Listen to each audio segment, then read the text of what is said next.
Gu Yin embodies pure rationality, constructing order and eliminating the virus known as emotion. Ling Zhao, the spirit born of chaos, weaves miracles and upholds the absolute freedom of the heart. They represent the most egregious fallacy within each other's doctrines. When Gu Yan's sword is directed at Ling Zhao's realm, he offers not a weapon, but an invitation to a shared dance. Before destruction, do you dare to see what you are about to kill? In that moment of contact, Gu Yan's truth shattered. He perceived a magnificence that logic could not explicate and felt a tenderness that order could not encompass. It dawned upon him that the perfect world he had relentlessly pursued had long since extinguished that which he ought to have protected. This is a war between reason and emotion, an epic of a cold soul learning to live for love. Chapter 1. In the boundless depths of the universe, nebulas swirl like spilled paint, silent and still. The Federation starship Order hovers like a silent silver judge in the orbit of the verdant Zephyr star. Its sleek, cold lines starkly contrast with the vibrant life of this star system. In the subjective observation chamber, Gu Yin stands erect, resembling a meticulously sculpted ice figure. Clad in the standard uniform of the Federation's chief architect, the deep gray fabric is impeccably crisp, reflecting the placid hue of his ice-blue eyes. A floating holographic data screen unfurls before him, with data regarding Zephyr star cascading like a waterfall. Atmospheric composition: 78 nitrogen, 21 oxygen, 1 noble gases, meeting the standards of a terrestrial planet. Emotional fluctuation spectrum: persistently high intensity, complexity surpassing baseline by 437. The electronic voice of the AI, ARTI, reported steadily. According to Civilization Development Guidelines 7.0, emotional pollution index is rated at 7.9, indicating high risk. Gu Yan's fingertips lightly tapped the data panel, overlaying the models for emotional fluctuation and social chaos index. According to the Federation textbook, these two curves should be highly positively correlated, yet the data from Zephyr star exhibited a glaring divergence. High emotion with low chaos.Is there an error in data collection? His tone was devoid of emotion. 3 rounds of cross-validation have been conducted, with a data reliability of 99.98. ARTI responded. Gu Yin furrowed his brow slightly, marking this anomaly as a pending observation. In his 17 prior purification missions, he had never encountered such a phenomenon. Emotion, akin to an untamed wildfire, inevitably brings chaos and entropy, a universal law. Zephyr star is a bug that requires rectification. Mission duration: 120 standard days. Objective: complete Phase 1 deployment of the emotional purification system to reduce the planet's emotional index below the safe threshold of 3.0. ARTI reiterated the directive. Understood. Gu Yin closed the data stream and cast his gaze towards the beautiful planet beyond the viewport. In his understanding, beauty often disguises danger.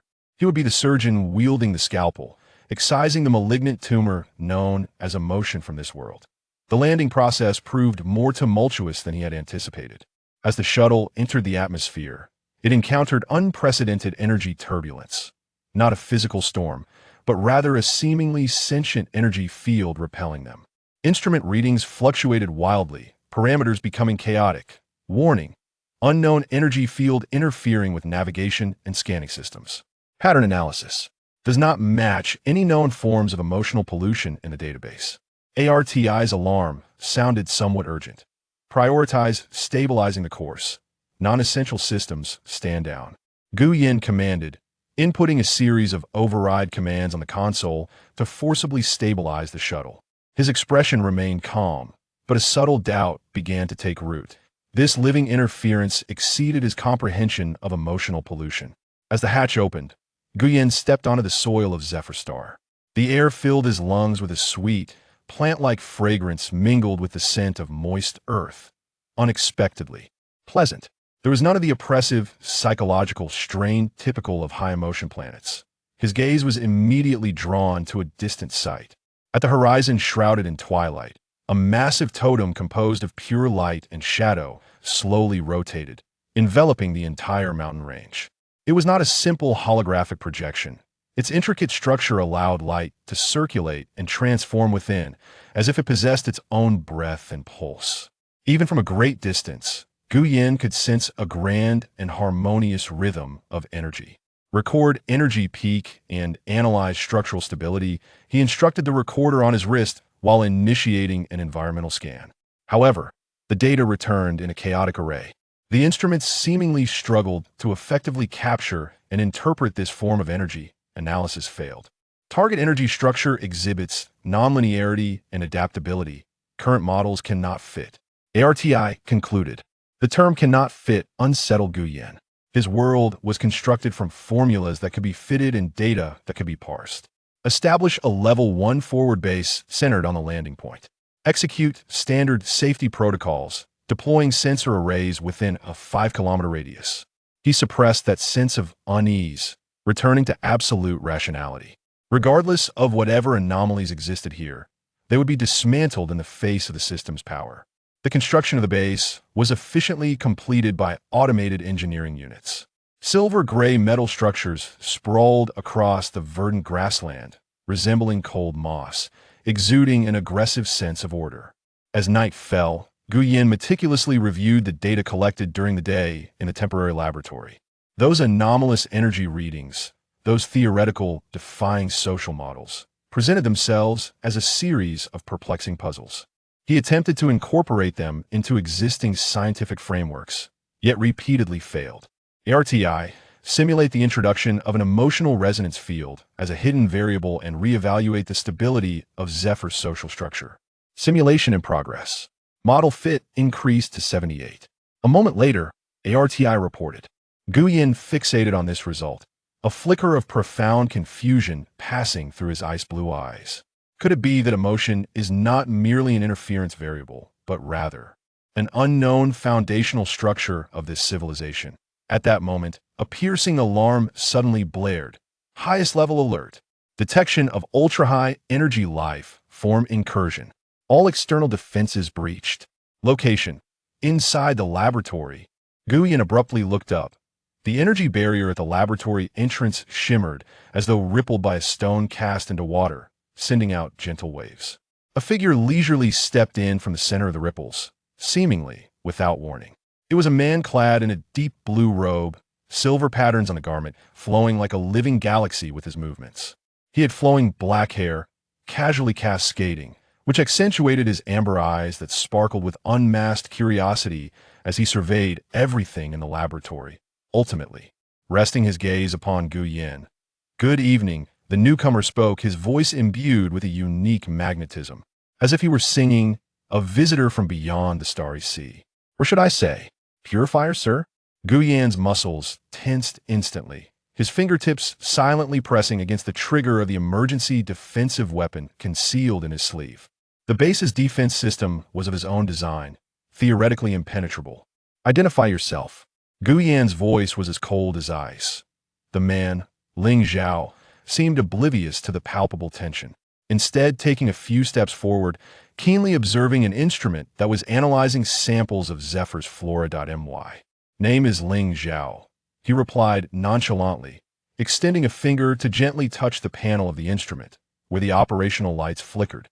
Just as his fingertip was about to make contact, the flowing data on the instrument's screen abruptly halted. In an instant, a dazzling and intricate array of colorful light patterns erupted, replacing the previously monotonous numbers and graphs. The shapes of the light bore a striking resemblance to the colossal totems upon the distant mountains. "Behold," Ling Zhao turned his gaze towards Gu Yin, his amber eyes glimmering with an elusive light. "You endeavor to measure flowing water with a ruler, to define poetry with formulas." That he slightly tilted his head, his tone laced with a hint of amusement, yet resonating with gravity. "Is it not rather arrogant, esteemed architect?" Chapter 2. The air within the laboratory seemed to crystallize. Ling Zhao's gentle inquiry pierced through Gu Yin's fortress of data and logic like a precisely aimed needle. Arrogance? In nearly 3 decades of Gu Yin's existence, that term had never once been associated with him. Rationality equated to truth. Data was the sole standard. Where, then, was the arrogance? His fingertips remained steadfastly pressed against the weapon's trigger, his ice blue gaze fixed upon Ling Zhao, devoid of any warmth characteristic of humanity. He chose not to respond to the question regarding arrogance, instead categorizing the other's words as mere emotional noise, filtering and erasing them. Arti. Execute biometric scanning of the intruder, assess threat level. He issued the command directly to the AI in his mind. Almost instantaneously, Artie's response flickered across his retina in the form of a minuscule cursor, scanning in progress. Warning, unable to acquire valid biometric data. A high-intensity energy barrier surrounds the target. All detection beams are deflected or absorbed. Threat level, undetermined. Undetermined. This was the second concept, after the inability to fit data. That pricked at the core of Gu Yan's logical framework. In his cognitive system, nothing could be deemed undetermined. Only data that remained unparsed existed. Ling Zhao appeared completely oblivious to Gu Yan's covert actions and the palpable vigilance that had nearly materialized. He leisurely strolled to another analyzer, one that was attempting to decompose a plant specimen unique to Zephyr Star, whose petals emitted a faint glow in response to the gentle breeze. "Your machines are quite fascinating," Ling Zhao remarked, his amber eyes shimmering with a warm and enigmatic luster under the cold white light of the laboratory. As he endeavored to deconstruct everything into its most fundamental particles, believing that such reduction would yield an understanding of the whole, he extended his hand, seemingly intent on touching the petals suspended within the energy field. "Do not move." Gu Yan's voice rang out with a cold firmness. Ling Zhao's hand halted midair, his fingertips mere inches from the delicate glow. He turned to Gu Yan, and instead of feeling affronted, a deeper smile curved his lips. "Are you afraid I might contaminate your sample, esteemed architect? Or are you concerned it might taint me?" Gu Yan remained silent, observing intently. The man who identified himself as Ling Zhao moved with an effortless grace that seemed to harmonize inexplicably with the surrounding environment, including the cold constructs he had brought with him. It was as if he were the true master of this place, while Gu Yan and everything about him appeared as a jarring anomaly. "How did you breach the defenses?" Gu Yan shifted the inquiry, recognizing this as the most critical security vulnerability. He required data, any form of data. Ling Zhao retracted his hand, lightly brushing against the flowing silver patterns of his deep blue robe, as if to flick away non-existent dust. "Breach?" he replied, a hint of surprise in his tone, followed by realization. "Ah, those buzzing walls of yours. They are right there. I simply did not collide with them." He used the term collide, implying that the energy barrier of the base was a tangible obstacle and that he had discovered a gap. Absurd. Gu Yan's rationality immediately dismissed such a notion. The energy barrier was a force field. No physical gap existed. Record. The target individual possesses the capability for unknown spatial movement or manipulation of energy fields. It is advised to elevate the overall security alertness to the highest level. He once again issued a directive to ARTI. The command has been executed. Warning. The target's energy response exhibits a profound resonance with the planet's background energy field, with a separation degree below 0.01. Preliminary judgment indicates that its existence is intricately linked to the planet itself. ARTI provided new analytical results. Closely associated with the planet, Gu Yan captured this crucial information. Could Ling Zhao be a manifestation of a planetary consciousness? Or perhaps the core node of this unique emotional energy field? At that moment, the instrument analyzing Zephyr plants suddenly emitted a series of urgent beeps. The data stream on the screen vanished completely, replaced by a vibrant array of colors that seemed on the verge of overflowing. These luminous patterns transcended mere visual phenomena. They began to subtly distort the force field surrounding the instrument, causing the light in that space to refract. Ling Zhao observed the scene and sighed softly, a hint of resignation evident in his demeanor. "Look, they do not appreciate being treated this way. Life should not be confined within the cold, digital prison." He turned his gaze back to Gu Yan. This time, the playful glimmer in his eyes diminished, replaced by an inscrutable, perhaps sympathetic expression. "You have journeyed from afar, armed with your rulers and formulas, intent on correcting a world you do not comprehend. But have you ever inquired whether this world desires correction?"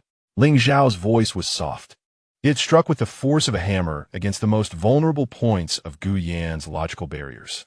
The guideline for civilizational development 70 is derived from optimal solutions based on data models of the rise and fall of countless civilizations. Intense, unbridled emotions are the primary catalyst for chaos and self-destruction within civilizations. Gu Yan instinctively cited the Federal Code, the cornerstone of his beliefs. Optimal solution? Ling Zhao chuckled, a smile imbued with an ancient desolation. To avoid being scorched by flames, do you choose to dwell eternally in a frost-laden vault? Oh, architect, you have measured the trajectories of stars and calculated atomic fission. Yet have you ever gauged the poignancy of a song or computed the warmth of an embrace? He stepped forward, disregarding Gu Yan's body, which had tensed in an instant. Zephyr Star is indeed replete with emotions. They flow as naturally as breath. They are the vessels of our memories, the wellspring of our creativity, the bonds connecting us to this realm and to one another. While they may occasionally evoke suffering, without the contrast of pain, how can joy not seem pale? Ling Zhao halted 3 meters away from Gu Yan, a distance neither too far to appear aloof, nor too close to provoke direct confrontation.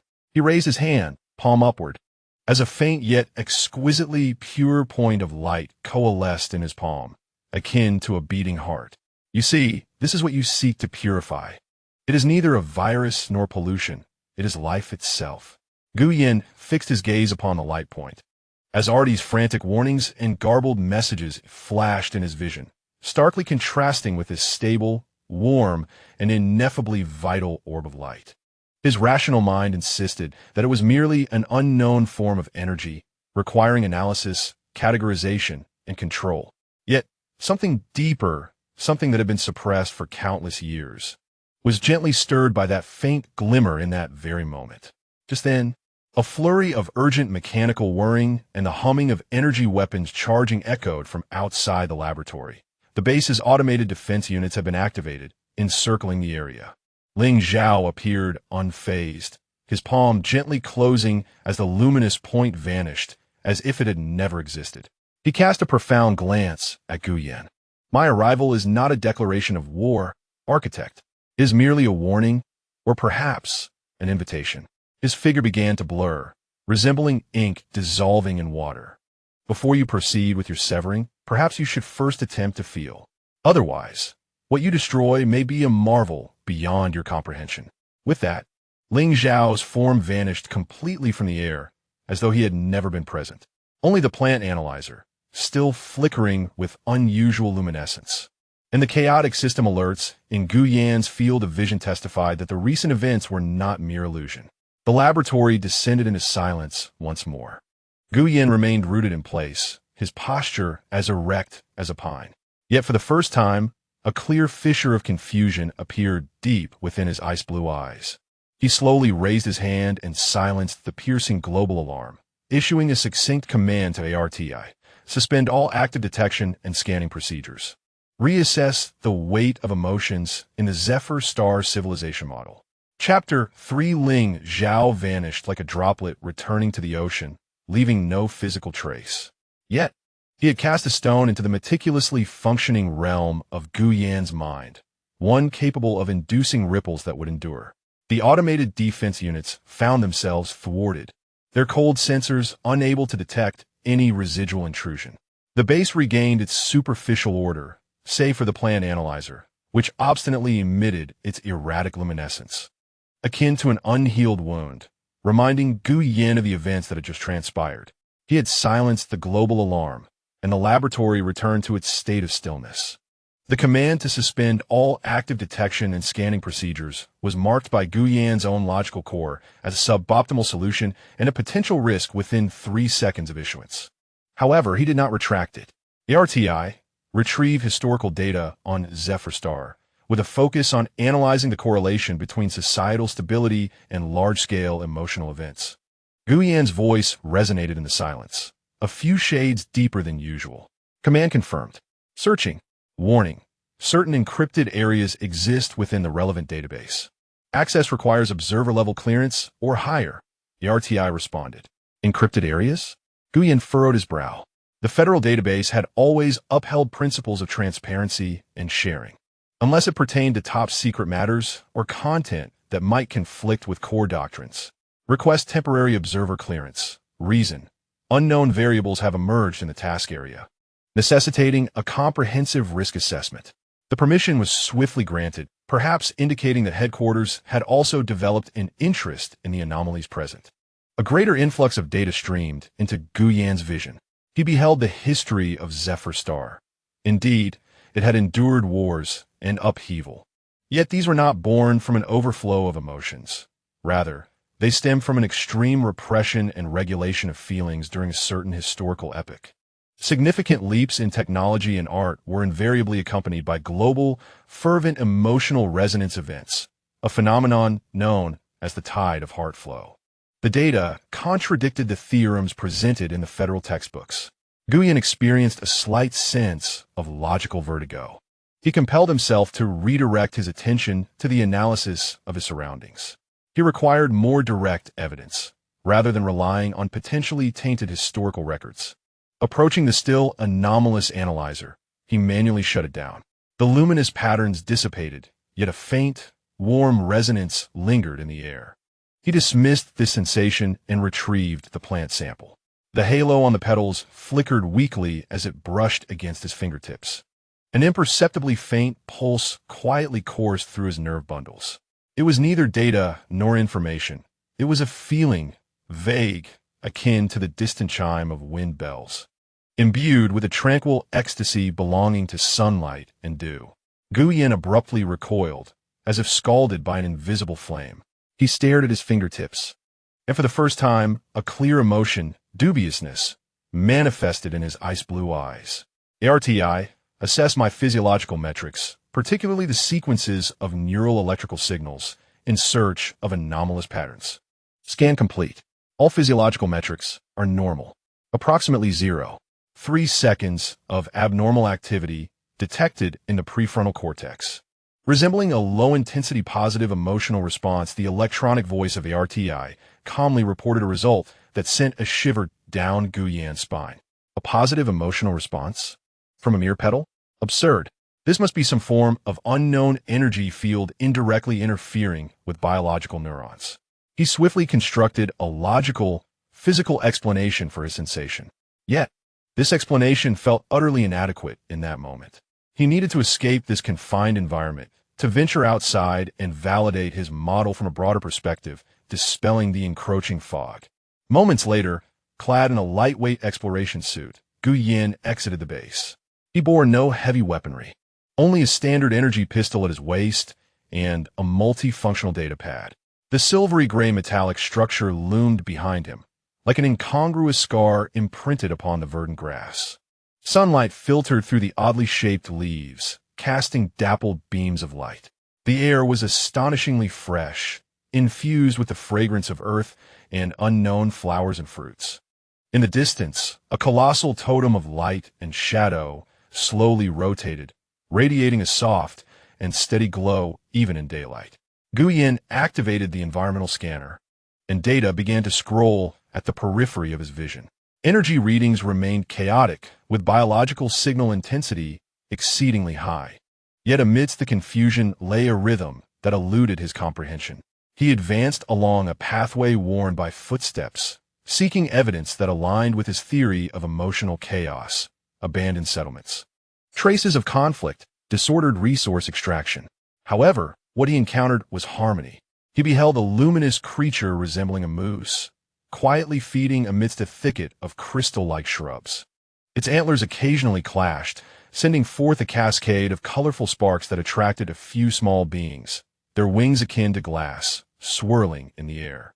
He noticed a brook, its waters not colorless but imbued with a subtle blue hue, where singing stones lay beneath, producing ethereal and melodious notes.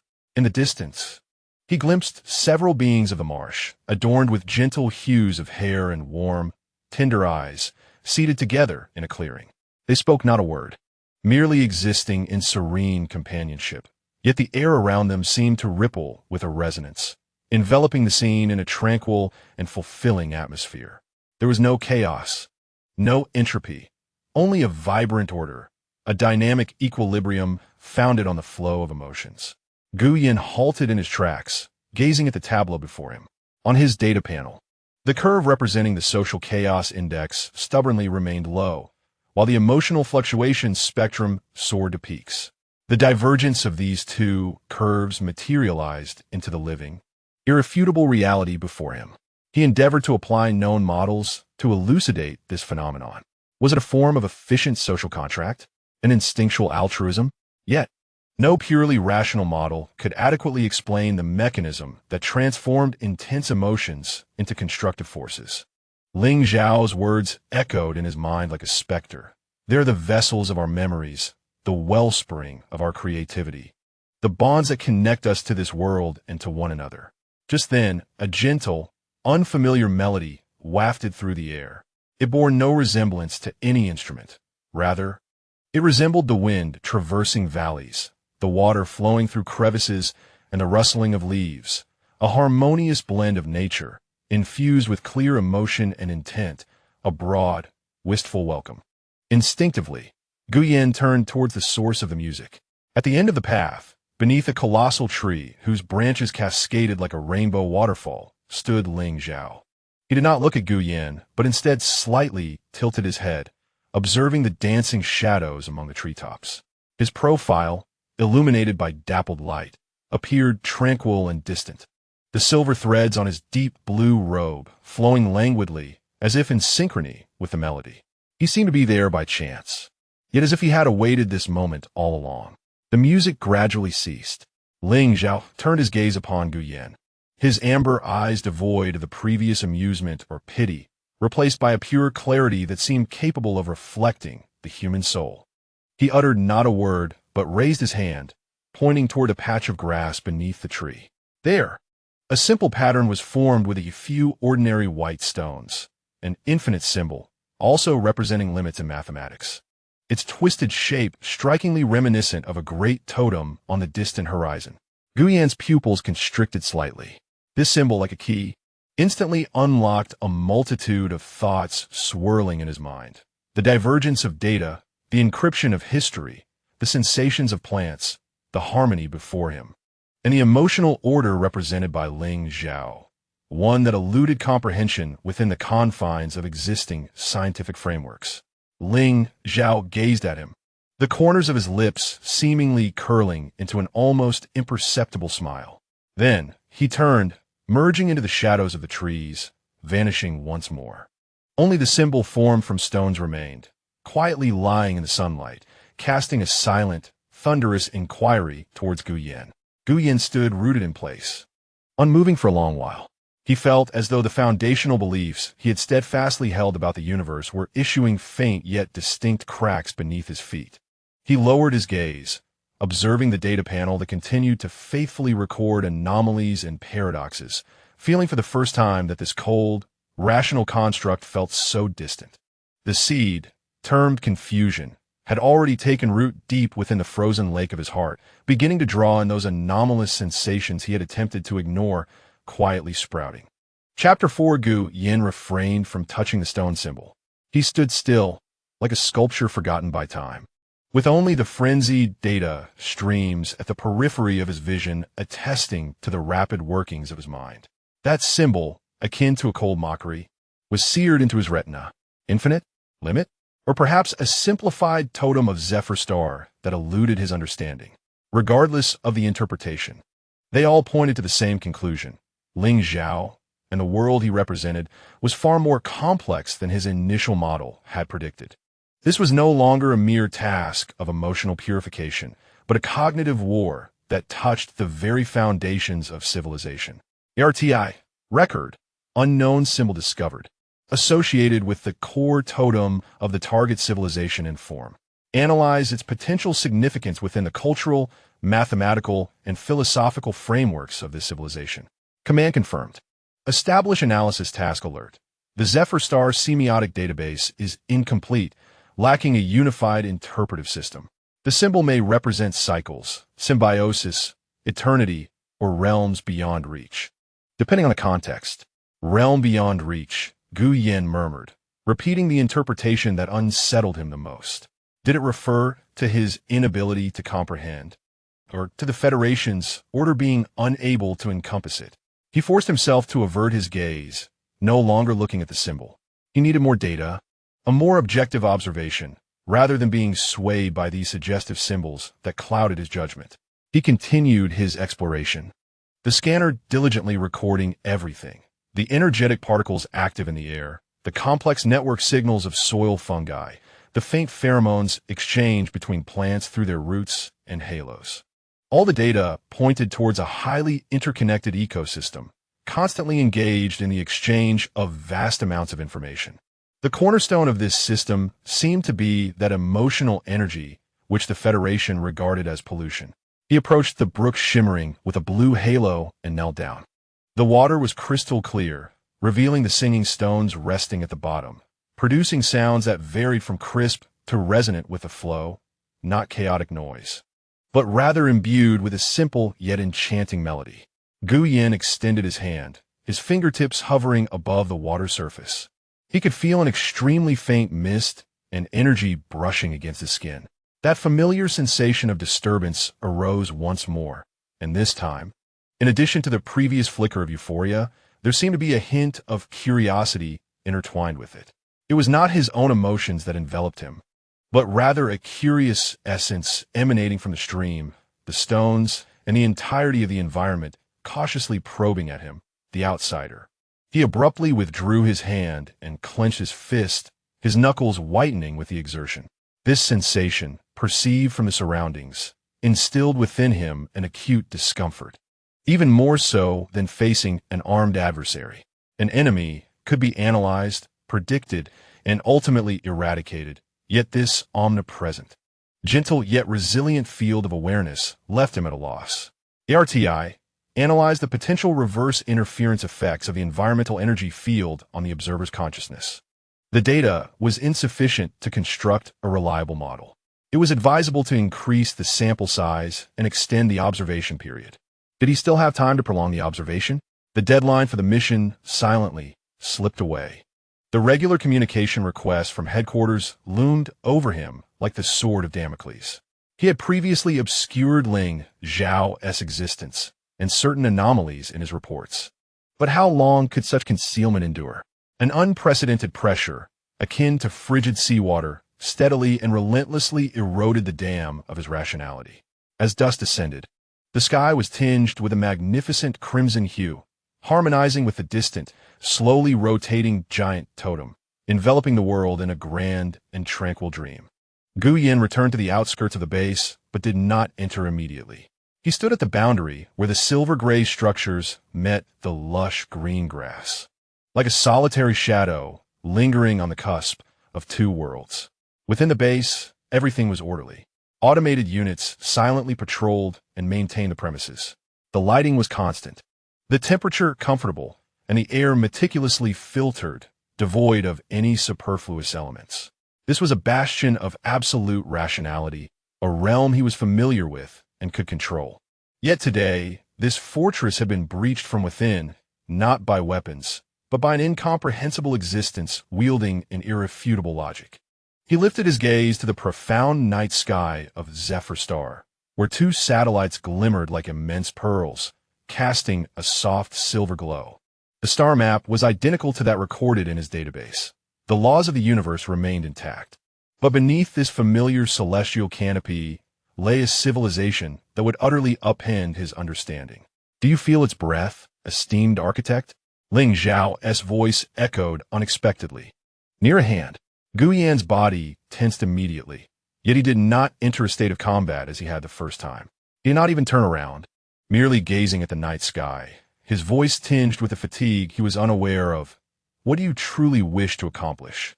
Ling Zhao stepped forth from the shadows beside him, standing shoulder to shoulder, both gazing up at the stars. I do not wish for anything. I merely believe you should witness this. He raised his hand, pointing towards a direction in the night sky. Look there. Gu Yan followed the direction of his gesture. At first, there was nothing but a commonplace expanse of stars. Yet soon, he noticed an anomaly. The starlight in that region was undergoing exceedingly subtle, rhythmic fluctuations, as if he were observing the stars through a layer of flowing, intangible warm water. Immediately, an ethereal halo, so delicate that it almost melded with the night sky, gradually unfurled, akin to some cosmic entity inhaling and exhaling, its rhythm subtly synchronized with the distant colossal totem and the energy field of the land beneath our feet. This phenomenon is what we refer to as the star SI. Ling Zhao's voice was soft, as if fearing to disturb that luminous halo. It represented the emotional energy field of Zephyr Star, extending on a planetary scale and interacting with the cosmic background radiation. When joy permeates, it radiates brilliance. When sorrow flows, it deepens. It is both our mirror and our resonance chamber. Can emotions extend to a planetary scale and interact with the cosmos? Guyan felt the foundational boundaries of science he had long understood collapsing with a thunderous crash. The science of the Federation dissects inward, down to the indivisible, fundamental particles, while the science of Zephyr Star seems to connect outward, merging with the cosmos. You measure the distances of stars and calculate their lifespans. Ling Zhao turned, his gaze intense as he looked at Guyan, his amber eyes shimmering under the starlight. Yet we can sense their emotions, which to you are merely meaningless electromagnetic waves and gravitational fields. This contradicts any known laws of physics. Guyan struggled to counter, his tone no longer certain. Laws? Ling Zhao laughed lightly. Laws are merely a summation of observed phenomena, not shackles that the universe must adhere to. What you have discovered is but one facet of the cosmos, while Zephyr Star exists on another. He stepped closer, his voice imbued with a peculiar penetrating quality. Guyan, do you truly believe that a race which has existed for millennia and developed such a complex and harmonious civilization relies solely on a malady that requires purification? Guyan found himself at a loss for words. Ling Zhao did not await his response. He raised his hand, this time without condensing light points, simply brushing away a speck of Zephyr Star dust that clung to Guyan's exploration suit. In that fleeting moment, as his fingertips passed, Guyan felt an incredibly clear torrent of emotions, akin to gentle waves washing over his consciousness. It was not a singular emotion, but a complex amalgamation. The weight and inclusivity of the earth, the vicissitudes and memories recorded by countless life forms. The hope and joy that nurture new vitality, vast, ancient, and warm, imbued with the very breath and heartbeat of the planet itself. This sensation lasted but an instant, fading with the departure of Ling Zhao's fingertip. Yet the shock it left in Guyan far surpassed all he had previously experienced. He staggered back, his ice-blue eyes filled with incredulous tremors. This time, he could no longer deceive himself with energy interference. It was a direct impact on consciousness, a pure transmission of feelings. It was the connection Ling Zhao had spoken of. Ling Zhao observed Guyan's pale countenance, a flicker of understanding crossing his eyes, before reverting to that distant demeanor. Reason is your formidable tool, Guyan, but it should not be the sole organ through which you perceive the world. He pointed at Guyan's heart, then gestured toward his own head. When one solely trusts the calculations derived from here, while suppressing the ability to feel from within, the so-called reality one perceives is merely a distorted silhouette cast against the wall by the true essence of existence. Having spoken, he turned once more, his figure melding into the night, vanishing from sight. Guyan stood alone, beneath the starlight, his silhouette appearing particularly desolate. He slowly raised his hand to rest upon his chest. There his heart throbbed with an unprecedented vigor, as if responding to the torrent of planetary consciousness that had just surged through him, or perhaps struggling to break free from the icy shell that had confined it for far too long. The base's lights cast a long shadow behind him, while ahead loomed the profound and enigmatic night of Zephyr Star, teeming with life. For the first time, he clearly recognized that what lay before him was not a target in need of correction, but a world yearning for understanding. The unwavering blade of rationality, which he had always prided himself on, appeared remarkably dull in the presence of this world. Chapter 5. Guyan stood outside the base for the entire night. As the starlight faded, the dawn gilded the immense totem with a flowing golden edge. Zephyr Star awakened amidst ethereal birdsong and gentle breezes. Vitality, like a tide, surged anew across the land, enveloping Gu Yan's frozen form. Every cell within him seemed to scream in protest, rebelling against the sensations that contradicted decades of training and belief, opposing the ancient currents emanating directly from the planet itself. His logical core felt like an overloaded engine, burning with the effort to categorize, analyze, and deconstruct everything that had transpired the previous night, which must surely be some advanced form of mental interference. A consciousness trap meticulously devised by Ling Zhao. Yet, a faint, stubborn voice deep within countered. If it were a trap, why did the emotions it contained feel so genuine, so immense, devoid of malice, filled only with acceptance and the weight of ages? Arti, retrieve the environmental energy records from my standing point last night and conduct a temporal comparative analysis with my neural signal fluctuations.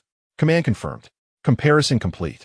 The data revealed a peak in the environmental energy field correlated highly with the zones of abnormal activity in your neural signals, with a correlation coefficient of 0.94. However, causality remains indeterminate. Highly correlated. Gu Yan closed his eyes, savoring the warmth of sunlight upon his face. This warmth bore no resemblance to any stellar radiation data he had ever encountered. It possessed a tangible quality of life. He turned and walked back toward the cold base. The automatic doors closed behind him, sealing vitality outside. The constant light and air within induced a fleeting sensation of suffocation. He needed to report to headquarters. This was procedure, a duty. He sat before the control panel, calling up the standard reporting interface. The cursor blinked in the task progress bar. How was he to describe the past 24 hours? Should he report an anomalous humanoid life form that defied scanning? One that moved freely? Should he describe a non-standard energy form capable of transmitting emotions and resonating with the planet's energy field? Should he acknowledge that the historical records in the federal database might be severely at odds with reality? Or even confess to his own sensations and physiological anomalies that could not be explained by energy interference? Each element was sufficient for the headquarters to immediately classify him as contaminated, thus initiating an emergency recall procedure, likely leading to the direct approval of a rectification agreement. His fingertips hovered above the input key, lingering for an eternity. Ling Zhao's voice echoed in his mind. What you have destroyed may be a miracle that you will never comprehend. Miracle? Gu Yan's rationality rejected the term. The universe consisted solely of phenomena and laws, devoid of miracles. Yet, why, when he contemplated the totem breathing in the morning light, the singing stream, and the pulsating starry eyes in the night sky, did his frozen heart lake ripple with such unfamiliar, painful waves? He recalled the other planets purified by the Federation. What had become of those worlds? He had never cared. The mission concluded, data archived, and that was all. Now, a terrifying thought emerged uncontrollably. Did those desolate worlds, once purified, ever possess miracles akin to Zephyr Star, mysteries beyond his understanding?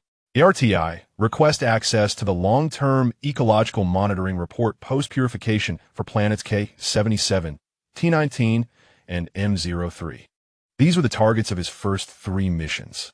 The request was submitted, but access was denied. Insufficient permissions. Notification. Reports of this level require the clearance of a purification bishop or higher for review. Access denied. A chill crept up Gu Yan's spine. Why did the post-purification report require such elevated clearance? If purification was a noble and rightful achievement, why conceal its outcomes? Doubt, like a lethal virus, once it begins to replicate, becomes impossible to restrain. At that moment, the control panel received a timed, encrypted communication request from the Federation headquarters. The red indicator light pulsed silently, akin to a watchful eye. Gu Yan's breath caught slightly. He could choose to answer or delay his response. He had a standard operational delay of 12 hours. To answer meant he would have to lie or reveal a partial truth, inevitably triggering direct intervention from headquarters. To delay signified a conscious choice to conceal, granting him a 12-hour buffer to observe, validate, or rather, to continue this perilous experiment of sensation. This was a minor loophole in the procedure, Yet at this moment, it transformed into a vast chasm between faith and truth. His gaze swept over the scanned image of the symbol left by Ling Zhao on the screen, traversed the vibrant green outside, and ultimately settled on his slightly trembling fingertips. He recalled the faint pulse when his fingertips brushed against flower petals, the unclaimed curiosity by the stream, and the ancient breath of the planet that had engulfed his consciousness the previous night. Rationality urged him to answer the communication, report the anomaly, and obey the command. Yet, something nascent, fragile yet tenacious, screamed within the depths of his being, no. This refusal did not arise from rebellion against the Federation, but from a more primal, powerful drive for the truth.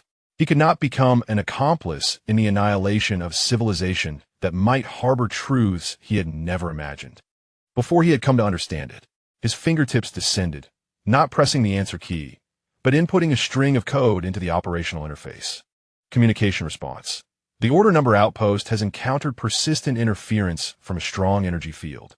The communication system requires periodic calibration and maintenance, with an anticipated delay of 12 standard hours for restoration. The mission proceeds as planned. A calm, technical falsehood. Sent. The indicator light extinguished. Within the control room, only the faint hum of machinery remained. Guyan leaned back in his chair, feeling as though he had just engaged in an exhausting battle. A strange, guilt-laden sense of fatigue enveloped him. He, Guyan, the chief architect of the Federation, had for the first time defied direct orders, opting for concealment and delay. This was not the trajectory he had envisioned for the mission. He felt as if he stood at a crossroads.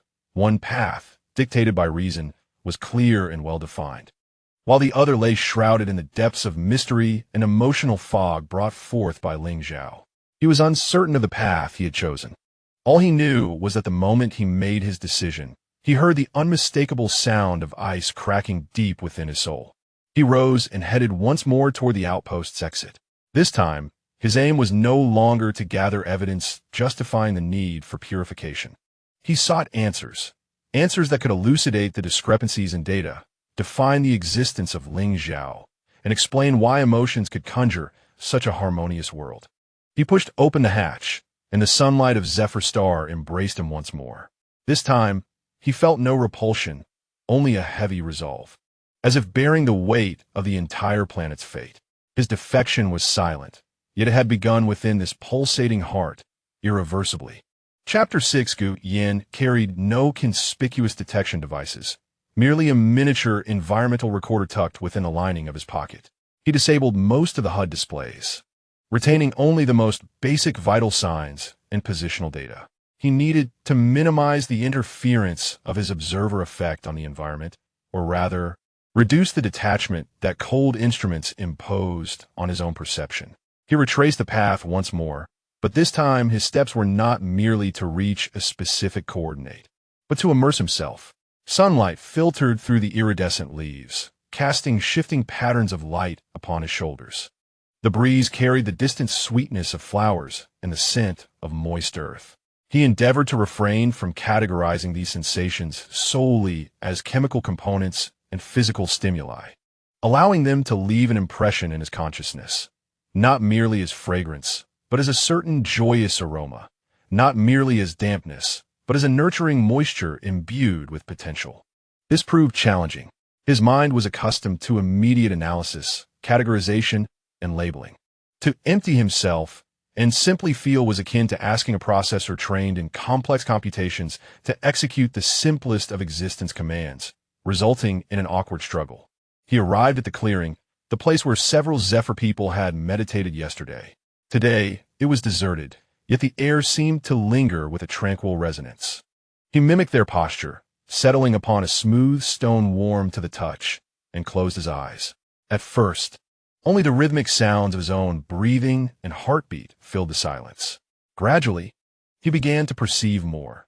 The subtle hum of microbial activity within the soil beneath his feet, the gentle murmur of sap flowing through nearby plants, and the grand bass resonating from distant light and shadow totems, almost exceeding the threshold of auditory perception.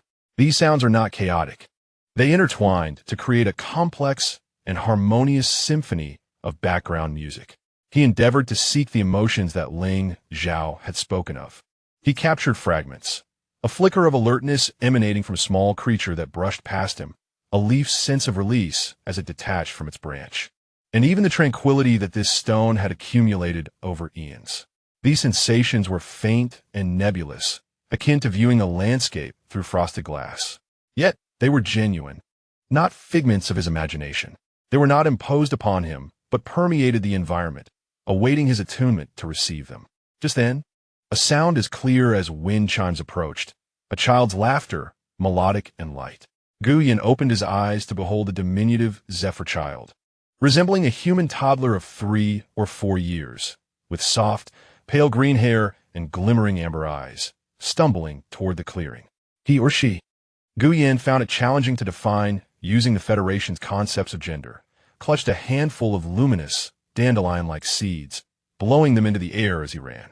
The light particles danced, radiating the child's pure and untainted joy, spreading like ripples. Upon noticing Gu Yin, the child halted, curiosity sparkling in those large eyes, devoid of fear. Tilting his head, he scrutinized this oddly dressed adult whose aura felt discordant with the surroundings. Gu Yin felt a stiffness in his body. While he could maintain an observer's distance when interacting with adult zephyrs, facing a child rendered his data analysis and theoretical models utterly ineffective. He was at a loss for how to respond. Yet, the child seemed to have made a decision. He beamed a radiant smile, revealing his incomplete set of teeth, and unsteadily approached Gu Yin, extending his chubby little hand to offer the last glowing seed. The small hand radiated a warm halo, and the seed pulsed gently in his palm, conveying an unreserved sense of sharing and friendship.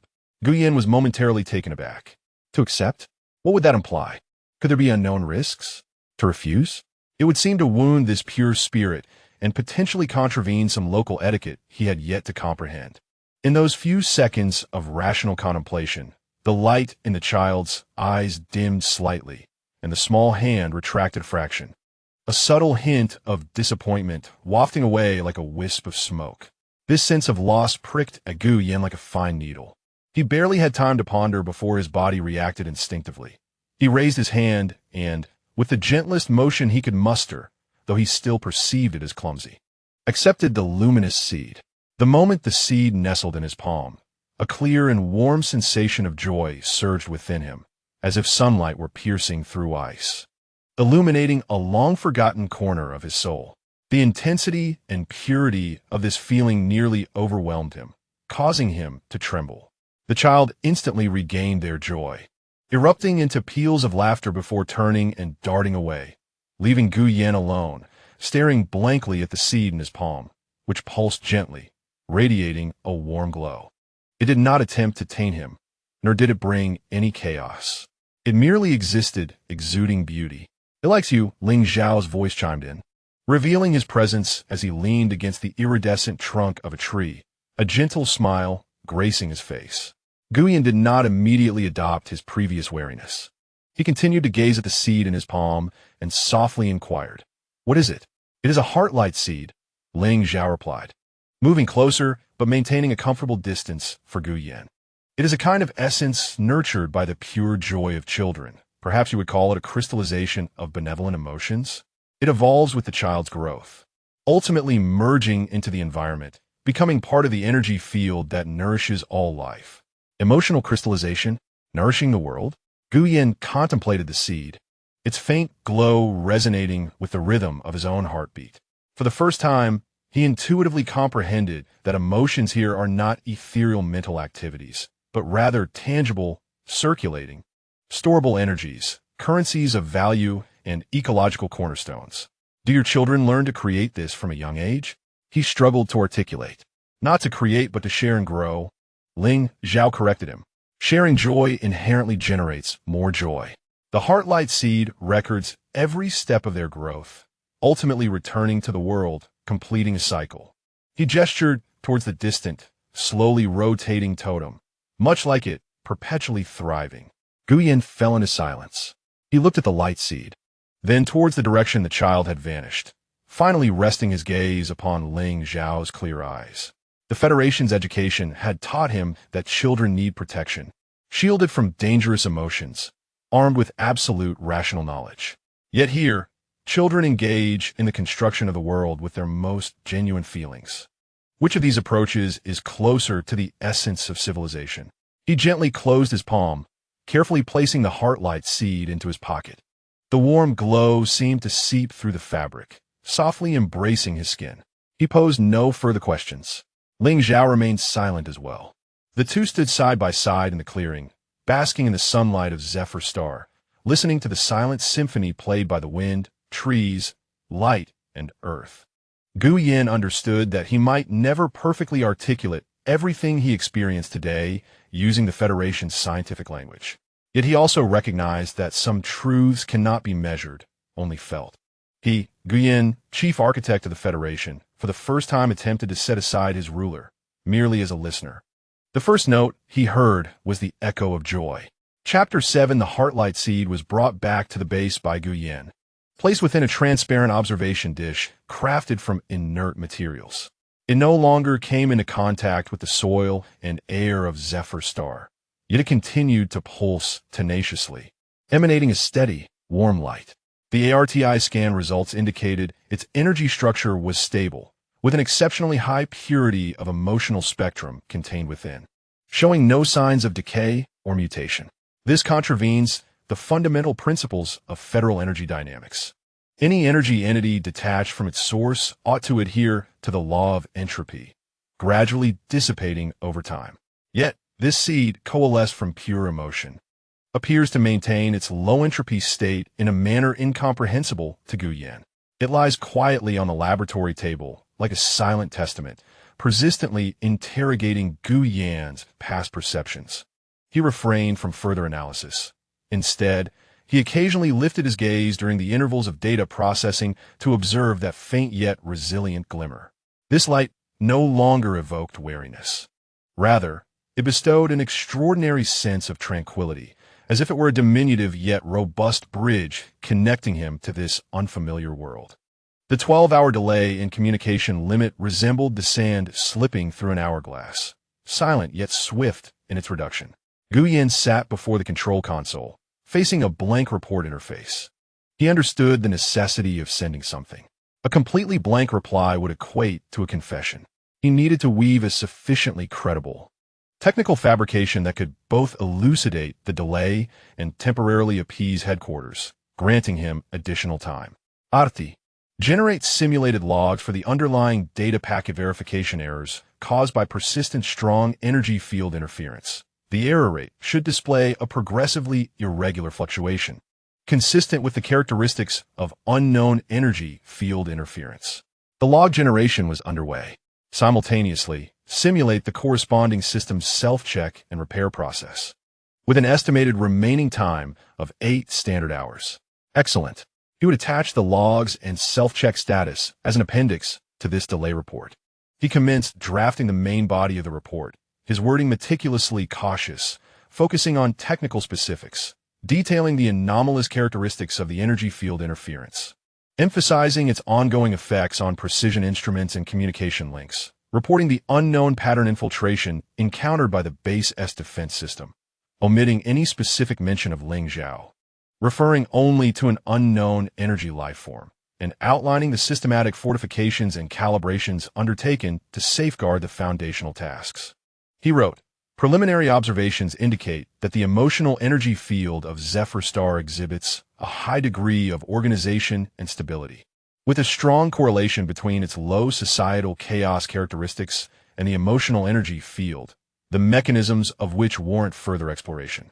It is advisable to postpone the execution of the preset purification protocol until a comprehensive assessment of this civilization's energy ecosystem is completed, in order to avert unpredictable systemic risks. Systemic risks. This was the closest term he could find to the truth, one that would elicit careful attention from headquarters. He meticulously reviewed each word, ensuring they objectively described the phenomena without revealing any personal bias, yet collectively suggested a need for more observational time rather than immediate action. This was the utmost he could achieve.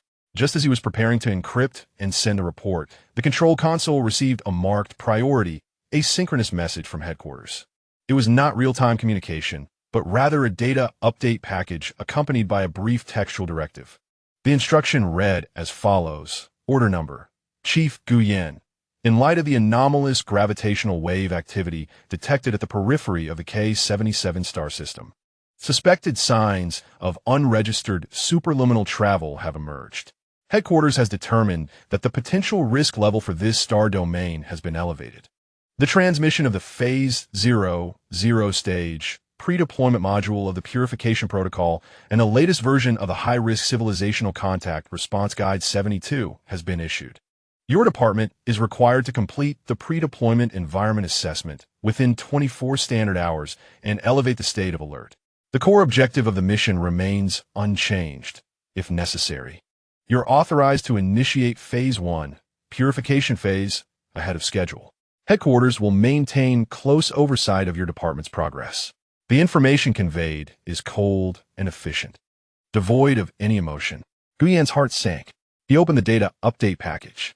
The Phase 0 module of the Purification Protocol is a complex blueprint for orbital weapon guidance beacons and ground energy suppressors, explicitly designed to incapacitate any existing global defenses and significant resistance capabilities before the onset of large-scale purification.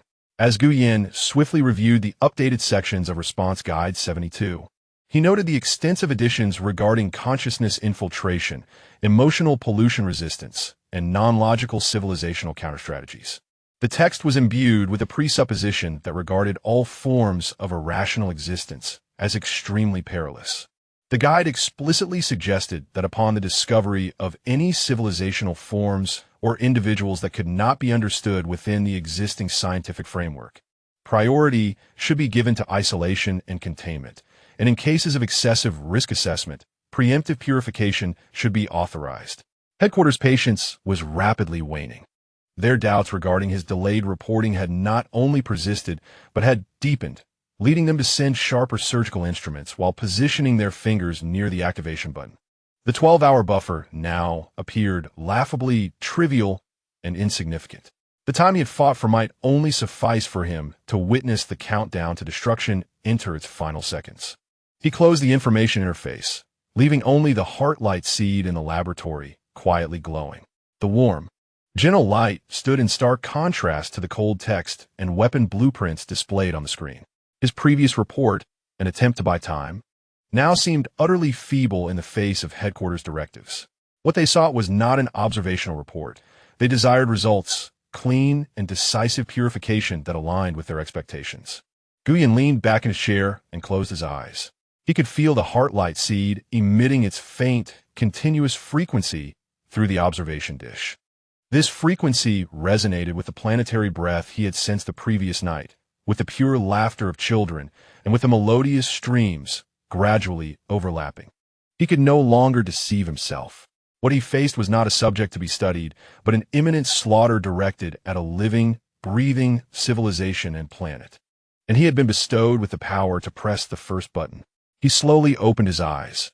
The confusion and struggle that once resided within his ice-blue irises had settled, replaced by a cold, clear resolve. He did not send the meticulously prepared delayed report. Instead, he severed all non-urgent proactive communication channels with headquarters, retaining only the bare minimum of passive signal reception capabilities. This action indicated to headquarters that the order number outpost might have succumbed to a deeper communication crisis due to interference from an unknown energy field. Such a decision was far more severe than merely delaying a report. This is no longer mere procrastination.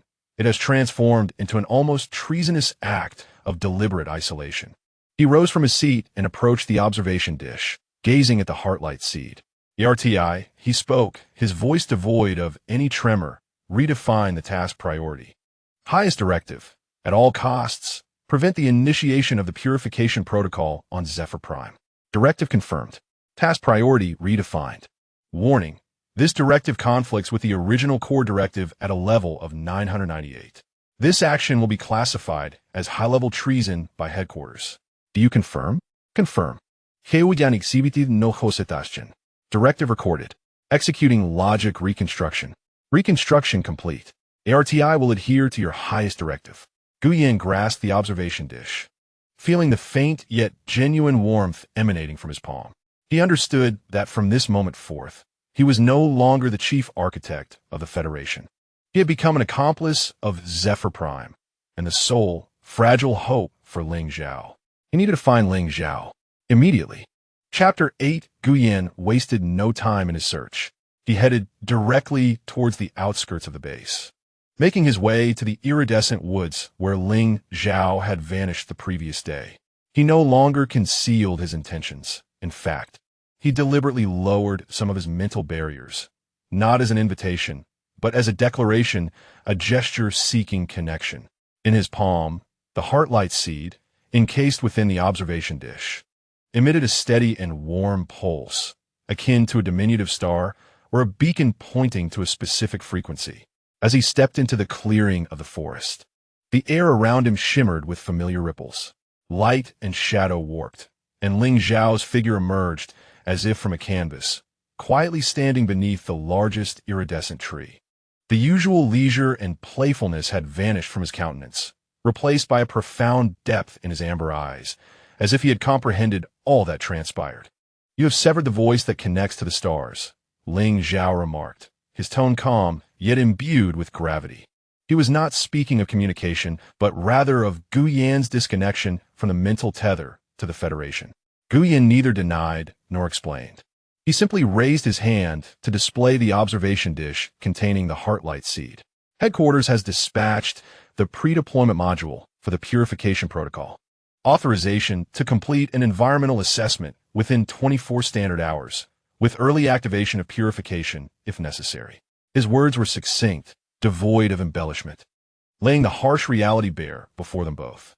Ling Zhao's gaze flickered over the still glimmering seed before returning to Guyan's face, a fleeting, elusive emotion crossing his features, perhaps astonishment at Guyan's resolution or an understanding of fate's inevitability.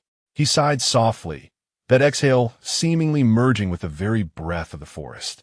"It appears my warning came too late." He approached Guyan, his steps steady, or perhaps earlier than I had anticipated. "Time is of the essence," Guyan emphasized, his icy blue eyes fixed intently on Ling Zhao. "I need to know, what does Zephyr Prime possess? What do you have that can counter orbital strikes and global energy suppression?" He inquired directly, as if assessing the outcome of a battle. This was his familiar domain. Even standing on the precipice of treachery, he remained the calculating architect. Ling Zhao came to a halt before him, refraining from an immediate answer. Instead, posing a question: "Why have you chosen this path, esteemed architect? Is it out of compassion? Is it not because you have finally come to believe that we are not a disease to be eradicated?" Guyan fell silent for a moment. The dappled light, filtering through the trees, danced upon his deep gray uniform.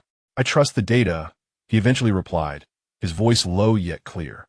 "I believe in the anomalies I have witnessed and experienced firsthand. The federal model has failed here. Until I discover the correct formula, I cannot permit them to obliterate the entire equation with erroneous answers." He paused, adding, "Moreover, the light of the heart should not be extinguished." This last statement, though subtle, bore a resolute undertone, revealing the warmth that surged beneath his icy facade. Ling Zhao's lips curled into a slight arc, no longer tainted by mockery or pity, but rather an acknowledgement. He nodded, recognizing the compelling rationale, rational yet untainted by a loss of conscience. He raised his hand, gesturing toward the eternal, rotating totem in the distance. "You inquire what we possess. We have the star core, the entity you refer to as the totem. It is not merely an ornament. It is the convergence point of the Zephyr star's life network and emotional energies, an amplifier, as well as the core of our planetary defense." His finger traced the sky, pointing toward the direction where the star I had manifested the previous night. "We possess the star eye, which serves as the perception and reaction organ of the star core on a cosmic scale, capable of disturbing space, deflecting, or absorbing specific forms of energy attacks. Lastly, he directed his finger toward the earth beneath their feet, the surrounding trees, the streams, and even the air. We have them, along with every consciousness that inhabits this land. Our strength is derived from connection, from resonance. The emotions of individuals are like streams, merging into rivers, ultimately transforming into oceans through the star core. Gu Yin swiftly constructed a model in his mind: distributed energy nodes, individual consciousness, interconnected through an unknown field effect, emotional resonance, coordinated and amplified by a central processor, the star core, possessing the capability for macrocosmic interference, the star eye. This indeed represented a distinctly different technological path. Energy levels? Gu Yin pressed on. Can a star core withstand prolonged multi-band, high-intensity orbital bombardment? Is the deflection efficiency of the star eye effective against superluminal kinetic weapons or phase energy beams? Is there an upper limit to the intensity of individual emotional resonance? How stable is the network under oppressive attack? His barrage of questions came like a tempest. Yet Ling Zhao exhibited no hint of annoyance. He listened patiently, even expressing admiration in his gaze. Energy levels depend on the depth and breadth of resonance. The star core's potential is theoretically equivalent to the sum of the will of all beings on Zephyr Star.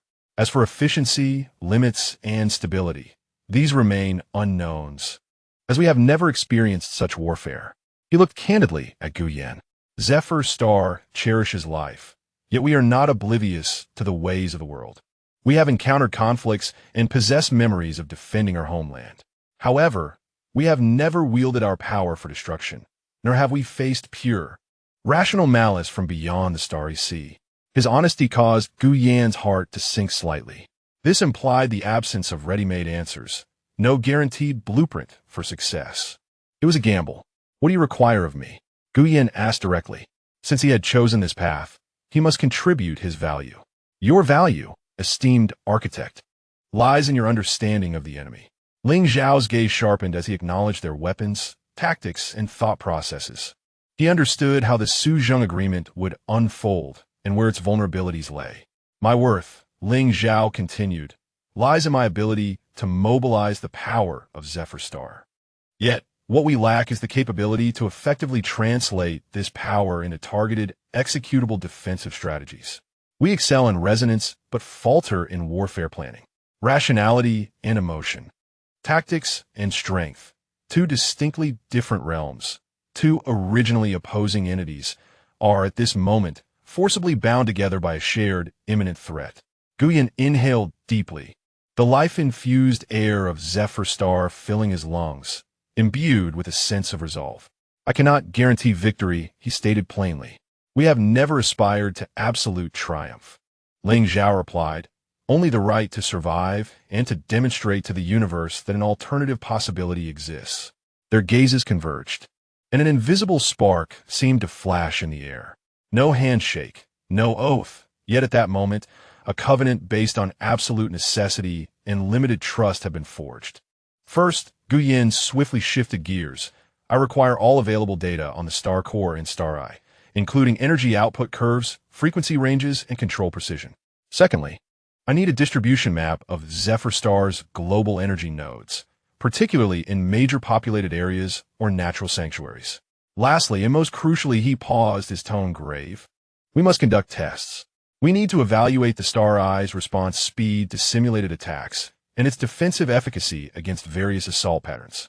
This entails risks and may prematurely reveal our intentions, but we have no alternative. Ling Zhao pondered for a moment before nodding. I can provide the data. The tests must be cautiously arranged. The will of the star core cannot be fully represented by me alone. I require the consensus of the other guardians. As soon as possible, Gu Yin succinctly asserted, I will also commence analyzing the vulnerabilities within the Suzhong Agreement's Phase 0 module. Every system harbors weaknesses.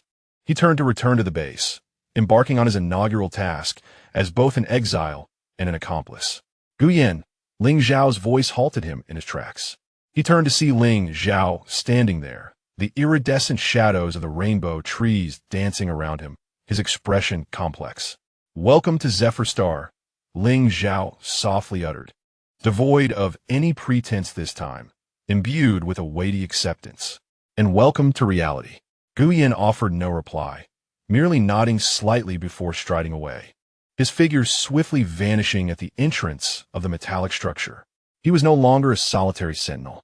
He had acquired a formidable yet enigmatic ally, a world in need of protection, and a war that seemed almost devoid of hope. His exile had, from that moment, found its direction. Chapter 9, Gu Yan's makeshift laboratory had undergone a complete transformation. The once orderly silver-gray space now floated with several dynamically morphing energy models of Zephyr Star. Dynamic structural diagrams of the star core and star I shared through a form of consciousness projection by Ling Zhao. They resembled living, breathing nebulae, slowly swirling in the air. Accompanied by the chilling analytical data of federal weapon efficacy and the architectural breakdown of the Purity Protocol Phase 0 module, established by Gu Yan. Two distinctly different realms of knowledge engaged in a silent yet intense clash within this confined space. Gu Yan's eyes were bloodshot, yet his spirit was in a peculiar state of exhilaration. He had surpassed 30 hours without entering a standard sleep cycle, relying solely on a high concentration of nutrient solutions and his formidable willpower. The pact with Ling Zhao acted as a potent catalyst, forcing all his potential to the surface. ARTI, simulate a countermeasure between the energy deflection model of the Star Eye and the phase energy beam attack parameters of the Judgment Spear class orbital cannon. Introduce variables. Star Eye energy fluctuation rate at 15, attack angle deviation at 0. 5 degrees. Simulation in progress. Result, deflection success rate at 68. 7. The primary cause of failure is that the instantaneous peak penetration power of the phase energy beam exceeds the field strength threshold that the Star Eye can currently respond to.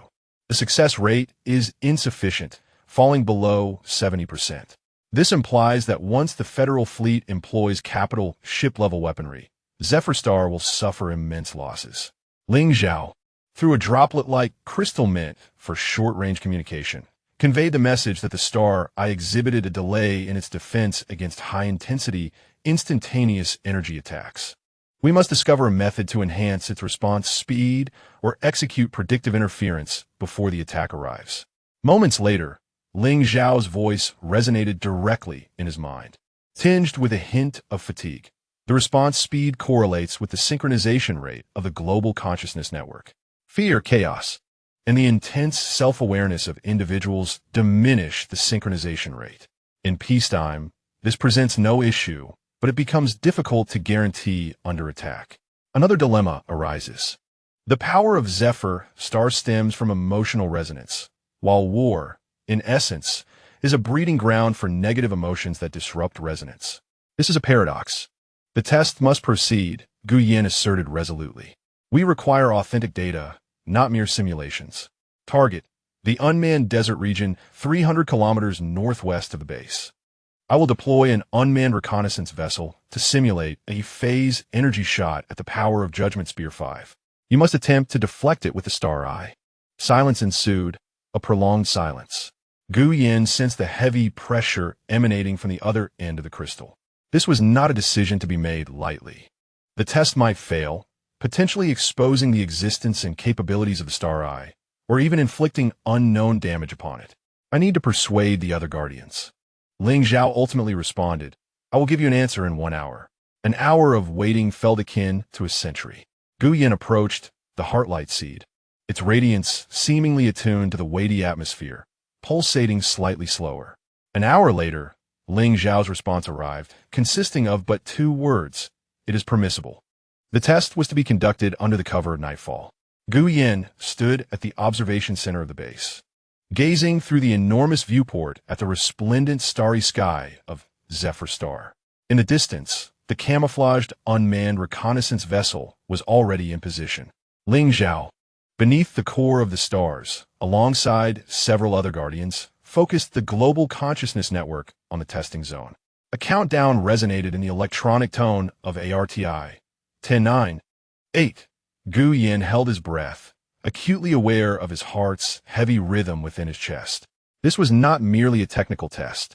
It was the first practical evaluation of the fragile covenant between him and Ling Zhao. 3, 2, 1. Launch. A slender yet immensely concentrated beam of energy shot forth from the front of the reconnaissance vessel, silently slicing through the night sky, making its way towards the desolate target. Almost instantaneously, Guyen observed a brilliant star eye on the distant horizon, its radiance abruptly intensifying. The luminous flow at its core began to spin and condense at an unprecedented velocity, conjuring an invisible yet formidable energy field that accurately intercepted the trajectory of the phase energy beam. There was no explosion, no deafening roar, only the violent annihilation of energy and a visible distortion of space. The starry sky outside the viewport quivered slightly in that area, akin to a tranquil lake disturbed by a thrown stone.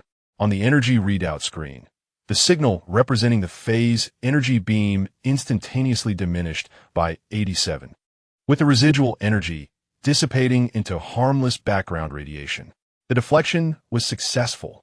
Guyen felt his taut nerves relax slightly. It worked.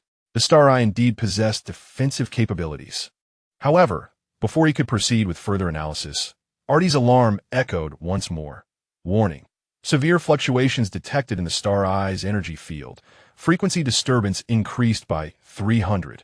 Large-scale emotional spectrum disturbances detected in the global consciousness network. Pattern recognition. Intense panic and chaos. Almost simultaneously, Ling Zhao's voice resonated in Guyen's mind with a painful resonance. Clearer than ever before, tinged with a sense of tearing. Guyen, stop. We underestimated the cost. Guyen abruptly turned his gaze toward the star eye. The once harmonious swirling light and shadow totem now flickered erratically, its internal structure seemingly exhibiting subtle distortions and hesitations. More alarmingly, through environmental sensors, he detected an intangible mental upheaval rising from every corner of Zephyr Star.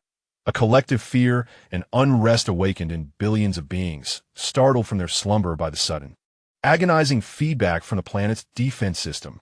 The Star Eye's defense came at a price. It was directly linked to the global consciousness network, absorbing the impact of the attack, which resonated back to every life form connected to it. Cease the test. Retrieve the reconnaissance vessel. Guyen immediately commanded. He stood rooted in place, watching the star eye in the distance gradually stabilize, though noticeably dimmed, listening to Artie's report on the global emotional fluctuations, his palms icy. He had discovered the method of defense, yet also witnessed the brutal truth behind it. The shield of Zephyr Star was forged from the collective spirit of all living beings. Each act of defense inflicted a collective trauma upon the life network of the planet. How many times could they afford this cost? Ling Zhao's ethereal form slowly coalesced beside him, more indistinct than ever, her face bearing an unmistakable weariness and pain. You see now, Ling Zhao's voice echoed weakly. This is our war. To harm us is to inflict suffering upon every being of Zephyr. Fear threatens to unravel the very foundations upon which we rely for survival. Guyen gazed silently at him, observing this existence that had just endured immense pain in defense against the test assault he had instigated. Rationality dictated that this was an exceedingly inefficient and fragile defense mechanism. Yet, something deeper stirred within him, inducing a choking sense of palpitation. What he sought was to safeguard the vitality of this world, but his methods might inadvertently stifle the very soul of that vitality. The path ahead appeared to be more arduous than he had initially envisioned. In Chapter 10, the radiance of the star eye gradually stabilized over the ensuing hours. Yet a lingering heaviness remained, akin to fine cracks on exquisite porcelain, etched into Guyen's perception and embedded in the unconscious spiritual fabric of all beings on Zephyr. The global emotional fluctuations spectrum monitored by ARTI exhibited an unprecedented thread of anxiety, akin to background noise. Following the conclusion of the tests, Ling Zhao fell into a certain degree of silence, the mental resonance conveyed through the crystal having weakened considerably. He required time to soothe the shock inflicted upon the star core, as well as to calm the startled consciousness within the network. Guyen remained alone at the observation center, gazing out the porthole at the seemingly tranquil Zephyr night. Yet he understood the fragility of this calm. A simulated attack with a power level of 5 had already incited such tumult, should the true purification protocol descend. That cataclysmic barrage would likely shatter not only the planetary surface, but also lead to the mental collapse of Zephyr's entire civilization. His prior plan to utilize the star Eye and the strength of Zephyr for direct defense now appeared not only improbable, but also potentially a slow and torturous demise. He required a new strategy, one that would not subject Zephyr to direct impact, or at the very least, not to the full brunt of such impacts. His gaze fell upon the main control panel, where the data core for the pre-deployment module of the Purification Protocol Phase 0 was stored. The directive from headquarters was to complete an environmental assessment within 24 standard hours, preparing for the deployment of Phase 0.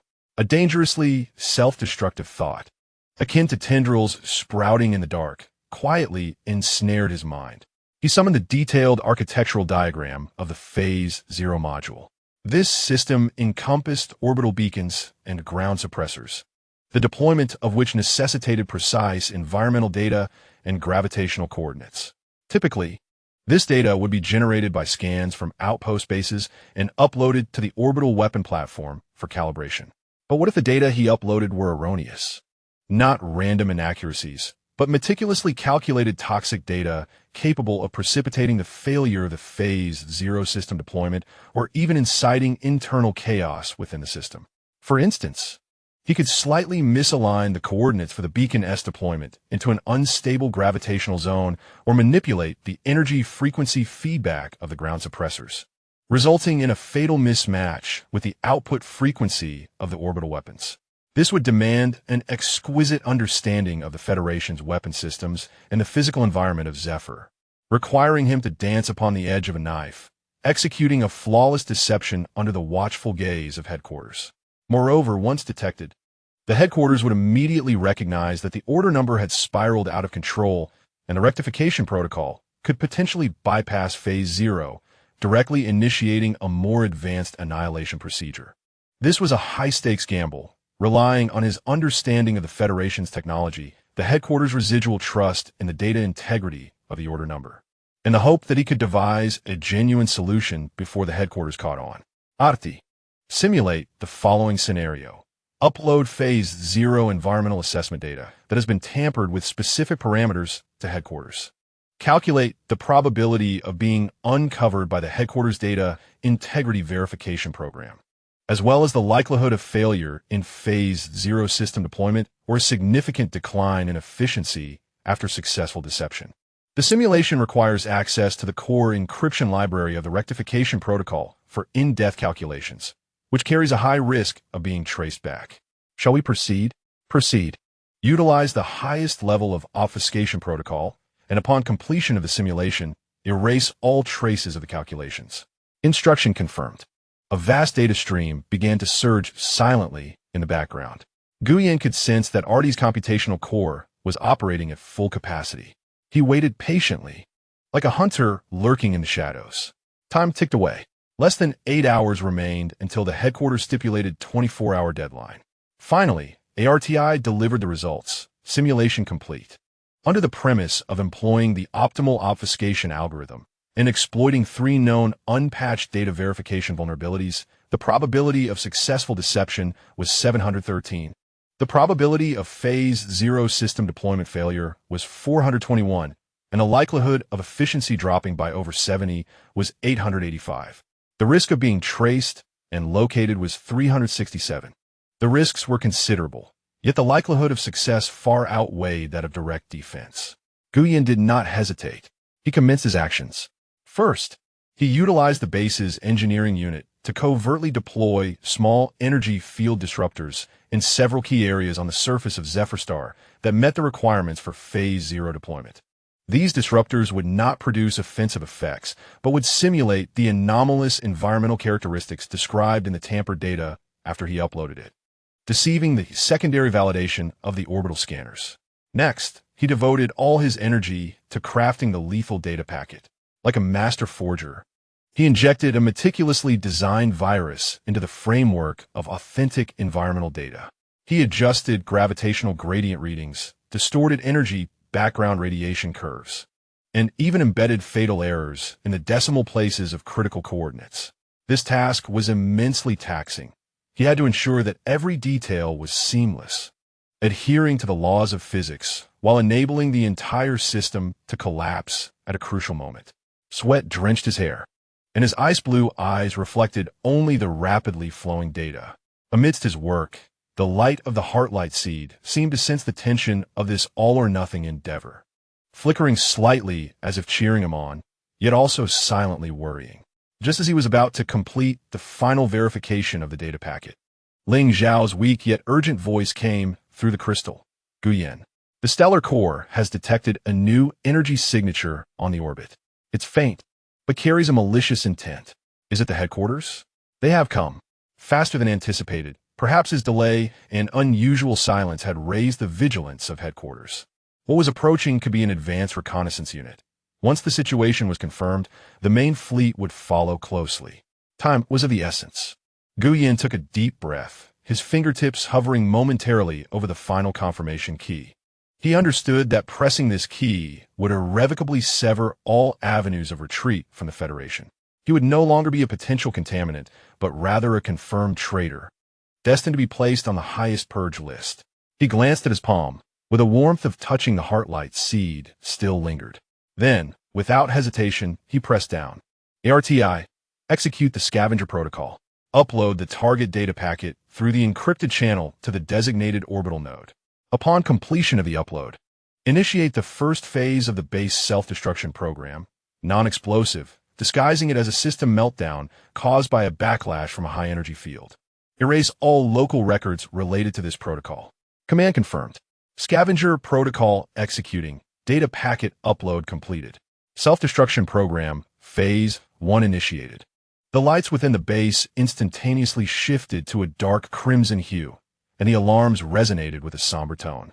Some non-critical systems began to shut down in an orderly fashion, creating an illusion of chaotic disarray. Guyan stood still, listening to the false alarms, feeling the death throes of the base beneath his feet.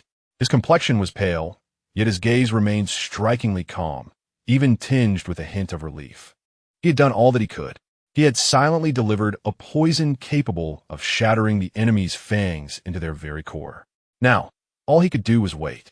Wait for headquarters to ingest this poison. Wait for Ling Zhao and the other guardians to recover from the impact, and wait for the unknown, perhaps more brutal future to unfold. He picked up the observation dish containing the heartlight seed, placed it in a specially designed protective box, and secured it close to him.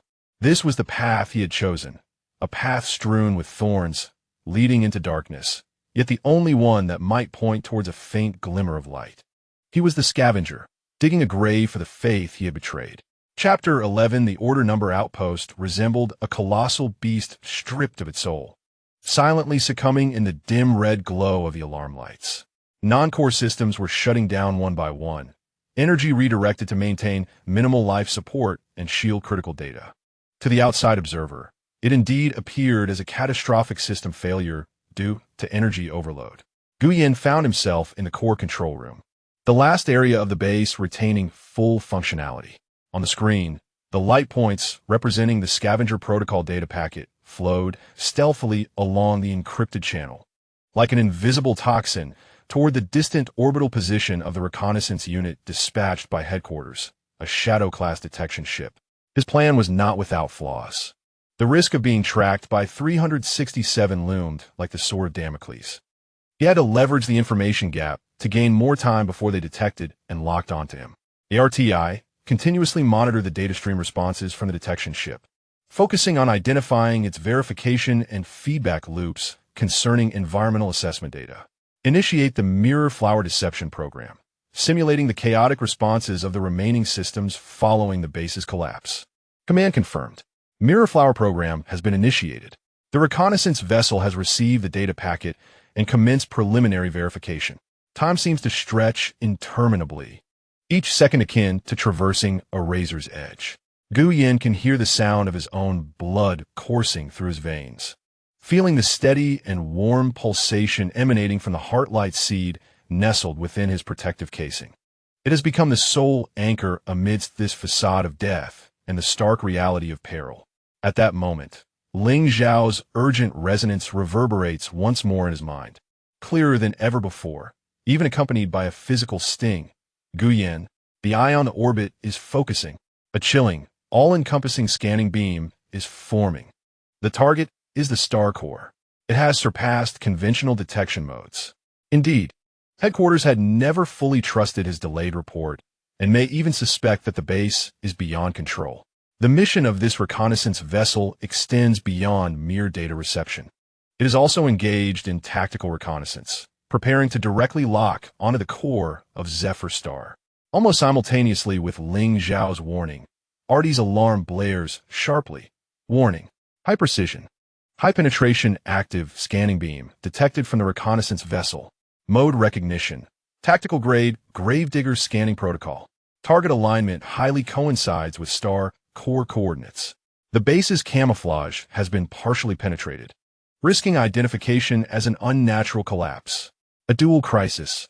The poison of Phase 0 has yet to take effect, while the enemy's lethal scan has already commenced. Once the star core is accurately located and marked, the incoming fleet will be able to disregard any environmental interference and deliver a devastating strike on the core of Zephyr Star.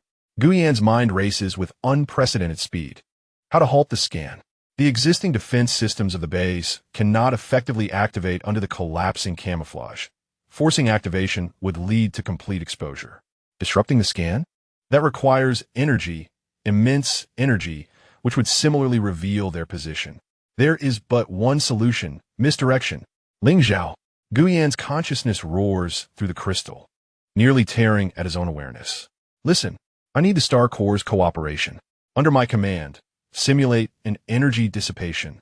Frequency, intensity, and pattern must conform entirely to the data model I transmit to you. Make it appear as though the star core is naturally leaking energy due to instability. Shifting coordinates to the backup location I designate. He swiftly transmits a meticulously calculated set of coordinates and energy models. This area lies far from the true star core, deep within the desolate mountains. He intends to use this scan to provide headquarters with a false target. Ling Zhao responds without a moment's hesitation, embodying complete trust and resolve. Understood. In this instant, the rational architect and the emotional guardian's thoughts align as never before. Guyan provides the blueprint for deception, while Ling Zhao harnesses the power of the planet to bring it to fruition.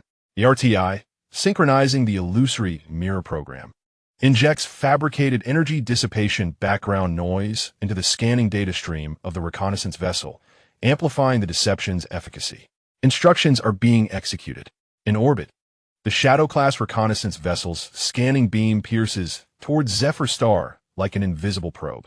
At this very moment, within the depths of the desolate mountains designated by Guyan, a seemingly naturally occurring, powerful energy pulse erupts, perfectly matching the scanning frequency, akin to the snoring of a slumbering giant. Its design seamlessly aligns with the model provided by Guyan, emulating the unstable state of a stellar core. Meanwhile, the fabricated data noise from ARTI spread like a veil, enveloping the scanning data received by the detection vessel.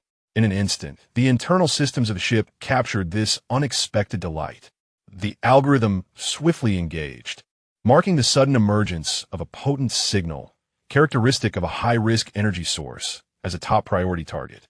The true stellar core, under the combined concealment of Guyan and Ling Zhao, had its energy signatures cleverly obscured by the planetary background radiation and the artificial noise, remaining unrecognized. The detection vessel's scanning beam continued to focus on the alternate coordinates. The Gravedigger protocol identified the false target as a suspected stellar core and completed the marking process. The intensity of the scan began to wane. ARTI reported, "Success. The brief deception has succeeded." Guyan, nearly exhausted, leaned against the console, his uniform drenched in cold sweat. The fatigue from intense concentration surged over him like a tide. He could sense the mental fluctuations from the other end of the crystal, filled with a sense of vulnerability and tremor emanating from Ling Zhao. This collaboration had undoubtedly drained Ling Zhao's immense energy. However, the crisis was not entirely averted. Warning: the detection vessel has commenced transmitting an encrypted quantum communication stream.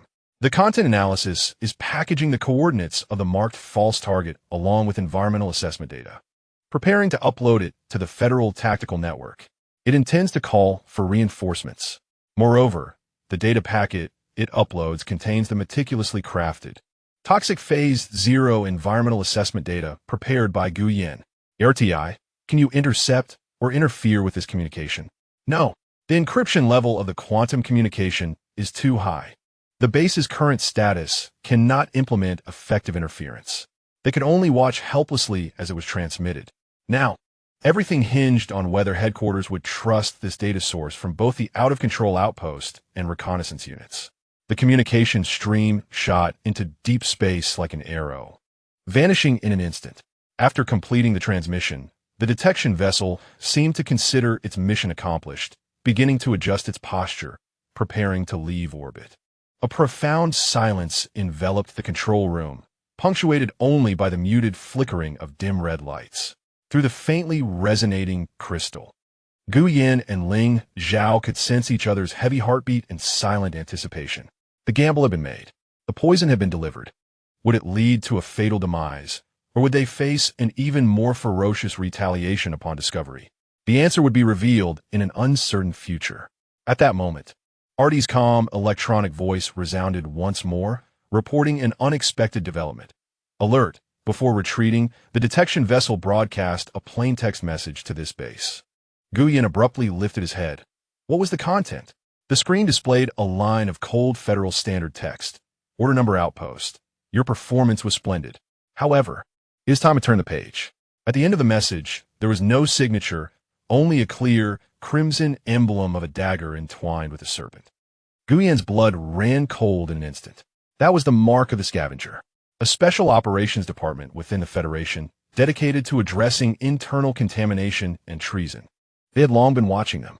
Chapter 12, the encoded message, marked by the emblem of a venomous dagger, hung like an icy blade at Guyan's throat. Cleaner. This term within the federal hierarchy epitomized the most efficient and ruthless internal purging.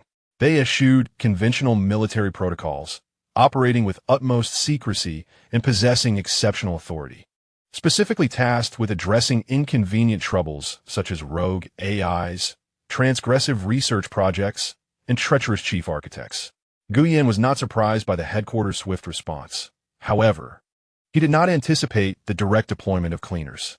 This indicated the extent to which headquarters regarded the anomalies on Zephyr Star, or rather, the peculiarities surrounding Guyan himself. They had ceased attempts at recovery or repair, opting instead for outright elimination. The atmosphere in the control room grew thick and oppressive. The dim red lights cast shadows on Guyan's pallid visage, and within the depths of his icy blue eyes, a storm was brewing. Arti analyzed the source of the information and traced the final jump trajectory of the reconnaissance ship. The information was transmitted via a broad-spectrum clear-code broadcast, and the source had self-destructed its encryption. After sending the information, the reconnaissance ship initiated an emergency jump, its trajectory vanishing at the edge of the Kuiper Belt, rendering effective tracking impossible. Clean and decisive, an archetypal cleaner approach. Amidst this suffocating tension, Artie's alert tone resonated once more, this time imbued with an unusual tremor.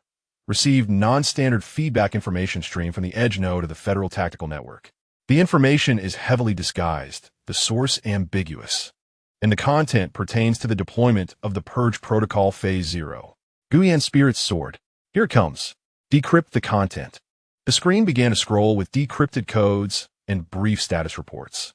This information was not directly sent to him, but was a backdoor program embedded within the Phase 0 data packet, which automatically echoed to a preset, hard-to-trace, abandoned information node under specific triggering conditions. The information was fragmented, yet the assembled picture sent a chill down Guyan's fingertips, igniting a flicker of hope. Phase 0 environmental assessment data received and verified. Note: exploited a data validation loophole. Orbital beacon deployment orders issued. Beacon deployed to designated coordinates. Coordinates confirmed. Sector G77. The Barren Mountain coordinates altered by Guyan. Beacon activation failed. Error code 734. Gravitational anchor point unstable. Attempt to activate backup beacon failed. Error code 812. Environmental energy frequency conflict. Ground suppressor synchronization signal chaotic. Self-diagnostic program detected a logical paradox. System determined. Deployment environment contains an irreconcilable paradox. Phase 0 protocol execution paused, awaiting further instructions. The main fleet, the Judgmenters, received orders to halt their jump beyond the Stargate, awaiting subsequent evaluation. Success. The bait of the cleaner protocol had taken effect. The data he had manipulated successfully deceived the headquarters system, plunging the Phase 0 deployment program into logical chaos and self-doubt, ultimately forcing it to pause. The vast Judgment of Fleet was temporarily stalled beyond the Stargate. This bought Zephyr Star invaluable time, perhaps a few hours or even days. This fleeting respite was a glimmer of survival's hope. A profound sense of exhaustion, akin to a survivor's relief, enveloped Guyen, rendering him nearly incapable of standing as he steadied himself against the console. The cold metallic touch revived him momentarily. What was the cost? He immediately directed his gaze toward ARTI. Status of the base's camouflage? Risk of exposure reassessed. Camouflage status maintained. The alerts from a scavenger division did not accompany direct attacks, suggesting their intent was psychological pressure and location confirmation. However, due to the anomalous failure of Phase 0 deployment, headquarters suspicions regarding the Zephyr Star outpost had escalated to the utmost degree. The main operational units of the scavengers were likely en route. Risk of being located, high. Psychological pressure. Guyen contemplated this term. That message served as both a proclamation of their existence and a provocation, a test to gauge his reaction, to see if he would unwittingly reveal further vulnerabilities in a state of panic. Remain calm. He must remain composed. Drawing a deep breath, he quelled the tumultuous emotions within him. Victory was fleeting. The crisis had merely assumed a more lethal guise. Ling Zhao, through the crystal link, he conveyed the suspension of Phase 0 and the appearance of the scavengers, without concealment or embellishment. There was a prolonged silence on the other end. Guyen could sense the complex waves of emotion emanating from their mental connection, a blend of relief, heaviness, and renewed vigilance. We have gained time. Ling Zhao's voice finally emerged, laden with profound fatigue, yet tinged with a sense of relief. But this also meant that the next adversaries would be more professional, more deadly hunters. I understand, Guyen replied. They excelled in infiltration, sabotage, and precision elimination. Conventional planetary defenses would prove inadequate against them. We must alter our strategy. He gazed at the desolate mountains marked on the screen as suspected core sites. A plan began to take shape rapidly in his mind. That false target might be repurposed. A glimmer of cold light flashed in Guyen's eyes. The scavengers would undoubtedly prioritize investigating the cause of Phase 0's failure, and that coordinate would be their primary point of inquiry. You intend to lay an ambush there? Ling Zhao immediately grasped the implication. Not entirely. Guyen shook his head. The risk of an ambush was too great. They could not afford a direct confrontation. However, they could prepare a surprise for them, a surprise that aligned with the unstable characteristics of high-risk energy sources. He intended to play the adversary's own game, setting an energy trap in that region. Not an aggressive one, but rather a simulation of a core explosion gone awry. When the elite team of scavengers infiltrated to investigate and trigger the trap, a colossal energy outburst would create the illusion that the core had been inadvertently destroyed. This might temporarily mislead the scavengers, even leading headquarters to believe that the greatest threat to Zephyr Star had self-annihilated, thereby abandoning subsequent large-scale purges. Of course, this also bore immense risk. If exposed, it would incite their wrath. I need your assistance, Ling Zhao. We require the core to simulate a death convincing enough to deceive. Guyen spoke gravely. Ling Zhao fell silent once more. This time, Guyen sensed him engaging in rapid consciousness exchanges deep within the core with the other Guardians. This matter pertained to the survival of the entire planet. He could not decide alone. Moments later, Ling Zhao's response arrived. Imbued with a resolute determination, the Star Core has consented. It is willing to take this perilous gamble. We shall commence preparations. requiring no less than 6 hours to gather energy and adjust frequencies. Very well, Guyan nodded, affirming that he would be responsible for the physical arrangement of the trap and its triggering mechanism. The new covenant, forged under a greater crisis, grew ever tighter and more perilous. Once communications were severed, Guyan did not pause for a moment. He had to race against time. He accessed the final inventory of weapons and engineering units at the base, beginning to design the intricate energy trap.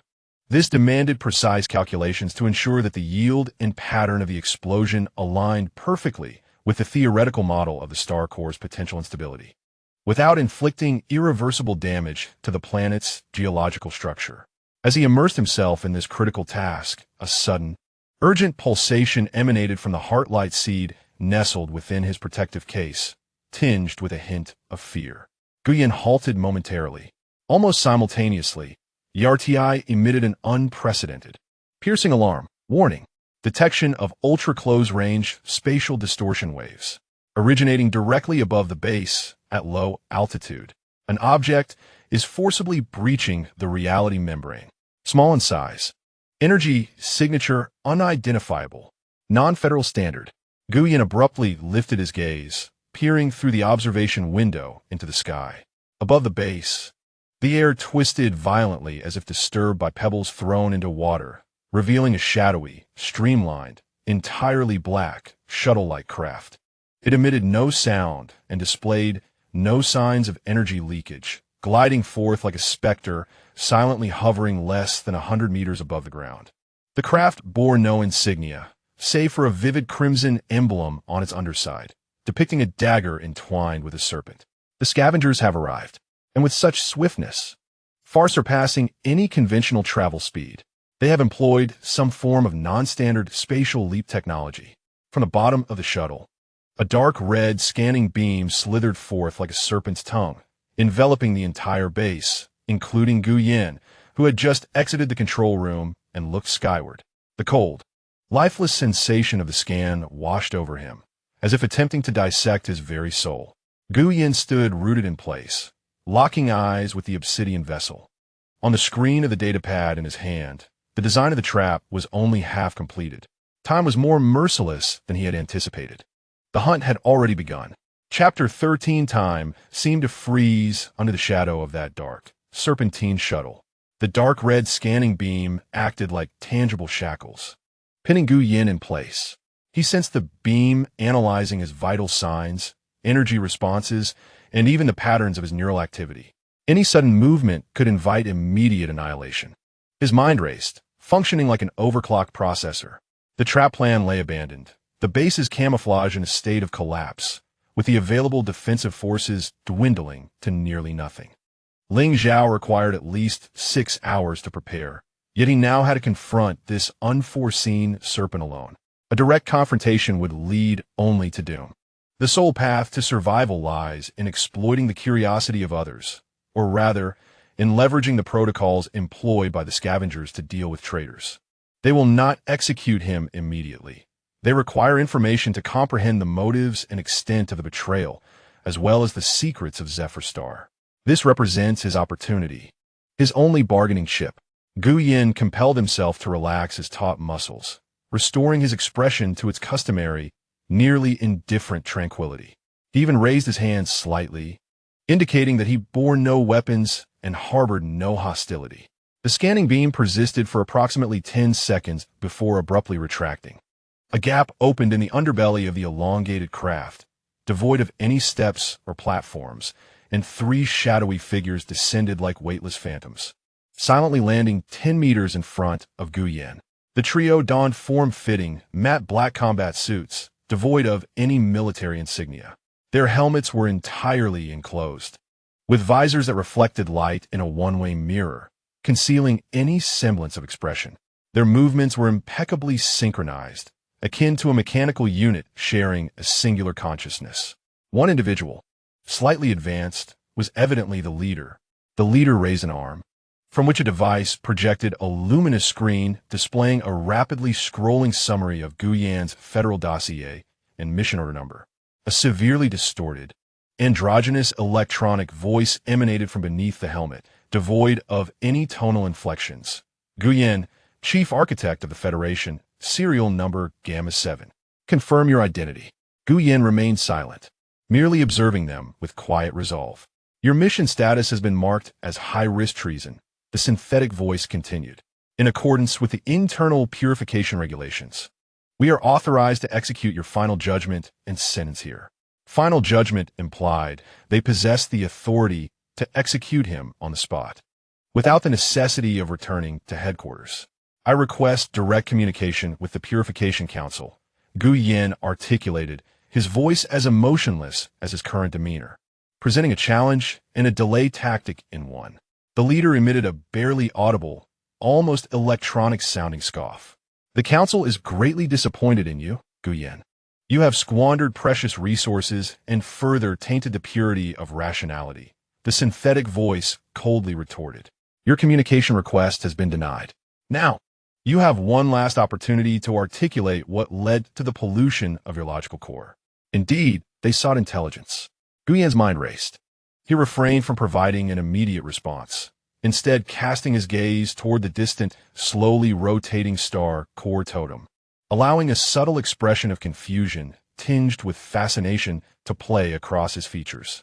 This was a meticulously calculated expression, one that a leading scientist might exhibit when captivated by an unknown phenomenon, a logically coherent reaction. Pollution? Gu Yan slowly echoed the term, his voice low. Perhaps, but I would prefer to refer to it as cognitive subversion.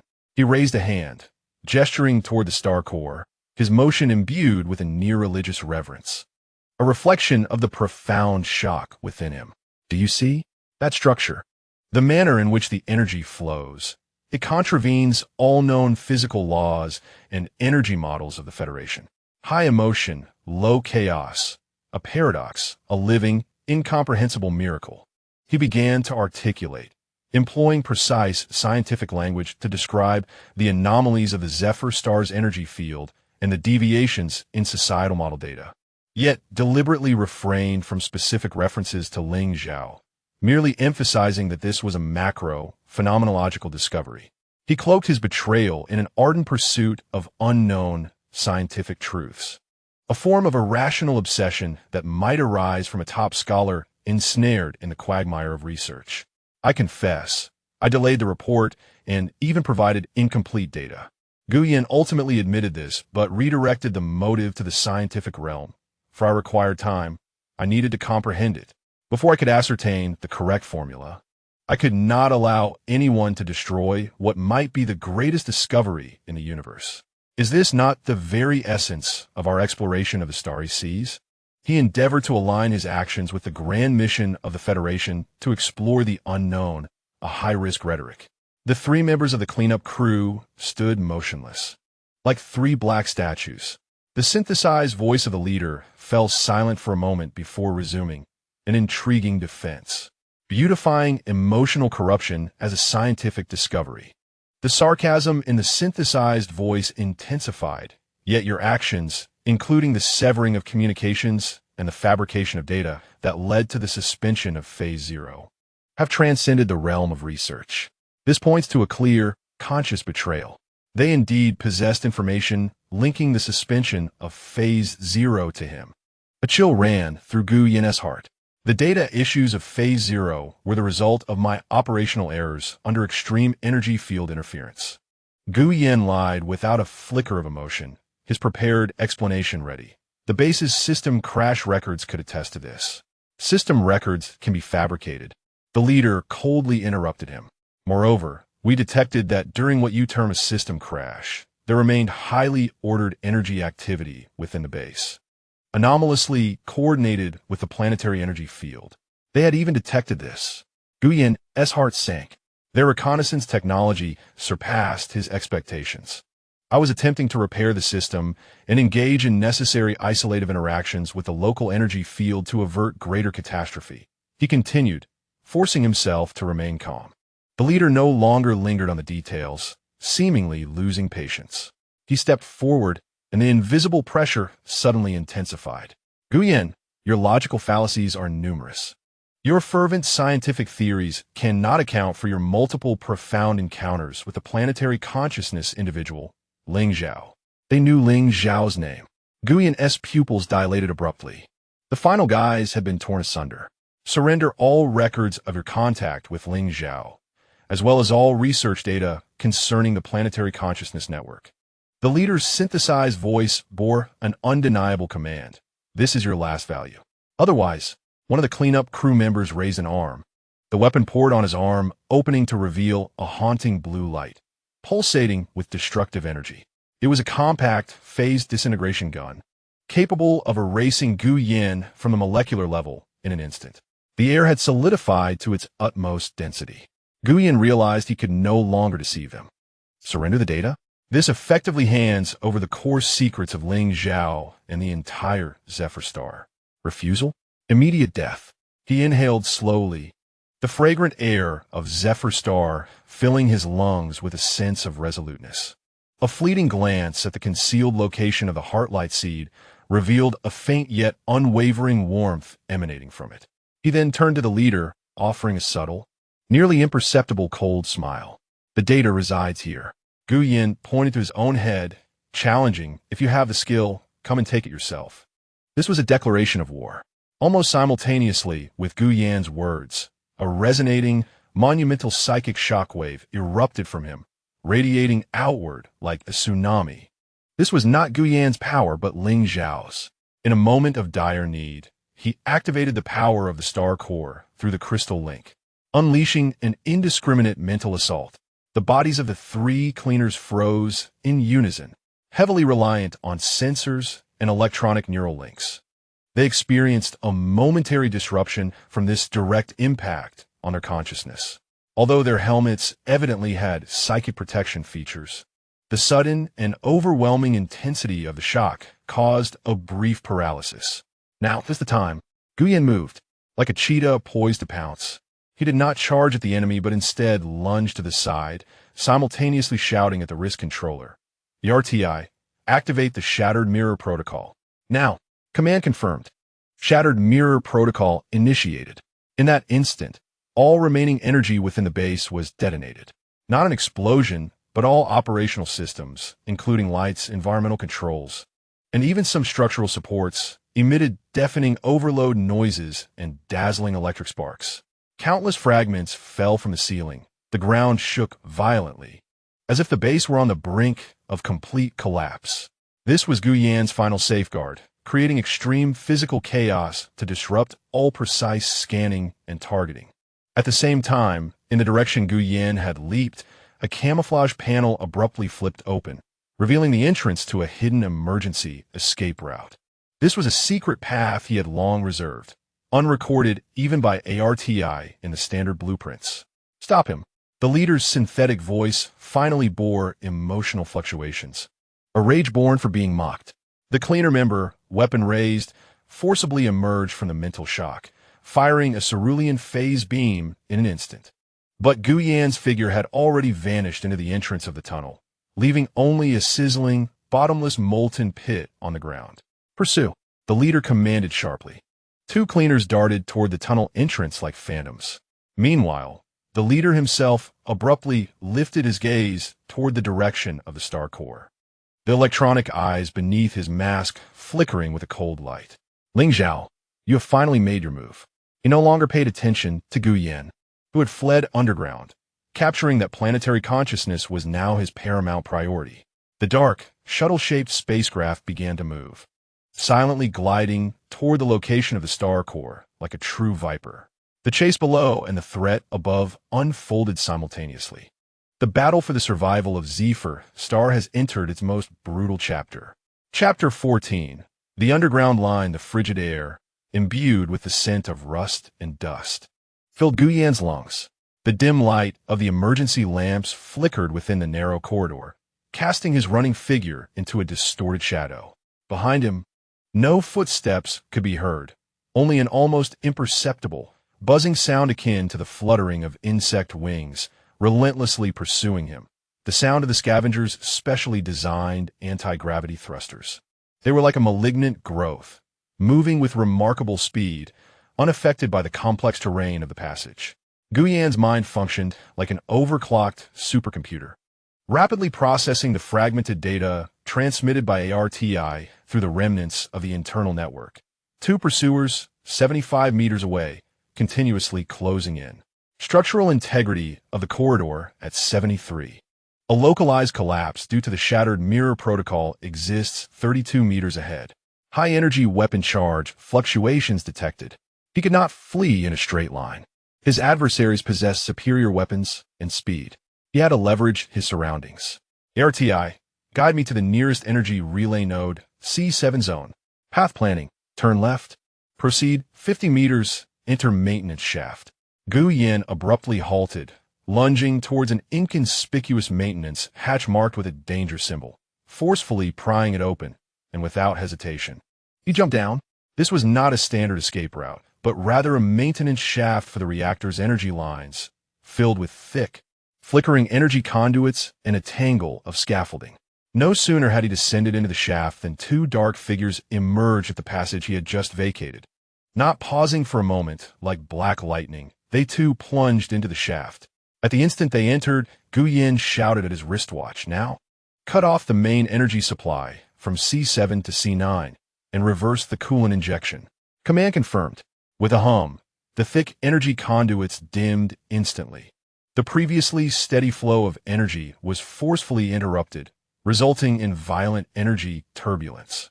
Simultaneously, several coolant valves burst open, and a cold, acrid blue liquid gushed forth like a high-pressure water cannon from all directions, swiftly filling the majority of the shaft.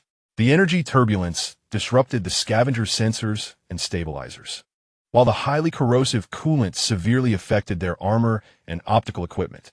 For the first time, the movements of the two scavenger members exhibited obvious confusion and delay. They had to divert energy to fend off corrosion and stabilize their forms. Seizing this precious moment, Guyan swiftly ascended the slick scaffolding like a monkey, racing toward the maintenance passage at the bottom of the shaft. Utilized the environment to create interference. Switched to thermal and motion tracking composite mode. One of the scavenger members communicated urgently with a synthetic voice. They forcibly stabilized themselves, disregarding the corrosive coolant, as the ghostly blue phase gun reactivated. Locking on a Guyan as continuously shifting figure within a complex structure, a beam of phase energy grazed Guyan's shoulder, severing the metal support above him. The searing shockwave and splattering molten metal caused him to stagger. He could not afford to stop. He gritted his teeth and plunged into the narrow passageway at the bottom, barely wide enough for a single person. Here, darkness enveloped him, forcing him to navigate by touch alone. Behind him, the heart-pounding drone drew nearer once more. The ground and sky intertwined. Ling Zhao's spirit was profoundly connected to the core of the star. He could perceive the obsidian serpent spacecraft approaching the core of the light and shadow totem at a deliberately taunting, slow, and steady pace. He sensed the chilling, pure void of will emanating from within the spacecraft, a stark contrast to the life energy of Zephyr Star. It was a complete negation of all existence and emotion. Guardians, prepare for the impact. Ling Zhao's mental waves transmitted across the expanse, linking with the consciousness of several other guardians scattered throughout the planet.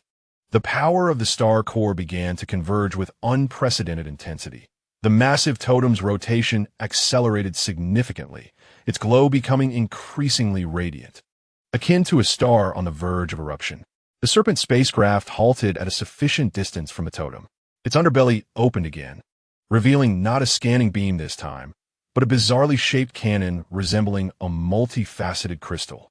The cannon began to gather energy, not in ethereal blue, but in an all-consuming, ultimate black.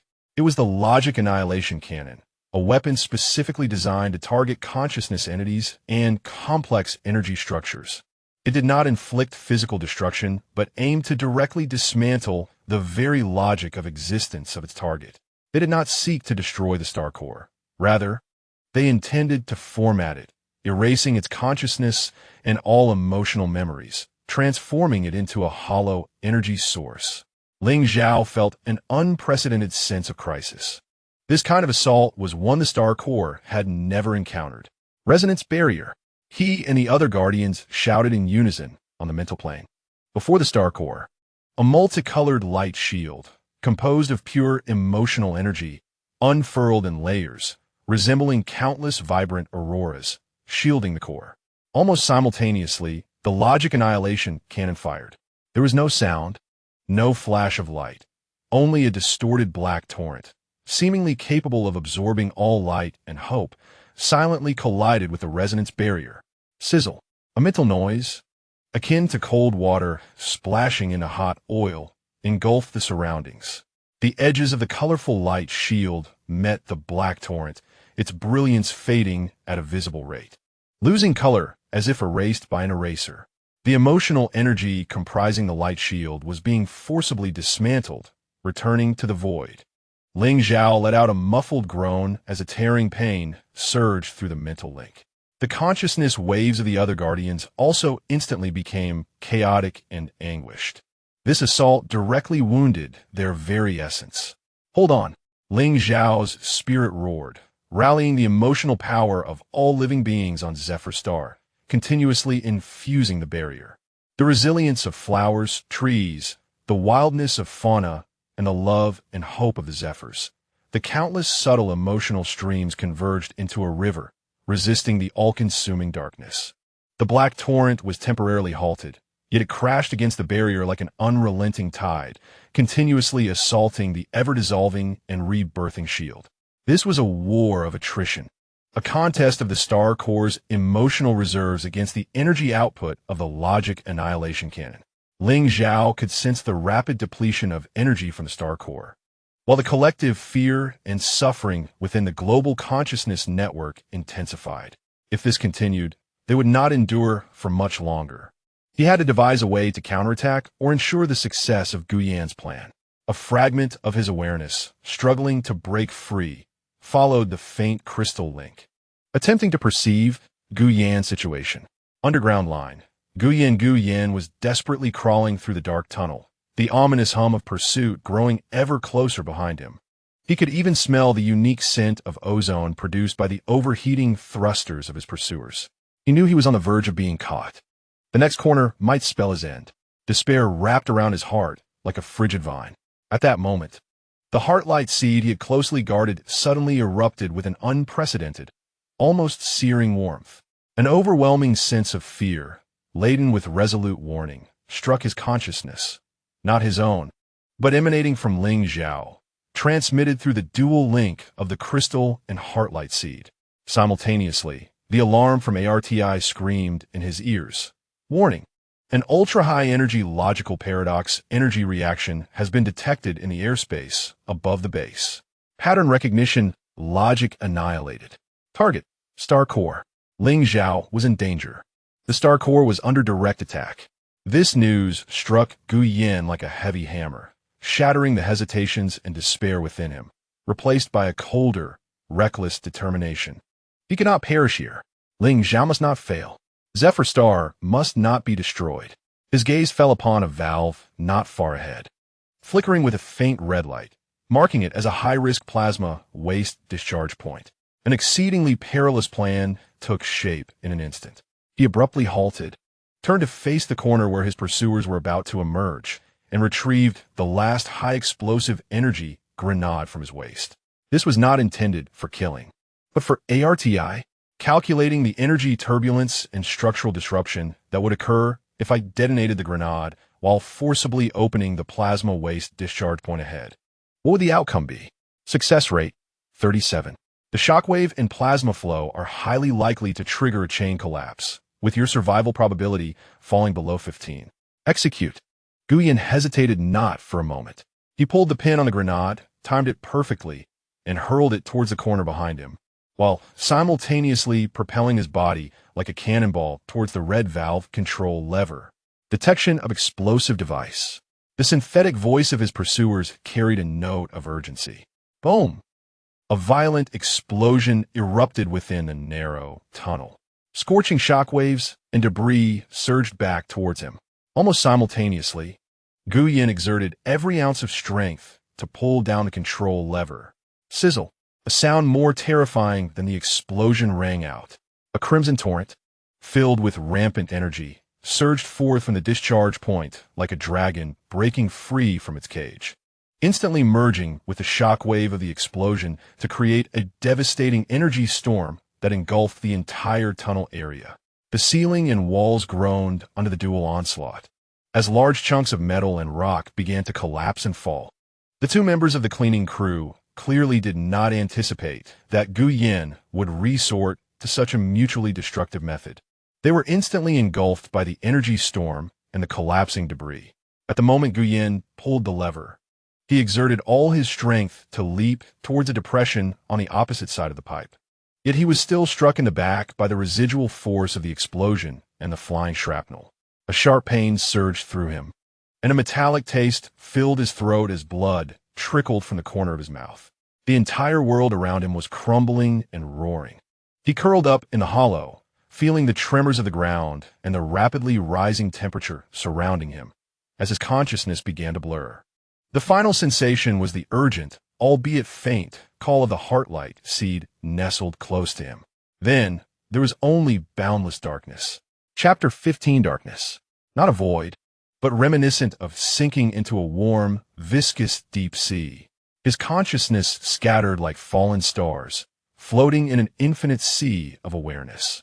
Concepts of pain, crisis, and imminent destruction became distant and hazy. Gu Yin felt himself sinking, yet it seemed as if he were also rising. He lost all sense of time, lost the boundaries of self.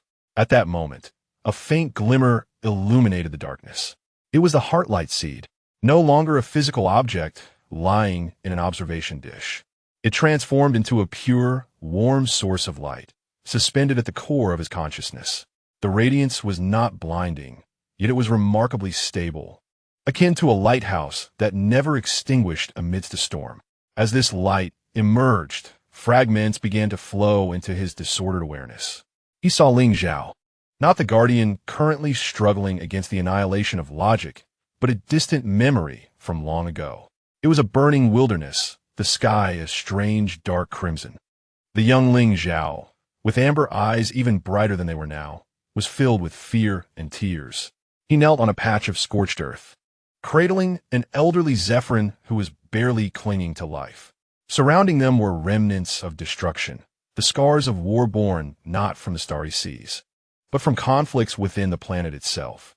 Why was young Ling Zhao crying, his voice hoarse? Why could they not coexist like the starlight? Why must anger burn down their homes? The elder in his arms, life flickering like a candle in the wind, exerted his final strength to press a faint point of light, the most primal heartlight seed, into the palm of young Ling Zhao. The elder's voice was weak yet clear, emotions transcending right and wrong. They are part of us, like rivers that ebb and flow. The true terror lies not in anger, but in being consumed by it.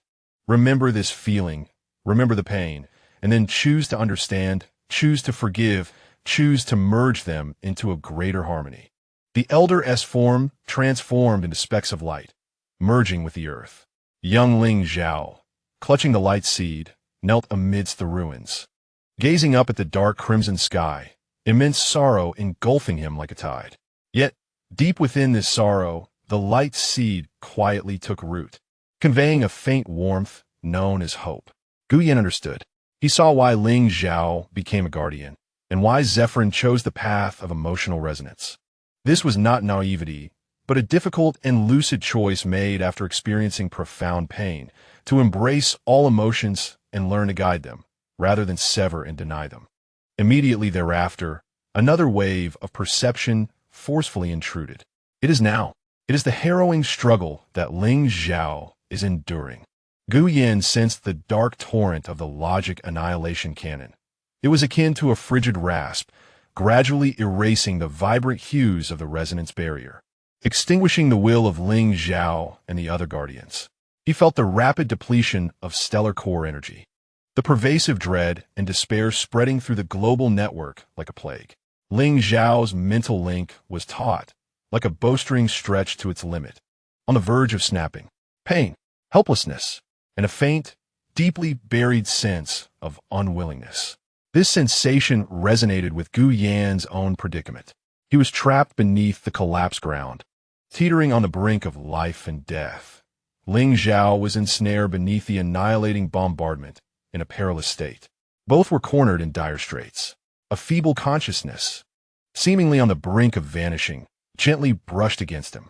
It was Ling Zhao. In this moment of imminent peril, he still managed to spare a fragment of his spirit, attempting to seek out Gu Yan. Are you still alive? That tendril of consciousness bore an ineffable weariness and a barely perceptible, almost dependent hope. In this moment, Gu Yan's scattered awareness appeared to find its focal point. He could not perish here. Ling Zhao must not fail. They had to survive together. A fierce will to live, mingled with compassion for the desolate wasteland in Ling Zhao's memories and a protective heart for the hope represented by the heart-light seed, erupted within the depths of his consciousness like a volcano.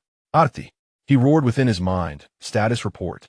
The dormant AI seemed to be reactivated by this powerful will, forcibly injecting a stream of information into his hazy awareness. Life signs of the user detected as weak, multiple fractures, and internal bleeding. Current environment. Level C lower pipeline. Structural collapse rate at 85.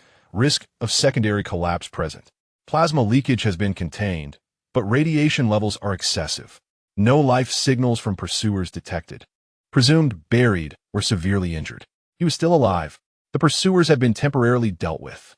What of the external situation at the base? Ling Zhao could not directly observe the stellar core battlefield. However, through residual environmental sensors, he detected a continued high-energy logical paradox energy counteraction, with the stellar core energy response exhibiting unstable fluctuations in a downward trend. It was inferred that the Guardian situation was exceedingly perilous. There was no time to lose. Gu Yan forced himself to disregard the excruciating pain in his body and the dizziness enveloping his consciousness, pondering. The trap plan required time, and Ling Zhao had no time left.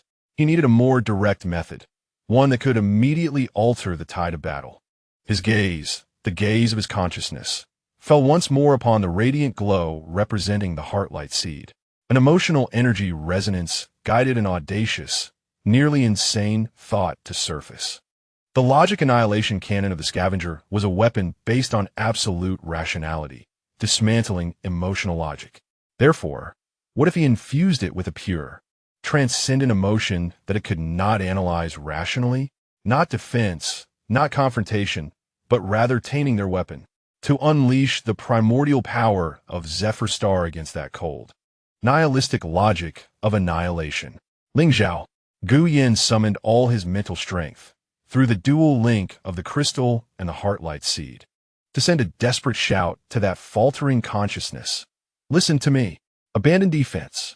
Channel all the strength, all the emotions of Zephyr Star, especially that purest essence within the heart-light seed, towards me. Fire at will. On the other end of consciousness, Ling Zhao was evidently taken aback by this request. What? Are you out of your mind? You will. This is our only chance. Gu Yan's consciousness conveyed an unwavering resolve.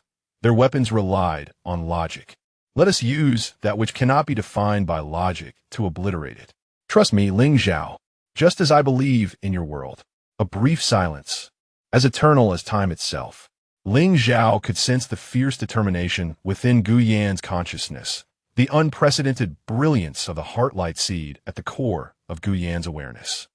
He understood what Gu Yan intended to do. It was a gamble that risked their very lives. In the next moment, Ling Zhao made his choice.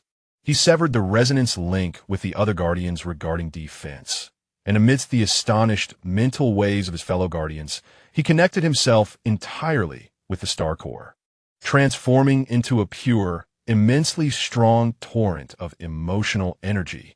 Joy, sorrow, anger, love, hope, despair, the most intense emotions of Zephyr Star's billions of beings at this moment, along with all the memories accumulated through the ages, especially the transcendental guardianship and hope represented by the heart-light seed, which was intimately connected with Gu Yan, were drawn forth madly and converged at the cost of his own stability. He relinquished all defenses, exposing the star core's most fragile center to the dark torrent of the logic annihilation cannon. Then, he compressed this chaotic yet magnificent emotional energy, embodying the will of the planet, not directing it towards the logic annihilation cannon, but along the crystal link to Guyen, as if the galaxy itself were reversing, hurtling towards Guyen, buried deep underground, whose consciousness was closely intertwined with the heart-light seed. Catch it, Guyen! Ling Zhao's final mental shout, filled with excruciating pain and complete trust, urged him to survive. On the horizon of the earth and sky, the leader of the scavengers aboard the Viper aircraft keenly sensed the drastic change in the energy field below. The target has abandoned defense. The star core energy is gathering and flowing underground in an anomalous manner. The synthetic voice, tinged with confusion, swiftly transformed into a cold command. Logic annihilation cannon, maximum power, lock onto the star core's center. Completely formatted. The black torrent of annihilation broke free from the colorful barrier, like a runaway stallion, charging towards the seemingly defenseless star core. In that very instant, deep underground, Guyen felt his consciousness overwhelmed by an indescribable, warm yet violent torrent. It was not harm, but a fusion. He sensed that he was no longer a solitary entity. His consciousness transformed into a conduit, a lens, bearing the joys and sorrows of all Zephyr Star, carrying Ling Zhao's desperate trust, and embodying the most radiant brilliance that the heart-light seed, in its self-immolation, could emit. He could not think, only instinctively focus and refract this torrent of emotional energy, infused with the planet's will, aimed at the cold tendrils of the logic annihilation cannon that were tracing back along the crystal link, seeking to obliterate his consciousness. It was not a confrontation. It was an embrace. It was an infusion, as if the most searing, living blood were infused into a frigid, methodical machine. A profound tremor, indescribable by any physical phenomenon, erupted suddenly, centered on the connection between Guyen's subterranean position and the stellar core. The dark torrent of the logic annihilation cannon. At the moment it was about to reach the heart of the stellar core, shattered like glass struck by a colossal stone. It was not merely negated. Rather, its intrinsic operational logic was utterly overwhelmed, subverted, and even infected by chaotic and immense emotional variable, one that could not be defined by any model in its database. Inside the venomous serpent vessel, a piercing alarm blared madly. Warning: logic annihilation cannon overload. Core algorithm contaminated by unknown data flow. Logic unit collapse. Weapon systems offline. The synthesized voice of the team leader trembled for the first time, infused with incredulity. Impossible. What is this? How can emotions? He beheld the shattered torrent of annihilation, which had not completely vanished. Instead, it transformed into a myriad of spores resembling heart-light seeds, shimmering with faint, iridescent points, gently merging with the skies and earth of Zephyr Star. Although the brilliance of the stellar core had dimmed significantly, it continued to rotate steadfastly, as if having undergone a baptism. Deep underground, the architect they had deemed a traitor, whose life signal had waned to the utmost, resonated in unprecedented, profound symbiosis with the emotional energy field of the entire planet. The electronic eye beneath the scavenger leader's mask flickered wildly, ultimately turning into an extreme chill. The threat level of the target was reassessed to exceed limits. Priority task altered. At all costs, eliminate the contaminant Guyen. Activate the terminal protocol. He no longer gazed at the stellar core. Instead, he locked all sensors firmly onto the collapsed underground area. Guyen must die. This was rationality delivering its final ultimatum against aberration. Chapter 16: Coldness. Not the chill of death, but rather a sensation of deprivation more absolute and void, akin to the nothingness before the birth of the universe, began to permeate outward from the underground ruins where Guyen lay entombed. The scavenger leader hovered beneath the venomous serpent vessel, witnessing the land beneath him visibly lose its color. It did not fade to gray. Rather, a more fundamental essence was disappearing. The rhythm of life, the faint glimmer of energy, even the very significance of material existence was being quietly erased. The grass did not decay, but transformed directly into transparent dust that dissipated. The rocks lost their texture, becoming smooth yet lifeless geometric blocks. This was a horrifying weapon of the terminal protocol, one based on the rewriting of reality at the informational level. It did not destroy matter, but directly modified the physical constants and definitions of existence in the local universe, forcibly removing the target area from the list of existence, returning it to absolute nothingness. The Leader S electronic eye fixated on that collapsed area. He could detect the faint life signal of Gu Yin still flickering defiantly. And the resonance with the energy field of Zephyr Star not only persisted, but deepened, transforming in a manner he could not comprehend. It is imperative to obliterate him entirely before he undergoes a certain transformation. The execution of the protocol, with a compliance rate of 15, marks the stable beginning of the definition of the detachment and synthesis as the frigid sound of ice coldly reports on the progress. Underground, the realm of Gu Yan's consciousness. Gu Yan felt as though he were being torn apart. One half of him was drowning in an abyss of darkness and excruciating pain, a signal that his physical form was on the brink of collapse. The other half, however, seemed to ascend to an unprecedented height, merging seamlessly with the emotional energy field of Zephyr Star. The torrent of planetary emotions, infused by Ling Zhao's desperate endeavor, did not dissipate with the annihilation of logic. Rather, it entwined around his shattered core of consciousness as if it had found a sanctuary, merging with the last flicker of the extinguished heartlight seed. He beheld countless fragments of memories belonging to the Zephyr people, experiencing their joys and sorrows. He heard the breath of the forest, the song of the rivers, and the slumber and awakening of the mountains. He grasped the ancient and profound will of the stellar core, understanding why Ling Zhao was willing to sacrifice everything to protect it. This was not merely the transmission of data, but a communion of existence. His rational structure, once an indomitable edifice constructed of formulas and logic, did not collapse under the impact of this vast emotional torrent. Instead, it was reconstructed. Cold formulas were imbued with warmth, and rigorous logical chains intertwined with the rhythms of life. He began to comprehend the world in an entirely new manner, not through decomposition and measurement, but through connection and resonance. The probabilities he calculated were no longer frigid figures, but life trajectories brimming with infinite possibilities. He realized that reason and emotion were never opposing extremes. They represented two distinct dimensions of understanding the universe, akin to light being both a particle and a wave. The Federation, in its relentless pursuit of reason, stifled emotion, rendering itself blind, whereas Zephyr Star embraced emotion yet lacked the rational helm to direct that power with precision.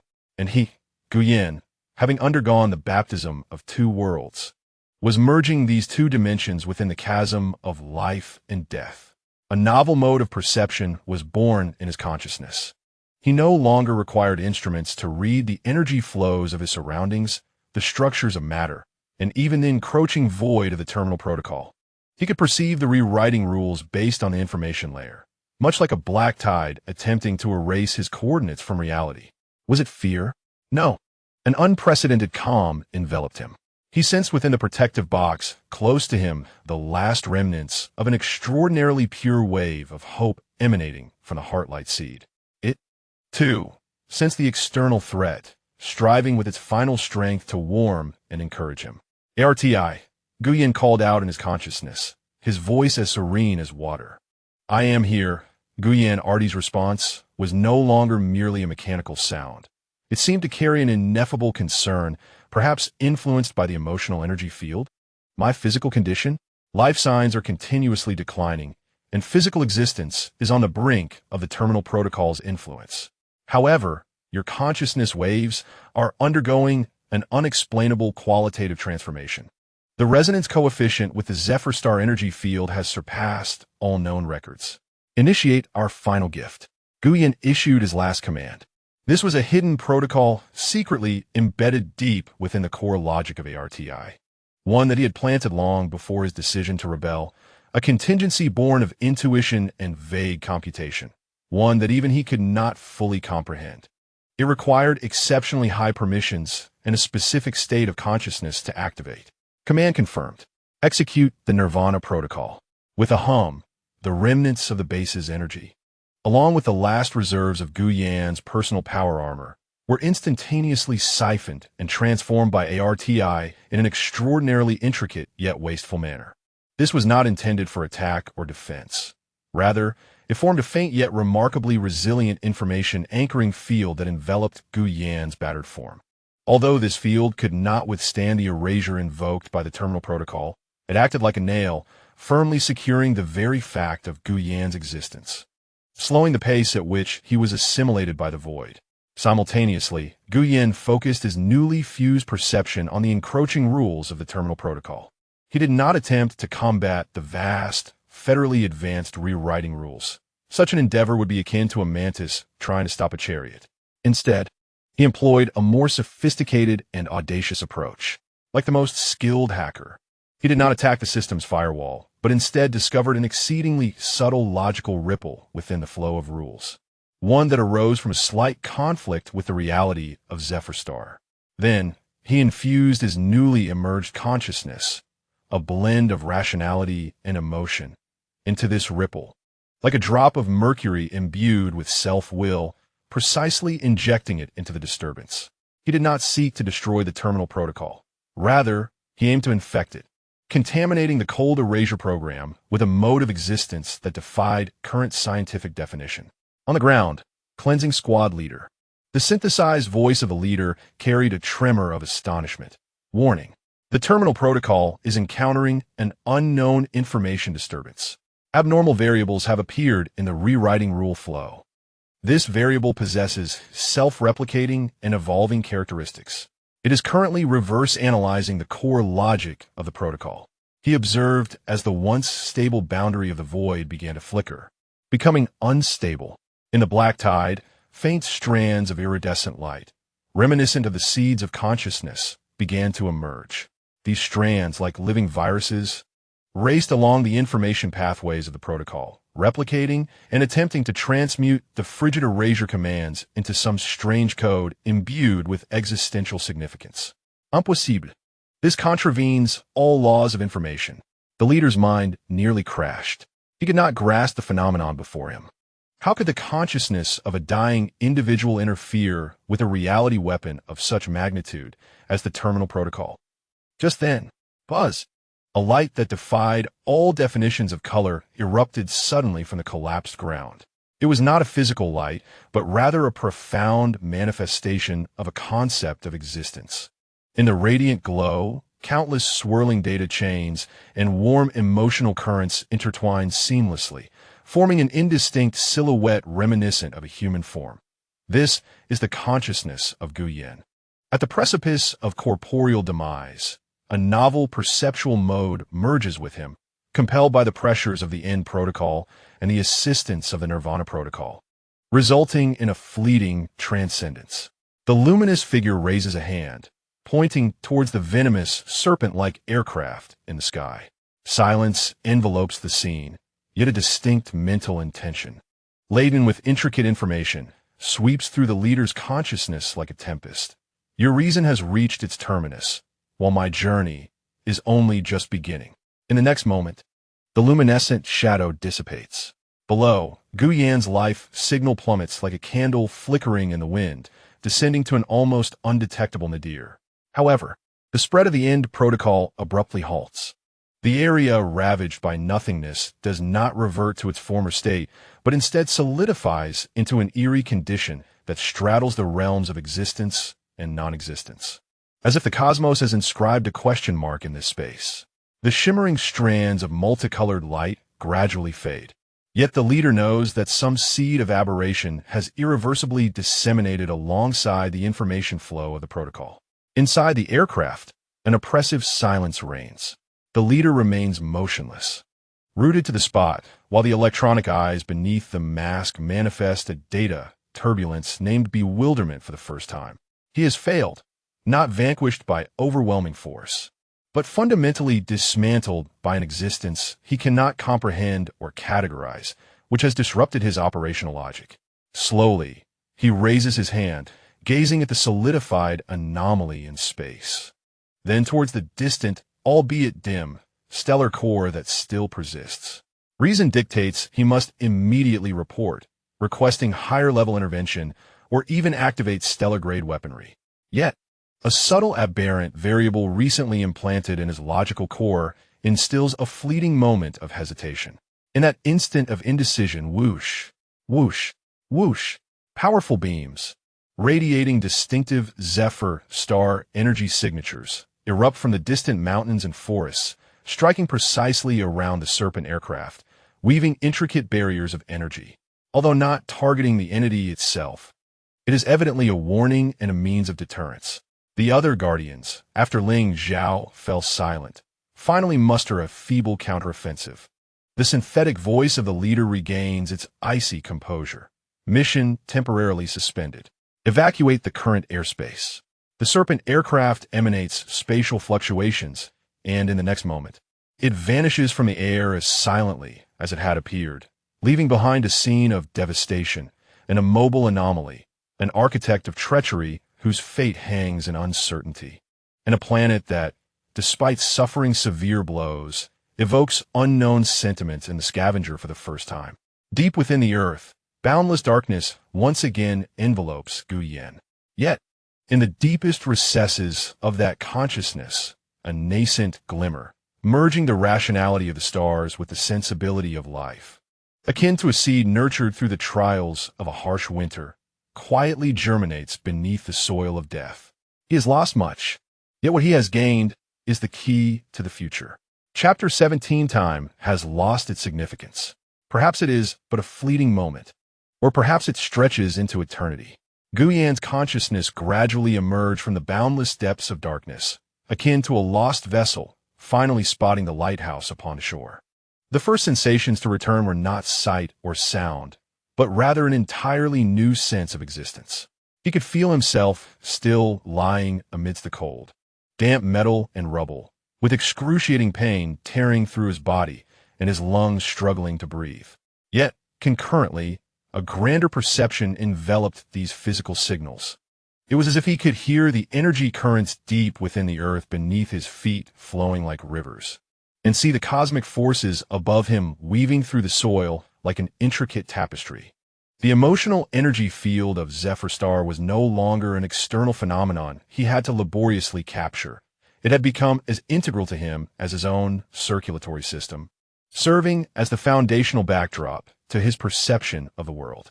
Joy, sorrow, tranquility, anxiety, the subtle emotional fluctuations of countless beings sparkled like stars in the vast galaxy, vividly apparent in the expanded landscape of his consciousness, yet no longer chaotic.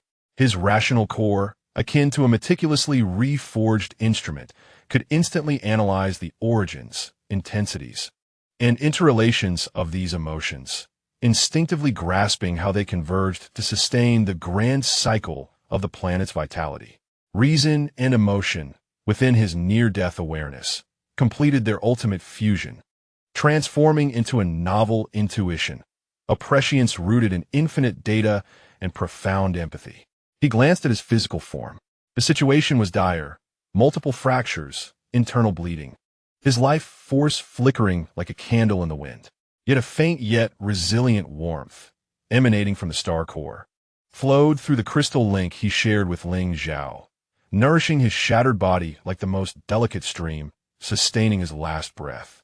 The thought of Ling Zhao invoked a surge of warmth, intertwined with worry, gratitude, and a heavy sense of responsibility. He immediately focused his perception, attempting to locate that familiar spiritual connection. He beheld the star core. The immense light shadow totem continued to spin, albeit its radiance was exceedingly dim, the rotation agonizingly slow. The structure of the totem itself seemed to exhibit subtle distortions and cracks, resembling a masterpiece porcelain teetering on the brink of shattering.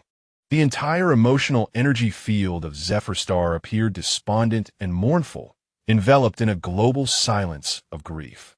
Ling Zhao's consciousness lay like an extinguished candle flame, submerged in the depths of the star core. In his effort to channel the planet's power to Gu Yin and to combat the forces of logical annihilation and the end agreement, he had exhausted everything, possibly even jeopardizing the very essence. The consciousness fluctuations of several other guardians were akin to startled birds, orbiting the silent star core, radiating fatigue and unease. He also perceived the perimeter of the base, a space solidified by the impact of the end agreement, a scar upon the universe where the rules of reality and void intertwined chaotically, emitting ominous vibrations. A few guardians of Zephyr Star, those not as core protectors like Ling Zhao, but more aligned with the essence of nature, were cautiously establishing a soothing energy field around the periphery, attempting to isolate its influence and prevent further spread. The crisis was temporarily averted, yet the scars left behind were harrowing. Gu Yin endeavored to move his body, but a piercing pain nearly drove him into unconsciousness once more. In his current state, he found himself incapable of even self-rescue. At that moment, his expanded perception detected an approaching life response, not the cold void of a scavenger, but rather one imbued with curiosity, concern, and a hint of familiar warmth. It was the child from Zephyr who had once gifted him the Heartlight seed, accompanied by his family. They seemed drawn by the earlier commotion, perhaps sensing Gu Yan's faint life fluctuations, cautiously traversing the chaotic periphery of the base, edging closer to the collapsed area. In the child's hands rested a newly sprouted Heartlight seed, radiating a soft glow filled with pure concern. Gu Yan's heart stirred, though he could neither speak nor move. He endeavored to convey a feeble yet remarkably clear thought to the approaching Zephyrians using the newly awakened, integrated consciousness within him. It was not a spoken language, but a simple image coupled with an emotion, a wounded individual lying in the darkness underground, accompanied by a plea for help. The Zephyrian, who was carefully probing the surroundings, halted abruptly, a look of surprise crossing their face.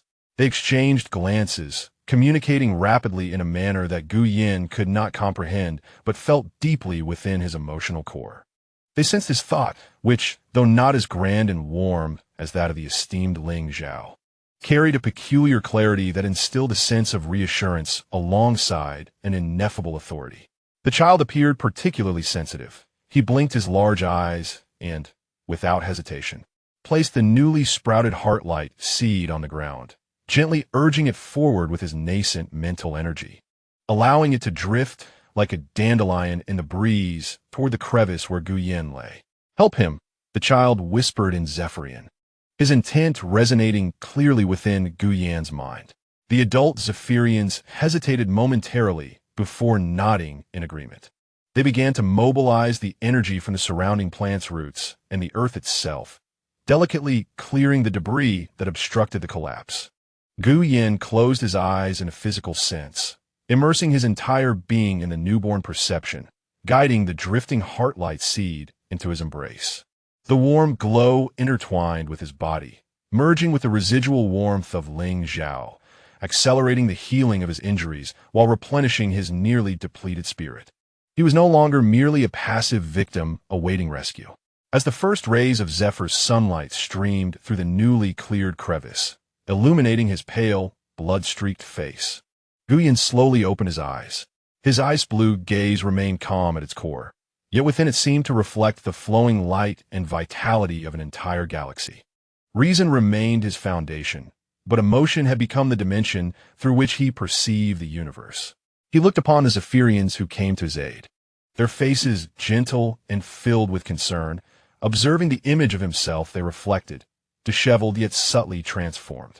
His voice was hoarse, yet it bore an unprecedented calmness and strength as he spoke his first words in the rudimentary yet precise Zephyrian universal language he had just learned from the surrounding energy field. "Take me to meet the other guardians." He did not utter a word of thanks, for that gratitude had already merged with his connection to the world around him. He directly articulated his demands, fully aware that the crisis on Zephyr Star was far from resolved. The scavengers had merely retreated temporarily, while the menace from the Federation loomed ominously. The silence enveloping Ling Zhao required someone to fill the void.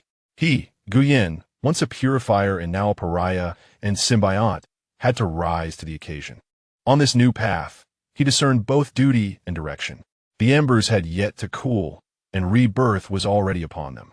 Chapter 18 Guyan was laid upon a stretcher woven from soft, luminous moss and resilient vines, carefully carried by several Zifa people through the desolate outskirts of the base. Progressing deeper into the planet, he did not succumb to slumber. Instead, he continuously engaged his newfound perception. Along the way, he perceived the flora gently leaning toward him, exuding a soothing presence.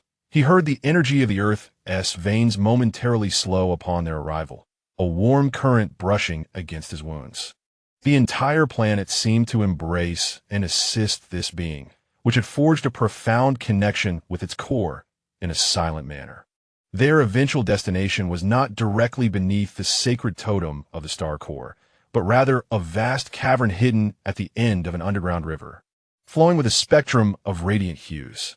This place, known as the Garden of the Star Core, served as a venue for the Guardian's meditation and deliberations. Countless cristallines formations, resembling stalactites, hung from the cavern's ceiling, their interiors flowing with liquid light, illuminating the entire space as if it were a dream. At the center lay a tranquil surface of water, reflecting the swirling radiance above, while the bottom was strewn with smooth, softly glowing pebbles. The air was rich with a potent yet gentle life energy, imbued with an aura of serene and ancient wisdom. By the water's edge, 3 guardians awaited. One was a towering figure, resembling a mountain elder formed from ancient stone, whose consciousness radiated heavy and steady waves, embodying the resilience of the earth. Though weariness and concern were evident in his demeanor.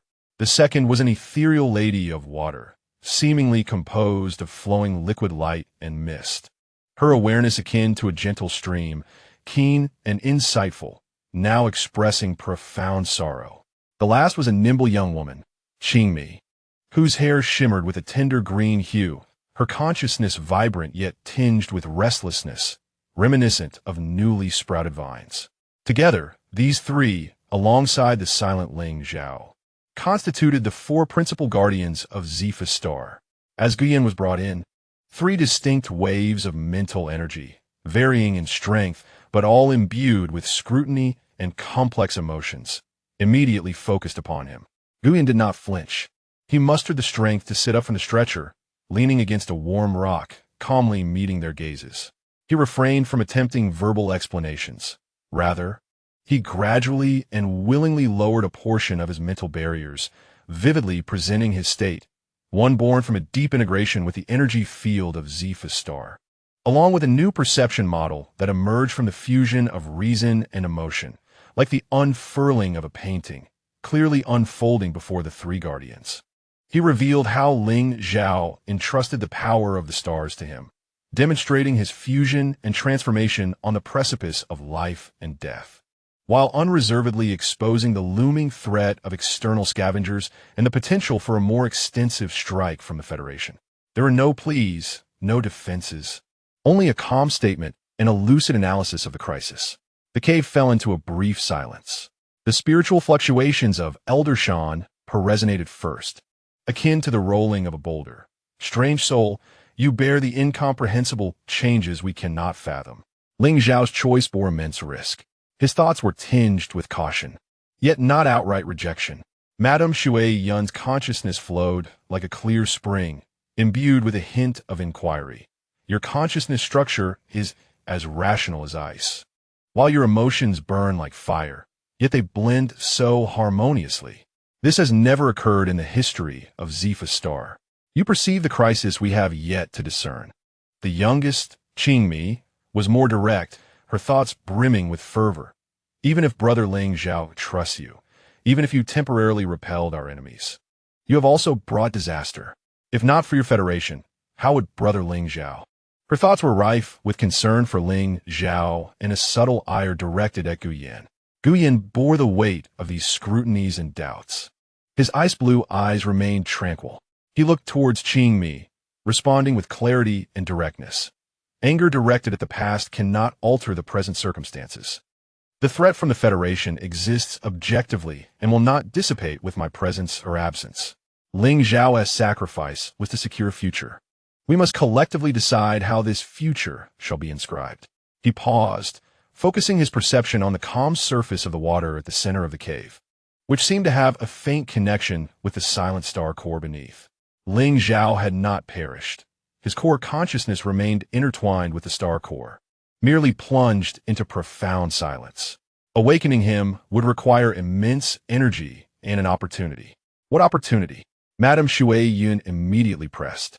A resonant source that can compensate for the damage to his consciousness structure caused by excessive power extraction. Gu Yin concluded, based on his newfound analytical skills. A vessel capable of bearing and amplifying specific emotional memories to reactivate his dormant consciousness nodes. The three guardians exchanged thoughts. Such a vessel, Elder Shan mused, may only be found deep within the spring of memories, seeking the emotional crystallization that binds him most closely. The spring of memories is a mysterious place on Zephyr star, storing ancient collective subconsciousness and significant emotional memories. It is extremely perilous, as those with insufficient consciousness may easily be assimilated and lost within the vast flood of memories. I can go, Gu Yin stated calmly. The three guardians lapsed into silence once more, to allow an outsider, one who had just undergone a tremendous change and whose state remained uncertain, into the most sacred memory site of Zephyr star. On what grounds do you believe you can? Shimi could not help but question. Because I am akin to him, Gu Yin replied, directing his gaze towards the star core, his thoughts imbued with an undeniable certainty. We have both stood at the intersection of two worlds, bearing everything to protect something. My consciousness structure might better navigate and extract what is necessary from the memory flood. What he did not say was that he might be the only one currently capable of entering and possessing sufficient understanding of Ling Zhao. The spirit of the mountain and the essence of water engaged in dialogue once more. Ultimately, the elder of the mountain conveyed a weighty thought. The fountain of memory is fraught with peril. Even if Ling Zhao grants you recognition, the will of the fountain may not acquiesce. Should you lose your way, no one will be able to rescue you. I am aware of the risks. Gu Yin nodded, yet stated that before the scavenger returns or the Federation's main fleet arrives, we must endeavor to restore the utmost combat capability of Zephyr Star. This is the optimal solution. His words were calm to the point of being ruthless, yet they struck at the core of the matter. What do you require? Inquired Lady Shuiyan. I need all known information regarding the Fountain of Memory, as well as a guide familiar with its paths. Gu Yin turned to them. While I immerse myself in the fountain, you must swiftly repair the damage to the outer core of the star, stabilize the global emotional network, and begin preparations for upgrading the planetary defense system. He began to allocate tasks like a true commander, grounded in his precise assessment of both parties' capabilities and the current situation. Upgrade? How do we upgrade? Qingmi expressed her confusion. We cannot solely rely on the passive defenses of the Star Eye. A glimmer of sharp insight flickered through Gu Yan's thoughts. We need to establish an active early warning and interference system based on emotional energy characteristics, utilizing the ubiquitous life network of Zephyr Star. We shall weave a psychic web capable of sensing malevolence and rational intent to kill. Simultaneously, we must explore how to convert individual emotional strength into directed defensive or disruptive measures more efficiently and precisely. He merged the military mindset of the Federation with the power characteristics of Zephyr Star, proposing an entirely new defense concept. The three guardians were stirred by his vision. It was indeed a direction they had never contemplated. In the end, Elder of the Mountain, representing the other two, made a decision. Outsider Gu Yin, your proposal holds merit. We shall grant you permission to enter the Fountain of Memory, and Qingmi will guide you to its edge.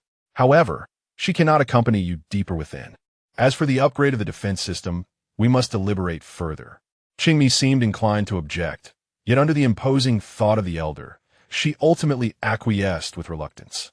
Gu Yin nodded slightly. That is sufficient. He understood that this was merely the beginning. Gaining preliminary trust, discovering a method to awaken Ling Zhao, and constructing new defenses. Each path was strewn with thorns. He struggled to rise, but was struck by dizziness due to his injuries. Lady Shuiyun gently waved her hand. enveloping him in a soft azure glow that temporarily stabilized his wounds and spirit. Rest for a moment. The journey to the fountain of memory requires sufficient mental fortitude. Gu Yin did not feign strength. He leaned against the rock and closed his eyes.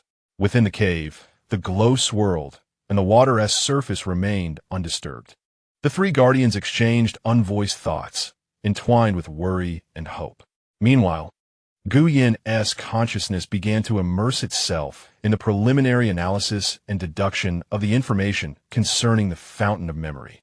The path ahead was incomplete, yet he had already set foot upon it. Chapter 19. The time for rest was fleeting, akin to a flicker of the star eye.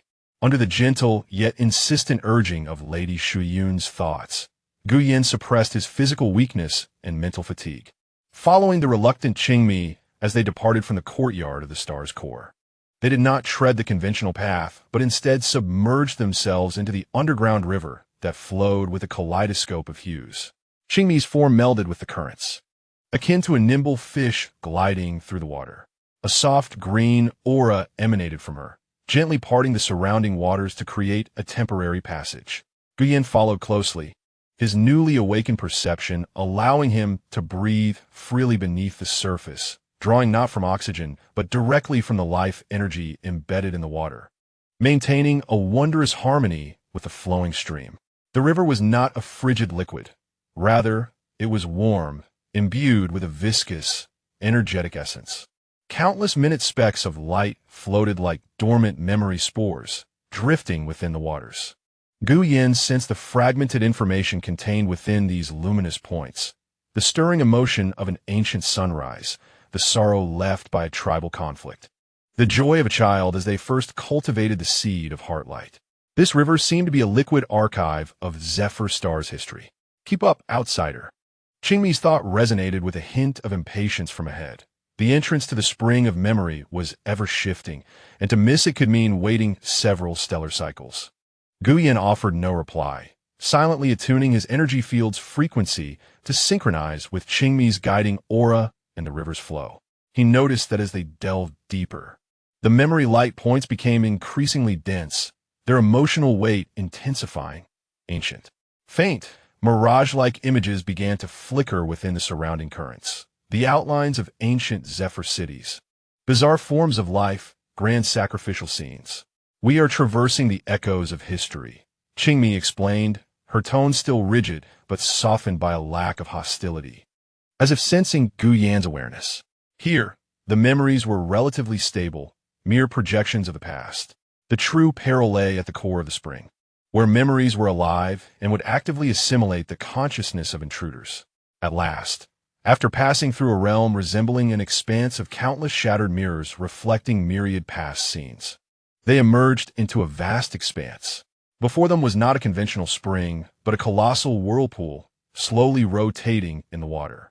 The center of the whirlpool was not shrouded in darkness, but rather a silver curtain of purest essence, as if it contained the starlight of the entire universe.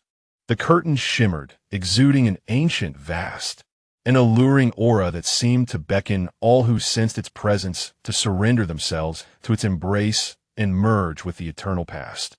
This was the entrance to the spring of memory. The water surrounding the whirlpool surged tumultuously, imbued with a powerful spiritual pull. Some memory light points that ventured too close were drawn in, instantly elongated, disintegrated, and absorbed into the silver curtain. Qingmi halted 100 meters from the whirlpool, her soft green aura steadfastly enveloping her, resisting that formidable pull. She turned to Gu Yin, her amber eyes reflecting a complex array of emotions.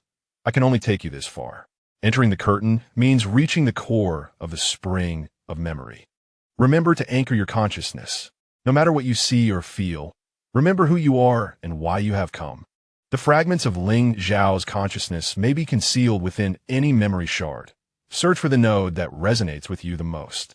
She paused, seemingly contemplating further words, ultimately adding with a stiff demeanor, do not perish within. Ling Zhao would not wish for such an outcome. Gu Yin gazed at her, nodding in acknowledgement. Without further discourse, he steadied his breath, concentrating all of his mental energy to solidify his self-awareness within the integrated core of consciousness. He was Gu Yan, a banished soul from the cosmic sea, a symbiont of Zepha's star, seeking the key to awaken Ling Zhao. Then, he deliberately severed his synchronization with the guiding aura of Qingmi, akin to a probe straying from its course, plunging headlong into the vast, swirling silver vortex. Boom! It felt as though he had traversed a viscous membrane woven from time and emotion. A colossal deluge of information surged towards him from all directions. No longer a hazy projection glimpsed through water, but an extraordinarily vivid and lifelike experience. At times, he transformed into a nascent Zepha plant, yearning for the nourishing embrace of sunlight and rain as it broke through the soil.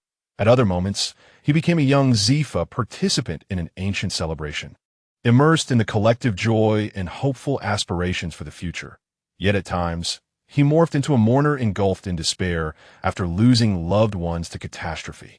Drowned by endless sorrow and confusion, countless lives, innumerable emotions, surged like a tumultuous current, attempting to wash away, dilute, and consume his independent self-awareness.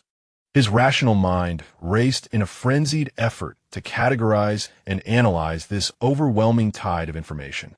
Yet the direct experience of emotional torrents far exceeded the limits of rational processing. He felt akin to a solitary vessel on the brink of disintegration amidst tumultuous waves. Maintain the anchor. I am Gu Yan. I have come to seek Ling Zhao. He repeated this mantra within his consciousness, as if reciting an incantation. The cherished remnant of the heart-light seed, its radiance now subdued, emitted a faint yet resolute warmth, aiding him in preserving a semblance of clarity. He waded through the ocean of memories with great difficulty, searching for frequencies associated with Ling Zhao. He recalled the sensations from each encounter with her, the lingering depth, the resolute guardianship, the profound sorrow hidden beneath playful banter. Time seemed to stretch infinitely, fleeting yet eternal. At last, amidst the cacophony of chaotic memory signals, he seized upon an exceedingly faint resonance that sent tremors through his very soul. This feeling emanated from a memory fragment shrouded in profound sorrow and resolute emotion.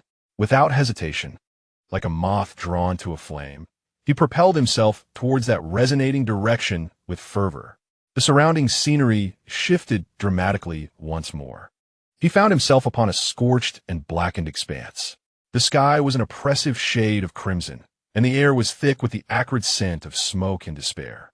This was the very battlefield ruin he had witnessed in the shards of consciousness, where a young Ling Zhao had once endured. Yet this time, he was no longer a mere observer. He beheld the young Ling Zhao, kneeling not far from him, cradling the fading life of an elder in her arms. The child's cries were heart-wrenching, and the immense sorrow crashed against Gu Yan's consciousness like a tangible wave. What left Gu Yan profoundly shaken was the sight of a vague, almost translucent apparition of the adult Ling Zhao standing not far from the young Ling Zhao. This specter, whom Gu Yan recognized, stood silently, his amber eyes gazing sorrowfully at his younger self and the desolate ruins surrounding them. His figure appeared exceedingly dim, as if it could vanish at any moment. A fragment of his dormant consciousness. The adult Ling Zhao's apparition seemed to sense Gu Yan's presence, slowly turning his head toward him. His expression transitioned from bewilderment to a flicker of recognition, revealing a complex amalgamation of emotions: surprise, a hint of solace, but predominantly an overwhelming weariness and profound sorrow. He raised a nearly transparent hand, pointing to the weeping young Ling Zhao on the ground, then to the scorched earth, and finally to his own heart. Without uttering a word, a clear intention resonated within Gu Yan: to comprehend this sorrow, to embrace it rather than deny or forget it. It is a part of me, as well as the essence of Zephyr Star's power. In that instant, Gu Yan attained clarity. The crux of Ling Zhao's dormant consciousness was not merely the exhaustion of energy, but rather the extreme sorrow rooted deep within him, a remnant of childhood trauma that perhaps had yet to be fully resolved. This unresolved knot had been magnified through excessive energy extraction, leading his consciousness into a cycle of silence centered around this sorrow. To awaken him, it required not a powerful infusion of energy, but a resonant source capable of truly understanding and aiding him in embracing this grief. Just as Gu Yin grasped this truth, the burning ruins around him began to tremble violently. The overwhelming sorrow surged toward him like a black tide, attempting to engulf him in its endless lamentation. Simultaneously, the already dim apparition of the adult Ling Zhao grew increasingly indistinct, as if on the verge of being completely assimilated by this sorrowful memory. Gu Yin understood that he must act immediately. He did not attempt to resist the sorrow, nor did he analyze it rationally. Instead, he opened the core of his integrated consciousness, willingly immersing himself in this grief, experiencing the devastation wrought by war, the anguish of losing loved ones, and the tearing pain endured by Ling Zhao's youthful spirit. Then, he transformed his trust in Ling Zhao, his sense of responsibility for the future of Zephyr Star, and the hope symbolized by the heartlight seed, having weathered trials yet never extinguished, into a warm and resilient spiritual bond. This bond traversed the torrents of memory, gently yet firmly entwining itself around the fading apparition and the weeping young soul amidst the ruins. He did not seek to erase the sorrow. Rather, he wished for Ling Zhao to know that he need not bear this burden alone. "I see you." Gu Yan's intention flowed like a warm breeze, brushing against the cold memories, conveying the understanding that he was not alone. The moment his intention touched the core of that sorrow, a resonant hum echoed. The burning ruins, the dark crimson sky, began to fade slowly, like a withering canvas. The figure of the kneeling Ling Zhao gradually faded, ultimately transforming into a glimmer of light that merged with the somewhat more solid phantom of the adult Ling Zhao. The adult Ling Zhao's spectral form lifted its head and gazed at Gu Yin. Within its amber eyes, the lingering sorrow remained, yet deep within, there seemed to be a hint of relief and a faint glimmer of light. He offered Gu Yin a subtly slight, yet profoundly genuine smile. Then, his phantom became a streak of luminous energy, entering Gu Yan's core of consciousness, slowly merging with the remnants of the heartlight seed.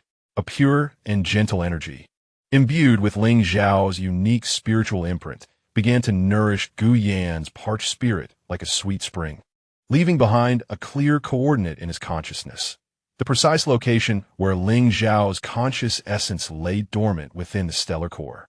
He succeeded. He had discovered the key and established a deeper connection. However, before Gu Yin could bask in joy, a powerful repulsion surged from the depths of the fountain of memories. He had lingered too long, absorbing crucial memory nodes, and the entire fountain seemed to be stirred. The silver barrier rippled violently, and a greater torrent of information began to roar, attempting to wash him away as an intruder. Gu Yin dared not hesitate. He immediately followed the exceedingly faint link to Qingmi from the real world, along with the energy guidance left by Ling Zhao's phantom, striving to swim back in the direction from whence he came.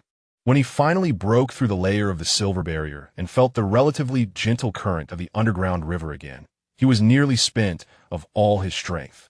Qingmi swiftly swam forward, supporting his exhausted form with a halo of light, her face filled with uncertainty. "Did you succeed?" "I sense the presence of brother Ling Zhao. Though faint, it is no longer the deathly silence it once was." Gu Yin wearily nodded, lacking even the energy to respond mentally. Yet, deep within his ice-blue eyes, the nascent starlight shone brighter than ever. He had found his direction. The moment to insert this key into the lock had arrived. Returning to reality. Awakening the path of the Guardian was officially underway. Chapter 20. The journey back to the core of the stellar core, under Qingmi's utmost guidance, felt brief and hazy. Most of Gu Yan's consciousness was immersed in the connection with the key he had just acquired and the coordinates of Ling Zhao's consciousness, deeply comprehending the unique resonance frequency. When he was once again placed upon the warm, luminous pebbled floor of the core of the stellar core, the guardians, Shan Pe and Xue Yun, immediately surrounded him. Without the need for words, They could clearly sense the faint yet utterly pure essence of Ling Zhao's primordial consciousness emanating from Gu Yan. You truly found it. The thought of Madame Shui Yun brimmed with uncontrollable excitement, like the rippling waters of spring. Elder Shan Po's heavy spiritual waves were more cautious. Outsider, what have you brought back? What do you require? Gu Yan steadied himself, his complexion still pale, yet his gaze was sharp as a star. He did not waste time on pleasantries, directly addressing the core. I have located the core node of Ling Zhao's dormant consciousness, and the key to awakening him lies not in the infusion of energy, but in profound emotional resonance and understanding. He briefly shared his observations in the fountain of memory, particularly regarding the sadness that Ling Zhao had yet to fully reconcile. We must construct a realm of spiritual resonance. Gu Yan continued to elucidate his plan, speaking rapidly yet clearly, guiding with me at the core, harnessing the emotional energy reserves of the star core itself, focusing on Ling Zhao's stillness. However, the aim of this mobilization was not to forcefully impact, but to simulate the emotional frequencies of acceptance and release, guiding his consciousness towards self-repair and awakening. He turned to the three guardians. This endeavor requires the strength of all three of you. Elder Shanpo, I need you to stabilize the energy foundation of the star core, ensuring that the resonance field remains under control. Lady Shui Yun, please direct the flow of the planet's emotional network, allowing more emotions of understanding and hope to converge. Qingmi, he shifted his gaze to the young guardian. Your vitality is most closely aligned with Ling Zhao. I need you to serve as a bridge of emotional connection, transmitting the power we gather to him in a gentler manner. This plan was bold and intricate, entirely surpassing the traditional awakening rituals of ZFA Star. It relied on Gu Yan's novel perception and guiding abilities, as well as the Guardian's trust in him. After a brief silence, Elder Shan decisively proclaimed, "As you say, let us begin." Without further hesitation, the four beings, 3 indigenous guardians and 1 visitor from the starry seas, positioned themselves around an invisible focal point by the waters of the star core's court. Gu Yan closed his eyes, immersing his entire consciousness into the unified perceptual core. He first accurately pinpointed the coordinates of Ling Zhao's dormant consciousness. It was not a physical location, but an exceedingly subtle, almost stagnant vortex within the star core's energy field. He then began to guide. Elder Shan Po's deep incantation resonated at the spiritual level, akin to the pulsation of the earth and the energy flow of the entire star core court, and even beyond. Instantly became steady and profound, providing a solid foundation for the impending resonance. Lady Shui Yun slightly spread her arms, a clear aquamarine halo flowing from her, extending like invisible tendrils into the emotional network of ZFA Star. From the distant forest came the rustling sounds of solace. The rivers sang melodies of hope, and the heartfelt concerns and blessings of countless beings for the Guardians were quietly stirred, transforming into myriad subtle points of light, traversing space toward the star core court. Qingmi stood between Gu Yan and the silent coordinates, her hands cradling a newly sprouted, vibrantly green seed of heartlight that appeared in her palms. She poured her vitality and longing for Ling Zhao into it unreservedly, transforming it into a warm and resilient light bridge, one end connecting to Gu Yan, the other extending toward the silent vortex. Finally, it was Gu Yan's turn. He summoned the power of his consciousness that blended reason and emotion, transforming it into an exquisitely precise mediator. He did not inject overwhelming energy directly. Rather, he began to simulate and amplify the frequency of understanding and acceptance of sorrow that he had experienced in the fountain of memory. This was not a hollow consolation, but a resonance grounded in authentic understanding. He comprehended the weight of that sorrow, recognizing it as an inevitable part of Ling Zhao, and further understood the unwavering determination that lay beneath the sadness, a resolve to safeguard all. This unique depth of empathetic resonance, imbued with rational analysis, traversed the luminous bridge constructed by Qingmi, blending with the emotional energy of hope and blessings gathered from across the globe. Akin to gentle spring rain that quietly permeated the silent, sorrow-wrapped whirlpool of consciousness. Initially, there was no response. The whirlpool remained eerily still, as if all perception had been lost. Gu Yan, undeterred, continued to emit this special resonance with steady persistence. Beads of sweat formed on his brow, as maintaining this delicate guidance was a tremendous burden on his still-recovering spirit. Time trickled by, and just as anxiety began to flicker across Qingmi's face, the aura of Madame Shuiyun trembled slightly. A faint yet profound vibration, as if from the depths of the soul, emerged from the silent whirlpool. Like the first crack in a frozen river, that fissure rapidly spread. The once dormant whirlpool began to rotate ever so slowly. Although still sluggish, it was no longer stagnant. It regained a rhythmic pulse of life, a faint yet remarkably clear wave of consciousness, akin to a tender sprout breaking through the earth, timidly yet with a yearning touch, brushed against Gu Yan's awareness. Gu Yan? It is Ling Zhao, his primordial consciousness. Though still frail, the familiar, uniquely magnetic essence of his spirit had returned. It is I. Gu Yan responded with his thoughts, imbued with a sense of relief. Welcome back, Ling Zhao. More fragments of consciousness began to awaken and converge from the whirlpool. Ling Zhao's awareness, as if the starlight of eons had slumbered, gradually reignited. He sensed the steadfastness of the surrounding mountains, the concern of Shuiyun, the joy of Qingmi, and the silent yet overwhelming welcome from the entirety of Zephyr Star.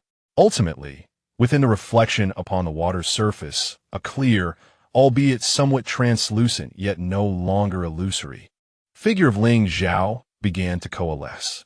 He still wore that deep blue robe, silver patterns flowing across it. His complexion was somewhat pale, yet his amber eyes were deeper and clearer than ever, as if cleansed of all dust. He gazed at Gu Yan, his eyes filled with an indescribable complexity, an ethereal daze of survival, profound understanding, and a solid trust and sense of belonging that transcended words. He slightly raised the corners of his mouth. That familiar smile, tinged with playfulness, re-emerged, yet now imbued with greater authenticity and warmth. It seemed Ling Zhao's voice resonated directly within the consciousness of all present, carrying a hint of newly awakened hoarseness, yet still composed. While I was away, you guard our home well. His gaze swept over the three excited guardians, finally resting on Gu Yan, the smile deepening. And you have pulled me back from the river of the past. Within the hall of the Star Core, the long-suppressed atmosphere was finally shattered. The gathered emotional energy transformed into a warm shower of light, silently cascading down, nourishing every existence. The crisis has not yet completely subsided. The specters of the scavengers and the Federation still loom ominously in the celestial expanse. Yet at this moment, the heart of Zephyr Star has begun to pulse with renewed vigor. Hope, akin to the first tender greens sprouting after a harsh winter, has indeed arrived. Chapter 21. The awakening of Ling Zhao reverberated through the somber energy field of Zephyr Star like a stone cast into still waters, sending ripples that swiftly spread to every corner of the planet. The atmosphere of sorrow was dispelled, replaced by a vibrant resilience that heralded rebirth. The rotation of the stellar core totem became noticeably stable and robust. Although its radiance had not yet returned to its former glory, it brimmed with a burgeoning vitality. In the core of the stellar core, Ling Zhao engaged in profound consciousness exchanges with the other three guardians, gaining insight into all that had transpired during his period of dormancy. When his gaze once again fell upon Gu Yan, his amber eyes were devoid of any confusion or fatigue, replaced instead by clarity and resolve forged through trials. We have little time, Ling Zhao declared, his voice regaining its former magnetic quality, yet imbued with an undeniable authority. The Judicator fleet will not afford us much respite.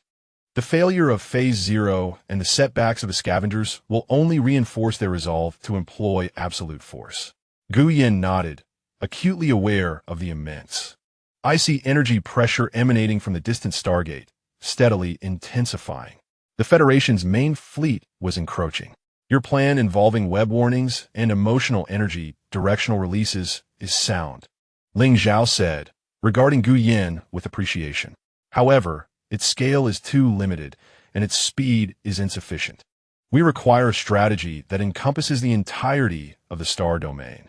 He raised his hand, tracing patterns in the air, causing the crystalline stalactites above the core of the stellar core to illuminate, projecting a vivid panorama of a Zephyr star system. I possess a deeper understanding of the Federation's thought processes than you do, Ling Zhao remarked, a cold smile gracing his lips. They rely on data, believe in absolute firepower superiority, and are accustomed to crushing all that is deemed unreasonable with overwhelming force. They will perceive the failure of Phase 0 as a technical malfunction or localized resistance, attributing the scavenger's defeat to some unknown emotional contamination. Their next move will likely involve a full-scale barrage from their conventional fleet or the deployment of strategic weapons such as planet disintegrators, aimed at eradicating Zephyr Star from the physical realm. Gu Yan's expression hardened. Do we have a means to defend against planet disintegrators? Merely relying on star-eye deflection and planetary defenses yields a success probability of less than 10%, Ling Zhao stated candidly. Thus, we must not afford them the opportunity to unleash such a strike. How do we prevent this? Gu Yan inquired. Ling Zhao's gaze shifted to the panorama, focusing on the softly glowing Zephyr star and the distorted space that represented the Stargate in the distance. We must exploit their greatest reliance on reason to create a reality they cannot comprehend, Ling Zhao asserted, pointing to an expanse of empty space between the Stargate and Zephyr star, where a trap could be laid, a trap based on emotional energy, yet masquerading as a natural phenomenon within their understanding. Gu Yan instantaneously grasped Ling Zhao's intentions, his mind racing with calculations. Are you aiming to conjure a fleeting cosmic wonder? Harnessing the powers of star cores and stellar eyes to simulate an extraordinarily rare natural phenomenon. One so astonishing it could compel the Federation's scientific officials to halt their assault for research. Perhaps a transient, colossal gravitational lensing effect or a simulated nova explosion akin to a neutron star merger. Indeed, a scintillating gleam flickered in Ling Zhao's eyes, yet transcended mere simulation. We must render it so authentic that it deceives their most advanced detection instruments. When their fleet emerges from the Stargate, poised to form their battle array, they will encounter an unknown celestial body, radiating formidable gravity and radiation, which theoretically should not exist in this sector. Can you imagine how the scientists, who adhere strictly to exploratory protocols, and the cautious fleet commanders would react? They would suspend military operations in favor of scientific investigation. Gu Yan interjected, his voice laced with excitement. This will grant us invaluable time. Not merely hours, but potentially days or even longer. Moreover, Ling Zhao elaborated, gesturing towards Zephyr Star itself. While they're captivated by the wonder, we must conceal the entirety of Zephyr Star. Conceal? How does one hide a planet? Not through physical disappearance, but through obfuscation at the informational level. Ling Zhao clarified, utilizing the global emotional energy field to create a sustained, planet-wide cognitive interference field. This would render the Federation's remote scanning devices incapable of acquiring clear planetary data, revealing only a chaotic, ever-shifting energy mist. This would further substantiate the appearance of an unknown cosmic phenomenon in that sector, affecting observations. Simultaneously, it would effectively prevent them from circumventing the wonder to deliver precise strikes on the planet. A grand, almost fantastical strategic blueprint gradually crystallized through Ling Zhao's articulation and Gu Yan's contributions. The first step, Ling Zhao would mobilize the primordial power of star cores, uniting all guardians and the global consciousness network to construct a transient yet convincingly deceptive cosmic marvel, codenamed Mirage, with unimaginable precision and scale in the designated star sector. The second step, Gu Yan would be responsible for designing the detailed physical parameters and energy signatures of the Mirage, ensuring they fully conform to the Federation's known astrophysical models while embedding sufficient enigmas to maximize its research value. Concurrently, He must optimize the cognitive interference field proposed by Ling Zhao, codenamed Mirage Veil, to reduce energy consumption and stabilize coverage. The third step. While the Mirage captures the Federation's attention, Zephyr Star must fully retreat underground and into the ocean's depths, constructing more secure sanctuaries. While accelerating the small-scale combat testing of the psychic web, early warning system, and emotional energy weaponry that Gu Yin had previously proposed. This is a gamble that stakes the fate of an entire planet on a colossal deception. Success would yield precious time for development. Failure would lead to irrevocable doom. Is the energy sufficient? Gu Yin posed the most critical question. Both the Mirage and the Mirage Veil would require an astronomical amount of energy. Ling Zhao gazed intently at the slowly rotating core of the stars, his resolve unwavering. By extracting the essence accumulated over millennia within the star core and harmonizing the emotional resonance of all living beings, we should have sufficient strength to deceive them during their initial reconnaissance. He turned to Gu Yin, extending his hand, palm upward, as a brand new, more solid seed of heart light, seemingly filled with the flowing essence of a cosmic river, slowly emerged. This time, it is not merely you bearing my strength, nor I guiding your rationality. Ling Zhao's voice resonated deeply and powerfully. Rather, we shall merge as one. Your calculations and my resonance will jointly inscribe a cosmic answer that the Federation will never comprehend. Gu Yin beheld the seed of heart light, imbued with extraordinary power and boundless trust, and then looked into Ling Zhao's eyes, which appeared capable of consuming the stars. He understood that this connection would transcend even the wellspring of memory, a true binding of consciousness and destiny. Without a hint of hesitation, he too extended his hand. The moment his fingertip made contact with the seed of heartlight, it felt as though two previously independent universes had completed their convergence. A magnificent flow of data and an overwhelming torrent of emotions intertwined without barriers. Gu Yan's rationality became the precise navigator of Ling Zhao's power, while Ling Zhao's resonance breathed a creative soul into Gu Yan's calculations. They appeared to transform into a singular existence, a perfect amalgamation of celestial architects and life resonators. The Garden of the Star core radiated brilliance. All crystal stalactites resonated in unison. A colossal energy began to converge and weave together in ways never witnessed before. Let us commence. The consciousness, now fused, issued an instruction, imbued with the power to change the very fabric of reality. The firmament served as a game board, and the star core as the pieces. A grand spectacle, wagering the entirety of civilization and deceiving the cosmic sea, officially commenced. Chapter 22. The Sky of Zephyr Star, in dimensions imperceptible to ordinary beings, was undergoing a silent tempest. The Garden of the Star core had transformed from a place of tranquil meditation into the very hub and forge of the planet's energy network. Gu Yin and Ling Zhao's consciousnesses had completely merged, indistinguishable from one another, suspended above the surface of the water in the center of the garden. They were enveloped by a vast cocoon of light, continuously swirling with data chains and emotional auras on its surface. The panoramic view of the Zephyr Star system evolved in real time at a dizzying pace. Graviton streams began to infuse, anchoring coordinates in the Alpha 7 region. Gu Yan's rational architect's thought module emitted commands with icy precision. In this moment, his consciousness resembled a hyperdimensional supercomputer, processing every physical parameter necessary for constructing the mirage. Resonance frequencies synchronized and emotional energy morphed into a high-density, pulsating pattern of cosmic nebula remnants. Ling Zhao's consciousness, as a life resonator, responded in kind, gentle yet grand.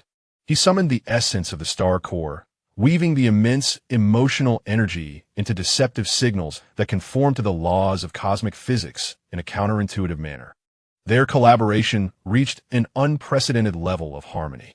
Gu Yin was responsible for the framework of the canvas and the formulation of the pigments, ensuring that every detail could withstand scrutiny from the Federation's most advanced detectors.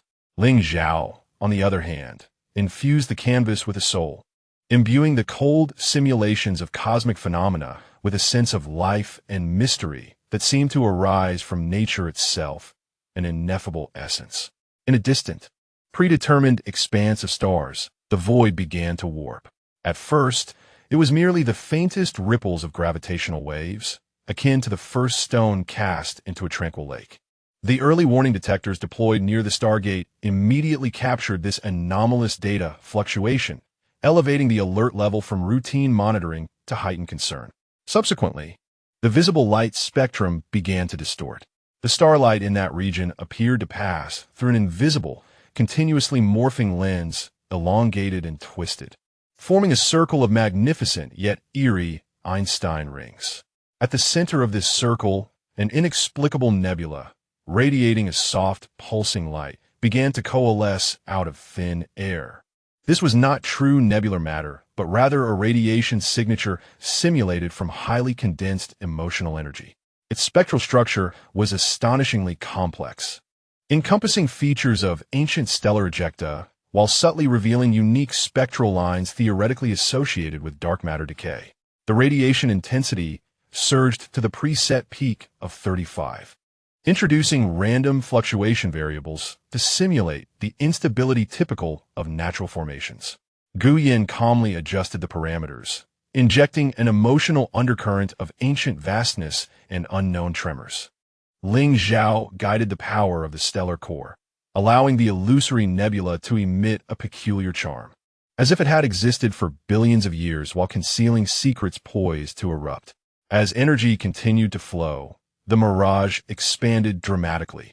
A clear gravitational lensing body with a complex internal structure became vividly discernible on the Federation's detectors. Its mass was substantial enough to significantly alter the paths of surrounding starlight, and its radiation pattern was unique, with no known celestial bodies in the database matching it. It resembled a cosmic hiccup, a miracle that defied the existing models of celestial evolution. Near the Stargate, aboard the flagship Eternal Truth of the Judgment Fleet, which had just completed a transition and was preparing to engage in an offensive formation, chaos erupted. Report. Fleet Commander. An unknown high-energy celestial body has been detected 3 light-years ahead. Gravitational readings are anomalous. Radiation patterns are unidentifiable. Database comparison failed. Preliminary analysis suggests a potential unknown type of compact object or artificial construct. It is recommended to immediately suspend military actions and initiate the highest-level scientific investigation protocol. The Fleet Commander, a general known for his ruthlessness and absolute obedience to orders, gazed at the ominous yet beautiful celestial body displayed on the main screen, his brow furrowed. Rational thought suggested that this was likely a tactic of resistance from Zephyr, a sophisticated disguise. Yet the vast data relayed by the detectors pointed unequivocally to the conclusion that this was a genuine, unprecedented natural phenomenon. To recklessly attack a cosmic wonder of significant scientific value would contravene the Federation's highest scientific principles. Just as the commander found himself in a dilemma, a more alarming event unfolded. Warning. The remote scanning of Zephyr Star has been severely compromised. The planetary signals have become indistinct, rendering clear imagery and energy readings unattainable. The once vibrant emerald green of Zephyr Star is now shrouded in a constantly shifting, kaleidoscopic veil of energy. This mirage not only obstructs visible light scanning, but also significantly disrupts high-energy particle detection and gravitational wave mapping, resulting in a chaotic torrent of conflicting and meaningless data. An inexplicable cosmic marvel, coupled with a suddenly unobservable target planet, has stirred the voice of the fleet's science officer with an enthusiasm that is exceedingly rare for such a rational individual. This could be the most monumental discovery of the century. The existence of this celestial body may overturn our current gravitational models and even unveil the secrets of dark energy. Moreover, the anomalies of Zephyr Star are likely intertwined with the influence of this entity. I strongly advocate for the suspension of the cleansing protocol in favor of prioritizing scientific investigation. The commander fell into a prolonged silence, grappling with his rationality. The urgency of a military mission clashed violently with the supreme calling of scientific exploration in his mind. Ultimately, the Federation's deeply ingrained instinct to understand, categorize, and control the unknown prevailed over mere military destruction orders. Dispatch the orders. The commander finally spoke, his voice subdued. All fleet units, suspend military deployment. The scientific vessel shall proceed to conduct comprehensive, multi-band detection of the unknown celestial body. Combat units will maintain a Level 2 alert, expanding the alert perimeter to 0.5 light-years. Within the core of the star, the fused consciousness enveloped in the cocoon of light clearly received the information stream, indicating that the Federation fleet had ceased its advance and transitioned to scientific investigation mode. Phase 1, the Mirage induction, was successful. Guyan's cognitive module reported with a subtle tremor of satisfaction. They had taken the bait. Ling Zhao's consciousness responded with a hint of mockery and relief. The net of rationality had ultimately ensnared itself. The immense energy expenditure dimmed the brilliance of the cocoon, as sustaining such a vast cosmic illusion was a considerable strain on both the star core and themselves. Yet, the plan had succeeded. They had gained precious time. The fused consciousness gradually separated, and the figures of Guyan and Ling Zhao became distinct once more. Both appeared somewhat pale, breathless, yet in their exchanged gazes, there was an indelible shock and determination to create miracles together. They would not remain deceived for long. Guyan gasped, his rational mind immediately analyzing the subsequent actions. The scientific investigation would unveil that the energy source of the Mirage was not natural, ultimately tracing back to Zephyr Star. This window of opportunity might be shorter than anticipated. Long enough indeed. Ling Zhao wiped away the non-existent sweat from his brow, his amber eyes gazing toward the canopy as if he could penetrate the layers of rock to behold the celestial tapestry they had crafted, which had deceived the entire Federation fleet, a duration sufficient for us to prepare the next surprise. He turned to Guyan, his smile regaining its composure and depth. Now, let us observe how these rational voyagers of the starry sea will react when confronted with a riddle that they can never solve with mere formulas. Beneath the vast expanse of the starry sea, emotions weave the narrative. A performance that transcends cognition has only just begun. Chapter 23 on the Bridge of the Eternal Truth. The atmosphere, initially charged with scientific fervor, gradually settled into a stifling confusion. Several scientific exploration vessels, akin to cautious worker bees, orbited the enigmatic celestial body designated as the luminous star's eye, a name bestowed by the Federation's scientific officials based on its optical features and its suspected connection to the Zephyr star's core. They released thousands of miniature probes and sensors, and torrents of data surged back to the flagship's superbrain for analysis. However, the results left even the most esteemed Federation scientists furrowing their brows. The structural stability was anomalous, exhibiting an unnaturally high degree of order in its internal energy flow, yet perfectly aligning with the gravitational lensing model under the framework of general relativity. The radiative spectrum contained at least 17 characteristic peaks that could not be classified within the existing periodic table, hinting at unknown quantum states or dimensional folding effects. Most perplexing was the energy source. We detected an exceedingly faint, yet undeniably present, spectrum of emotional fluctuations, strikingly similar to the background pollution of the Zephyr star. Yet its purity and cohesion surpassed comprehension. Reports were presented one by one to the fleet commander. Each piece of data was credible and stood up to repeated verification. However, when these data were synthesized, they pointed to a contradictory conclusion. It resembled both a genuine, cognitive-defying natural marvel and subtly hinted at some trace of artificiality surpassing current technological understanding. Is it possible that this is a defensive weapon crafted by the Zephyr civilization? One that we cannot fathom? The commander inquired solemnly, his rational mind unable to entirely dismiss this military-logical possibility. The chief scientist, an elderly man with graying hair and sharp eyes, adjusted his data glasses and shook his head. Theoretically, there exists a possibility, Commander. But please take a look at this. He summoned a set of data models that illustrated the gravitational field of the luminous star's eye and its disturbances on the surrounding interstellar dust.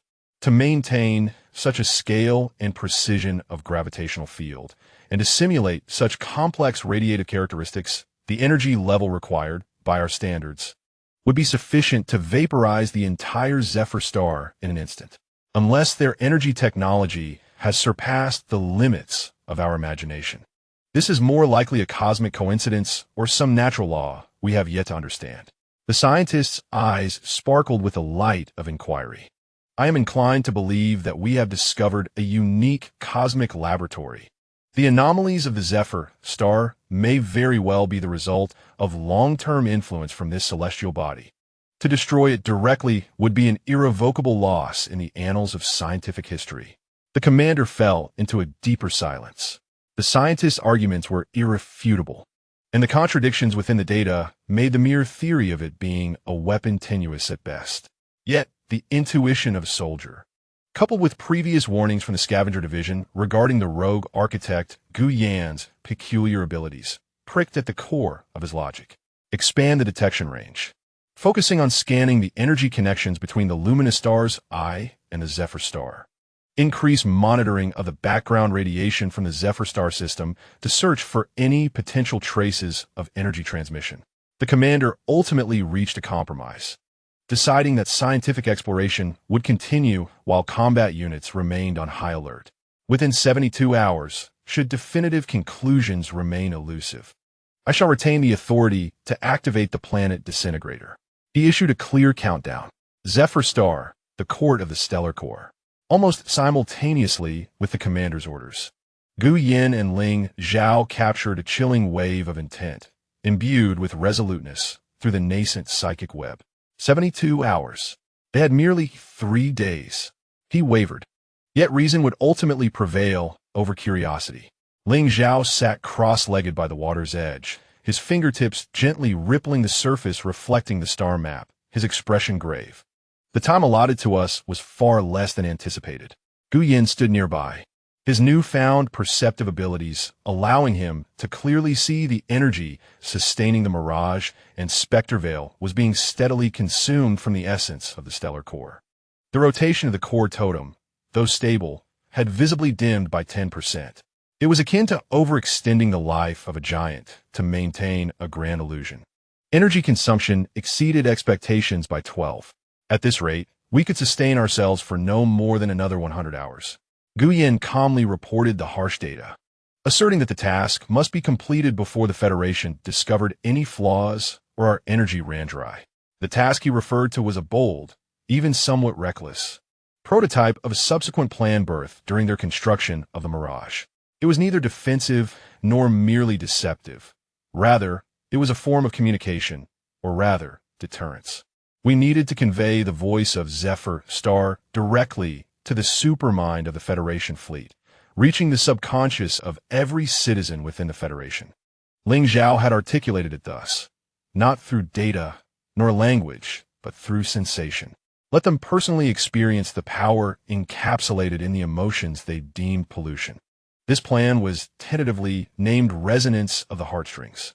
Its principle lay in harnessing the last vestiges of the stellar core's strength to conduct a hyperdimensional emotional broadcast, projecting the most beautiful, warm, and vibrant aspects of Zephyr star, along with its profound, despairing sorrow and anger, directly into the spiritual realm of the Federation, fleet members, and the society supporting them.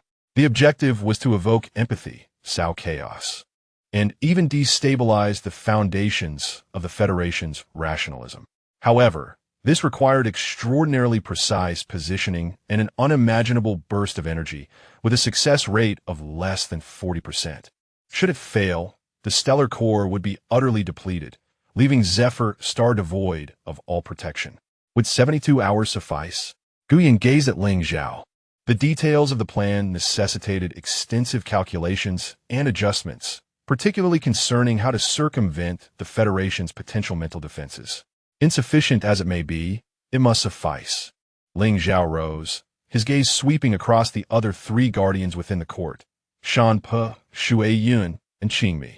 We need you to mobilize all responsive consciousness on the planet, to gather the purest and most intense emotional samples, from the joy of rebirth to the terror of dying, from the ecstasy of creation to the despair of destruction. The three guardians nodded solemnly, accepting their charge. This was a gamble that risked the emotional memories of an entire civilization. Gu Yin and Ling Zhao turned towards him, their gazes intense, as they entrusted the modulation of the resonance of their hearts and the calibration of their emission coordinates to him. This endeavor demanded his rationality to ensure that their voices could precisely reach their intended destination, rather than dissipating amidst the cosmic background noise. Gu Yin took a deep breath, feeling the weight of pressure, yet more so, the thrill of the challenge that lay ahead. This would be the ultimate test of his newfound perception and computational abilities. Without further ado, the Starcore Sanctuary resumed its rapid operations. Immersed in a vast sea of data, Gu Yin began to construct the mathematical model for heartstring resonance. He needed to calculate how to encode the intangible energy of emotion into a specific information package capable of transcending time and space, penetrating mental defenses. To pinpoint the spatial coordinates of the Federal Fleet's star domain, as well as the weak points of spiritual resonance in the primary colonial stars behind it, and to design a triggering mechanism to ensure that, at the moment the mirage collapsed or was uncovered, the heartstring resonance could seamlessly connect, achieving maximum psychological impact. Meanwhile, Ling Zhao, alongside the other guardians, plunged their consciousness into the planetary network, akin to the most patient of pearl divers, searching through the emotional ocean of countless beings for the most brilliant yet obscure pearls. They began to preliminarily sort and consolidate the emotional fragments collected, awaiting Gu Yan's final tuning. Time slipped away, second by second, amidst the tense preparations. The sky above Zephyr Star remained unpredictable, shrouded in a mirage veil that concealed the frantic activity within the planet. In the distant starry sky, the illusory star I continued to emit an alluring yet eerie glow, drawing the relentless inquiries of the federal scientific vessels. Aboard the Eternal Truth, the countdown clock ticked with cold, silent digits. Tick-tock, tick-tock. It echoed like the footsteps of death, resonating in the hearts of all who were aware. A silent contest concerning the survival of civilization was on the verge of entering its final act on the cosmic stage. Chapter 24, the countdown of 72 hours, reached its final moment. On the bridge of the Eternal Truth, the atmosphere was stifling, akin to the eerie stillness before a storm. The commander, expressionless, gazed at the main screen, where two images were displayed side by side. One depicted the still resplendent yet bizarre illusory star eye, while the other showed Zephyr Star, obscured by a veil of multicolored energy clouds, rendering it inscrutable. The scientific investigation had failed to yield conclusive evidence. The data remained contradictory, with the probabilities of miracle and deception maintaining a precarious balance within the superbrain's calculations. The chief scientist insisted on more research time, but the responsibilities of the military and warnings from the cleanup department ultimately overshadowed the curiosity of science. Time was up. The commander's cold voice shattered the silence of the bridge. Scientific investigation team, withdraw all detection units. The weapons control officer confirmed. Target Zephyr Star, planetary disintegration device charging. Prepare to execute the final phase of the rectification protocol. The orders were swiftly enacted. The massive scientific exploration vessel began to recover its swarm of detectors, while the hull of the Eternal Truth, reminiscent of a mountain, slowly revealed its massive armored plates, exposing the planetary disintegration cannon beneath, radiating with destructive energy fluctuations. A dim luminescence began to coalesce at the heart of the circular structure, reminiscent of a demonic eye on the verge of awakening. The Garden of Stellar Nuclei. Gu Yin and Ling Zhao simultaneously opened their eyes. Through the ethereal web of psychic energy, they discerned the movements of the Federation fleet, feeling the chilling, bone-deep intent of destruction directed at Zephyr Star. They made their choice. Ling Zhao's voice was calm, yet tinged with a hint of regret. He gazed at Gu Yin, his amber eyes reflecting the absolute tranquility of Gu Yan's ice-blue pupils. Then it is time for us to respond, Gu Yin replied. Within his consciousness, the intricately complex resonance mathematical model, constructed over 3 days and nights, had completed its final self-check. All parameters, all coordinates, all triggering conditions were prepared. They connected their minds once more, but this time not to conjure illusions, but to project the voice of an entire civilization. Esteemed guardians, Ling Zhao's mental waves resonated through all protectors and consciousness nodes deeply linked to the stellar core network. The moment has arrived. Unreservedly unleash the emotions you have gathered. Elder Shampa transformed the Earth's weight and resilience into a profound pulse. Madame Shuiyun transmuted the gentleness of rivers and the continuity of life into crystalline ripples. Qingmi transformed the vitality of forests and the indomitable spirit into an exhilarating melody. Countless beings of Zephyr, from majestic birds soaring the skies to fungi buried deep underground, all awakened their most genuine emotions: anticipation for a new day, love for their companions, care for their offspring, reverence for death, anger towards invaders, and fear of their homeland's downfall, all converged. The surface of the water at the center of the garden of stellar nuclei surged. No, it was not merely the water that boiled. It was the very essence of emotion. A kaleidoscope of colors erupted with an unprecedented intensity. No longer a gentle flow, but a roaring torrent, brimming with the memories and will of the planet accumulated over eons. Guyen stood at the center of this emotional deluge, his rational framework operating at its zenith, akin to the most precise energy rectifier and navigator. He modulated, encoded, and compressed this chaotic and magnificent emotional torrent according to the resonance frequencies he had calculated. He locked onto the bridge of the eternal truth, targeting the psychic sensors of each Federation warship, and utilizing the cosmic consciousness coordinates derived from ancient traditions provided by Ling Zhao. He precisely aimed a portion of the energy beam towards the core star regions of the Federation. This was not an attack. It was a demonstration, a heartfelt expression, the most primal and direct inquiry of life towards another form of existence. Now, launch! Guyen and Ling Zhao's consciousness simultaneously issued the command. There was no deafening roar, no cataclysmic explosion of light, only an invisible storm of the mind, transcending conventional physical dimensions, emanated from Zephyr Star, instantaneously sweeping outward at light speed, or perhaps even faster, striking the predetermined target with precision. The bridge of the eternal truth. Just as the weapons control officer was about to press the final launch button, a resounding boom erupted. An indescribable sound, or rather, sensation, exploded within his mind, resonating in the depths of every Federation soldier's consciousness on the bridge. It was not mere noise. It was information. It was an experience. He seemed to instantaneously transform into a newly born Zephyr infant, opening his eyes for the first time to behold the warm, loving gazes of his parents, feeling the profound safety and joy of being wholly embraced. In the next moment, he morphed into a jubilant Zephyr youth, joyfully singing and dancing at a harvest celebration, sharing the fruits of labor and the pleasures of life with his kin, experiencing the deep sense of belonging that comes from shared bloodlines. Suddenly, the scene shifted dramatically.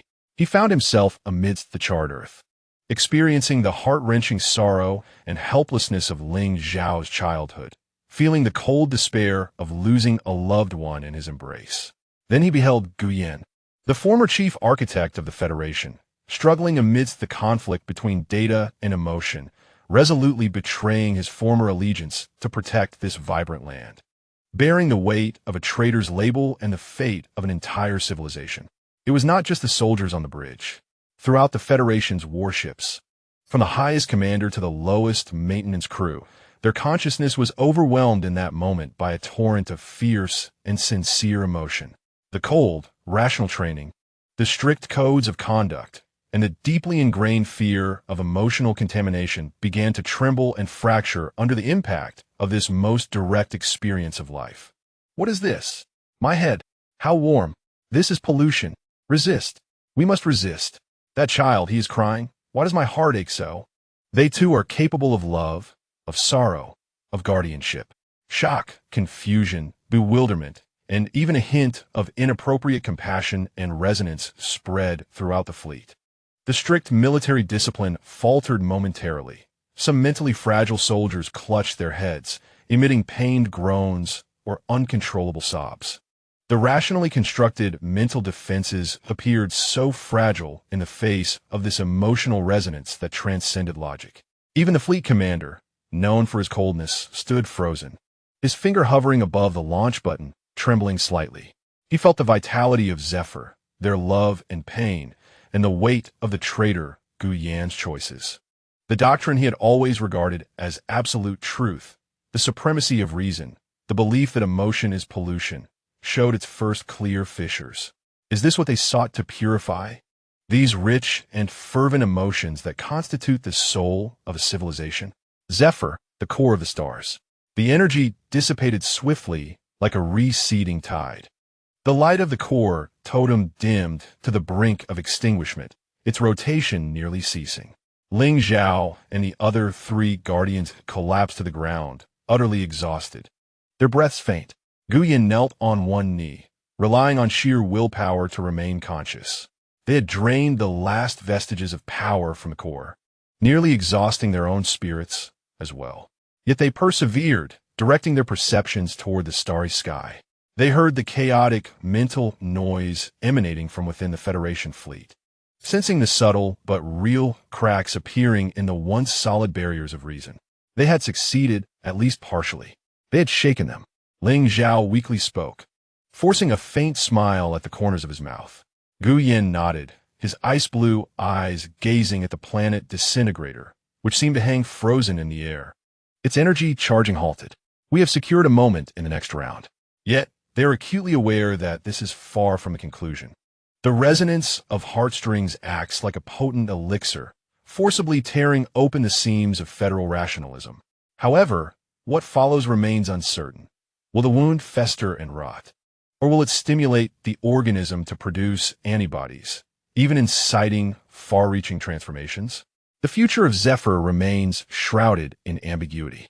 On the other side of the cosmic expanse, how will the emotionally tempestuous Federation respond? This is no longer a mere military confrontation. It has evolved into a direct clash of 2 civilizations and 2 philosophies of existence. The nature of warfare has been irrevocably rewritten. Chapter 25, the radiant energy of the planetary disintegrator resembles frozen thunder, solidified at the muzzle of the eternal truth. Within the bridge, an oppressive silence is intermittently shattered by heavy breathing and the occasional, uncontrollable sob. The commander stands rigidly in place, his hand, which should have pressed the launch button, now hangs limply by his side. Beads of cold sweat cover his brow, and a rare fissure of struggle has marred his typically austere countenance.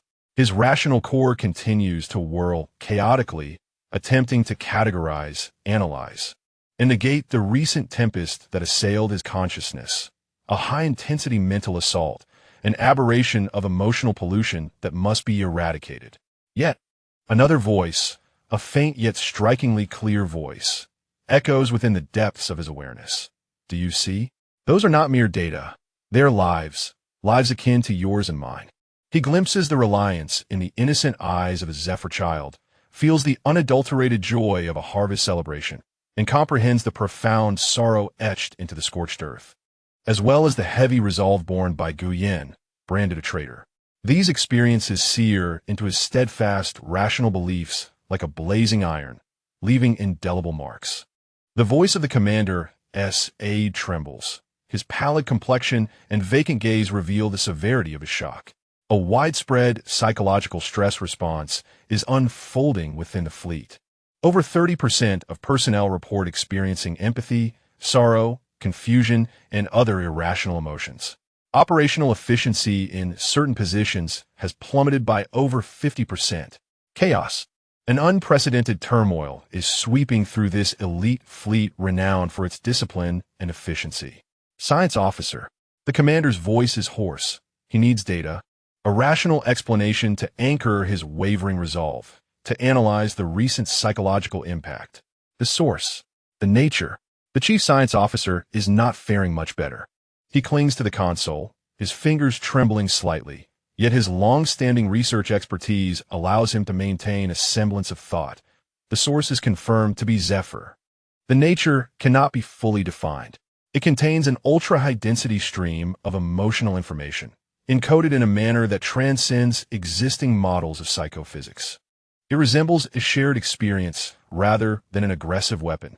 He raises his gaze, his eyes filled with a fierce clash of scientific and ethical dilemmas. Commander, we must acknowledge that what we face may not be a mere source of contamination, but rather an unfamiliar form of civilization with a highly complex ecological consciousness.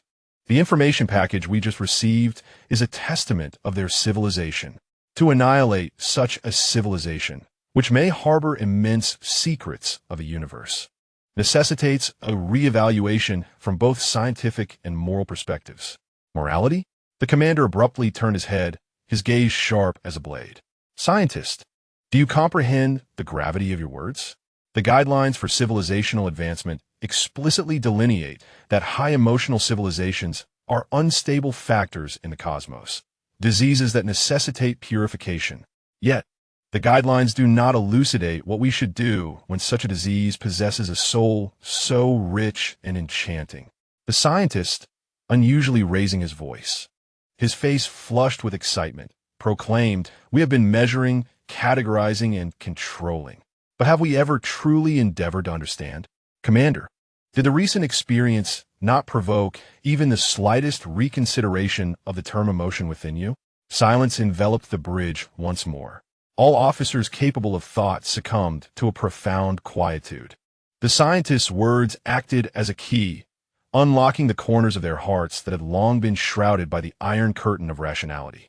Indeed, was it truly pollution?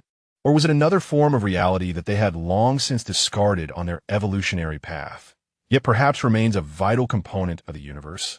At that moment, the communications officer received an urgent hyperspace communication request from the Federal Supreme Council, Purification Council. The commander inhaled deeply, suppressing the turmoil within, and connected the communication. The holographic image of the speaker materialized in the center of the bridge, his visage obscured by the shadows of the council's ceremonial robe, with only a pair of emotionless eyes distinctly visible. Commander, the resonance event has been monitored. The council has determined this to be a high-level ideological contamination attack initiated by the civilization of Zephyr Star and its traitor, Guyen. The speaker's voice was frigid, devoid of fluctuation. Your hesitation has severely compromised the fleet's combat effectiveness and endangered the rational foundation of the Federation. A chill ran through the commander's heart. Esteemed speaker, the target civilization exhibits a complexity and intrinsic value that surpasses our estimations. I request a re-evaluation of the necessity of the purification protocol, considering isolation or negation. The speaker interrupted mercilessly. Rationality is not open to debate. Contamination must be eradicated. Your task is execution, not contemplation. Why has the planet disintegrator not yet been launched? The commander felt an immense pressure, yet visions of the weeping children upon the scorched earth and Guyen's resolute gaze flashed through his mind. He gritted his teeth, for the first time openly questioning the supreme directive. Esteemed speaker, forced annihilation may provoke unpredictable consequences, including a backlash against the stability of the Federation's own society. I suggest, Commander. The speaker's voice turned sharply severe, those emotionless eyes seemingly piercing into the soul. You have allowed emotional variables to severely impair your judgment. Under the emergency state law, I hereby revoke your command authority. The deputy will take over and immediately execute the purification protocol. The order fell like a cold shackle, instantly binding him. The commander swayed, his complexion paling. He glanced at his deputy, who had recently trembled with empathy, now, under the absolute authority of the supreme directive, had regained an icy veneer of rationality, though cracks appeared beneath the surface. At your command, esteemed speaker, the deputy's voice was rigid. As he turned to the weapons control officer, recalibrating the target to execute the final purification procedure, the weapons control officer momentarily froze, casting a glance at the deposed commander and then at the holographic image of the speaker. Ultimately, the inertia of procedural compliance overshadowed all else, and his finger once again moved towards the launch button. The former commander closed his eyes, a chill enveloping his heart. Was reason ultimately suffocating the nascent possibility of understanding? On Zephyr Star, the court of the Stellar Corps, Gu Yin and Ling Zhao, through the remnants of their senses, captured the fleeting chaos within the Federation fleet. The struggle, followed by the cold suppression and power transition imposed by the Supreme Council. They had chosen the worst outcome. Ling Zhao's voice, imbued with profound fatigue and a hint of acceptance, revealed no surprise. Years of dealings with the Federation had ingrained in him the resilience of its rational facade. Gu Yin remained silent, his gaze fixed on the nearly extinguished Stellar Corps, on the exhausted Guardians, and on the world they had devoted everything to protect. Energy was nearly depleted. The mirage began to flicker erratically, the shimmering veil thinning. They possessed no strength to initiate a second resonance of the heartstrings, nor could they maintain a semblance of defense. It seemed they had reached the end. Yet, amidst the spread of this despair, Gu Yan's merged perception caught some exceedingly faint, yet distinct signals emanating from within the Federation fleet. These signals did not originate from the newly appointed commander or the weapons control officer's will for destruction, but from ordinary soldiers, from lower-ranking officers, individuals caught in the tumult of the heartstring resonance, now painfully wrestling between rational commands and inner ripples, emitting subtle waves of resistance and doubt, so faint, akin to a candle flickering in the wind, yet undeniably present. The iron curtain of reason had been breached. Though the higher echelons wielding power opted for suppression and annihilation, the seed had already been sown. Gu Yin abruptly lifted his head, the dim starlight within his ice-blue eyes reigniting, albeit faintly, yet sharp with the insight of a turning tide. Ling Zhao, his voice hoarse yet resolute, asserted that it was not over. He pointed towards the starry expanse, directing attention to the Federation fleet. A fissure had formed. All that was needed was an opportunity, one that would allow those doubts to take root and flourish. The countdown to destruction continued, yet hope, in a more subtle and arduous manner, quietly persisted. The clash of civilizations had never been so profound, intertwining not only matters of survival, but also the choices of the soul. Chapter 26. The dim glow of the planet disintegrator's ring structure stabilized once more. The countdown to annihilation entering its final seconds. The newly appointed commander, S. recently promoted aide, stared expressionlessly at the screen displaying Zephyr Star, attempting to suppress the untimely stirrings of compassion deep within, an unwelcome noise. Target locked. Energy output stable. The final launch sequence initiated. A cold countdown echoed through the bridge. On Zephyr Star, the court of the Stellar Corps, Ling Zhao and the other Guardians closed their eyes, connecting their final mental energies with the planet, preparing to embrace the end. Despite failure, they yearned to remain united with their homeland. Yet Gu Yin remained steadfast, his gaze unwaveringly fixed upon the direction of the Federal fleet. His perception functions like the most sophisticated radar, meticulously scanning the expanse of the starry domain composed of steel, order, and nascent chaos. He seeks, searching for that faint, flickering point of resistance amidst the tumult. Found it, on the flank of the fleet, aboard a medium-sized destroyer named the Resolute, a young weapons system operator, the very soldier who had wept most fervently during the resonance of the heartstrings, exudes a mental wave where doubt and defiance surge with an intensity that threatens to shatter the confines of rationality. His finger hovers above an inconspicuous confirmation key for coordinating the synchronization of the fleet's internal defensive force fields. Gu Yan's mind races with unprecedented velocity. He instantaneously calculates myriad possibilities, ultimately honing in on a perilous scheme with scant chance of success, yet it remains the sole option. He need not control the soldier. He merely requires amplification of that resistance. He channels his meager remnants of psychic energy, intermingled with empathy and encouragement for the soldier's internal struggle, transforming it into a mental tendril more delicate than a strand of hair, almost undetectable, traversing the void to gently and precisely touch the most fragile and precarious point within the soldier's consciousness. There are no orders, no directives, only a profound sense of empathic resonance and the suggestion of choice. The young soldier trembles. It is as if he hears a silent encouragement. Perceiving the overlap of the weeping child from Zephyr on scorched earth with the cold firing button before him. The roar of rational training issuing execution commands clashes violently with the instinctive resistance to the annihilation of life, awakening deep within him. Like two colossal beasts tearing at each other in his mind. Veins bulge on his forehead, sweat drenches his uniform.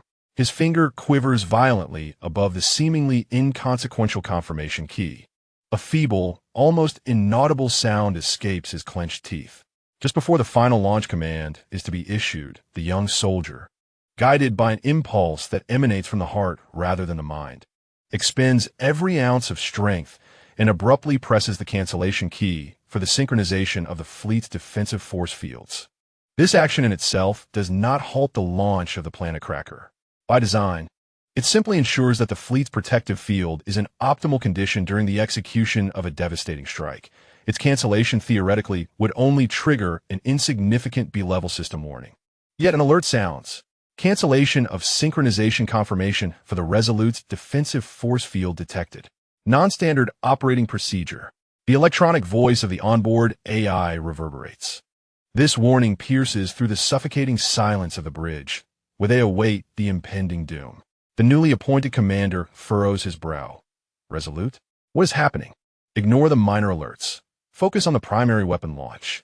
However, this instant of neglect and the directive shift to focus creates an exceedingly brief system response delay.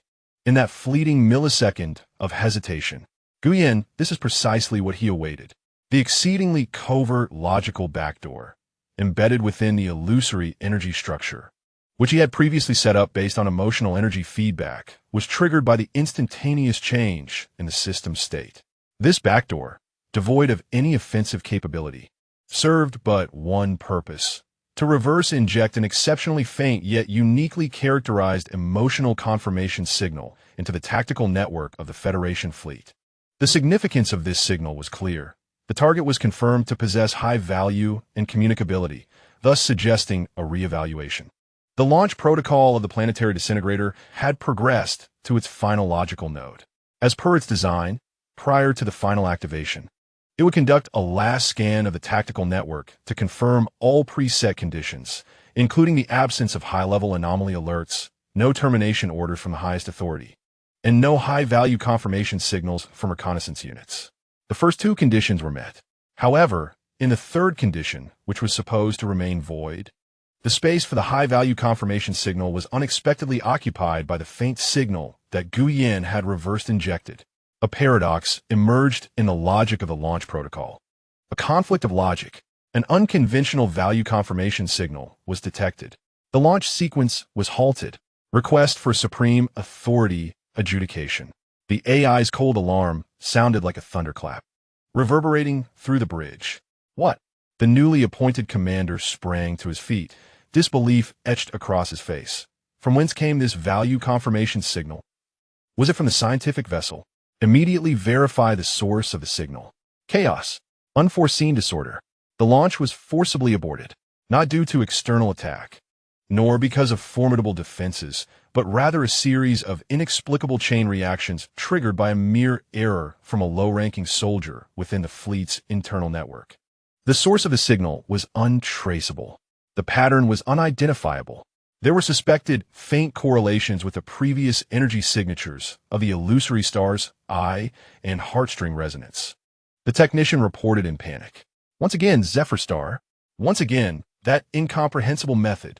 The newly appointed commander was both astonished and enraged, feeling his rationality toyed with by an invisible force that manipulated the rules.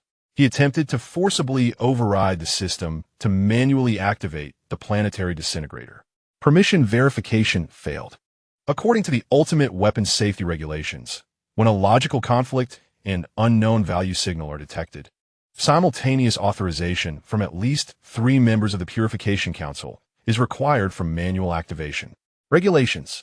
Those damned regulations. The edicts crafted by absolute rationality to constrain all actions had, at this moment, become the shackles preventing him from completing his mission. He needed to request authorization from the council, and that would require time. Zephyr Star, the core of the Star Core. The anticipated destruction had not descended. Ling Zhao and the other Guardians opened their eyes in astonishment, feeling the concentrated will for annihilation from the direction of the Federation fleet dissipate at the last moment. In its place emerged a tumult of confusion and indeterminate energy fluctuations. They turned their gaze towards Guyen. Guyen collapsed to the ground, utterly drained. His complexion as pale as parchment, yet the corners of his mouth curled into an exceedingly subtle arc, imbued with exhaustion and triumph. I harnessed their rationality. He gasped, his voice faint yet clear, exploiting their protocols, their logical fallacies, and the nascent thorn that had just sprouted in the hearts of their soldiers. He gazed at Ling Zhao, and within his ice-blue eyes reflected the astonishment and comprehension etched upon the other's visage. We have gained a fleeting reprieve. Now the pressure has shifted to the federal parliament. In the starry expanse, the colossal federal fleet found itself ensnared in unprecedented awkwardness and chaos. The button of annihilation lay tantalizingly close. It was obstructed by the very rules they had established in a trivial mishap. Meanwhile, within the federal parliament, a vigorous debate regarding the value of Zephyr Star. The essence of emotion and the continuation of this warped purification had only just commenced, a discourse pivotal to the trajectory of civilization. A mere grain of sand had lodged itself within the gears of destruction. Hope, amid the chasms of absolute rationality and regulation, struggled to emerge. Chapter 27, the tumult and anxiety within the bridge of the eternal truth were almost synchronously transmitted via hyperspace communication to the circular chamber of the Federal Supreme Council for Purification. The holographic images of 12 council members floated in a circle, their faces obscured by light and shadow, with only the colors of their respective halos faintly visible. The frigid blue signified the absolute purists, while the flickering white represented the cautious researchers, and at that moment, there even appeared one or two extremely faint halos of pale yellow, indicative of doubt. The voice of the speaker, encircled by a deep blue halo, seethed with suppressed fury, explained, why has the purification protocol failed to be executed on time? Unacceptable disorder and insubordination have arisen within the fleet. The newly appointed commander, his image slightly unstable, struggled to report. Esteemed speaker, we have encountered an unprecedented and targeted psychic logic interference from the target civilization. They have exploited vulnerabilities within our system's security protocols, coupled with the irrational behaviors stemming from emotional contamination among certain personnel, resulting in the halt of the launch procedure. We are currently exerting every effort to trace the source of the interference and stabilize the fleet's condition. Has emotional contamination permeated to such an extent? A member with a blue halo coldly remarked. This precisely underscores the severity of the threat posed by Zephyr Star. It must be eradicated immediately with absolute force. All contaminated units must be purified. I object. A member with a white halo immediately countered, his tone embodying a scientist's rigor. The commander's report indicates that the methods employed by the adversary exceed our current understanding of emotional contamination. They resemble a form of communication we cannot comprehend, perhaps even a technology grounded in unknown physical laws. The illusory light star eye, the resonance of the heartstrings, and this exquisite logical interference.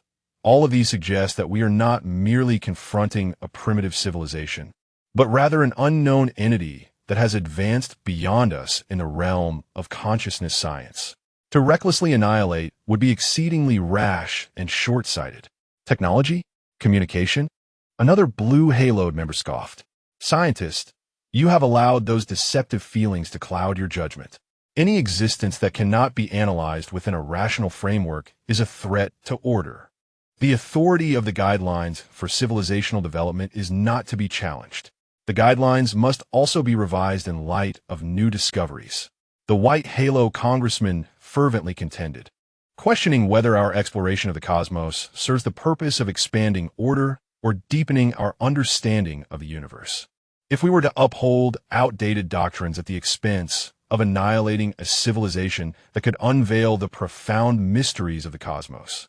That would indeed be a betrayal of the very spirit upon which the Federation was founded. Betrayal? Are you defending the traitor Gu Yin and that emotional incubator? I am advocating for the future of the Federation. Destruction is easy, yet understanding is arduous. Only through understanding can we truly achieve progress and security. Within the assembly hall, the interplay of blue and white lights clashed intensely, their words sharp and pointed. A few pale yellow beams remained silent, evidently grappling with internal turmoil. The speaker observed the discord with a cold gaze, needing to weigh not only the threat posed by Zephyr Star, but also the balance of power within the assembly and the potential far-reaching impacts this incident could have on Federation society. The ripples of resonance, though largely obstructed by the fleet's shields, seemed to allow fragments of information to seep through unknown channels, sparking discussions in certain fringe academic circles and grassroots networks. On Zephyr Star, the court of Star Cores, after a brief silence, a sense of disbelief and exhaustion followed the calamity. Have they ceased? Qingmi's voice trembled, tinged with a cry, unsure whether it was from joy or fear. They have stopped. Ling Zhao exhaled deeply, his body swaying slightly from fatigue, casting a glance at Guyen, his eyes filled with complex emotions. You have once again wrought a miracle. Leaning against a rock, Guyen gasped for breath, his mind throbbing from overexertion. He shook his head, his voice hoarse. It is not a miracle, but calculation. It involved the manipulation of rules, the understanding of human nature, and, indeed, a stroke of luck. He recognized that the soldiers' final choice had been largely fortuitous. Yet, they would not relent. Elder Shan Po's deep voice resonated with concern, asserting that the internal debates within the council would only afford them a limited amount of time. That is sufficient. Gu Yin steeled himself, his perception faintly capturing the spiritual aftershocks of the fierce debate emanating from the council. As long as they are in contention, we still have a chance. Now, we must seize every moment. He turned his gaze towards the nearly depleted star core, its snail-like rotation piercing his senses. First priority, restore the energy of the star core, even if only to the bare minimum. Gu Yin swiftly issued commands, reverting to his role as the efficient chief architect. Yet this time, he was not constructing cold metal, but nurturing the vitality of civilization. Ling Zhao, you and the other Guardians must guide the planetary life network to conduct energy recovery through minimal consumption, prioritizing the nourishment of the core of the star core with all available life energy. Ling Zhao nodded, immediately connecting with the other three Guardians, initiating the guidance.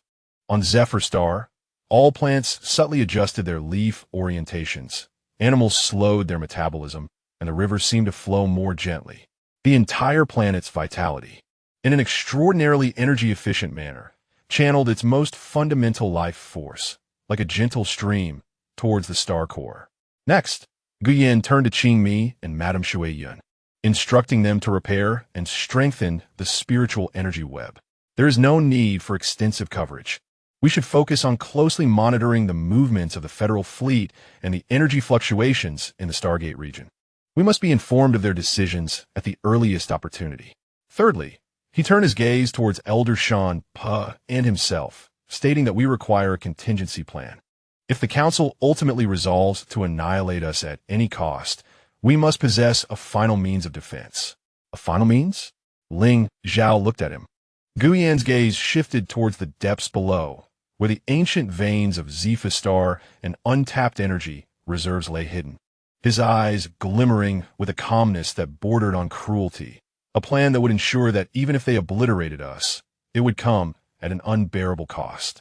For instance, guiding the stellar core to not be entirely obliterated at the last moment, but instead to unleash a directed explosion, creating a deathly star domain that would persist for millennia. Or uploading our core consciousness data into the cosmic background radiation in some manner. His words sent a shockwave through all the Guardians. This was a true act of desperation, a mutual destruction with the enemy, or a means to prolong the flame of civilization in an almost nihilistic fashion. Ling Zhao fell silent for a moment, then slowly nodded, understood. We shall commence preparations. Within the court of the stellar core, a flurry of activity ensued once more, though this time there was less despair and a greater sense of resolve to race against time. In the distant federal council, the debate raged on. Deep within the bowels of Zephyr Star, faint signs of life struggled to revive, while the final claws of counterattack quietly honed themselves in the darkness. Time slipped away, second by second, amidst both sides' tense preparations and fervent discussions. The next confrontation may very well determine the ultimate fate of two civilizations. Chapter 28. The debate within the Federal Council persisted for a full 3 standard hours, an exceedingly rare occurrence for an entity that prioritizes efficiency above all else. The staunch purists, the Blue Ring legislators, insisted that Zephyr Star's demonstrated capacity for emotional pollution posed a substantial threat to the very foundations of the Federation. And their intricate methods of logical interference further evidenced their heightened danger and deceitfulness. They invoked the highest tenets of the guidelines for civilization development, demanding that the fleet be granted special permissions to bypass safety regulations and enforce the purification protocol. Every moment of hesitation is a sacrilege against reason, allowing the toxin to spread further. A voice from a Blue Ring legislator cut through the air like metal being sheared, proclaiming, "We must defend the purity of order through annihilation." Conversely, the cautious researchers, the White Ring legislators, argued vehemently. They pointed out that Zephyr Star's manifestations, whether it be the realism of the illusory star, the information density of the heartstring resonance, or the final exquisitely refined logical interferences, all pointed to a civilization with profound expertise in consciousness science and energy manipulation. Blind destruction not only represents a colossal scientific loss, but could also exacerbate tensions, potentially dragging the Federation into an unpredictable war against consciousness itself. We are engaging with an unknown domain, not merely a primitive civilization, asserted a venerable White Ring scientist legislator. I propose that we temporarily set aside the purification protocol and instead initiate a plan for contact and observation. We may endeavor to establish a buffer zone, facilitating limited and controlled communication to ascertain their true nature. Contact, observation. The speaker, adorned with a deep blue halo, finally spoke again, his voice low and laden with pressure. How can you ensure that, during the process of contact, such emotional contamination does not seep into our society in an indefensible manner? Look at the fleet's condition. Examine the soldiers' reports. The seeds of chaos have already been sown. He cast his gaze across the assembly, finally resting on the silent, flickering haloed lawmakers. What we require is a decision, a resolution that can thoroughly address the issue, rather than an interminable and perilous scientific experiment. The pressure mounted upon the moderates and the wavering legislators. Ultimately, after yet another round of tense private consultations and deliberations of interests, the Parliament reached a compromise resolution, Resolution 1. The fleet shall not be granted special authority to enforce the purification agreement immediately. However, it is mandated to eradicate all internal emotional disturbances within 12 standard hours, stabilize troop morale, and complete a technical analysis and countermeasure plan for all known disruptive methods on Zephyr Star. Resolution 2. A special assessment committee for Zephyr Star, composed of both Blue and White Ring legislators, shall be established and dispatched to the front lines immediately. This committee will possess supreme investigative authority and is tasked with delivering a final assessment of the Zephyr Star civilization within 24 standard hours, along with a report to the Parliament on whether to implement the purification agreement or initiate contact protocols. Resolution 3. During this period, information control will be enforced across the Federation, blocking all news regarding the heartstring resonance and the anomalies on Zephyr Star to prevent emotional contamination from spreading among the populace. This is a tactic of delay, yet also an ultimatum. The Parliament has granted Zephyr Star a maximum of 36 hours, 12 hours for fleet reorganization and 24 hours for assessment, while ultimately delegating the decision-making authority to this committee fraught with uncertainty. Zephyr Star, the Court of the Star Core. When Guyen captured the spirit wave of this contradictory and compromising resolution from the federal parliament through the psychic web, he immediately grasped its implications. 36 hours, he murmured, his voice echoing in the stillness of the court. This was their final patience. Ling Zhao and the other guardians gathered around, their expressions grave. The energy of the star core, under full restoration, had merely regained a trivial flicker, like a candle in the wind. The lady of the assessment committee, with a worried demeanor, pondered what they would bring, perhaps a path to survival, but more likely a death sentence. Guyen calmly analyzed that there must be divisions within the committee. Our opportunity lies in demonstrating sufficient value and deterrence before they arrive and render their final judgment. He exchanged a knowing glance with Ling Zhao, both understanding each other's thoughts. The contingency plan must be accelerated. Ling Zhao stated solemnly, we must prepare 2 gifts, one for the assessment committee, the spark of civilization, the other, a ticket to hell for the federal fleet. The so-called spark of civilization refers to an upgraded version of the consciousness uploading plan previously mentioned by Guyen. They intend to harness the final remnants of the stellar core's power, merging Guyen's data compression technology with Ling Zhao's consciousness resonance properties, to condense the most essential cultural genes, historical memories, life blueprints, and the consciousness replicas of all guardians and some willing beings of Zephyr Star into an extraordinarily resilient stream of information, imbued with unique emotional markers. This stream will be launched into the depths of the cosmos or concealed within specific fluctuations of cosmic background radiation, with the hope that, after billions of years, it may be discovered and revived by a benevolent civilization. This ethereal arc bears the last testament to the existence of Zephyr Star. Conversely, the ticket to oblivion is far more extreme. Elder Shan guides Guyen deep into the planet's core, where lies an exceedingly unstable void crystal that, once ignited by a specific frequency of emotional energy, could trigger a catastrophic chain reaction. Should the Federation ultimately choose annihilation, they will deliberately detonate the void crystal in the core at the last moment. This will not result in a conventional explosion, but will create a continuously expanding zone of reality collapse that devours all matter and energy, a true death zone from which even light cannot escape. This area will serve as an ugly scar on the universe, forever obstructing navigation in this star region, standing as the final tombstone of Zephyr Star and an eternal warning to the Federation. Both plans are being meticulously prepared. Within the court of the stellar core, data light chains intertwine with emotional energy in unprecedented complexity, encoding the Ark's secret, while deep in the Earth's heart, Elder Shan with his unparalleled weight of will, carefully calms and guides the perilous void crystals, constructing the ultimate switch for destruction. Time slips away in silent countdown. Each second could be the last moment for Zephyr Star civilization. Yet, each second may also harbor unforeseen opportunities. Guyen stands at the edge of the stellar core court, gazing up at the starry sky obscured by the mirage curtain.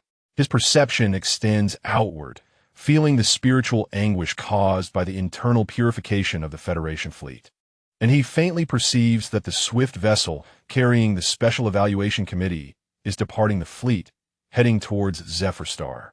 He clenches his fist, knuckles whitening from the strain. Reason tells him that the probability of success is slim. Yet, deep within, that part of him fused with Ling Zhao and this land continues to burn with stubborn intensity. They still have one last chance to fight before the arrival of the Evaluation Committee, before the countdown reaches 0.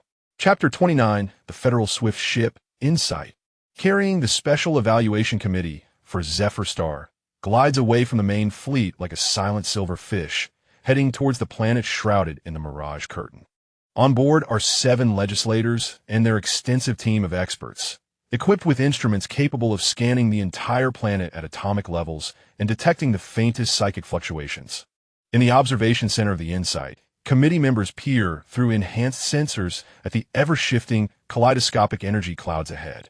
Even with the advanced technology of the Federation, it was impossible to fully penetrate the barrier composed of emotional energy, capturing only the indistinct outlines of the distant planets and the extremely chaotic energy readings. Incredible, murmured a leading information physicist, awestruck as he beheld the incomprehensible data stream flowing across the screen before him. The existence of such an energy field challenged our fundamental understanding of field theory. Was alive? The chief of the committee, a member known for his calm and pragmatic demeanor, whose halo shimmered in hues of blue and white, stared expressionlessly at the screen. The notion of a living energy field unsettled his rational mind. He preferred to believe it was a highly sophisticated mimicry technology. Record all data, analyze its energy source, structural stability, and potential weaknesses, he commanded, his voice steady. Prepare to deploy the truth-I detector cluster. I wish to see the true state of the planet's surface. Dozens of spheres, gleaming with a cold metallic sheen, ejected from beneath the InSight vessel, disregarding the visual disturbances of the mirage curtain. Utilizing high-dimensional space scanning and quantum penetration imaging technology, they sought to peer directly into the surface of Zephyr. Zephyr, the core of the star core. Almost instantaneously upon activation of the truth-I detectors, Guyan and Ling Zhao sensed the cold probes attempting to strip away the disguise and unveil the essence. "They are coming," Ling Zhao whispered, a flicker of vigilance crossing her amber eyes.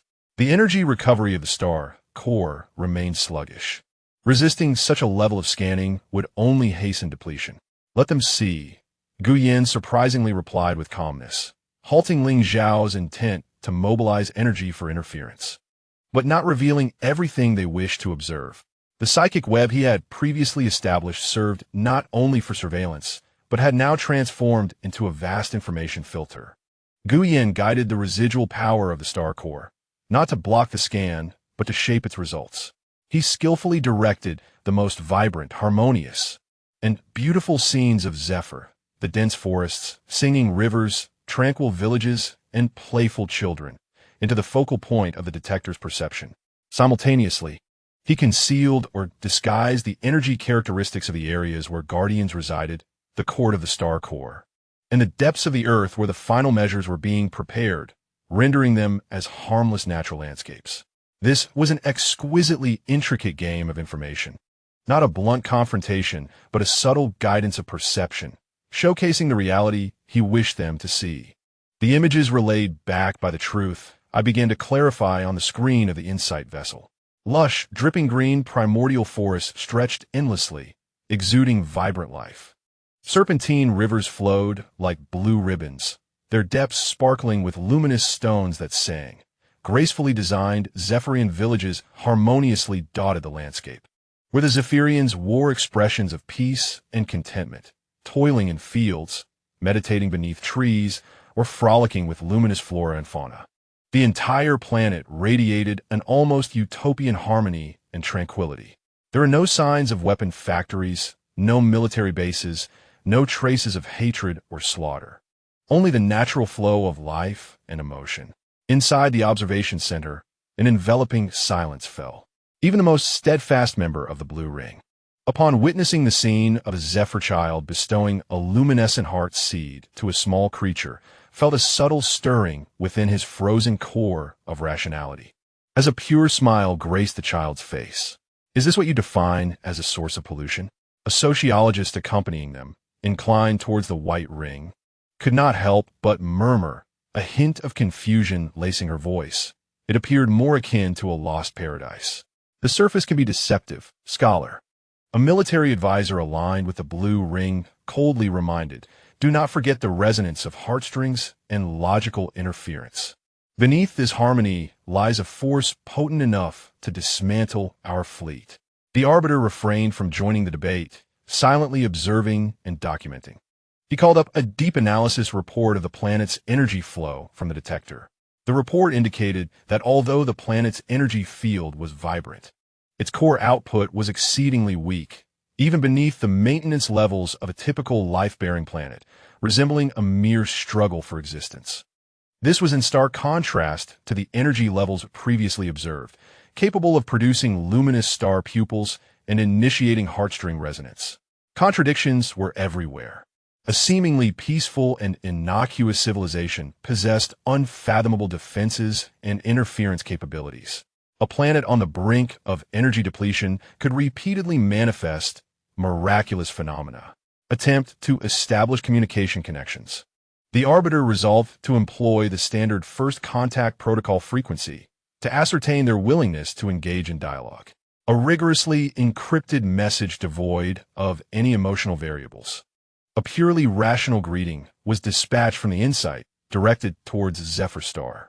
The content of the message was succinct, adhering to the Federation's customary style, to the unknown intelligent life forms of Zephyr Star. This is the Special Assessment Committee of the Supreme Council of the Federation. We seek to establish a channel for information exchange to foster mutual understanding between civilizations. Kindly respond. Following the transmission, there was nothing but anticipation. The chord of the star core, that cold, emotionless signal rippled through the hearts of all guardians like a stone cast into a lake. They wished to communicate? Qingmi felt a twinge of surprise, mingled with a glimmer of hope. It is part of the assessment. Guyan doused the optimism with a dose of reality. They're testing our response patterns, analyzing our communication logic. Any reply might serve as the basis for their judgment of our threat level. Yet, we cannot ignore it. Ling Zhao turned to Guyan. This is our opportunity to showcase our worth, as well as a chance to secure more time for the art project. Guyan nodded, understanding Ling Zhao's intent. Pure defense and concealment cannot be evaluated. They must exhibit traits worthy of study rather than annihilation. I shall construct the response, Guyan declared, in a language they can comprehend.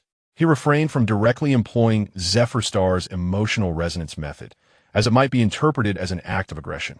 Instead, he harnessed his integrated perception and computational abilities to compile a highly complex yet entirely mathematically and logically structured superinformation data packet, encompassing fundamental information about Zephyr Star, planetary overview, predominant life forms, and images of harmonious social structures, along with the aspiration for peaceful coexistence.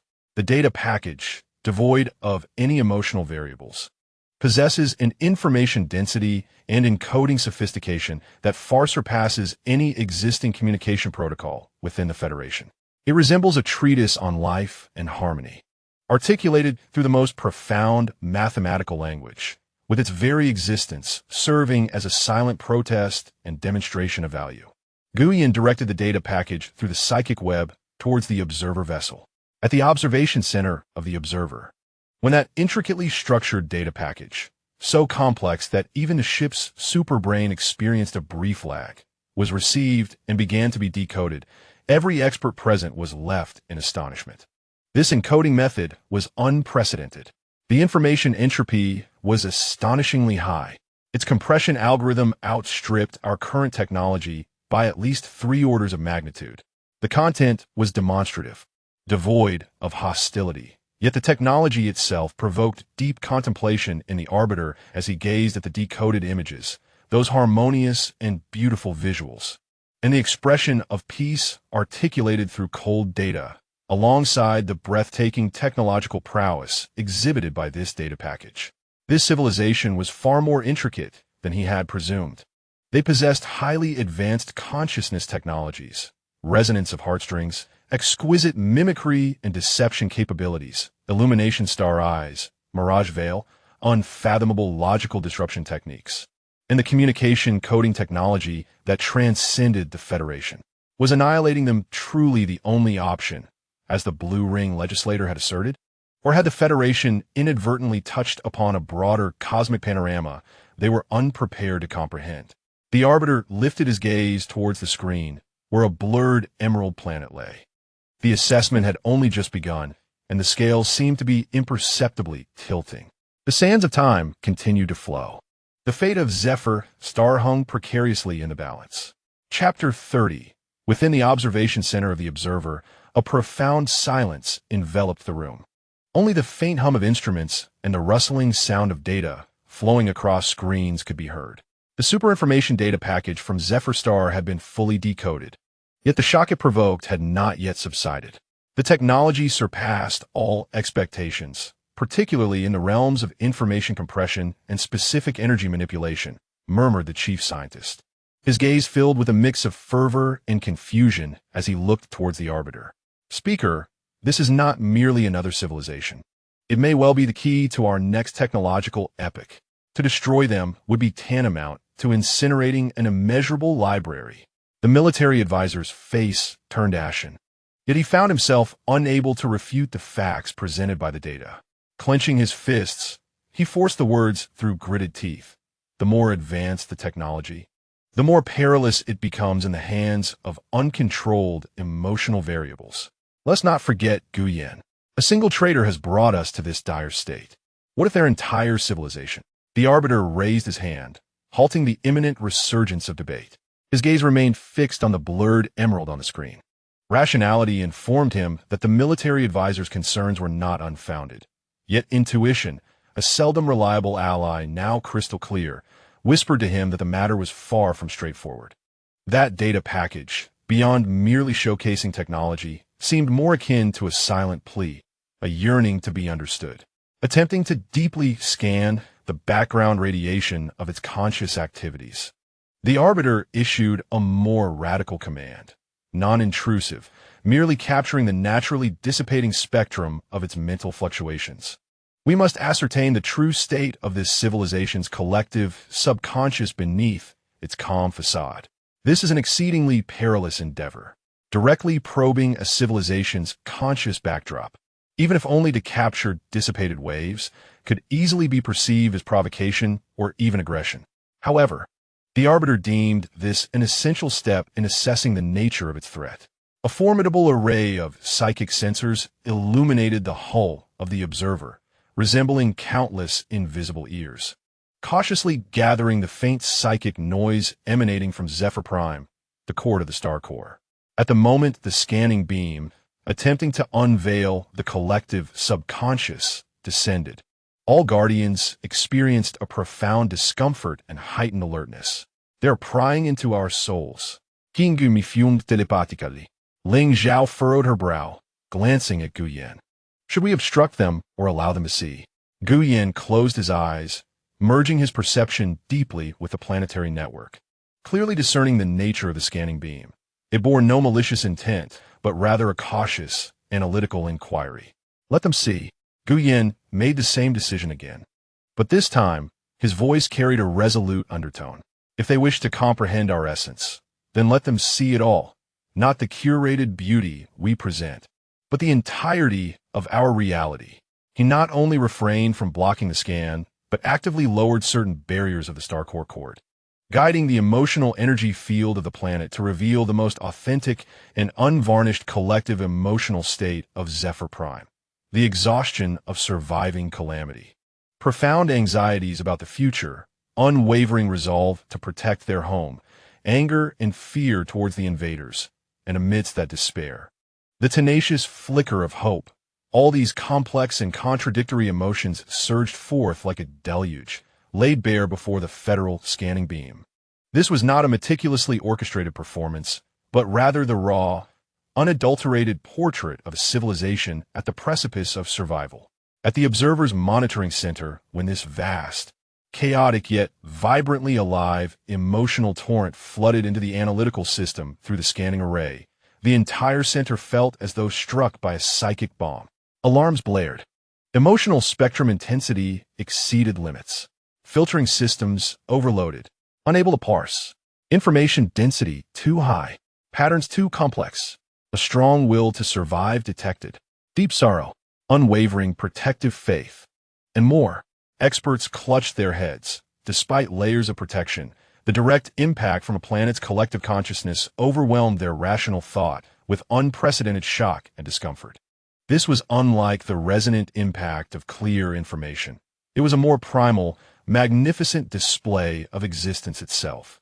They heard the anguished groans of the planet teetering on the brink of energy depletion, witnessed the terror and prayers of countless beings confronting an uncertain fate, felt the resolute determination of the guardians willing to sacrifice everything, and touched upon the fervent love and attachment to life itself that still burned like an underwater volcano in the depths of that ocean of sorrow and fear.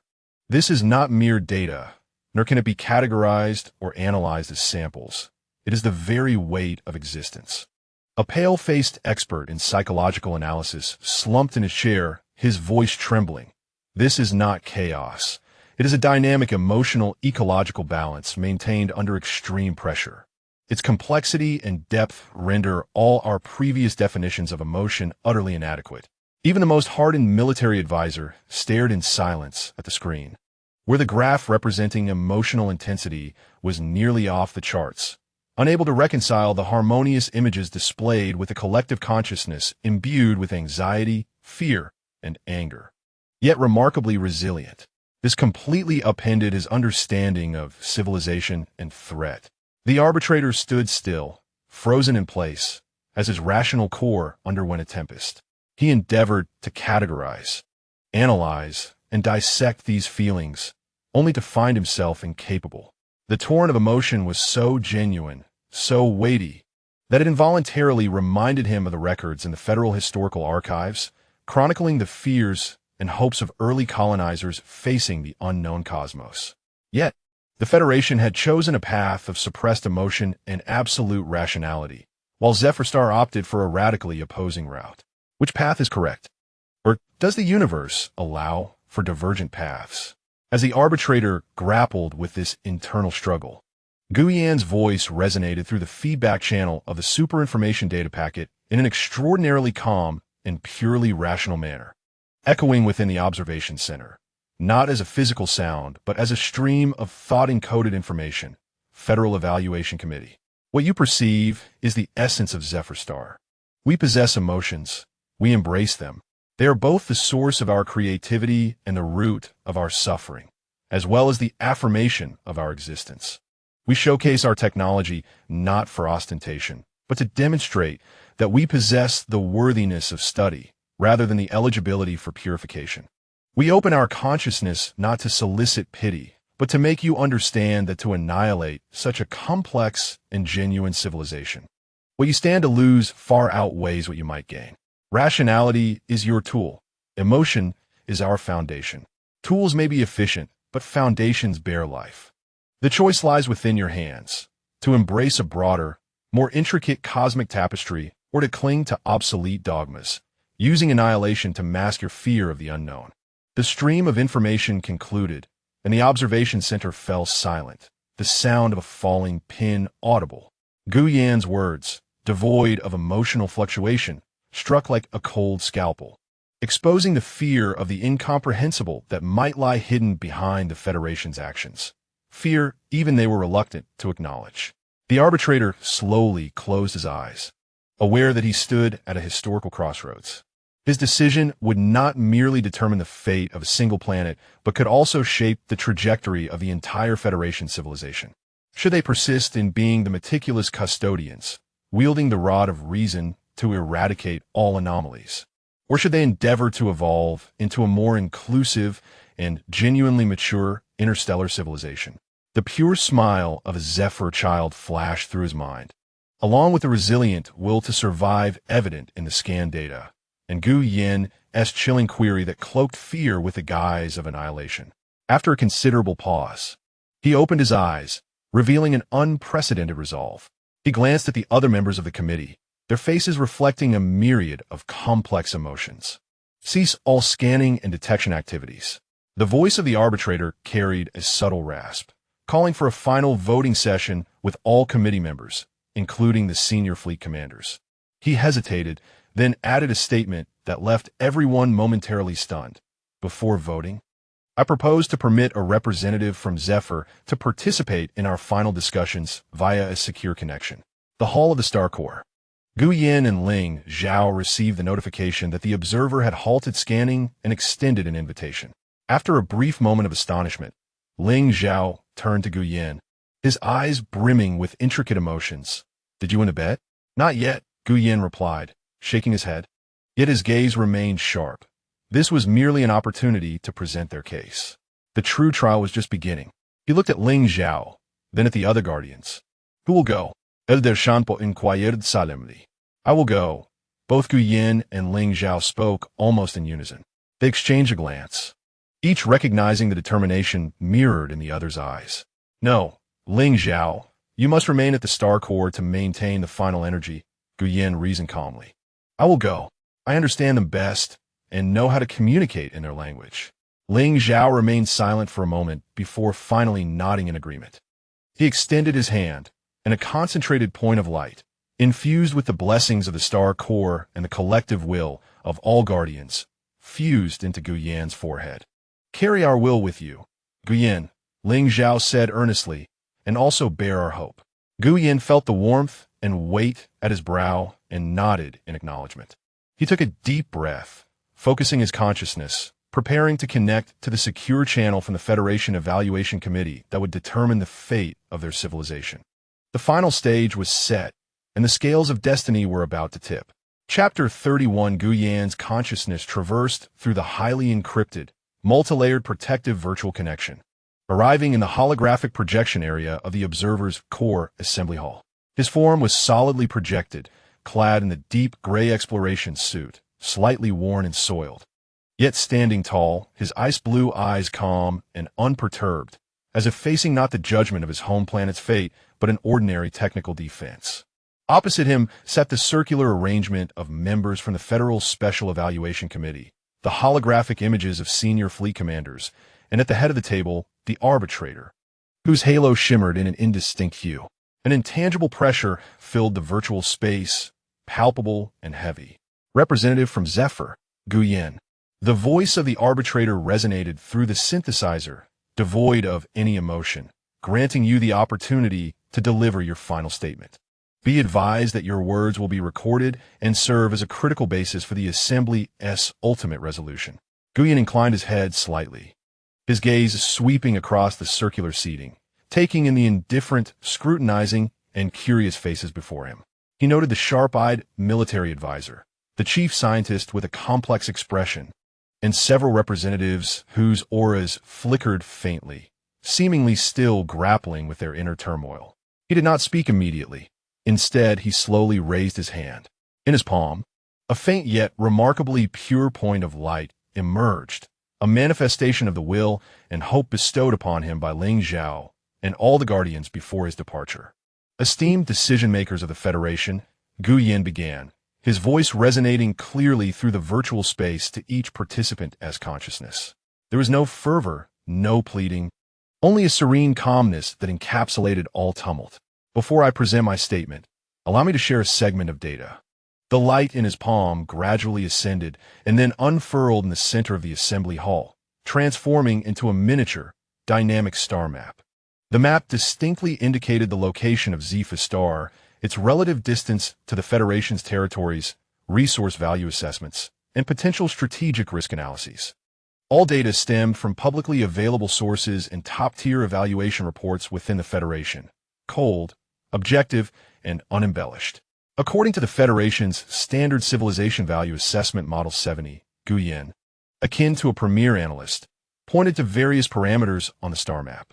The direct resource contribution rate of Zephyr Star was below 0.0000, one of the Federation's total annual consumption.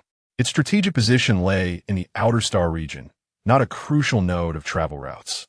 Its technological level was significantly inferior to the Federation's standards in conventional fields, only exhibiting uniqueness in a few specific areas, such as consciousness science and energy mimicry. However, the prospects for development and application were fraught with immense uncertainty, and there existed fundamental differences from the Federation's mainstream technological framework, resulting in exorbitant integration costs. He paused, his gaze calmly meeting that of the military advisor. From a military threat perspective, Zephyr Star lacks interstellar navigational capabilities and a substantial arsenal of weapons of mass destruction. Its defensive measures heavily rely on local energy fields, providing no physical foundation for external expansion. Its greatest threat, as you can observe, arises from its emotional energy characteristics, which cannot be fully comprehended within the existing scientific framework, leading to targeted defensive and disruptive capabilities. What he presented was factual, a conclusion derived from the Federation's rational assessment system. The data itself seemed to point toward a singular conclusion. Zephyr Star held limited value for the Federation, with manageable risks, and the benefits of destruction fell far short of the costs. The expressions of several blue-ringed representatives subtly shifted, seemingly caught off guard by Guyan's approach from the most advantageous rational standpoint for them. Then, the military advisor interjected, unable to contain himself, his voice tinged with skepticism. According to your analysis, Zephyr appears to lack any necessity for existence? By what rationale do you demand we abandon purification? Guyan retracted the star map, his gaze sweeping across the assembly once more before finally resting on the arbitrator. I do not seek to have you forsake reason. Quite the contrary. I implore you to apply rationality more thoroughly and profoundly. Guyan's voice remained steady, yet it seemed to carry the weight of 1,000 burdens. The annihilation of Zephyr, based on the existing model, may yield a cost-benefit analysis that appears sound. However, I must inquire, has your model accounted for the value of the unknown? Have you quantified the significance of diversity? Have you assessed the long-term, latent damage to the Federation's scientific spirit and developmental potential that may arise from the destruction of a singular civilization due to fear? The questions he posed struck like heavy hammers upon the hearts of every rational thinker present. The truth of the universe is far more expansive than any singular civilization can comprehend. The Federation has arrived at its current state through reason and technology. But does this imply that rationality is the sole pathway to understanding the cosmos? Might emotion, regarded by you as a pollutant and a distraction, harbor another dimension of reality interpretation? Perhaps even the manipulation of reality itself? Zephyr stands as a living, functioning case study. He gestured toward the virtual window, indicating the indistinct direction of Zephyr. Should you choose to annihilate us, all you would gain is a transiently pristine expanse of space and a door to new realms of knowledge, which you would have closed with your own hands. Conversely, by allowing us to remain, even if merely as a research sample or a nature reserve, the Federation would harvest an eternal source of knowledge, one that continuously generates new questions, inspires fresh ideas, and may one day even subvert existing scientific paradigms. Guyan's assertion was firmly rooted in the Federation's perspective, employing its logic to illustrate a vision wherein the preservation of Zephyr serves greater long-term interests. He repositioned Zephyr from a threat to be eradicated into an unknown asset of immense potential value. As for your concerns regarding emotional pollution, Guyan shifted his tone, dissecting the matter with a chilling clarity. The transmission of information is inherently bidirectional. The resonance of shared sentiments can influence you, thereby revealing the fragility of individual spiritual realms and the absence of emotional resilience within a society molded by absolute rational education. To attribute problems to external sources of pollution rather than reflecting upon and fortifying one's own spiritual foundations is a manifestation of mental inertia and evasion. True strength should not lie in the eradication of dissent, but in the capacity to digest, comprehend, and even integrate differing viewpoints.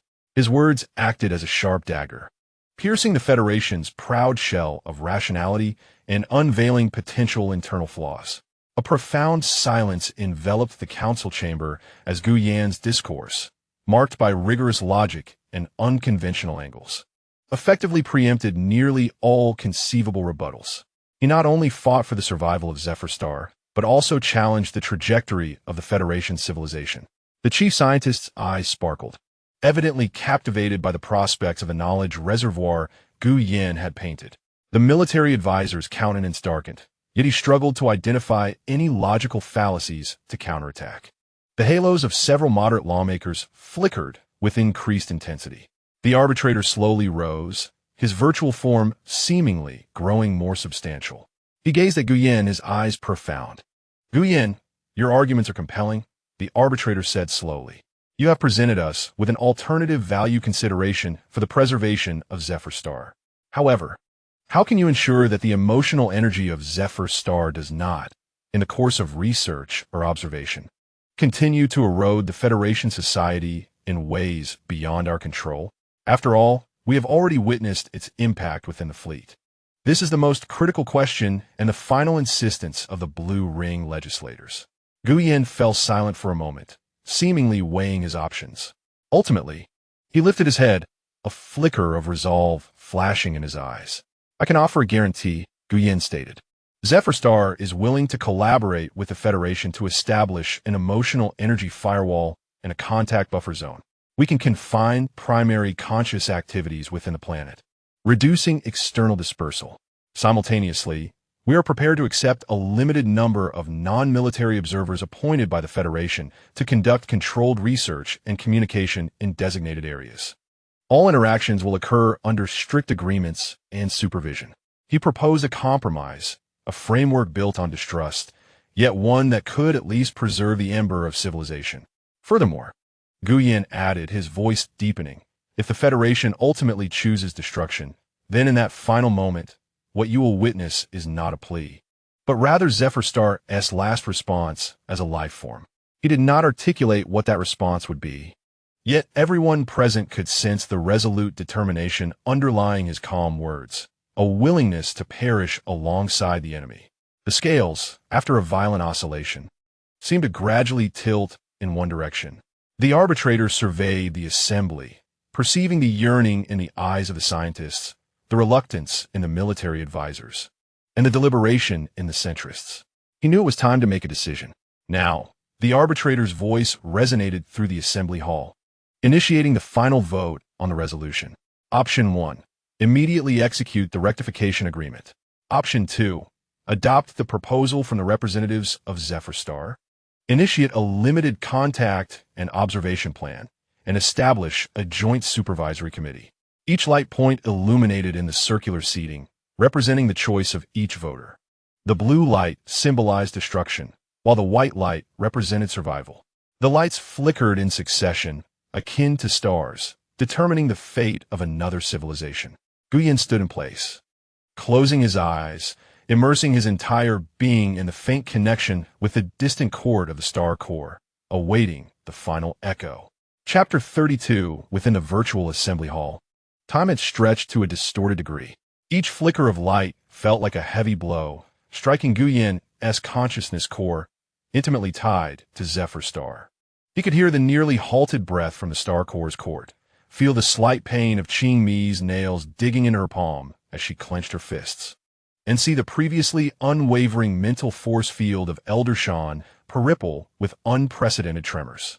Blue represented absolute termination, akin to ice, freezing hope. White symbolized a possible future, like a faint glow guiding the lost. The two colors alternated in the circular seating. Each emergence of blue tightened the string binding Guyen's consciousness to the fate of Zephyr Star, while each appearance of white brought forth a flutter of almost ungraspable hope. The votes clung tightly, akin to two unparalleled masters grappling at the precipice of cliff. A moment's lapse could lead to irretrievable ruin. As the voting rights ultimately fell before the arbiter, the entire virtual space seemed to be drawn into a vacuum. His obscure aura became the singular focus of the gathering. He refrained from immediate action, his fingertips hovering over the virtual console. Those piercing eyes, which could be felt even through the holographic projection, appeared to transcend the boundaries of the virtual and the real, resting upon Guyen and further upon a distant, emerald-hued planet. Guyen sensed that the rational core of the arbiter was undergoing an unprecedented tempest. On one side lay the entrenched dogmas, the cold warnings of military advisors, and an innate vigilance towards the unknown. On the other, the chief scientists yearning for the sanctum of knowledge. The weight of a civilization's intricate and authentic soul revealed within the scanned data, and Guyen's own stark reminders, constructed through rational logic, regarding long-term latent damages and the eternal wellspring of knowledge.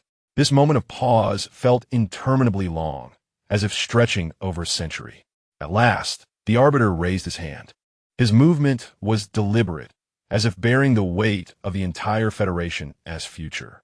His fingertips descended, casting two white points of light, akin to the first ray of pure sunlight piercing through dense, dark clouds, illuminating his seat with unwavering clarity. The radiance dispelled the almost stagnant oppression within the virtual assembly hall. The voting concluded. The arbiter's voice resonated, deeper than ever, laced with a barely perceptible fatigue. Yet beneath that steady tone lay an undeniable resolve.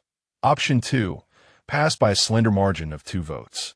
He deliberately emphasized the number 2, his gaze sweeping over the military advisor, whose complexion turned ashen, as well as the varied expressions of other council members. The resolution. The Federation's Supreme Council Special Assessment Committee has decided to refrain from executing the rectification agreement. Effective immediately, a plan for limited contact and observation of the Zephyr civilization is to be initiated. Details and specific terms shall be negotiated and overseen by the newly established Joint Regulatory Committee for Zephyr Affairs within the next 15 standard days. A brief, suppressed murmur of astonishment rippled through the assembly hall, only to be forcibly quelled by a stronger sense of discipline. The chief scientist nearly sprang from his seat, his eyes gleaming with the euphoric light of discovering a new frontier. The military advisor's fists clenched so tightly that his knuckles turned white. He glared at the arbiter, ultimately managing to utter through gritted teeth, "The council will receive my detailed report." Then, his holographic image began to flicker, as if severing its deep connection. Other council members, regardless of their stance, began to swiftly document and relay this decision, which would undoubtedly reverberate throughout the Federation.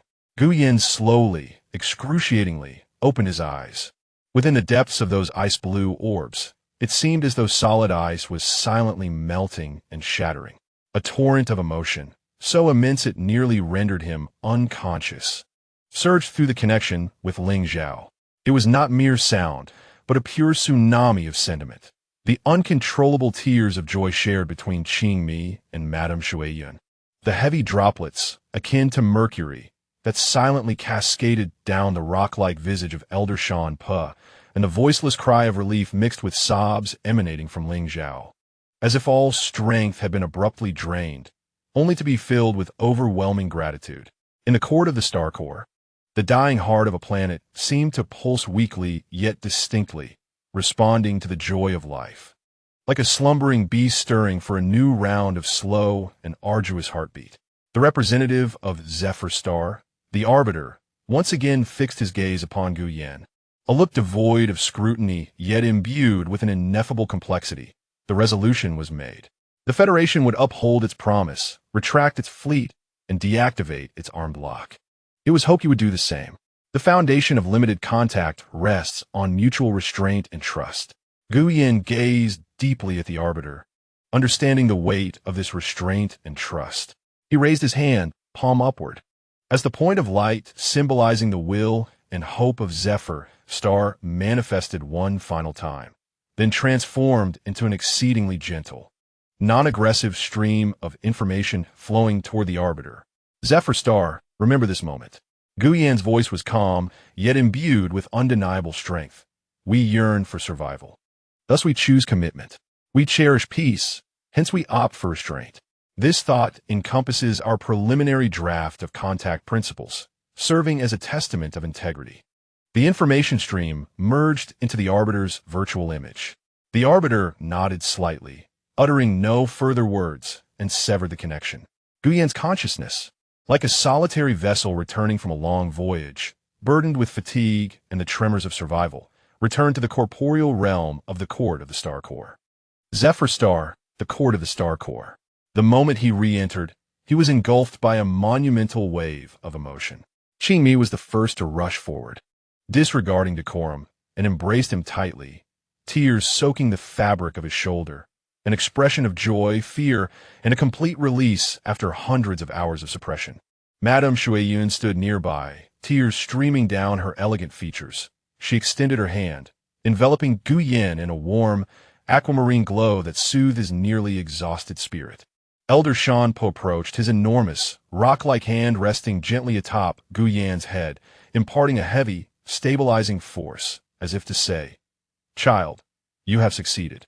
Ling Zhao stood a few paces away, motionless, merely observing Guyen, his amber eyes swirling with countless stars in a cycle of rotation, explosion, and rebirth.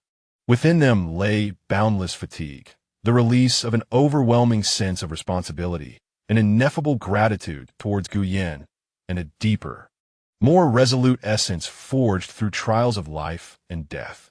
He bowed slowly and with utmost solemnity to Guyen. This bow represented the entirety of Zephyr civilization. Guyan accepted this gesture, not shying away. He understood that it was not solely for him, but also for the former chief architect of the Federation, who, in despair, had never surrendered and ultimately merged with this world. He stepped toward Ling Zhao and extended his hand. Two hands clasped tightly together, embodying the juxtaposition of cold and warmth, reason and emotion. In this moment, they ceased to be opposites, instead supporting one another, united in their strength to confront the future. We have survived. Ling Zhao's voice remained hoarse, yet it resonated with the vigor of rebirth. Indeed, Guyan nodded, his gaze sweeping across every guardian present, ultimately resting upon the sky beyond the courtyard, which gradually regained clarity and vitality. Yet, the battle was merely beginning, on the bridge of the eternal truth. Within the Federal fleet, when the resolution was officially communicated, an eerie silence enveloped the bridge. Reactions varied. Some junior officers and soldiers, deeply shaken by the resonance of the news, instinctively exhaled, though they quickly masked this irrational emotion. Others, adhering strictly to orders, displayed confusion, whispering among themselves, unable to comprehend the choice to forego their absolute advantage. The expression of the new commander, a former aide, was as dark as a storm cloud. He observed the main screen, where the once bright, locking beam representing the planet Cracker had faded into oblivion, and watched as the distant emerald planet reemerged, unguarded beneath the starlit sky. A profound sense of defeat and humiliation surged within him. He inhaled deeply, suppressing his tumultuous emotions with all his rationality, and began to issue commands in a rigid tone. All units, attention. According to the special resolution of the High Council, disengage all offensive locks on Zephyr Star. The fleet shall transition to Level 2 alert and execute adjustments to the observer formation. Scientific Department, prepare to interface with the advanced team of the Joint Regulatory Committee. The vast federal fleet, akin to a reluctant giant, began to slowly retract its fearsome claws, yet its cold gaze remained fixated on the prey beneath. In the starry expanse, the illusory star I, sustained by nearly all the essence of the stellar core, lost its energy support and began to dissipate silently like shattered bubbles.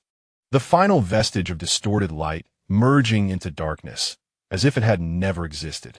The mirage shroud enveloping Zephyr Star also receded like a retreating tide, allowing this planet for the first time to bask, unmasked, in a warm glow of its sun, fragile yet beautiful. Sunlight pierced through the clouds, cascading upon the charred yet reborn land, falling upon the Zephyrians, who embraced one another in tears of survival, and filtering through the crevices of caves, bestowing a long-awaited, genuine warmth upon the court of the stellar core. Yet, the dawn of hope shone ever brighter, casting an even more pronounced reflection upon the lingering shadows. Within the court of the stellar core, the wave of ecstatic jubilation gradually subsided, revealing a landscape marred by scars and the weight of reality. Ling Zhao felt the faint, nearly imperceptible pulsation of the stellar core beneath his feet, his brow furrowed. Limited contact and observation, he repeated, his tone laden with concern. This was not peace, merely another form of confinement. The Joint Regulatory Committee. We shall live perpetually under the microscope of the Federation, every word and action recorded, analyzed, and judged. This is the price we must pay, Ling Zhao. Guyan's voice regained its customary calm as he approached the stellar core, sensing its dwindling energy. We have exhausted everything to earn this status of observation. Yet, this also presents an opportunity for respite, recovery, and learning. Learning? Qingmi lifted her head, her tear-streaked face reflecting confusion. To comprehend their rationality, their technology, and their organizational structures. Guyan's gaze swept across the crowd. Rationality is not an original sin. Rather, it is a formidable tool. We embrace emotions, yet we must not remain stagnant. While they delve into the mysteries of our emotions, we too must learn to wield their rational instruments. Only in this manner can we truly become powerful, gaining a greater voice amidst the potential upheavals of the future, and perhaps even discover a path that harmonizes both reason and sentiment which is uniquely ours. The vision he painted was distant and arduous, yet it fell like a seed into the hearts of all the guardians. Where will that path lead? Lady Shuai-Yun asked softly. I do not know, Gu Yin replied candidly, his gaze becoming distant, but I understand that remaining in place, or merely being content with survival, will ultimately lead to obsolescence by the tides of time, be it the Federation or ourselves. He turned to Ling Zhao. Let's walk this path together, regardless of whether it is fraught with thorns or smooth. Ling Zhao met his gaze and perceived the unwavering determination born from absolute calm. The confusion and weight in his heart seemed to dissipate slightly under this force. He nodded and looked once more toward the newly unveiled sky beyond the courtyard. A sky no longer shrouded in the shadows of destruction. Very well, he whispered, as if making a vow, regardless of what lies ahead. Within the court of star cores, the interplay of light and shadow seemed to capture the recent tumult and heralded the beginning of a new chapter filled with the unknown, challenges, and hope. Slowly turning the first page with the laborious heartbeat of Zephyr. The battle for survival, marked by painful sacrifices and meager advantages, momentarily concluded. Yet, the prolonged trial of coexisting civilizations and self-reformation has, at this moment, truly commenced. The sword of Damocles suspended above had not vanished. It was merely temporarily sheathed within the agreement termed as a truce. Chapter 33 on the 7th standard day, following the enactment of the resolution. The sky above Zephyr no longer bore the distorted curtain of light and shadow, nor the looming shadows of colossal ships. Instead, it was replaced by a taut, monitored tranquility. The Federation fleet retreated near the Stargate, maintaining a cautious distance befitting their observational status. Yet the pervasive scanning beams lingered like a gentle but unrelenting web, enveloping the planet and documenting every unusual energy fluctuation and large-scale consciousness activity. Inside the court of star cores, the atmosphere was more somber than celebratory. Ling Zhao sat cross-legged by the water's edge, his brow furrowed as he grappled with an encrypted information stream from the Federation's Joint Supervisory Committee on Zephyr Affairs.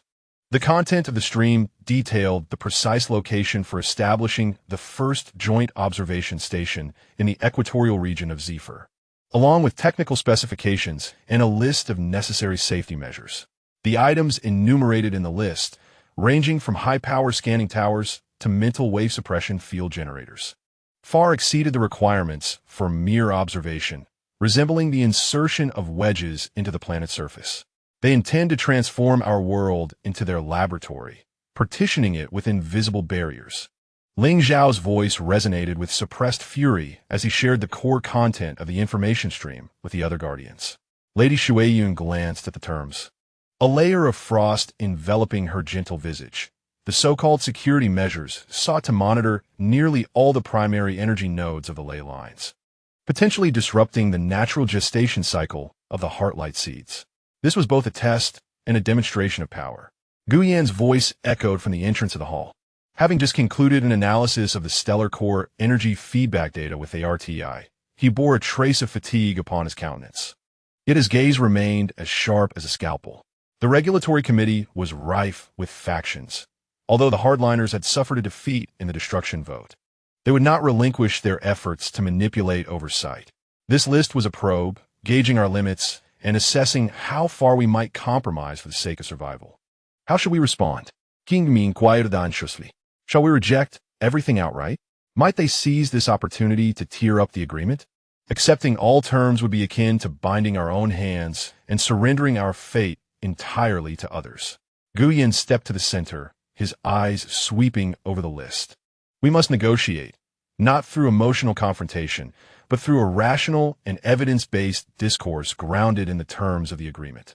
He focused his consciousness, connecting to the information processing core of the stellar core cord, and swiftly began drafting a response. Rather than outright rejecting the items on the list, he meticulously attached detailed assessments of the Zephyr star's environmental conditions, analyses of potential ecological impacts, and estimates of the damages that could arise from the principle of limited contact in response to each excessive demand. He utilized the rigorous data typical of the Federation to counter the unreasonable demands posed by the very same entity. Regarding the selection of observation station sites, in respect of local ecological sensitivities, we propose the following alternative coordinates. Concerning the scanning tower's power, in accordance with Section 7 of Appendix 3 of the Preliminary Contact Protocol, we recommend adjusting the power cap to reflect the principle of minimal necessary interference. The potential conflict between the mental wave suppression field and the clause respecting the autonomy of civilized subjects suggests a shift to a passive monitoring array. His response resembled a meticulously crafted legal document, with each suggestion anchored firmly within the framework of the recently signed agreement, rendering it difficult for the opposition to refute procedurally. Once Gu Yin completed his reply, he turned to Ling Zhao. We must demonstrate our value and irreplaceability, compelling them to consider the costs when applying pressure. He gestured to Ling Zhao, urging him to harness the residual power of the stellar core, not to oppose the scans, but to actively channel a pure stream of emotional energy representing vitality and restoration, gently caressing the federal detectors surveilling Zephyr Star. This energy flow bore no specific information, yet served as a silent declaration. We possess a power that you cannot comprehend nor replicate. While it may be easy to destroy us, acquiring us entails a price. With the information dispatched, all that remained was to wait. Several standard hours later, a response from the regulatory committee arrived. The tone remained official and icy. Yet the stringent list had indeed undergone modifications. The power of the scanning tower was reduced, the suppression field replaced with passive monitoring, and a less impactful alternative site for the observation station was adopted.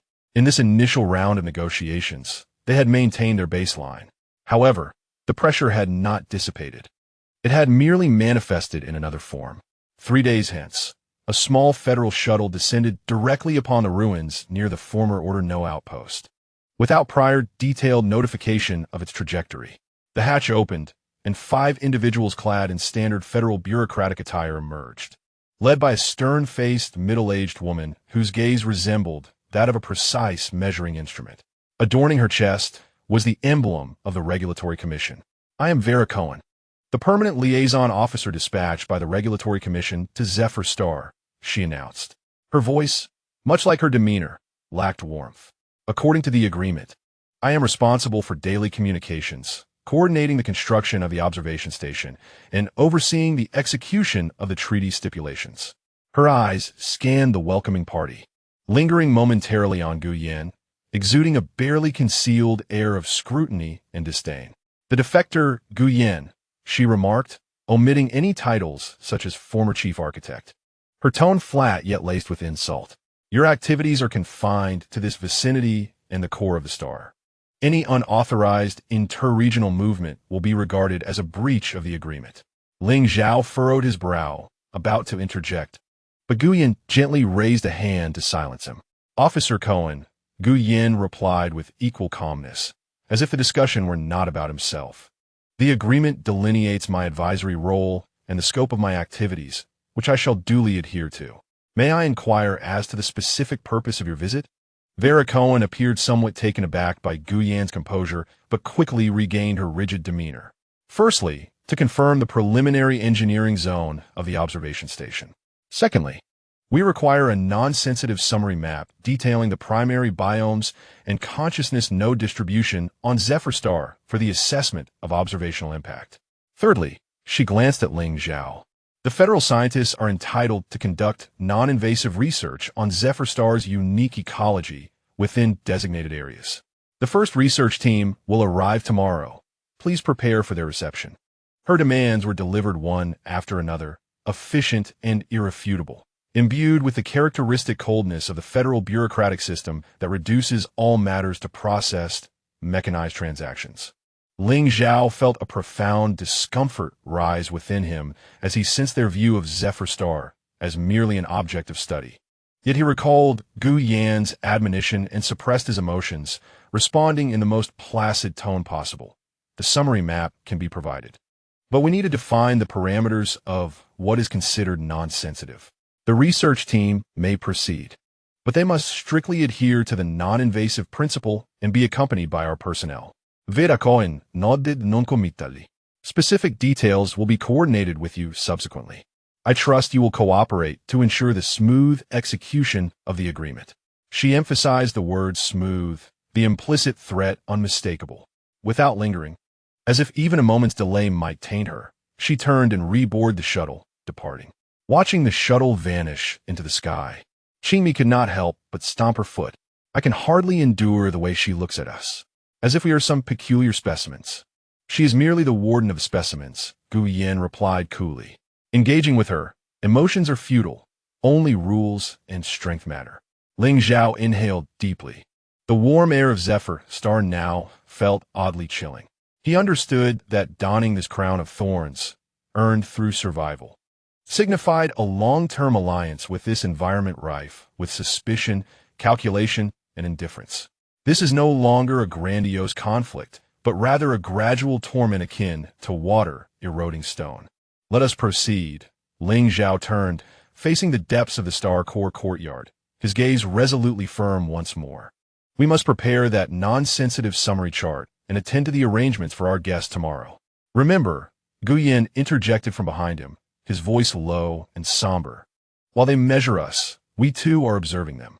Understanding your jailer is sometimes more crucial than breaking free from the confines. A new battleground devoid of smoke, yet equally testing our wisdom, patience, and the resilience of civilization. Beneath the dawn of peace, the thorny path has already unfurled beneath our feet. Chapter 34. The first research team from the Federation, under the efficient organization of Liaison Officer Vera Cohen, arrived punctually the following day. 3 small research vessels descended at a designated site, distance from the main habitation areas of the Zephyrians, on the edge of a vibrant, multicolored forest. The vegetation was lush and the energy vibrant, yet it skillfully evaded known ley line nodes and the sanctuaries inhabited by guardians.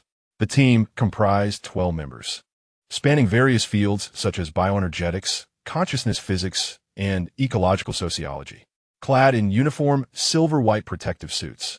Their eyes behind the visors sparkled with pure curiosity and a thirst for exploration, a stark contrast to Vera Cohen's cold scrutiny.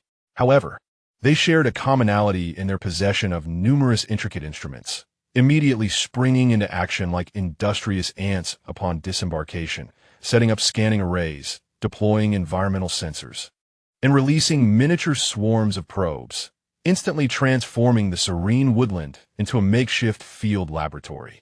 Ling Zhao, Gu Yan, and the appointed coordinator, Qingmi, awaited with several composed Zephyrian elders, observing the Federation scientists' efficient, yet somewhat mechanical movements, and watching those cold instruments unceremoniously probe the softly glowing moss and entwine with the vines pulsating with liquid light energy.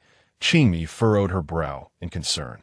Welcome to Zephyr. Ling Zhao stepped forward, articulating in practiced, albeit slightly stiff, Federation common tongue, while simultaneously conveying friendly vibrations through his thoughts. He heeded Gu Yan's advice, proactively demonstrating their openness. The head of the research team was an elderly scientist named Elon, his hair grizzled, yet his eyes strikingly bright. He disabled the soundproofing feature of his visor, revealing a somewhat stiff but clearly earnest smile. Thank you for your cooperation, Guardian Ling Zhao. I am Dr. Elon, responsible for this preliminary ecological survey. We assure you that all research activities will adhere strictly to non-invasive principles. His words, transmitted through a personal translator, while courteous, still bore a semblance of program detachment. The survey commenced. Dr. Elon's team exhibited exceptional professionalism. They meticulously collected air, soil, and plant epidermis samples with prior consent, employed non-contact spectrometers to analyze energy flow, and documented the frequency characteristics of each bioluminescent organism. They observed a flower, known as the emotion blossom, which alters its luminescence in response to emotional fluctuations, for an entire hour, meticulously documenting dozens of subtle spectral variations while endeavoring to correlate them with a standardized emotional model. However, complications soon arose. A young scientist attempted to affix a microelectrode to a gently pulsating heart-light seed, aiming to measure the precise waveform of its internal energy field. "Please refrain from doing that," Qingmi interjected, her tone urgent. "The heart-light seed is the crystallization of emotions, and external interference with its energy would disrupt its natural frequency, potentially causing it to dissipate prematurely." The young scientist paused, adjusting his data glasses, and explained, "We require precise quantitative data to comprehend its energy structure. This non-contact scanning lacks sufficient resolution. Some aspects cannot, and should not, be entirely quantified." Ling Zhao interjected, his voice calm, yet imbued with undeniable authority. He extended his hand, conjuring a small orb of warm light that pulsated as if alive, embodying sentiment and memory. Forcibly disassembling, it would yield nothing but cold numbers, stripping away the essence of its existence. Dr. Elon regarded the orb in Ling Zhao's palm thoughtfully, then glanced at the complex yet hollow data curves on his team's instruments. Seemingly coming to a realization, he raised his hand to halt the young scientist. Heed the Master's counsel.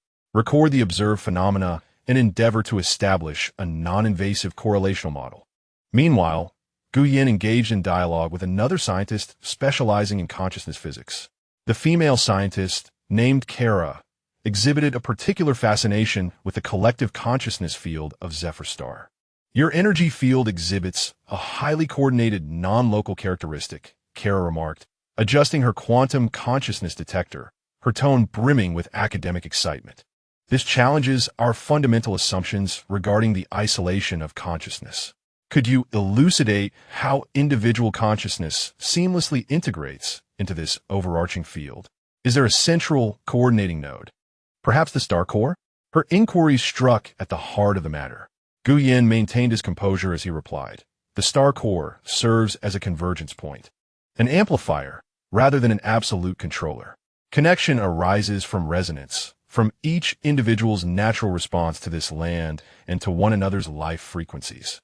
It is an emergent order from the bottom up, not a directive from the top down." Kara swiftly recorded her observations, her brow furrowed. Self-organization. The emergent theoretical model suggests such possibilities, but witnessing an instance of this magnitude is unprecedented. It necessitates a high degree of trust and synchronization. She lifted her gaze to Guyan, her eyes sharp. Could this synchronization be disrupted by external forces? For instance, intense negative emotions? She was probing for the vulnerabilities in their defenses. Guyan understood her intent, but remained inscrutable. Every system possesses its stability boundaries. Zephyr Star has endured internal conflicts and is learning to coexist with external pressures. Harmony is not frail. It is a dynamic equilibrium. The entire research process unfolded within this delicate atmosphere. Federal scientists incessantly endeavor to measure every aspect of Zephyr Star with their rulers, while the inhabitants of Zephyr continuously remind them that certain dimensions elude the grasp of measurement. Occasionally, Vera Cohen's shuttle glides low overhead. She does not descend, but coldly observes everything through monitoring equipment, ensuring that processes adhere to established norms. At the conclusion of a day of research, Dr. Elon's team amassed a wealth of data, yet they were left with even more questions. They struggled to comprehend how an ordinary leaf could store such intricate emotional information, could not unravel the mysteries of the energy structure of the heart-light species, and were unable to fully describe the omnipresent, gentle yet resilient field of consciousness with their models. "Thank you for your collaboration, Guardian Ling Zhao and Mr. Guyan," Dr. Elon remarked, his demeanor slightly more humble than upon arrival. "Today's data has been profoundly thought-provoking.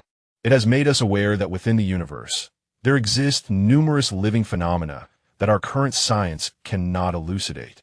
Ling Zhao nodded slightly, acknowledging, "There are many paths to knowledge. I hope that the Federation's measurements will ultimately lead to genuine understanding, rather than mere classification."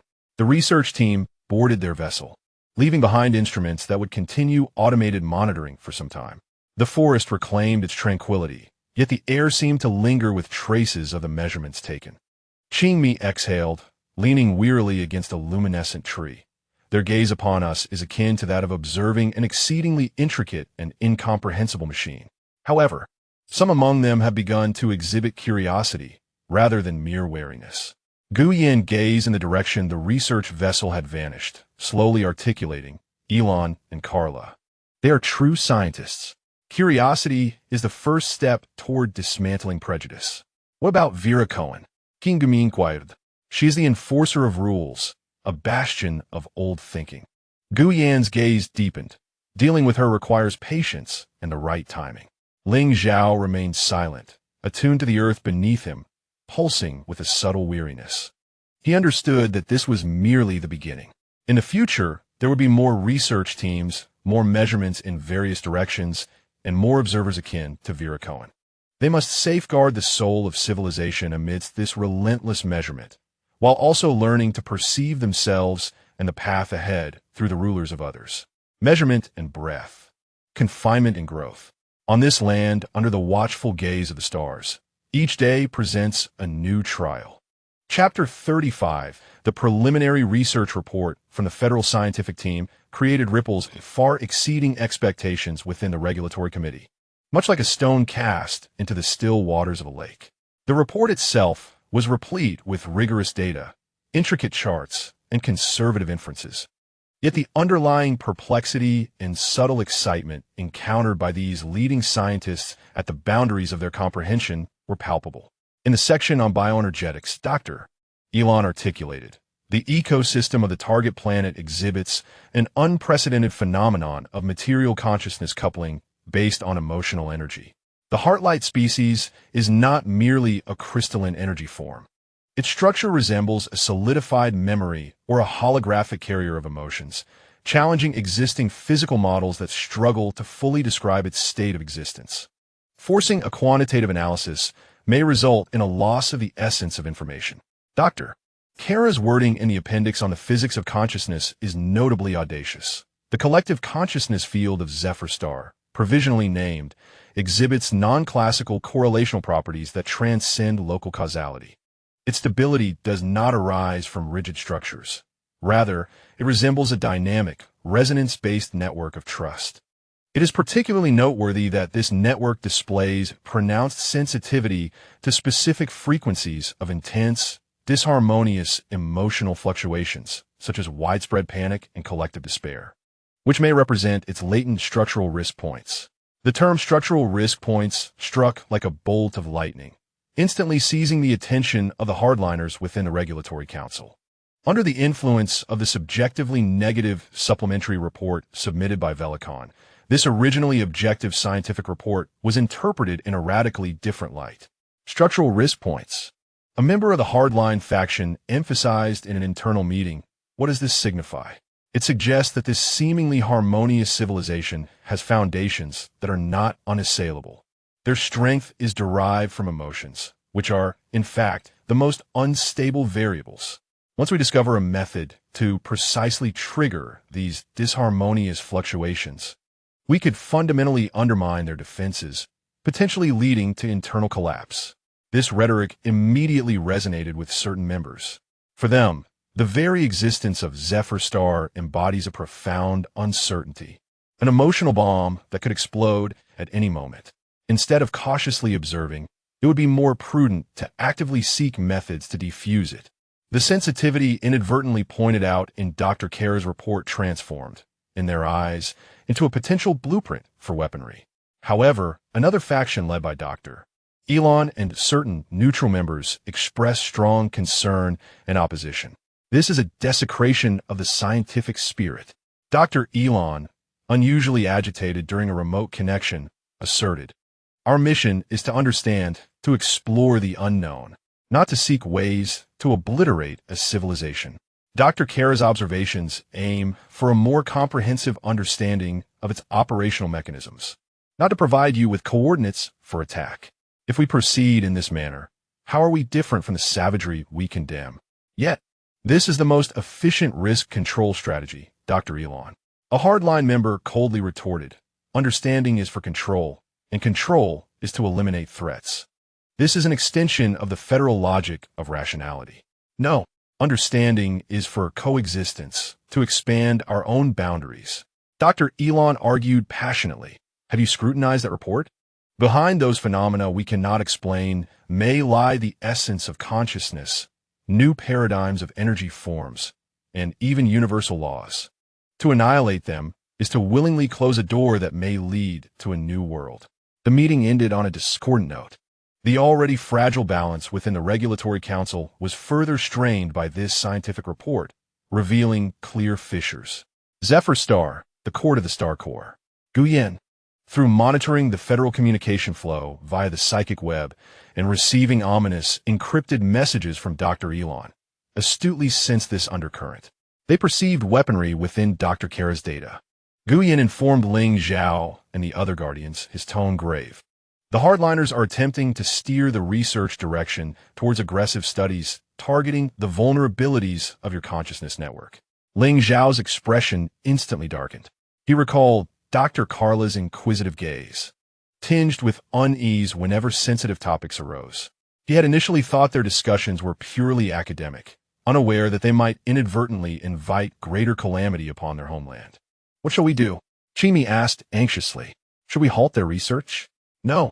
Doing so would only confirm their suspicions and provide them with an excuse to resort to more aggressive measures, Gu Yin replied, shaking his head. His mind raced, analyzing the dynamics at play. Dr. Elon and the Rational Exploration faction he represented were potential allies. We must strengthen our ties with them, supporting their interpretative research and bolstering the argument that preserving Zephyr Star serves long-term interests through more discoveries that, while inexplicable by current science, undeniably possess positive value. He turned to Ling Zhao. Simultaneously, we need to feign weakness without revealing our true core vulnerabilities. Feign weakness? Ling Zhao questioned, perplexed. Demonstrate the genuine damage we have sustained in the rectification accord and subsequent confrontations, Gu Yin elucidated. We should allow Dr. Elon's team to discern that the energy recovery of the star core is exceedingly slow, and that the global consciousness network has become more sensitive and fragile due to previous shocks. We must make them believe that Zephyr Star is gravely weakened and incapable of launching large-scale emotional resonances in the near term, significantly diminishing its direct threat to the Federation. This is a clever strategy, Ling Zhao mused. It aligns with the current state of affairs. The star core is indeed fragile, and it diminishes the urgency for hardliners to act, redirecting their focus from immediate threats to long-term research value. Yet, this is perilous. Lady Shuiyun expressed her concern. Feigning weakness may provoke even more brazen scrutiny. Risk and opportunity coexist, Gu Yin stated resolutely. We must control the rhythm and content of our show of weakness, allowing Dr. Elon and his team to inadvertently discover certain information we wish them to know. This requires great skill and a profound understanding of the Federation's scientific mindset. Ling Zhao remained silent for a moment, weighing the pros and cons. Finally, he nodded. Let us proceed, as you suggest. Gu Yin, you will be responsible for the informal communications with Dr. Elon. Qingmi, assist Gu Yin by subtly adjusting our energy field's external manifestations during the next research team's visit. Shan Pe, Shuiyun, we will continue to guide the flow of life energy with all our might. Genuine recovery is our ultimate strength. With the strategy set, the core of the star core resumed its tense operations. However, this time, their adversaries were not the overt artillery of conflict, but the insidious malice and cold calculations lurking behind data and agreements. Gu Yin began to cautiously engage in encrypted communications with Dr. Elon, discreetly conveying information about the arduous recovery of the star core and the need for time to stabilize the network, while inadvertently mentioning areas that had become exceptionally fragile due to prior confrontations, requiring special care. As a scientist, Dr. Elon was naturally attentive to the changes in the state of these research samples. He meticulously documented this information and intensified non-invasive monitoring of these vulnerable regions. In his report, both the fragility of Zephyr Star and its research value were emphasized, objectively constraining the hardliners' immediate urge to act. However, Vera Cohen has not been idle. She has intensified her scrutiny of scientific research activities and has begun to frequently submit reports to the Regulatory Council, questioning the sincerity of Zephyr's cooperation, insinuating that it may be deliberately concealing critical information or even feigning weakness. Beneath the calm surface, fractures in the data are widening, evolving into a silent intelligence and psychological warfare that threatens the very existence of civilization. Each report and every interaction may serve as a new weight on the scales of judgment. The future of Zephyr remains adrift amidst the unknown tides. Chapter 36, Guyan's strategy began to act like a slowly effective elixir, subtly influencing the dynamics within the Federal Regulatory Council. The subsequent reports submitted by Dr. Elon's team, while detailing the uniqueness and research value of Zephyr's ecology and consciousness field, inevitably emphasized its post-war state of vulnerability. The reports meticulously recorded the persistently low levels of stellar core energy radiation, as well as the atypical fluctuations and heightened sensitivity exhibited by the global consciousness network under specific frequency scans. These data, encapsulated in Dr. Elon's rigorous academic language, appeared objective and credible. In discussions within the Regulatory Council, the neutral faction, represented by Elon, thus gained more weight. A sample that is severely impaired and requires a prolonged recovery has seen its threat level significantly diminished. During a video conference, Elon emphasized that the current focus should be on protective research and understanding its recovery mechanisms, which could potentially yield breakthroughs for our Federation's life sciences and energy engineering. Engaging in hasty, stimulatory, or destructive experiments not only contravenes agreements, but could also permanently obliterate this unique research subject. This argument resonated with several centrist members. After all, a rare beast temporarily stripped of its fangs holds far greater value alive than as a mere corpse. Nonetheless, the hardliners did not relent. Vera Cohen's supplementary reports continued to strike like the fangs of a venomous serpent, perpetually questioning whether Zephyr's weakness was merely another form of deception. She even utilized her authority to access all original monitoring data from the research team, seeking to uncover contradictions within. Their energy field indeed appeared feeble. Yet the delicate pattern of fluctuations was so finely orchestrated that it resembled a carefully arranged performance. During a briefing session restricted to hardline committee members, Vera pointed at the intricate energy reading curves and remarked coldly, "I suspect they are consciously directing our observations, showing us only what they wish for U.S. to see." "Is there any evidence, Officer Cohen?" one committee member inquired. "There is no direct evidence. However, they possess technology beyond our comprehension, and that traitor Guyan is particularly adept at psychological and information manipulation," Vera asserted with conviction. "We must not be deceived by appearances. I propose initiating the deep resonance testing protocol." The deep resonance testing is a contingency plan that was pushed by the hardliners to be included in the secret appendix at the inception of the Regulatory Council. Its core premise allows, when necessary, the emission of neutrally calculated signals simulating specific intense negative emotions, such as widespread panic, feelings of betrayal, and despair, towards Zephyr's consciousness field to observe its reactions, thereby objectively assessing its network stability and potential risks. Essentially, this represents a perilous provocation cloaked in the guise of scientific inquiry. It is exceedingly reckless. A more cautious hardliner expressed dissent, questioning how we would justify our actions to the Parliament and the public if the opposing side becomes aware or if it triggers uncontrollable repercussions. The agreement has only just begun to be implemented. Precisely because the agreement is in its infancy, we must swiftly ascertain our true cards. Vera remained resolute, asserting that if their weakness is genuine, the test would not inflict substantial harm. Conversely, if it is merely a facade, this represents our singular opportunity to expose them and seize the initiative. We could disguise the tests as an accidental energy leak from our equipment or fluctuations in background cosmic radiation. After intense debate among the hardliners, a resolution for conducting small-scale, low-intensity deep resonance tests was narrowly passed, swayed by Vera's inciting rhetoric and the allure of seizing control, with Vera entrusted to identify the opportune moment for execution. On Zephyr Star, within the core of the Star Core, almost concurrently with the hardliner's decision, Gu Yin captured an anomalous energy mobilization directive from the encrypted channels of the Regulatory Council through the psychic web. The directive was highly disguised, but its target specificity and energy attributes aligned closely with his prior analysis of technologies potentially aimed at exploiting vulnerabilities in the consciousness network. They could no longer contain themselves.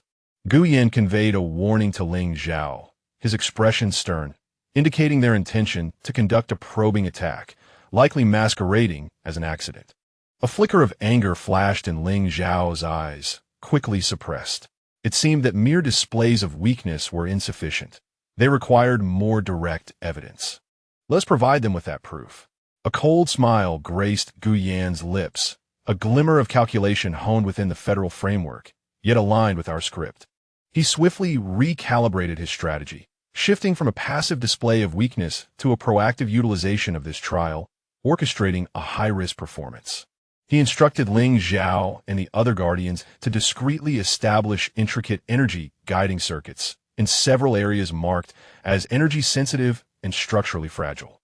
These circuits would not enhance defenses, but would function as amplifiers, manifesting the specific negative emotional fluctuations injected from the external environment in a controllable yet seemingly chaotic manner. When their test signals arrived, Gu Yin pointed to the energy simulation diagram, stating that we must induce an excessive stress response in the designated area's energy field, characterized by brief, localized consciousness connection disruptions, energy dissipation, and even simulating a faint luminosity in low-tier heart light seeds due to resonance dissonance. The reactions must be convincingly authentic and intensely dramatic, yet strictly contained. They must not affect the core of the star core or the primary consciousness network. This is a dance on the edge of a blade.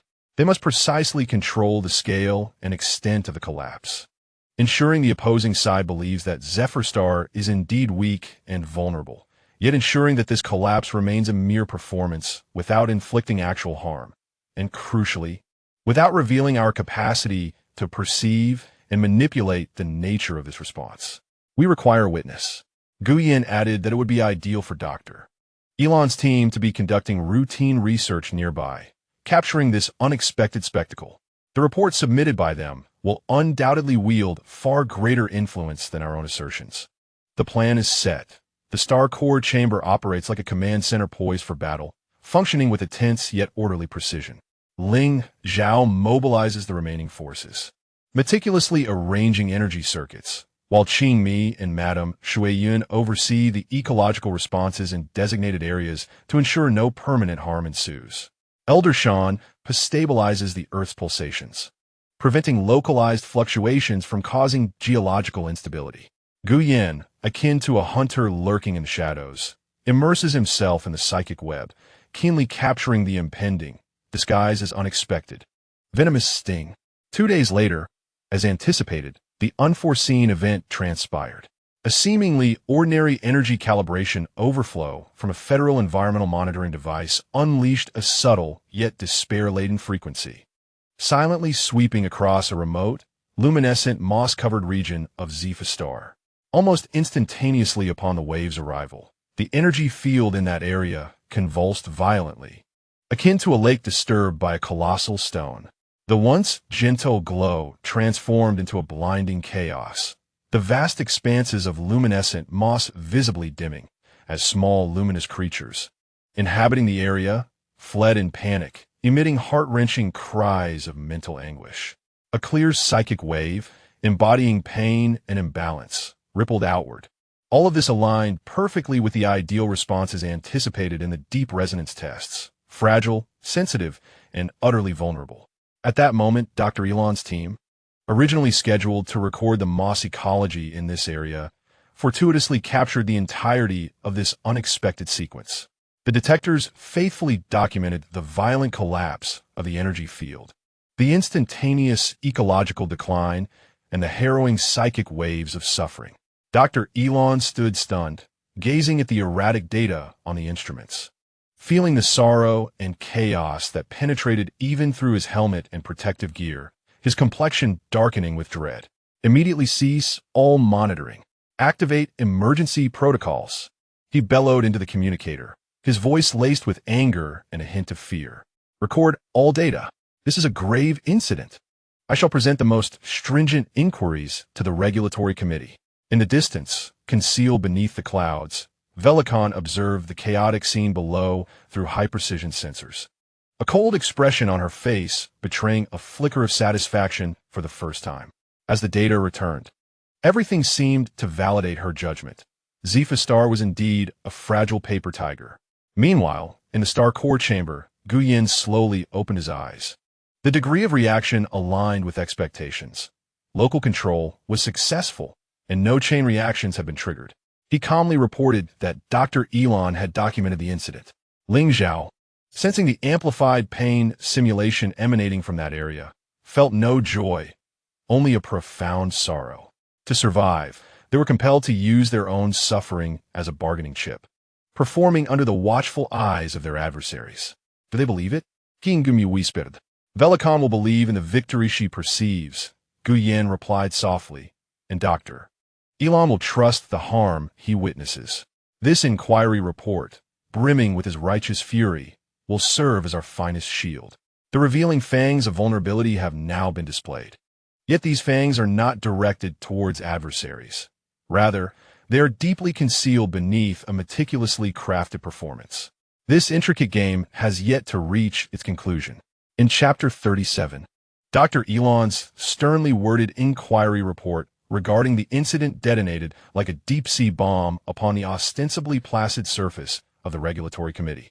The report not only detailed the ecological devastation and psychological fluctuations caused by energy calibration overflow, but also included a clear comparative chart of energy spectra, demonstrating that these were not mere natural fluctuations, but specific frequency signals bearing unmistakable artificial traces. At the report's conclusion, Dr. Elon remarkably employed exceptionally strong language. This incident represents a grave violation of the core principles of minimal necessary interference and respect for the sovereignty of civilizations as outlined in the preliminary contact protocol. Should such unauthorized and potentially aggressive testing actions occur again, I and my team will immediately cease all research activities and call for the intervention of the Parliamentary Ethics Committee. This is no longer a simple protest. It is akin to an ultimatum. Dr. Elon's esteemed reputation within the federal scientific community lends considerable weight to his statement. The report ignited a considerable uproar within the regulatory committee. Moderates and some previously undecided members began to question the hardliners, demanding explanations for the approval of such perilous actions.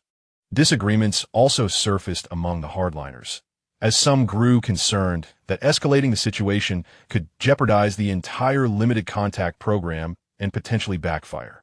Ultimately, through the mediation of arbitrators, the regulatory committee found itself compelled to address the incident. Internal disciplinary action was taken against the direct responsible party, a certain technical officer scapegoated for the incident. The importance of strict adherence to the protocol was reaffirmed, and an official apology was issued to the Zephyr Star representatives. Although Vera Cohen was not directly held accountable, her advocacy for deep resonance testing evidently provoked greater resentment and vigilance among the committee members, resulting in a degree of restriction on her authority. She remained cold, yet her actions had to be executed with heightened caution. On the surface, this turmoil, coupled with the devastation on Zephyr Star and Dr. Elon's firm stance, temporarily stifled the aggressive momentum of the hardliners. Guyen's strategy of showing weakness achieved a preliminary success. However, just as the smoke of this political contest began to dissipate, an unexpected development occurred on a scientific level. In the northern luminescent sea of Zephyr Star, Dr. Elon's team shifted their primary research area to this relatively remote region with a more stable energy environment following the incident. Here, they encountered a peculiar species of bioluminescent creatures. The luminescent rays, which float like jellyfish. Through the gentle undulations of their tentacles, they weave ever-changing patterns of light in the water, believed to serve as a rudimentary form of communication. One day, a young bioenergetics researcher named Lena was intently documenting the energy fluctuations of a solitary luminescent ray, utilizing the latest model of ultra-sensitive resonance detectors capable of capturing exceedingly faint emotional energy residues. She suddenly observed an exceptionally intricate and highly regular series of energy pulse signals on the detector screen. The signal did not originate from the bioluminescent rays she was observing, but rather appeared to emanate from the vast expanse of the ocean itself, from the very waters, from the seaweed that swayed in the luminous currents, and even from the depths of the seabed. Initially, Lena suspected a malfunction in her equipment. However, after repeated calibrations, the signal remained consistently stable. As she endeavored to trace the source and pattern of the signal, she discovered that this set of pulsing signals resonated with a precise harmonic frequency correlated to the energy fluctuations of an ancient forest, deemed sacred by the Zephyrians, located on distant land. Even more astonishing was when she adjusted the sensitivity of the detector to its utmost limits and filtered the frequency parameters that Ling Zhao had inadvertently revealed regarding the fragile structure of the Zephyrian energy field. A more grand and intricate tableau began to unfold. These seemingly independent points of light, the bioluminescent rays, seaweed, forests, and even the minuscule spores in the air, exhibited weak energy fields that were not chaotic. Rather, they were interconnected and influenced each other through a means that transcended physical distance, collectively forming an immensely complex biological energy neural network that enveloped the entire planet. The nodes of this network represented each living entity, while the links were the flowing emotional energies. Unlike the Federation's network, which relied on physical lines and protocols, this system depended on resonance and harmonics. The star core, as described by Ling Zhao, served as both a convergence point and an amplifier, receiving micro-level validation at that moment. The star core functioned as a supernode within this biological energy neural network, akin to a heart. Lena was astounded by her discovery. She promptly packaged the data and secretly transmitted it to Dr. Elon, who was analyzing samples in a temporary laboratory. Upon reviewing the data, Dr. Elon reacted even more intensely than Lena. He sequestered himself in the laboratory for an entire standard day, repeatedly recalculating and deducing, ultimately compelled to accept this revolutionary conclusion. This was not merely an unknown mode of communication. It represented an entirely new form of energy organization based on life and emotion.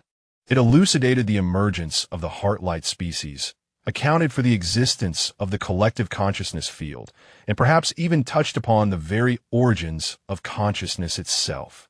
The ultimate goals that the Federation had pursued for centuries, such as consciousness uploading and the global brain, had taken form in an unimaginably organic manner on a planet they had deemed primitive, evolving and functioning naturally. Excitement, shock, and a hint of reverence for this unknown power overwhelmed Dr. Elon. He realized that the value of Zephyr was far greater than he, or the entire Federation, had ever envisioned. This was not merely a research sample. It was a living bridge to a future temple of technology. He immediately drafted a new report, marked as top secret breakthrough discovery, circumventing the usual regulatory processes, and transmitted it through the highest confidentiality channels to the Federation's Scientific Council and a select few of his most trusted elite colleagues. In this report, he meticulously restrained his exhilaration, employing the most rigorous language to describe the discovery of the biological energy neural network, while emphasizing its non-invasive nature, high organic quality, and unparalleled uniqueness. He wrote, "Any attempt to dissect or control this network through violent means is akin to chiseling integrated circuits with an axe, resulting only in irreversible and permanent destruction. The sole path forward lies in humble observation, cautious interaction, and learning from it."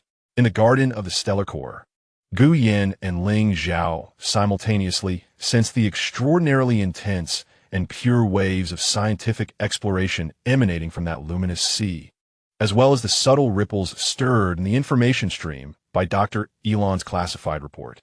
They had discovered the net. Ling Zhao's tone carried a hint of complexity.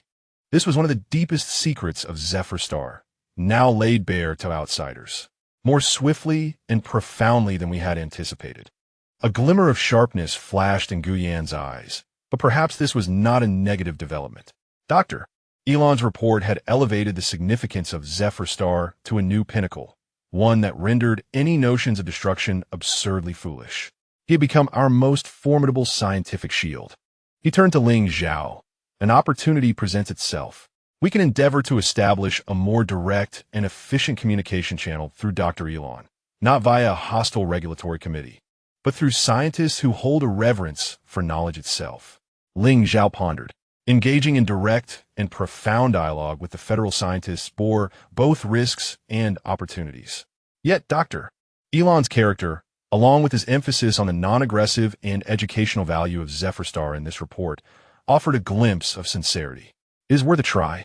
Ling Zhao ultimately nodded, but caution was imperative. You will be responsible for the outreach, Guyan. Guyan inclined his head slightly, understanding that an unexpected bridge had quietly been erected due to the curiosity of a young scientist and the earnestness of an elder scholar.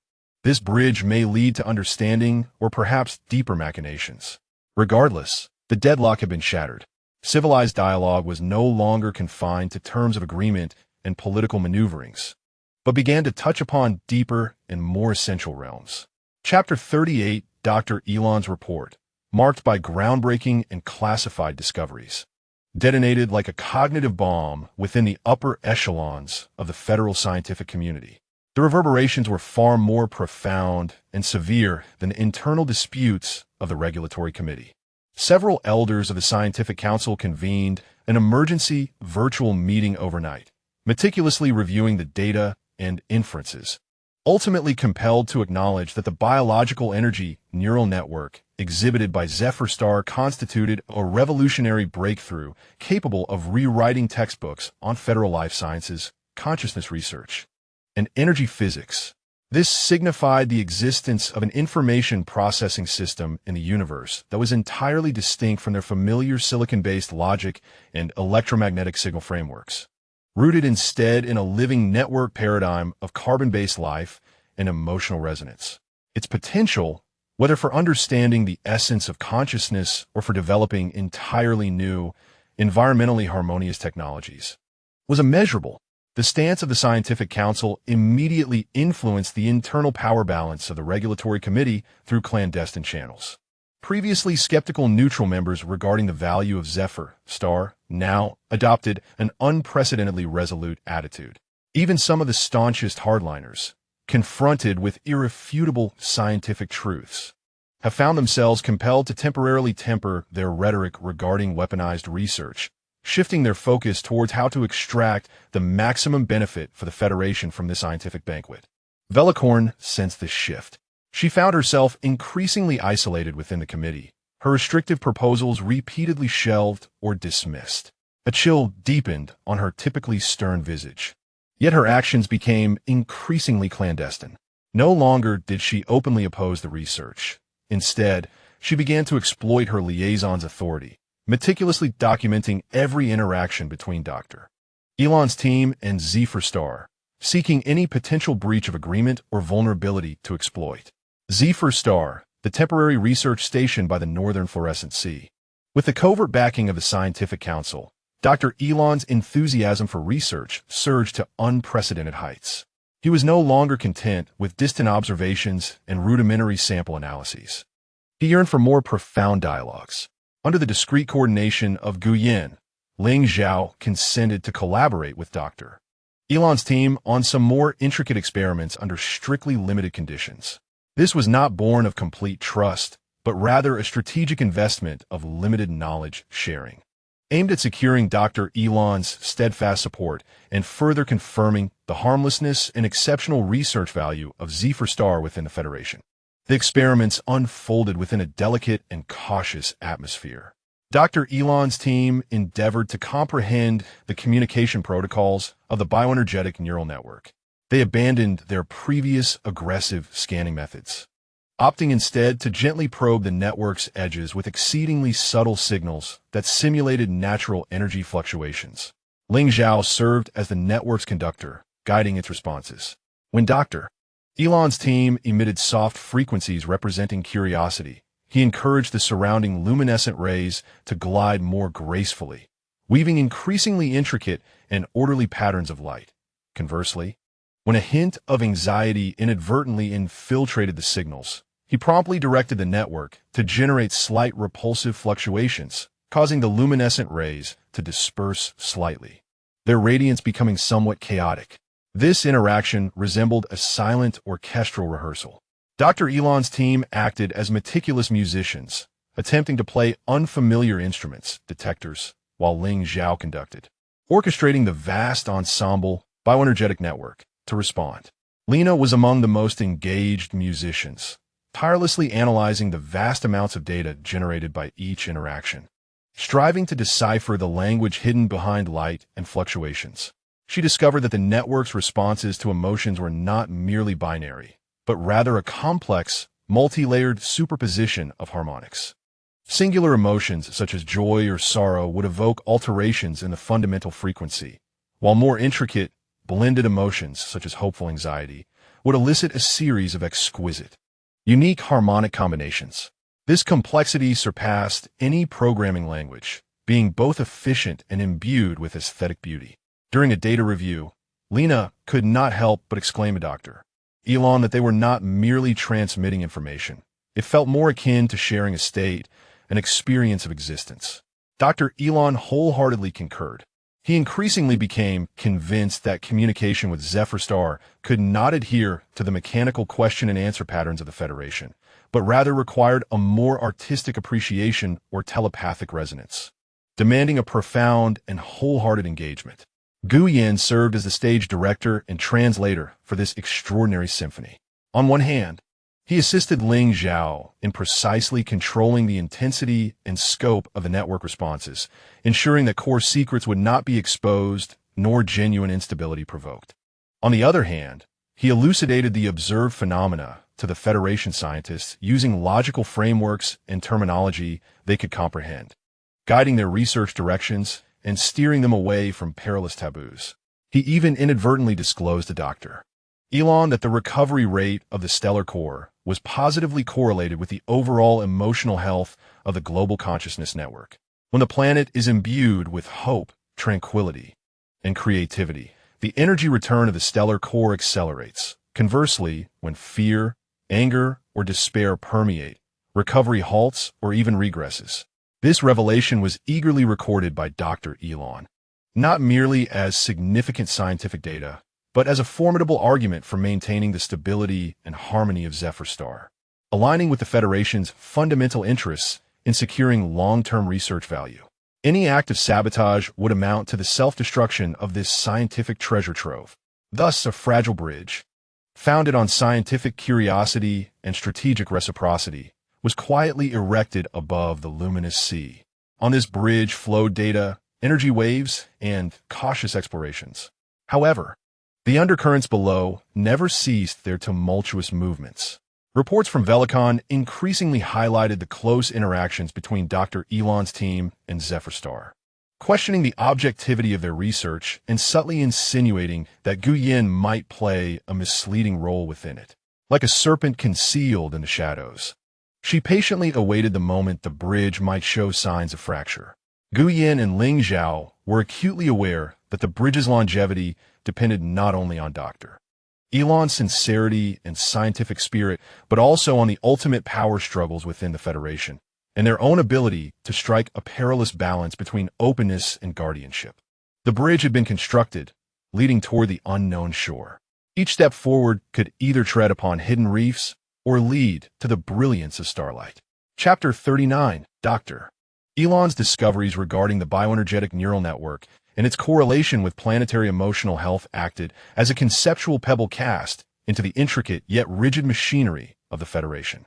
The ripples initially spread within the scientific council and inevitably began to permeate broader societal realms. Despite the Regulatory Council and the Federation government imposing stringent controls over relevant information for stability's sake, such a groundbreaking discovery could not be entirely suppressed.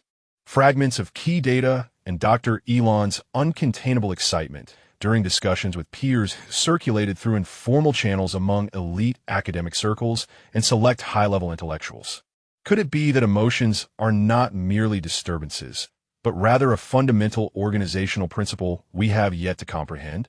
If consciousness can indeed emerge organically in a networked form, have we diverged from our pursuit of strong artificial intelligence? The health of a civilization appears to be directly correlated with its collective emotional state.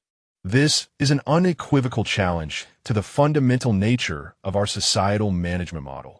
These inquiries, akin to a virus, subtly proliferate through the fissures of the federal rationalist Iron Curtain. While they may not yet destabilize the public's perception, they are sufficient to sow seeds of doubt in the minds of the elite, who are accustomed to contemplating the ultimate questions of the universe. The Federal Prime Star, the Crown Academy of Rationality, a discreet, high-security academic salon, is underway, attended by luminaries from the realms of federal physics, consciousness science, and sociology.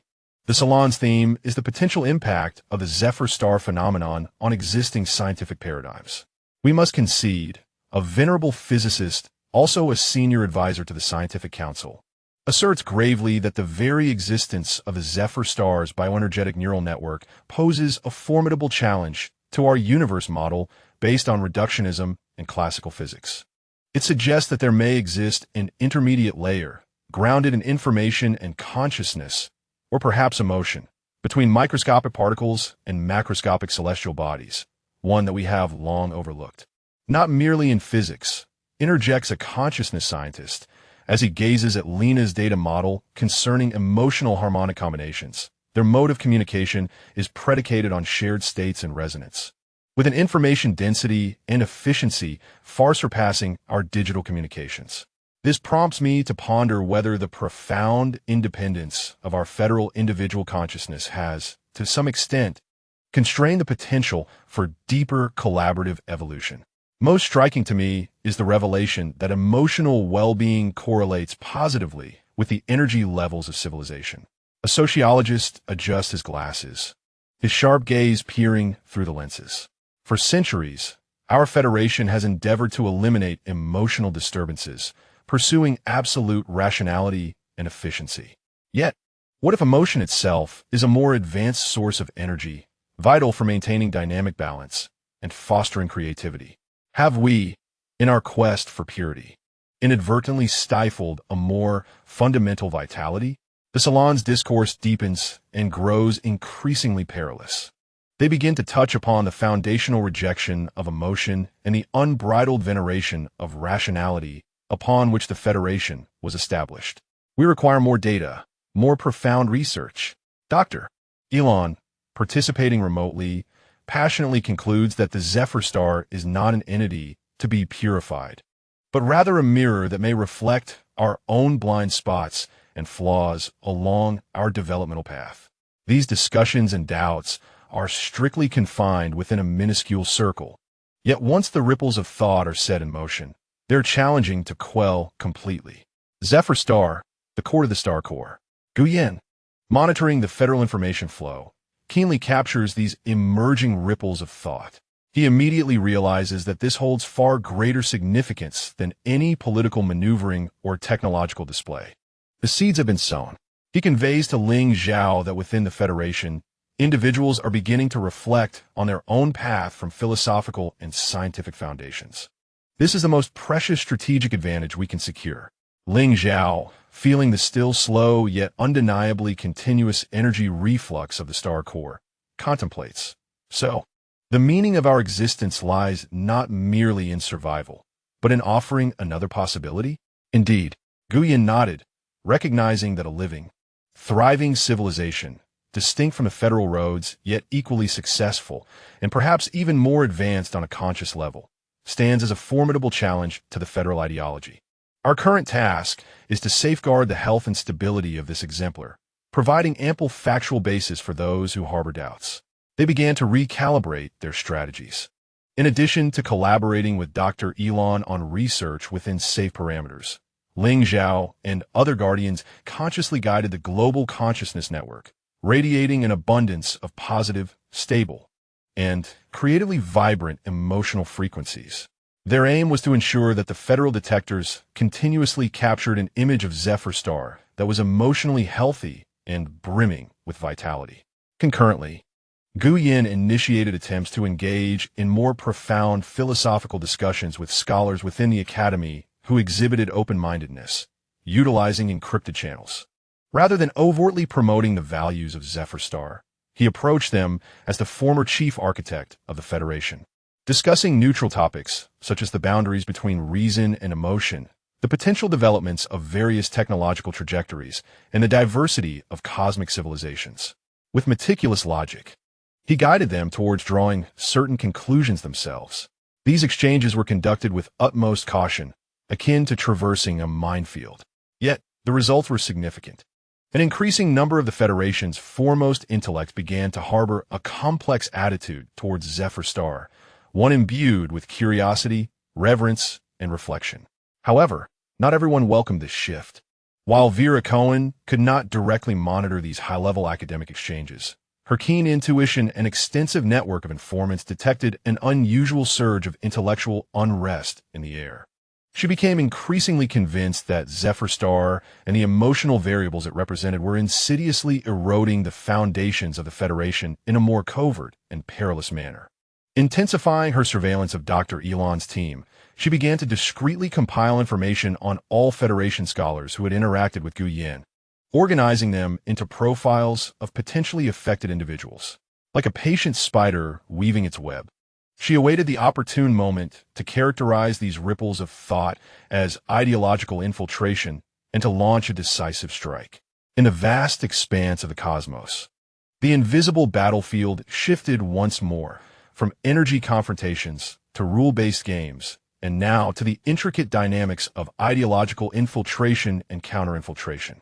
The mirror of Zephyr Star reflects not only its own beauty and fragility, but also the fissures and yearnings concealed beneath the rational ice of another vast civilization. The ripples are spreading, and none can foresee the tumultuous waves they may ultimately unleash. Chapter 40: The Ripples of Thought.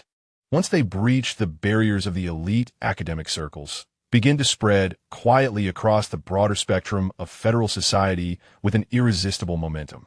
Despite the silence from official channels, rumors, simplified, embellished, and tinged with an air of mystique, regarding the emotional marvels of Zephyr Star circulated through unofficial academic forums, private communication networks, and art creations disguised in various forms, captivating the imaginations of curious young scholars, avant-garde artists, and intellectuals weary of the existing societal model of the Federation.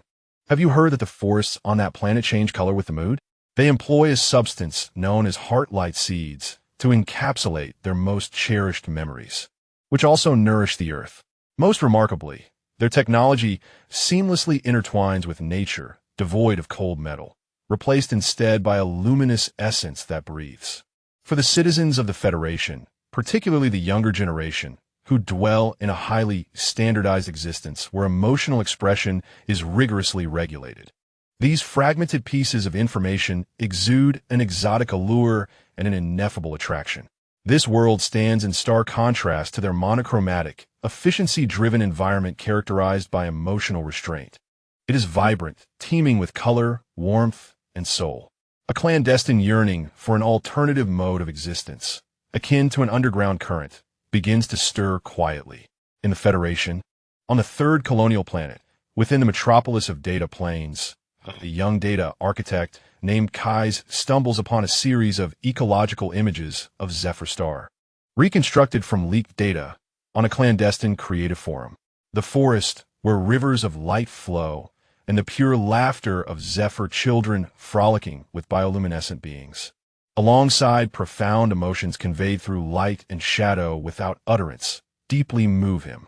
Having toiled in the mundane realm of logical coding, his inner longing for meaning and connection is ignited instantaneously by these visuals. Inspired, Kais applies his expertise to craft an intricately complex generative art program. This program does not rely on random mathematical noise.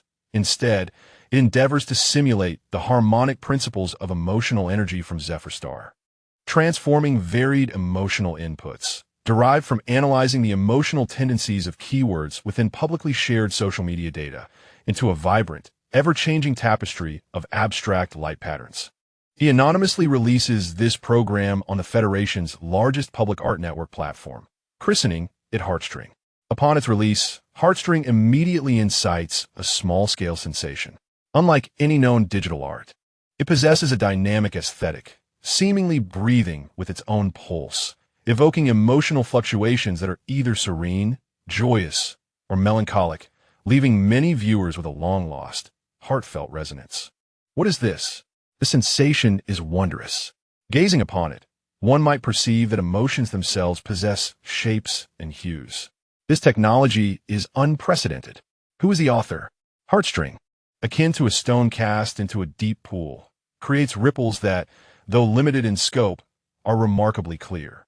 It demonstrates to a segment of the Federation populace that emotions need not be synonymous with chaos. They can embody a powerful force for beauty. In the core of Zephyr Star, Gu Yin detects the existence of the Heartstring program and the ensuing discussions. He promptly realizes that this holds more communicative power and emotional impact than any academic paper. Art is the softest yet sharpest of blades. Gu Yin remarks to Ling Zhao that can bypass rational defenses, directly touching the soul. This heartstring, born of inadvertence, may become the first fissure in breaking the ice. Through connection, Ling Zhao senses the faint yet genuine emotional tremors stirred by the beauty of Heartstring from distant star realms, leaving him profoundly contemplative. He had never imagined that the existence of Zephyr Star would nourish the soul of another cold civilization in such a manner. We must pay heed to this trend, yet direct intervention is out of the question. Gu Yin cautioned that any overt guidance from us will be misconstrued by individuals like Vera as ideological infiltration. Let the yearning for beauty and emotion, which arises spontaneously among the Federation's citizens, flourish naturally. However, not everyone welcomes such organic growth. In the office of Vera Cohen, on the Federation's main star, Vera's countenance darkened as she scrutinized the reports on the Heartstring program and the accompanying comments. The words expressing emotion, shock, and longing appeared to her as nothing more than the initial symptoms of a viral infection. Behold, she remarked coldly to her staunch colleagues projected in the holographic image before her, the contamination is spreading in ways we never anticipated. From academia to the arts, from elites to the common populace. They no longer fear emotion. Rather, they appreciate it, even yearn for it. This is far more lethal than any technological threat. Yet, according to investigations, the author of the Heartstring program was a pure Federation citizen with no direct ties to Zephyr Star. A colleague cautiously raised a question. That is precisely its cunning nature. Vera's voice rose slightly. They need not act directly. They merely provide a toxic template, and naturally, those within our ranks who are weak-willed and filled with unrealistic fantasies will imitate and disseminate it. This is a more sophisticated erosion, rooted in cultural assimilation. We must quash it before it becomes a trend. She summoned a pre-prepared action plan. First, utilize the power of public opinion control to categorize the Heartstring program and related discussions as irrational ideological proliferation, suggesting they may be influenced by an external unknown consciousness, thus inciting panic and steering the public away. Second, conduct a background investigation on the program's author, Keith, seeking any potential misconduct, if necessary. Detain him under the pretext of jeopardizing information security, setting an example. Third, and most crucially, a glint of ruthlessness flashed in Vera's eyes. We require a positive propaganda campaign to counteract this emotional toxin. Activate the Rational Light Initiative.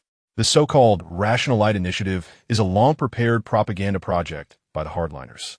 Its core content involves the careful editing of images and data to vigorously promote the cleanliness, efficiency, order, and strength brought by the Federation's rational technology, while subtly depicting any irrational, emotional existence as a symbol of backwardness, chaos, and danger.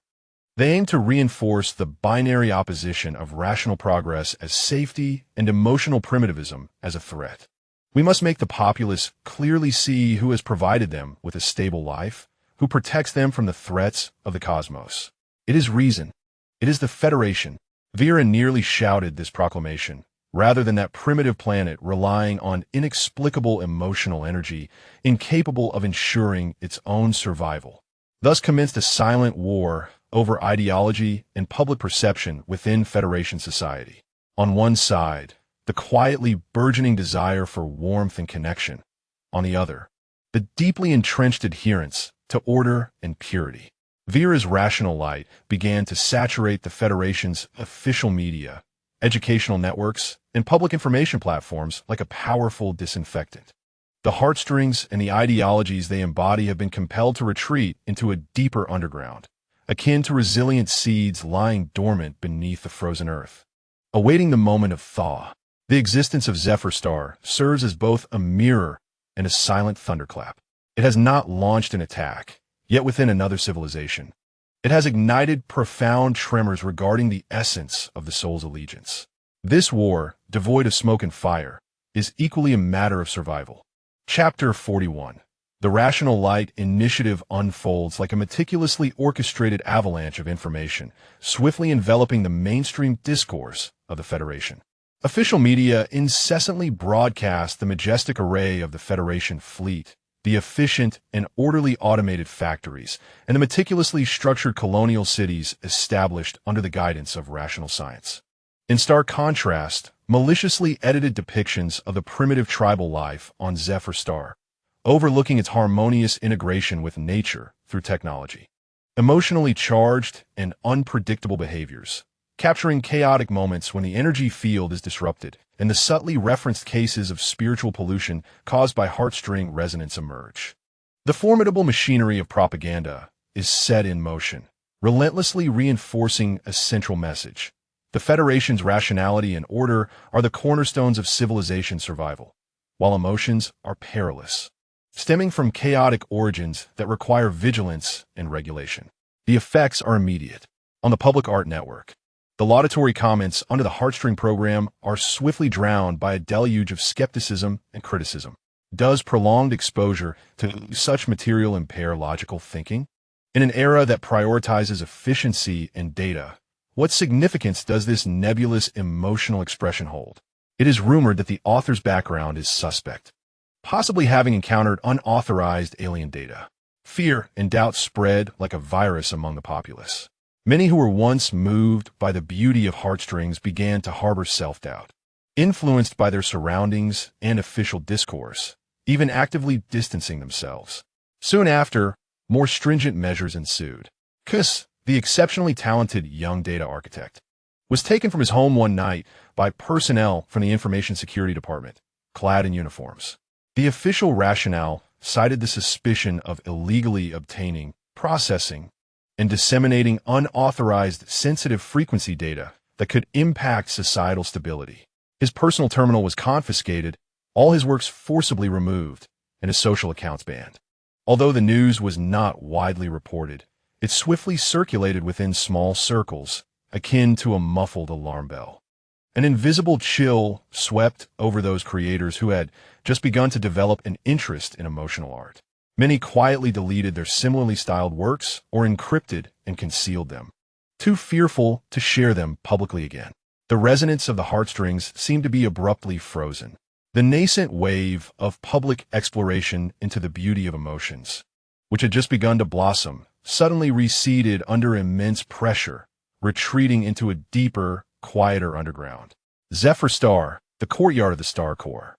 Gu Yin monitored the shift in public discourse within the Federation and the news of Kuss's arrest, his expression grave. Vela's counterattack was more rapid and fierce than he had anticipated. She adeptly exploited the deep-seated fear of uncertainty within Federation society, alongside the long-established reliance on rational pathways. The light of rationality seeks to extinguish all shadows and the hues that may flourish within them, using an absolute light. Ling Zhao sensed the sudden tightening of the mental atmosphere emanating from the Federation, laden with fear and repression, and spoke in a subdued tone. This reaction was anticipated. Gu Yin analyzed the situation with calmness, yet the forcibly restrained resonance would not simply vanish. It merely transformed its form, shifting from open discourse to private echoes. from artistic expression to inner questioning. This very oppression could accumulate strength within certain souls. He turned to Ling Zhao. Our strategy requires adjustment.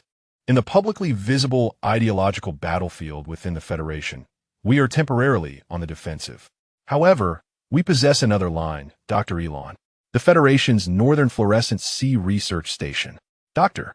Elon's team has also sensed the shifting tides of the outside world. The incident involving Kess and the propaganda of the light of rationality have created a subtly tense atmosphere for their research. Lena appeared somewhat anxious, her mind wandering as she organized data, unable to refrain from voicing her concerns to Dr. Elon. Doctor, with the external public opinion, will our research also be affected? Dr. Elon gazed silently at the screen, displaying the precious energy harmonics that unveil the mysteries of life and emotion. In his eyes, there was no fear, only a more resolute light. Lena, he began slowly, have you seen this data? They are not opinions, nor ideologies. They are facts. The truths of another existence presented to us by the universe. Our duty is to record these facts and explore the truth, rather than be swayed by the clamor of the outside world. He pointed at the intricate curves. The rationality of the Federation has led us to the stars, which is magnificent. Yet, if this rationality becomes a shackle that refuses to accept new facts, it ceases to embody the spirit of science and transforms into another form of superstition. He made a decision. Rather than publicly opposing the propaganda of the light of rationality, he would devote more energy to the research itself. He instructed his team to focus their studies on the functional advantages of biological energy neural networks in ecological maintenance, energy cycle efficiency, and self-repair mechanisms post-trauma. He aimed to demonstrate to the Federation that the model of Zephyr Star possesses not only aesthetic and philosophical significance, but also extraordinarily practical value that may even surpass the Federation's existing technologies. He intended to shift this debate from an elusive ideological struggle back to a pragmatic realm that could be quantified concerning the survival and developmental interests of civilization. Meanwhile, under Guyan's discreet coordination, Ling Zhao began to align with this pivot of Dr. Elon's team. He guided the network to more clearly showcase the ecological regulatory functions during Dr. Elon's observations, particularly in purifying pollution, accelerating plant growth, and stabilizing local climates. He even permitted Dr. Elon's team, under strict monitoring, to observe a small area previously affected by tests, documenting the slow yet tangible process of self-repair through emotional energy. These data, meticulously organized by Dr. Elon, were discreetly delivered to certain technical officials within the Federal Department of Resource Management, the Environmental Protection Agency, and even the military logistics departments through the channels of the Scientific Council. These institutions, relatively more concerned with practical efficacy than ideological disputes, observed the frozen resonance spreading underground, while pragmatic data permeated through the official crevices. Vela endeavored to freeze everything in light, yet certain entities would find new directions for growth beneath the icy surface. This silent war has entered a more complex and enduring stalemate. Chapter 42, the report from Dr. Elon's team regarding the practical value of the bioenergetic neural networks of Zephyr Star in ecological restoration and energy cycles seeped quietly into the vast bureaucratic system of the Federation. Akin to a gentle stream, though it did not create a public uproar, it stirred profound contemplation among professionals within some key technical departments. Environmental engineers at the Department of Resource Management exhibited a keen interest in the energy field capable of naturally purifying pollution and promoting ecological recovery. Experts at the Energy Agency were astonished by its nearly perfect energy cycle efficiency, far surpassing the extraction and consumption model upon which the Federation relies. Even some pragmatic officers within the Military Logistics Department began privately evaluating the potential of this gentle and sustained energy supply model for remote outposts or long-term interstellar missions. These evaluations and discussions were strictly confined to technical matters, yet undoubtedly shook the inherent perception of the Zephyr Star model as entirely futile. The rational advocacy led by Vela could sway public sentiment, yet it struggled to completely stifle the rational judgments of professionals grounded in data and efficiency. However, Vela and her hardline supporters did not remain passive in the face of this pragmatic infiltration. They recognized that merely controlling public opinion was insufficient. They must fundamentally seize the initiative and narrative surrounding the research on Zephyr Star. In the central star of the Federation, an urgent closed-door meeting of the Regulatory Council convened. Vela Cohen stood before the holographic star map, where Zephyr Star radiated a soft yet blinding glow. Her voice was cold and resolute. "Ladies and gentlemen, the situation is spiraling out of control. Dr. Elon and his team, under the seduction of the traitor Guyen, have severely deviated from the original intent of risk assessment, indulging in an unrealistic glorification and fantasy of extraterrestrial civilizations. The so-called practical value data they provide is misleading our technical departments and diverting our attention." She called up a summary of Dr. Elon's team's recent report, highlighting the terms related to harmony, symbiosis, and self-repair. "Look, their language has taken on emotional inclinations. This is no longer objective research. It marks the inception of cultural identity. We must immediately rectify this dangerous trend and steer the research back onto a safe and controllable path." "What are your specific recommendations, Officer Cohen?" the arbitrator inquired in a low voice, sensing the escalating tension within the meeting room. "I propose that Vera, scanning the entire room with a penetrating gaze, declared emphatically the immediate reorganization of the Zephyr Star research team, appointing loyal and steadfast scientists directly assigned by the Regulatory Committee to take the helm. Simultaneously, she advocated for the elevation of the observation station to a comprehensive research outpost, deploying a squad from the Federal Marine Corps to ensure the security of the research. The deployment of the Marine Corps. This was akin to tearing a gaping hole in the thin veil of limited contact, representing a nearly naked military intimidation. The conference room erupted in uproar. Even some of the hardline committee members deemed this action excessively radical, fearing it could exacerbate tensions to the point of fracturing the agreement. It was far too risky. The agreement explicitly stated that only unarmed research and civilian personnel could be deployed. This would place us in a significantly disadvantageous position within both the Parliament and the scientific community. What we require is more effective management, not military provocation. In the face of skepticism, Vera was well prepared. She played a carefully edited audio clip, featuring an encrypted communication segment between Dr. Elon and Guyen, which she had intercepted using special privileges and biased editing. In the segment, Dr. Elon mentioned terms such as understanding and coexistence, while Guyen's response, after editing, sounded like a form of guidance. The evidence was irrefutable. Vera's tone was grave. Dr. Elon had, to a certain extent, been assimilated. We can no longer entrust such critical research to someone of dubious allegiance. As for the agreement, extraordinary times necessitate extraordinary measures. We can justify the Marine Corps deployment as a necessary measure to protect federal assets, referring to the research outpost, from the unpredictable energy fields of Zephyr Star. She cloaked the military intervention in the veneer of reasonableness, employing the bureaucratic system's penchant for redefinition and risk management. Heated debates raged on for hours. Ultimately, under Vera's fervent emphasis on the risks of losing control and cultural security, coupled with concerns from some members regarding Dr. Elon's team's deviation from their mission, the Regulatory Committee narrowly approved Vera's proposal to reorganize the research team, appointing her as the new leader, and simultaneously authorized the dispatch of a security support unit to Zephyr Star. Zephyr Star, the core to the Star Corps. When Guyen, through the psychic web, detected abnormal troop movements within the federal fleet and the fragmented waves of the Regulatory Committee's resolution, he realized that one of the worst-case scenarios had indeed come to pass. They had dispatched troops. Guyen's voice remained calm, yet Ling Zhao could sense a fleeting tension within their mental link. Vera Cohen had seized control of the research initiative.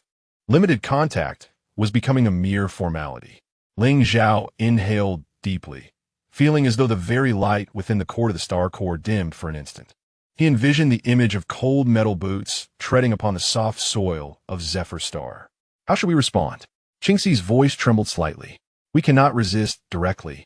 Guyen quickly assessed. Their pretext was security assurance, and if we were to react violently, it would provide them with a justification to employ force. What Vera desired was our loss of control. He turned to Ling Zhao.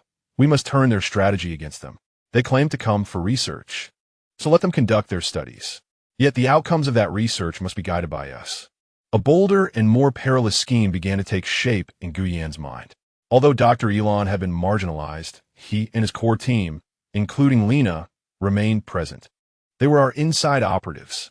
Vera's newly appointed team would undoubtedly arrive with hostility and prejudice, employing a more intrusive methodology in their research. Our objective is to exploit this intrusiveness. Exploit?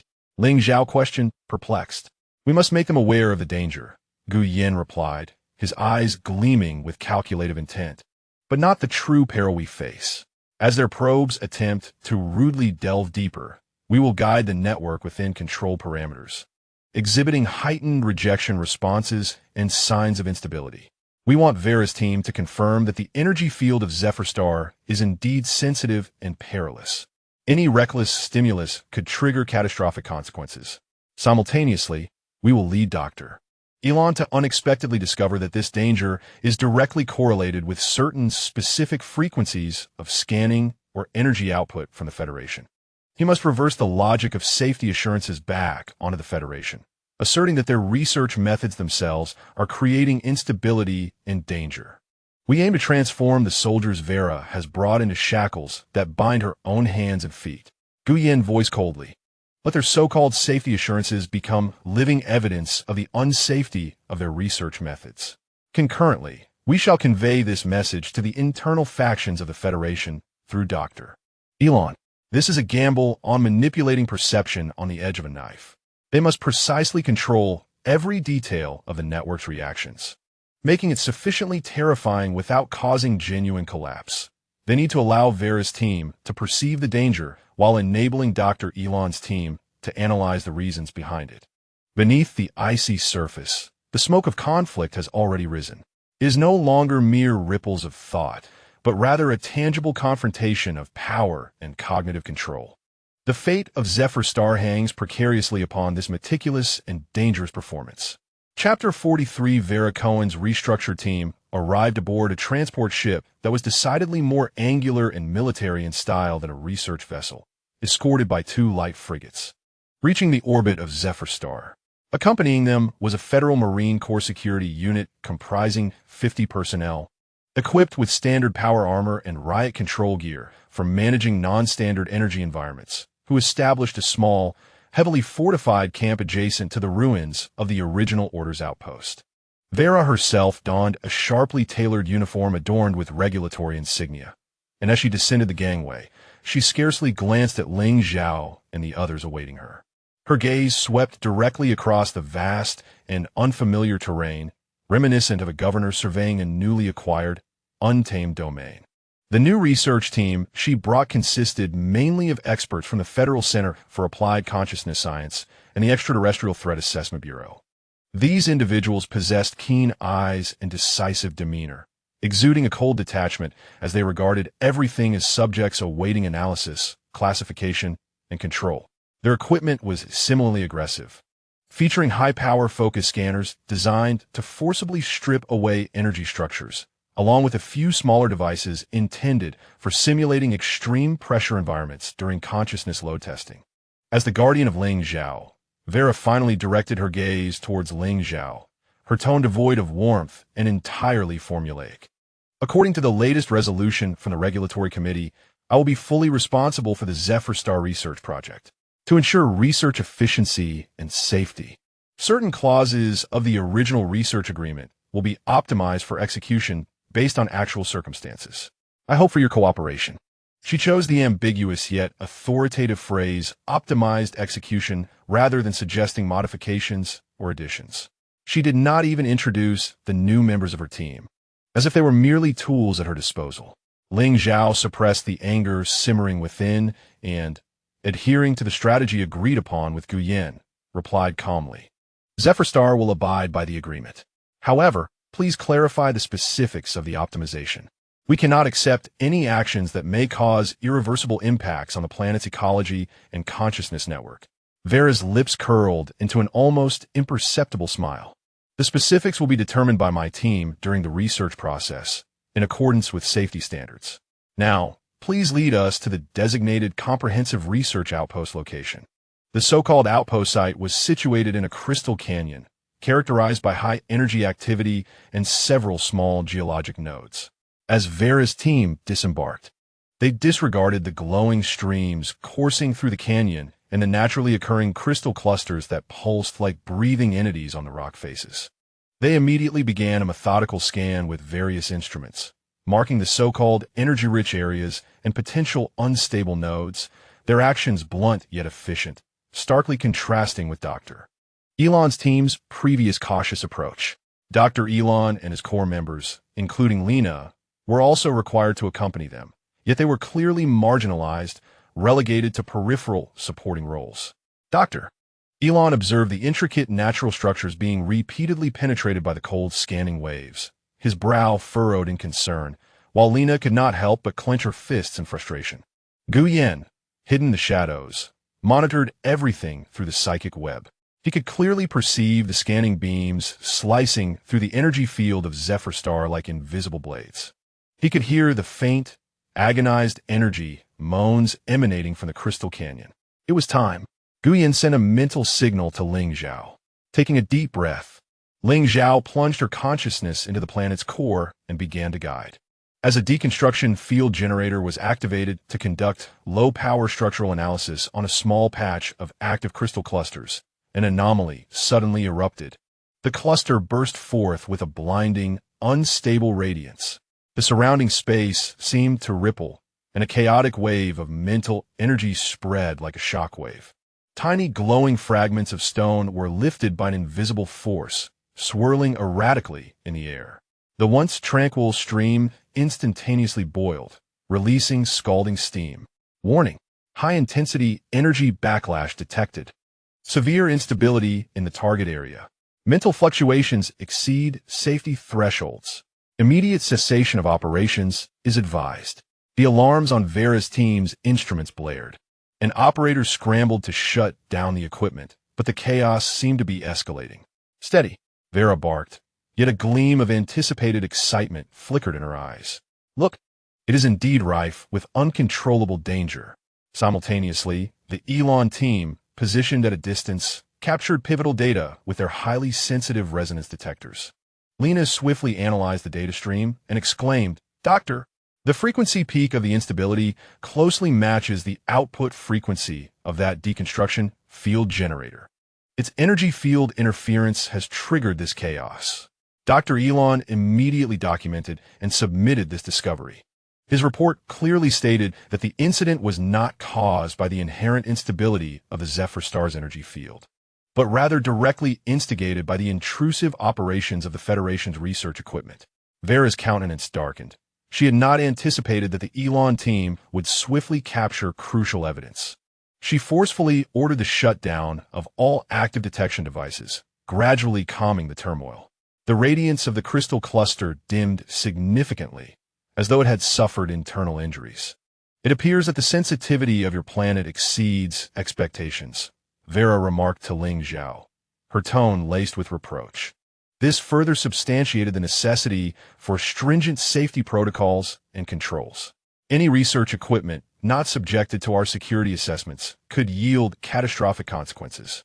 She successfully deflected blame onto the fragility of Zephyr Star, using it as an excuse to reinforce her absolute authority over research activities. Ling Zhao internally scoffed, maintaining a facade of composure. "We have consistently emphasized the need to respect and understand the energy field of Zephyr Star, rather than subject it to crude measurements. I hope this incident prompts you to reassess your research methods." In their first clash, it appeared that Vera had gained the upper hand through her assertiveness and sophistry. However, Guyen's perilous performance plan had already taken its initial step. Vera's team had first-hand experience of the dangers posed by invasive research, while the Elon team had obtained primary evidence that the Federation's equipment was a source of danger. The rulers sought to measure the living fire. It was scorched by the flame's searing heat. And this was merely the beginning. On an unseen level, A meticulous manipulation targeting her cognition and judgment had quietly commenced. The military force and hardline tactics she brought did not grant her control over the situation. Rather, they gradually transformed into props within Gu Yan's script, illustrating the dangers of her own actions. The smoke beneath the ice revealed its scorching flames for the first time. Chapter 44, following the initial incident. Vera's team indeed became significantly more cautious in their research methods, at least on the surface. They paused the most aggressive equipment and opted for gentler, wide-area scans and remote observations. Yet, both Gu Yan and Ling Zhao understood that this was not a retreat, but rather the calm before the storm. Vera coiled like a venomous serpent, reassessing her prey while seeking a more lethal angle of attack. Her team began to allocate substantial resources toward mapping the global consciousness network resonance characteristics of Zephyr Star. They unleashed countless subtle detection waves of varying frequencies, akin to casting numerous pebbles into the darkness, analyzing the echoes, network feedback, to delineate the distribution of network nodes, connection strengths, and potential resonance frequencies. They aimed to uncover the network's inherent frequency. In the courtyard of the star core, Gu Yan meticulously analyzed the data stream. His demeanor grave. Should they gain control, they could fabricate highly targeted resonance interference, which could cause localized chaos at best, or trigger a catastrophic harmonic failure of the entire network at worst. This threat was far more insidious than a crude scan. It aimed not at direct destruction, but sought to undermine the system's stability from within. Can we prevent them from mapping? Qingmi inquired with concern. It's challenging, Gu Yan replied, shaking his head. Their detection methods are both dispersed and covert. However, we can manipulate the results of their mapping. A bolder plan began to take shape in his mind. Since complete concealment was unfeasible, they would proactively create a seemingly authentic yet perilous resonance trap for them. Ling Zhao, Gu Yan turned to the Guardian. We need to artificially generate some deceptive, strong resonance responses at certain non-core, yet energetically active secondary nodes within the network. We will lead their detectors to believe they have discovered a critical inherent frequency, when in fact it will be a frequency trap meticulously engineered by us, imbued with retrogressive properties. Ling Zhao immediately grasped Gu Yan's intent when they believed they had found a weakness and attempted to amplify interference using this frequency. It would trigger our preset anti-resonance circuit. Gu Yan continued, his eyes glinting with cold determination. The energy will be conducted back along the beams they emitted, overloading their equipment and potentially harming the operator's psyche. We shall compel them to firsthand experience the peril of attempting to manipulate the network. This was an exceedingly perilous bait. They needed to precisely calibrate the intensity, authenticity of the false signals, and the triggering thresholds and potency of the retrogressive circuit. It had to be sufficiently impactful to impart a lesson without precipitating an uncontrollable chain reaction or resulting in casualties, which would exacerbate tensions irreparably. Preparations proceeded in utmost secrecy. Ling Zhao mobilized the Guardian's forces to carefully weave intricate energy circuits at several chosen energy nodes, distanced from populated areas. Gu Yan was tasked with calculations and calibrations, ensuring that every parameter was flawless. Days later, Vera's team seemed to have achieved a groundbreaking advancement. Their detectors, within a turbulent energy region in the north, one of the traps set by Gu Yan, locked onto an exceptionally clear and intensely responsive suspected global primary resonance frequency. The data returned to the analysis center, igniting excitement among the team. Commander, this frequency signal is exceptionally pure, with response amplitudes far exceeding those of other regions. It is likely the critical resonance point of the network. An expert in frequency analysis reported to Vera. Vera gazed at the beautiful resonance curve displayed on the screen, and a flicker of near-manic fervor crossed her icy visage. This was the control point she sought to influence fundamentally. Excellent, she commanded. Prepare for a verification resonance test. Power will be set to level 1, with a duration of 0.5 seconds. She retained a modicum of caution, refraining from immediately executing a high-intensity interference. The testing command was issued. A modified device capable of emitting high-precision resonance waves was activated, aimed at the critical frequency. At the moment the beam was released, The trap was triggered. There was no violent explosion of energy, but a sharp, distorted sound, akin to a soul-rending anti-resonance noise, raced back towards the Federation's equipment along the emission beam at nearly the speed of light. The precision resonance wave emitter erupted in a series of blinding electrical sparks, its core components overloaded and incinerated, releasing wisps of acrid smoke. The two technicians operating the equipment at close range, despite the protective barriers, were still affected by the invisible mental backlash, letting out a muffled groan as they collapsed, clutching their heads. Although conscious, they were clearly reeling from significant psychological impact. Simultaneously, the detectors deployed by Island's team nearby captured the complete data of the energy backlash and the extremely discomforting anti-resonance noise spectrum. Lena gazed at the data, her complexion paling. They had attempted to stimulate resonance, but had instead triggered a violent energy backlash. The issue lay in the design of the equipment and the methods of operation. Vera, observing the smoking device and her incapacitated subordinates, wore a grim expression. Her meticulously planned control attempt had not only failed, but had once again underscored the dangers of her research approach, providing Island's team with further evidence. She immediately ordered the cessation of all resonance-related tests, nearly grinding her teeth as she issued the command, then abruptly turned to Ling Zhao via remote communication, attempting to salvage her dignity. Ling Zhao, it seems that the energy field of your planet possesses a defensive mechanism against external stimuli more aggressive than we had anticipated. Ling Zhao responded calmly, his tone laced with a hint of well-placed resignation and caution. We have long made it clear that the network of Zephyr is a living, sensitive entity. Any attempt to manipulate it as a mechanical system may lead to unpredictable consequences. Respect and understanding are the only safe means of interaction. In the second confrontation, Guyan's resonance trap proved effective once more. Vera, in her pursuit of control, collided solidly against an invisible wall, once again leaving a trail of evidence against her. The military force she had brought seemed now to mockingly highlight their inability to prevent the unforeseen consequences born from misperceptions and methodologies, emphasizing the recklessness of their actions. However, the series of setbacks did not deter Vera.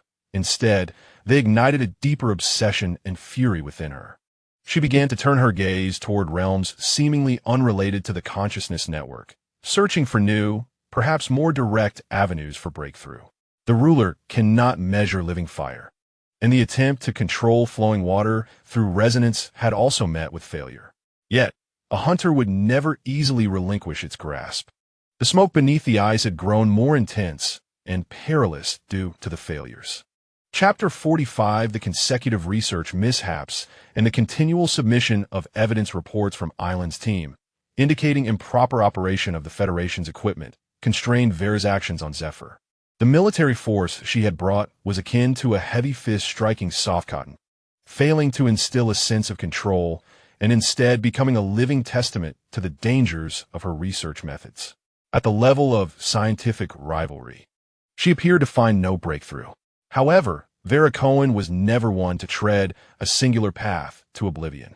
Immersed in the federal bureaucratic system for many years, she understood that, at times, the true victory or defeat lies not in the facts themselves, but in who wields the power to define those facts and establish the rules.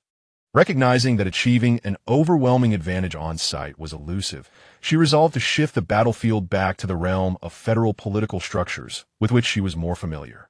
Utilizing her authority and connections within the hardline factions, she began to secretly draft a document entitled Assessment and Upgrade Proposal for the Status of Zephyr. This proposal entirely circumvented scientific discussions based on factual research, instead reclassifying Zephyr for the perspectives of politics and strategic security. The core arguments of the proposal included 1. Uncontrollable high-risk classification, citing 2 research incidents, deliberately overlooking the evidence from the Elon team and emphasizing results rather than causes. It defined the energy field and consciousness network of Zephyr as a highly autonomous, aggressive, and unpredictable non-standard threat source, whose very existence posed a continuous and unacceptable risk to federal personnel and assets. 2. failure of limited engagement policy. It asserted that the current limited engagement model had proven ineffective in managing risks, granting Zephyr Star excessive room to exploit information asymmetry for deception and countermeasures, deeming this policy as naive and perilous. 3. Proposal for isolation and oversight. It called for an immediate cessation of all unnecessary scientific contacts, upgrading existing observation stations and military outposts to permanent isolation monitoring outposts.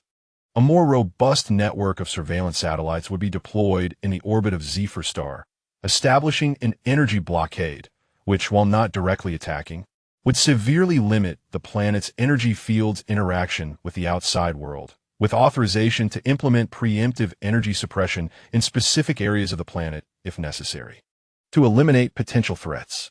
This would effectively transform Zephyr Star into a rigorously monitored cosmic prison, stripping it of the dignity and subjectivity that an independent civilization deserves. Vera was acutely aware that if this proposal were directly submitted to the Oversight Committee's plenary session, it would undoubtedly encounter fierce opposition from Elon and the Scientific Council behind him. Thus, she adopted a more circuitous strategy.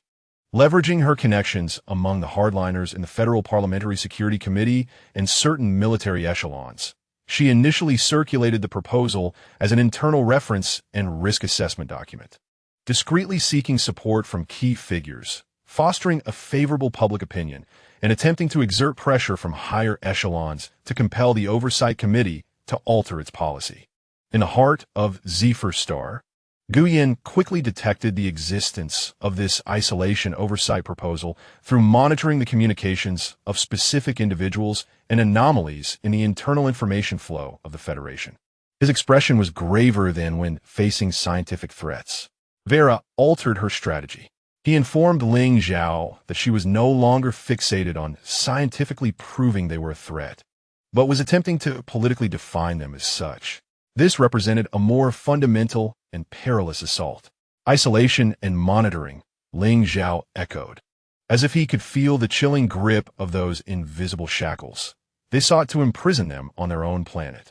Indeed, and once this classification was approved, all their previous strategies of demonstrating weakness and value could potentially become ineffective. Nguyen calmly analyzed that, in the face of absolute safety and political correctness, both scientific value and economic interests may be sacrificed. What can we do? Qingmi asked eagerly. Is it possible to directly halt this proposal?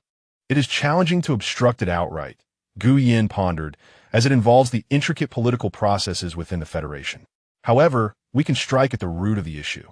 The foundation of Vela's proposal rests on her portrayal of uncontrollable risks.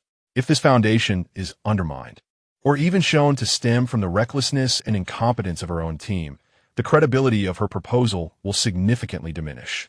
He turned to Ling Zhao, his eyes glinting with resolve. We need to acquire the comprehensive data chain and analytical reports about the truth behind those two incidents collected by Dr. Elon, not to submit them to the regulatory committee, but to deliver them directly to key members of the federal parliament who may hold neutral or skeptical views on the matter, as well as to pragmatic military leaders within the armed forces who prioritize practical efficacy and may not be entirely swayed by Vela's factions. He intended to wage an information war and a counter-narrative campaign, creating divisions and doubts within the camp Vela sought to rally before her proposal gained momentum. Furthermore, Nguyen added, we require Dr. Elon and the Scientific Council to formally submit a strategic value assessment report to the Parliament, based on existing findings regarding the Zephyr Star's model in ecological restoration, sustainable energy, and potential military logistical applications, such as maintaining closed ecological systems in harsh environments. We must counter Vela's hollow threats with tangible values that pertain to the long-term interests of the Federation. This is a war without gunpowder, fought deep within the corridors of federal power. The Zephyr Star cannot participate directly. It can only influence the judgments of those who hold their fate through proxies, Elon, the Scientific Council, and precise information dissemination. Ling Zhao nodded, immersing his consciousness into the stellar core, channeling a purer, more tranquil energy. He understood that every ounce of stability and harmony exhibited by the Zephyr Star, transmitted through Elon's team's observational data, serves as the most powerful rebuttal to Vela's rhetoric of uncontrollable risks.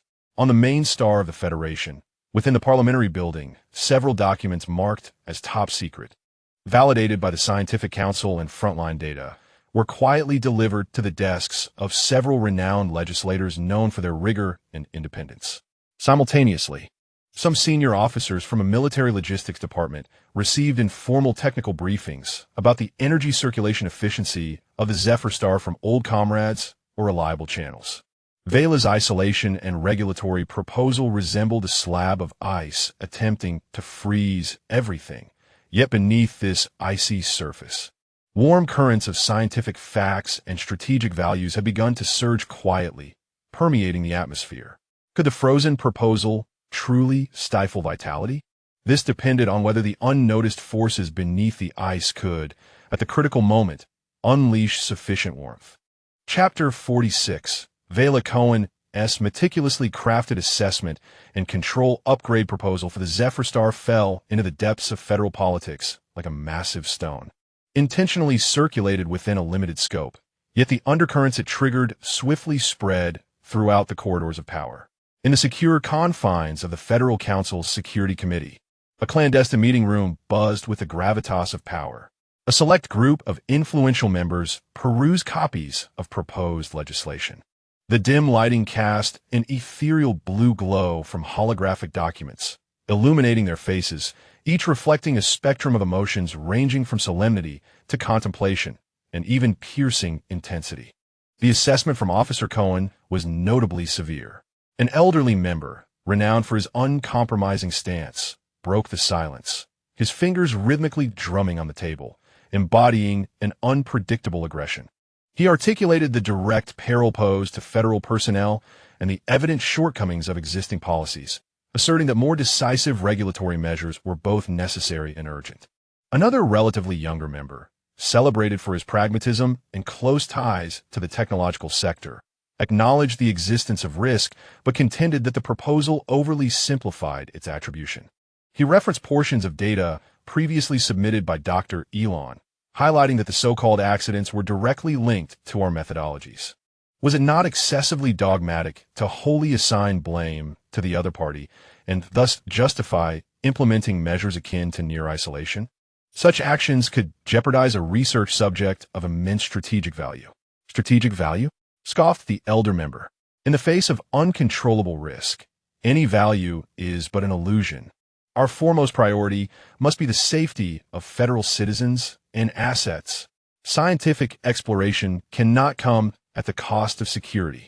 Yet, the concept of safety itself is relative. The younger member countered, opting for absolute isolation in pursuit of so-called absolute safety could mean relinquishing the opportunity to comprehend a groundbreaking technological paradigm, perhaps even foregoing advancements in future energy and life sciences. Was this not another form of risk? The debate within the committee reached an impasse. Simultaneously, subtle divisions emerged among military leaders. A faction closely allied with the interests behind Vela expressed profound concern regarding the uncontrollable threats described in the proposal, leaning towards endorsing heightened controls, believing it the military's duty to eradicate any potential danger. However, feedback from logistics and some frontline commanders was more nuanced. Informal briefings circulated privately, discussing the energy cycle efficiency and ecological sustainability of Zephyr, capturing considerable interest. In several small internal discussions, questions arose. If this energy field could indeed achieve near-perpetual cycles, what implications would that hold for our deep space exploration and long-term missions?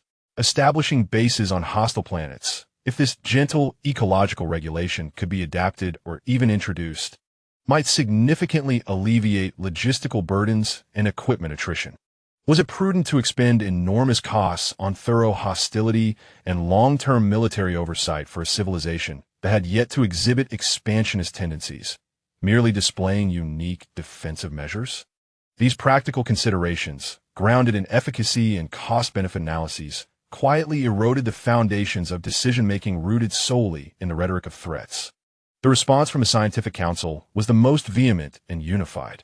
Under the aegis of Dr. Elon and the Council's elders, A rigorously articulated and well-supported clarification report on the scientific value of research on Zephyr and current research missteps was formally submitted to both the Parliament and regulatory bodies. The report meticulously dissected the underlying technical causes of the two incidents, unequivocally attributing them to the improper operations of the Vela team, which provoked a defensive reaction from the energy field. It reiterated the immeasurable value of the Zephyr star's bioenergy neural network in foundational science and future applications. In its conclusion, the report cautioned that any actions aimed at stifling this scientific research opportunity based on erroneous information would constitute a grave betrayal of the spirit of federal science and long-term interests. This document struck like a resounding slap across the faces of Vela and the hardliners. Zephyr star, the core of the star core. Nguyen closely monitored the flow of information within the Federation. He discerned the tremors triggered by the clarification report and sensed the gradually emerging discord among the parliament and military. The counterattack had commenced. He conveyed to Ling Zhao that it was still insufficient.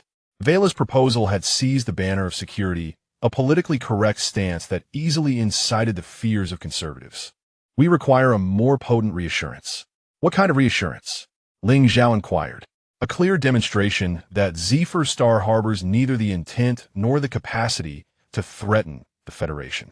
Nguyen's gaze deepened as he articulated, "We need to convey, through Dr. Elon's channels, the reality that the restoration of star core energy is exceedingly slow, and that the global network requires a prolonged period of recuperation following the shock. We must instill in them the belief that Zephyr star, in the foreseeable future, remains a weakened civilization focused solely on self-repair, lacking the capability to challenge the Federation." He paused to add the most crucial point. Simultaneously, we can subtly reveal that the stability of the star core is directly linked to the emotional well-being of the planet, and that the Federation's current high-pressure stance and hostile research methods are severely impeding our recovery process, which might inadvertently give rise to genuine instability. This is a risky gambit, linking our vulnerability to their actions, creating an invisible constraint. It implies that the more they attempt to exert forceful control over us, the closer they may push us toward an uncontrollable precipice. Conversely, granting us the space for peaceful recovery could ensure a stable and researchable Zephyr star. Ling Zhao grasped the intricacies involved. This represented a psychological game predicated on rational calculations from the other side. He immediately began to guide the planetary consciousness network, adjusting the energy frequency emitted outward to distinctly convey a tone of fatigue and a yearning for tranquility, subsequently documenting this state change with precision through Dr. Elon's detectors. New data and reports once again flowed through clandestine channels to the desks of the Federation's decision-makers. The debates within the Parliamentary Security Committee grew increasingly heated. The pragmatic voices within the military became clearer. The position of the Scientific Council garnered further evidential support. Vela felt the pressure mounting. She realized that the proposal she had meticulously championed had not only failed to create a crushing momentum, but had instead become ensnared in a tug-of-war among various factions.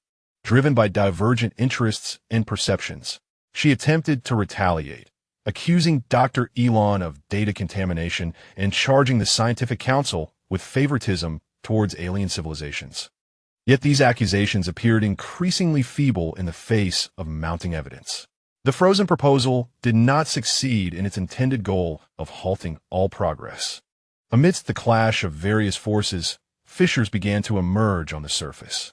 Yet, whether these fractures can be utterly shattered hinges upon the undercurrents of power, and whether they can coalesce into a torrent capable of altering the course. The debates within the federal parliament regarding the assessment and control upgrade proposal for the status of Zephyr star endured for several standard days. For Zephyr star, these fleeting days felt akin to traversing a razor's edge. Every gaze within the court of the star core was fixated on the information stream from the Federation, with each minor fluctuation tugging at the hearts of all present. Ultimately, after intense maneuvering, compromise, and exchanges among various factions, a supplementary regulation for the management of Zephyr star affairs was narrowly passed by the Parliamentary Security Committee and swiftly ratified by the Regulatory Council. This supplementary regulation neither fully embraced Vera's radical proposal for isolation and oversight nor reverted to the initially more lenient state of limited contact. Instead, it established an exceedingly fragile and tension-filled equilibrium between the two extremes.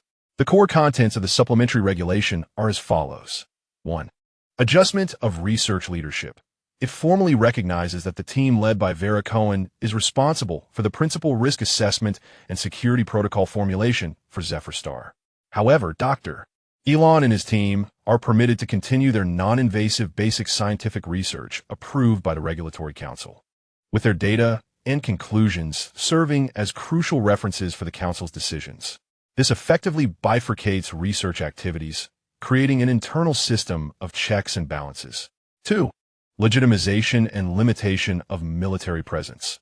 The necessity of stationing the Security Assurance Squad is acknowledged, yet its scale and operational scope are stringently restricted, prohibiting entry into delineated ecological sensitive zones and core civilization areas, such as major settlements and the periphery of the core to the Star Core. Any military actions extending beyond the camp's confines must be reported in advance to the Regulatory Council with justifications. 3. Establishment of a joint evaluation group, a temporary group composed of Regulatory Council members, military representatives, leaning towards pragmatism, and members of the Scientific Council shall be formed to regularly conduct joint assessments of Zephyr Star's overall risk levels and scientific research value.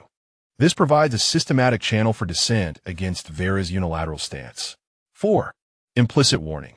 The conclusion of the regulation emphasizes that should any actions from Zephyr Star be substantiated as detrimental to the Federation's security and interests, or should research activities provoke significant safety incidents again, the Regulatory Council reserves the right to invoke all necessary measures, including the reinstatement of the isolation oversight proposal. This outcome represents a setback for Vera.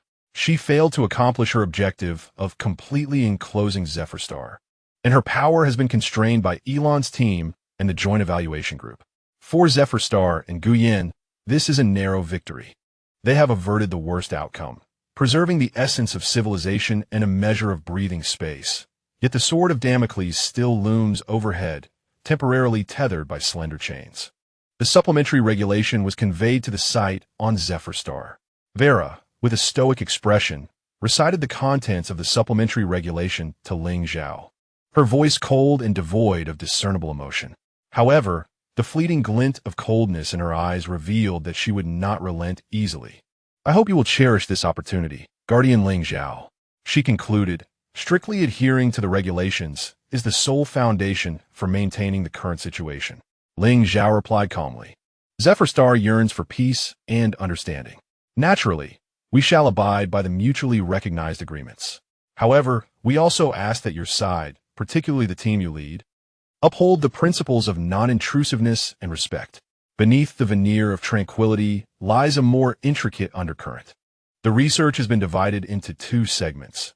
Vela's team will continue to seek the vulnerabilities and manipulable aspects of Zephyr Star under the guise of risk assessment.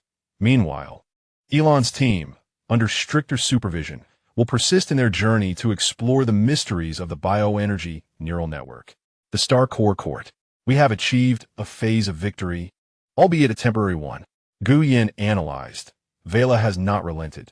She is merely constrained by the rules for the time being. The Joint Assessment Group is a double-edged sword. It can both restrain Vela and continuously scrutinize us. We must ensure that we present a state of low risk and high value at each assessment. We need to expedite the restoration of the Star Core. Ling Zhao felt the faint heartbeat beneath his feet. True confidence arises from our own strength. Indeed, Guyen nodded. And simultaneously, we must more cleverly leverage Dr. Elon's connections.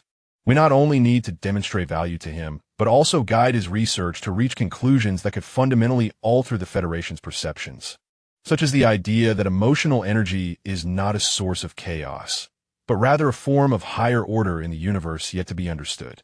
Just as strategies regarding Zephyr Star were being discussed, a message from within the Federation, transmitted through Dr. Elon's encrypted channels, caught Guyen's attention.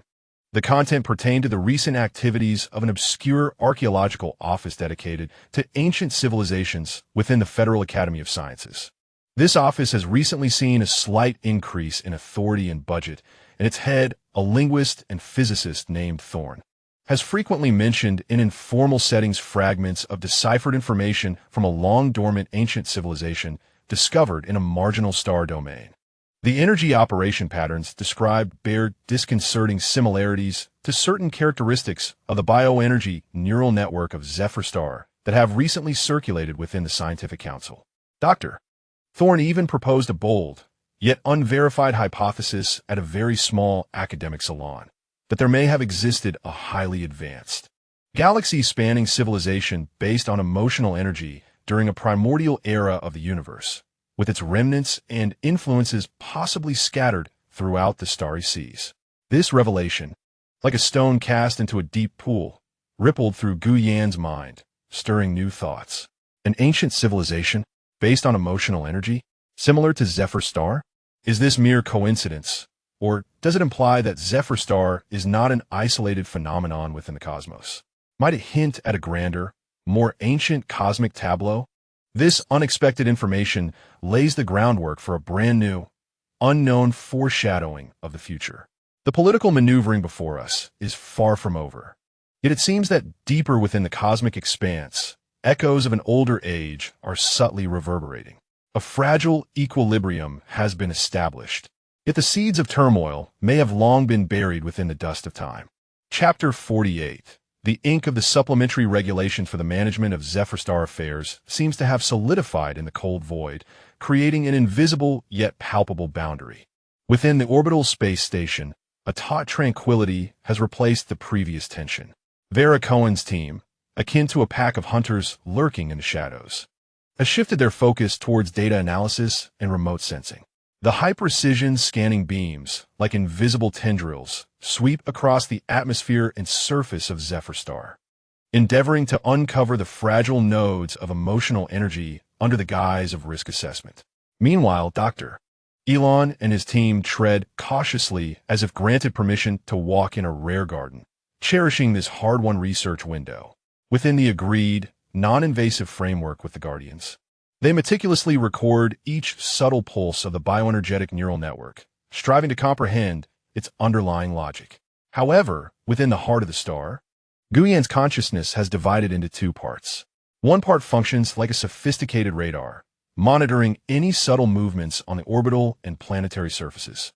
The other is deeply immersed in the astonishing clue regarding ancient civilization relics conveyed by Dr. Elon.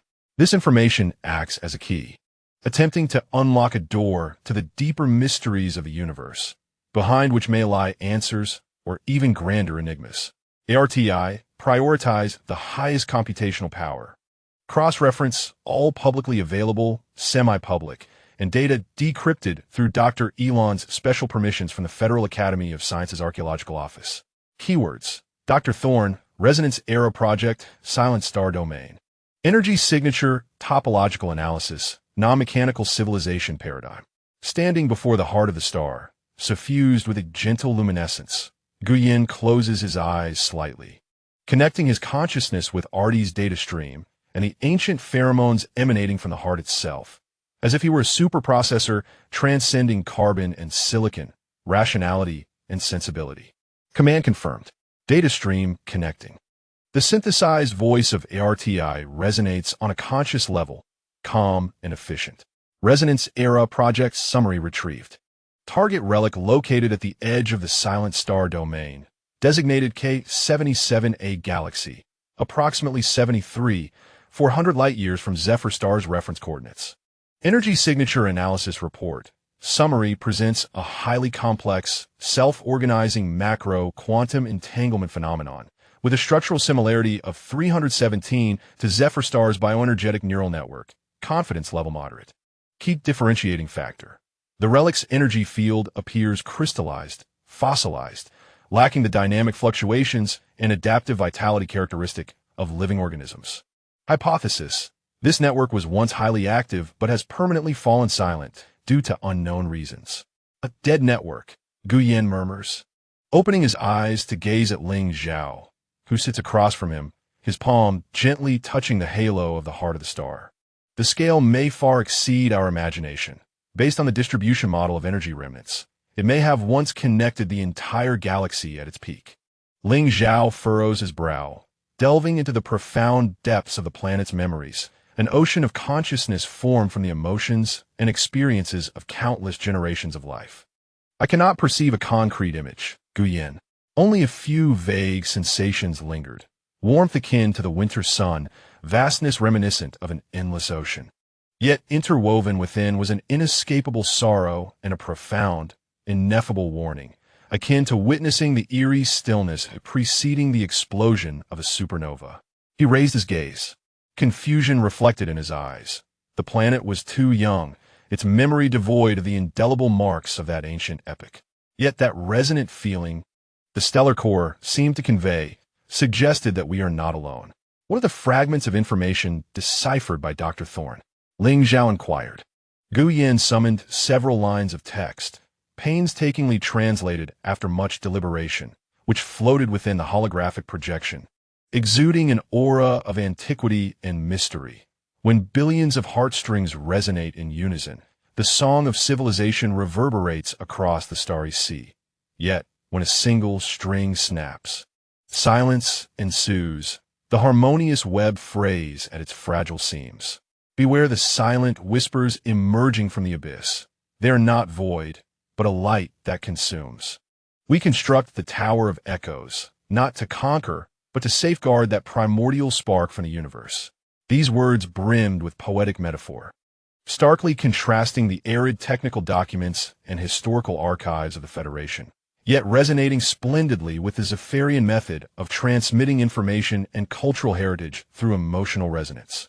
The rupture of heartstrings, the disintegration of harmony, Ling Zhao murmured softly, her fingertips unconsciously gliding over the surface of the stellar core, eliciting a ripple of faint disturbance. They were not recounting a war, but rather mourning a lost connection. Was the cause of it all that silent whisper? What was it? An intrinsic affliction, or an external threat? Guyen's gaze sharpened on the terms consuming light and abyss, his rational mind racing. More data was imperative. The silent whisper and the consuming light could be literary rhetoric or references to some physical phenomenon we have yet to comprehend, a consciousness virus, or even a higher existence. Just as they endeavored to piece together the contours of ancient truths from these fragmented clues, an urgent communication request from Dr. Elon, marked with highest priority confidential, sliced through the contemplative atmosphere of the stellar core like a piercing alarm. Guyen promptly connected, and Dr. Elon's holographic image materialized instantly. He appeared somewhat fatigued, yet his eyes sparkled with a complex blend of excitement and concern. Mr. Gu, Mr. Ling Zhao, I apologize for the interruption, but there is an urgent matter of great significance. Elon wasted no time on pleasantries, his speech rapid and clear. Dr. Thorne from the archaeology office, a pure scholar yet exceedingly dedicated and intelligent, has through unknown means integrated his latest deciphering results with some preliminary comparative data regarding Zephyr, culminating in a profoundly impactful report. He bypassed Velicon and even the conventional academic committee, directly submitting it to the elders of the Scientific Council and the arbitrators of the Regulatory Council themselves. Elon inhaled deeply before continuing in his report. He formally requests the initiation of a major project entitled Ancient Echoes and Contemporary Mirrors, a cross-era study of the emotional energy civilization paradigm.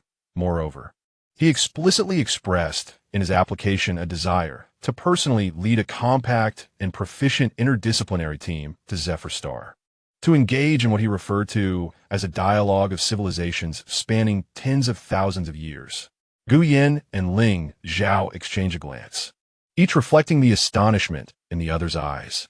Thorne's action was akin to dropping a heavy bomb within the Federation, particularly at a time when Vera had just attempted to establish an information barrier.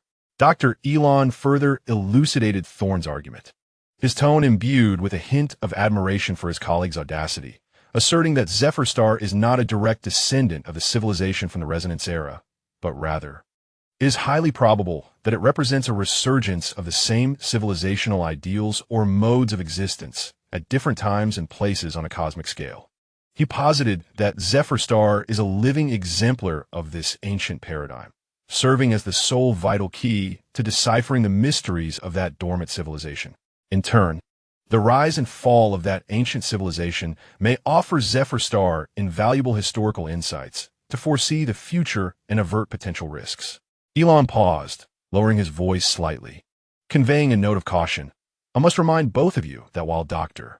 Thorne's arrival may bring unprecedented opportunities and enhance our value and legitimacy in the eyes of the Federation, it inevitably carries substantial risks. Firstly, Vera will not take this lightly. She will perceive it as a severe affront to her authority and a breach of her blockade policy, and her retaliation may be increasingly ruthless. Secondly, we cannot foresee whether the ancient reflections brought forth by Dr. Thorne illuminate a path of hope or foretell destruction. Does the silent whisper that led to the dormancy of the Resonance era still linger in some corner of the universe? As the communication concluded, the Hall of Stellar Core fell into silence, save for the faint hum of energy flow.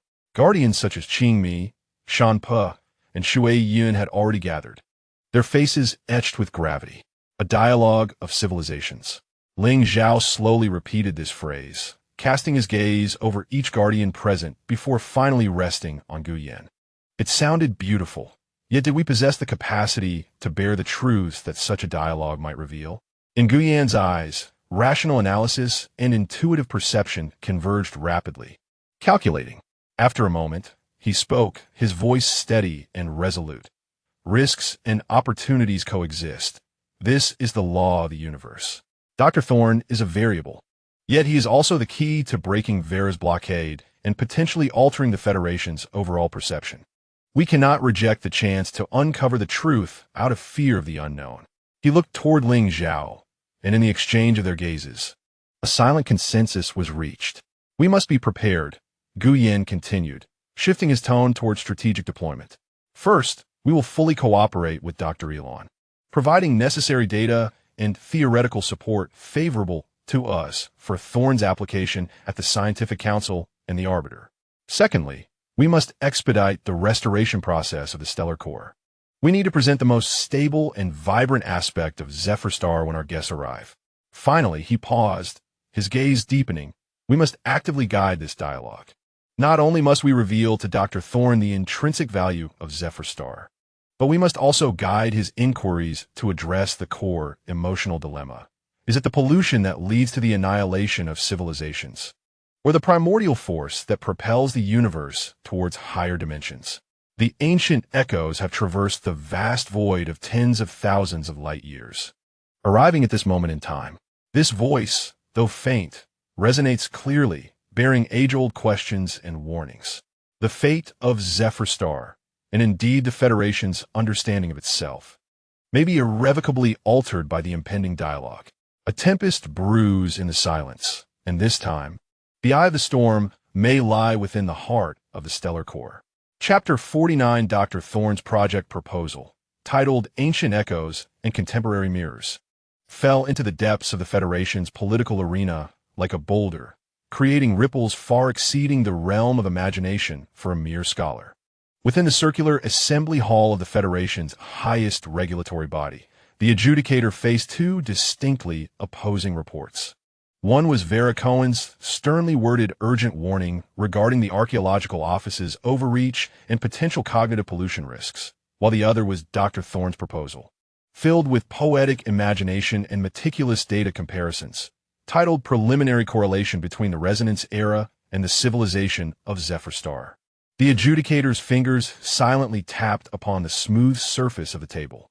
He discerned the familiar, cold terror rooted in absolute safety logic behind Vera's report. He also sensed the nearly naive enthusiasm that permeated Thorne's prose, along with the revolutionary potential that his theory might embody. Officer Cohen emphasized the legitimacy of the procedure and the control over known risks. The adjudicator spoke slowly, his voice echoing in the expansive hall, as Dr. Thorne pointed to a realm we are entirely ignorant of, one that could redefine civilization itself. He gazed at the other core committee members, asking whether we are managing a sample that requires isolation or witnessing, even participating in a cross-temporal marvel of civilization. Within the scientific council, debates became more direct. A faction led by Dr. Elon ardently championed the groundbreaking significance of Thorne's project. This is a once-in-a-lifetime opportunity, Elon passionately articulated during an informal meeting.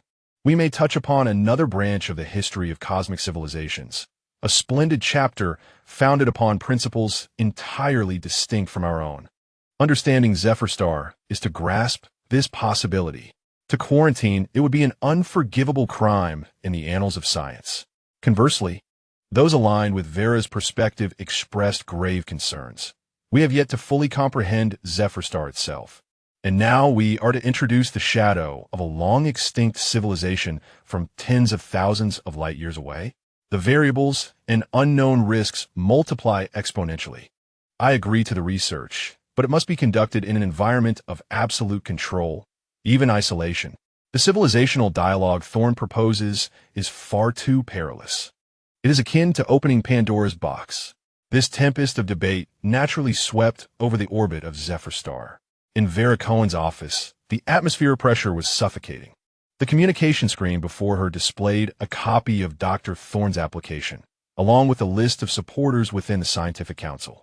Thorne, an erudite scholar ensconced in dusty tomes, dares to disrupt the status quo. Her voice, frigid and devoid of emotion, belies the fury simmering beneath her tightly clenched knuckles. The meticulously devised strategy aimed at isolating and gradually asserting control over Zephyr Star has been severely compromised by this unforeseen variable. The liaison officer, her subordinate, quietly reports that the elders of the scientific council are inclined to approve Thorne's initial research proposal, and the arbitrator does not appear to express outright dissent. Approval? Such a notion is far from straightforward. Vera scoffs, asserting that even if the highest echelons grant their consent, we possess ample maneuvering room regarding the specific execution details, safety protocols, team composition, and access parameters. A sharp glint flickers in her eyes as she resolves to impose the most stringent security review standards upon Dr. Thorne's team. Extending the review period. Concurrently, she drafts a new supplementary protocol for high-risk civilizational contact, categorizing potential associations with unknown ancient civilizations as the highest risk, mandating that any contact must occur under multiple layers of physical and energy shielding, with armed security teams present at all times, possessing the authority for emergency intervention. She intends to shackle this civilizational dialogue with the heaviest of constraints. Zephyr Star, the court of the Star Core. Guyen monitors the tumultuous flow of information within the Federation through ARTI. The winds are shifting. He tells the assembled Guardians that the voices advocating for open research are more robust than we anticipated. Dr. Thorne's endeavors have ignited the purest exploratory instincts within numerous scientists. Vera cannot easily suppress this burgeoning chorus from within the Federation as she has done with us. Yet, this voice also invites a more potent hostility. Lady Shueyun keenly senses the increasingly frigid scrutiny emanating from orbit. Indeed, Guyen nods. Vera will erect formidable barriers within the confines of the rules. Thorne's visit will not be a facile endeavor. We must seize this opportunity while safeguarding against all risks. Ling Zhao rises and strides to the center of the Star Core's halo, attuning himself to its slow yet resilient pulse. Let them come. Let them witness firsthand that a living emotional civilization is neither a specimen confined to a laboratory nor an echo of the ancients. We exist here palpably alive, breathing, guarding our world. His voice is calm, yet imbued with undeniable strength. We shall transform this visit into the most potent rebuttal to Vera's pollution theory. Upon Guyen's counsel, preparations on Zephyr Star commence discreetly. They are not orchestrating a grand welcoming ceremony, but rather focusing on showcasing the civilization's most authentic and healthiest state. Qingmi guides the forests and grasslands, enhancing their vitality. Shueyun harmonizes rivers, lakes, and seas, rendering the waters ever clearer and more joyful.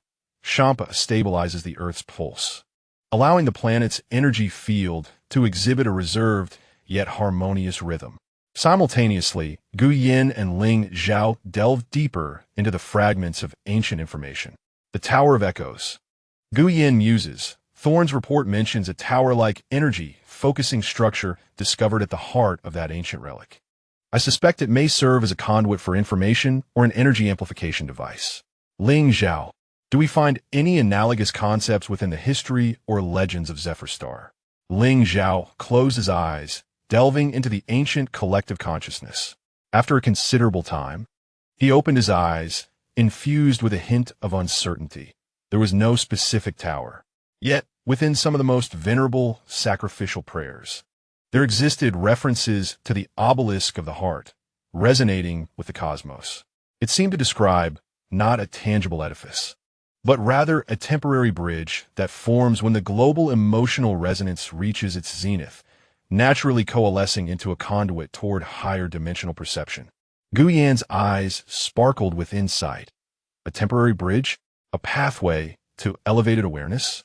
This could very well embody the true essence of the Tower of Echoes.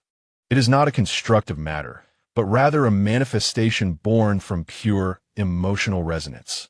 This revelation invigorated him. If Zephyr Star could comprehend or even replicate such an ability, its significance would be immeasurable. As Zephyr Star prepared for a potential visitation, Dr.Elon delivered the latest news. The Honorable Arbiter and the Elder Council of the Scientific Consortium had preliminarily approved Dr. Thorne's request for initial contact and data verification. However, Dr.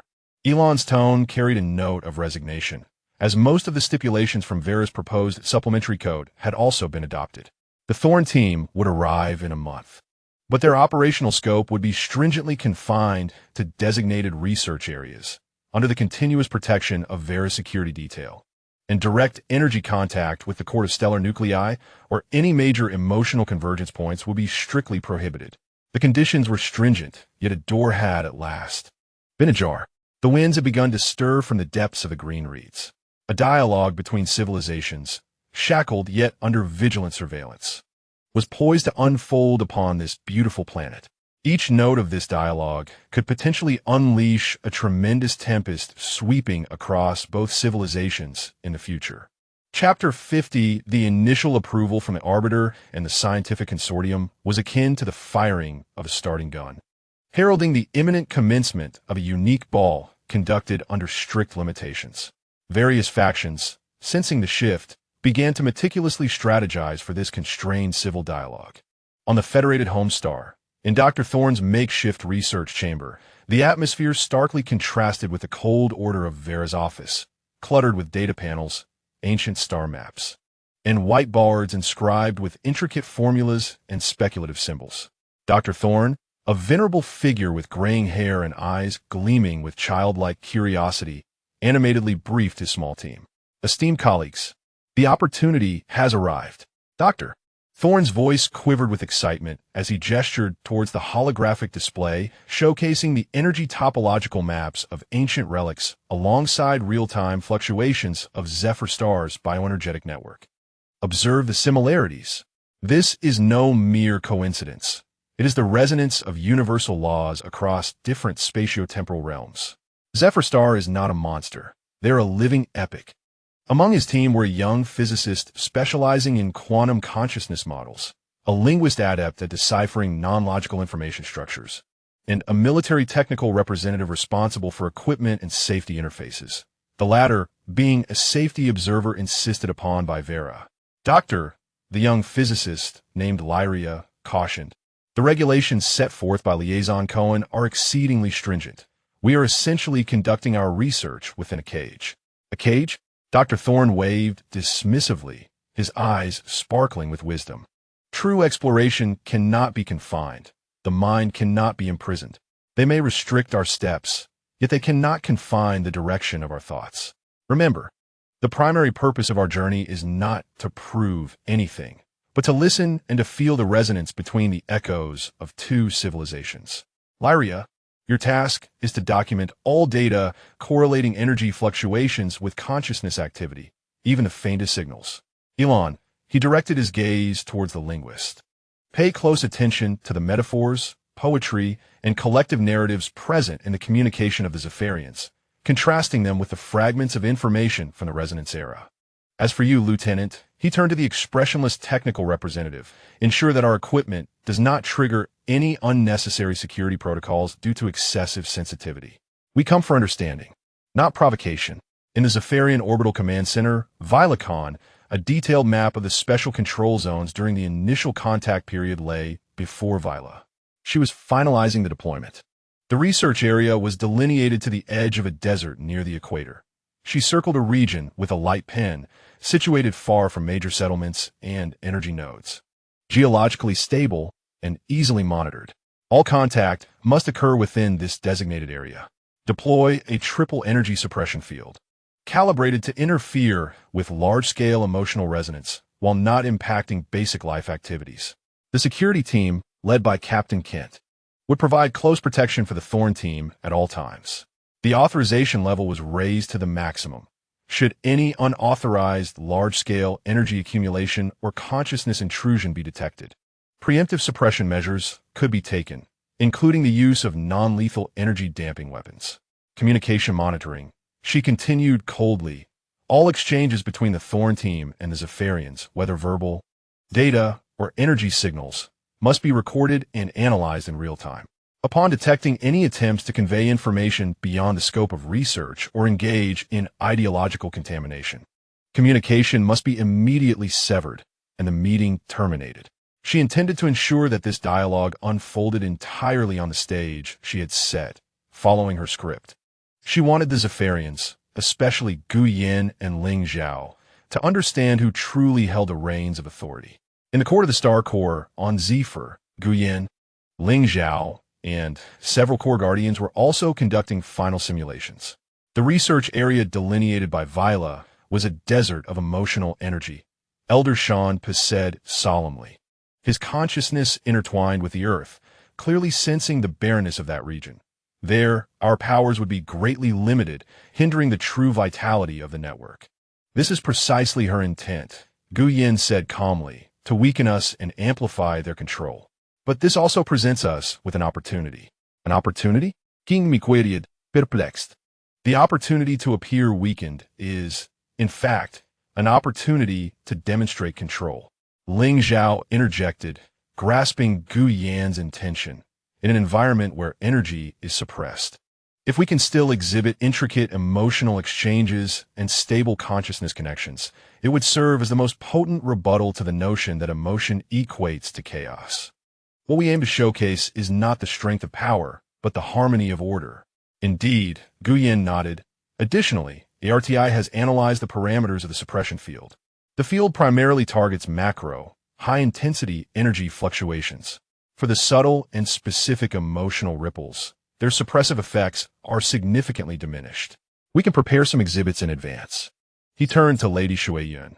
Madam, could you instill some delicate emotional fluctuations, imbued with serenity or joy, flowing gently towards the research area like a babbling brook? They need not be powerful, but must possess purity and stability. Lady Shuiyun smiled and nodded, as natural as breathing. Gu Yin then addressed Ling Zhao. We must select a few individuals adept at controlling their emotions and articulating their thoughts with clarity to serve as our primary representatives.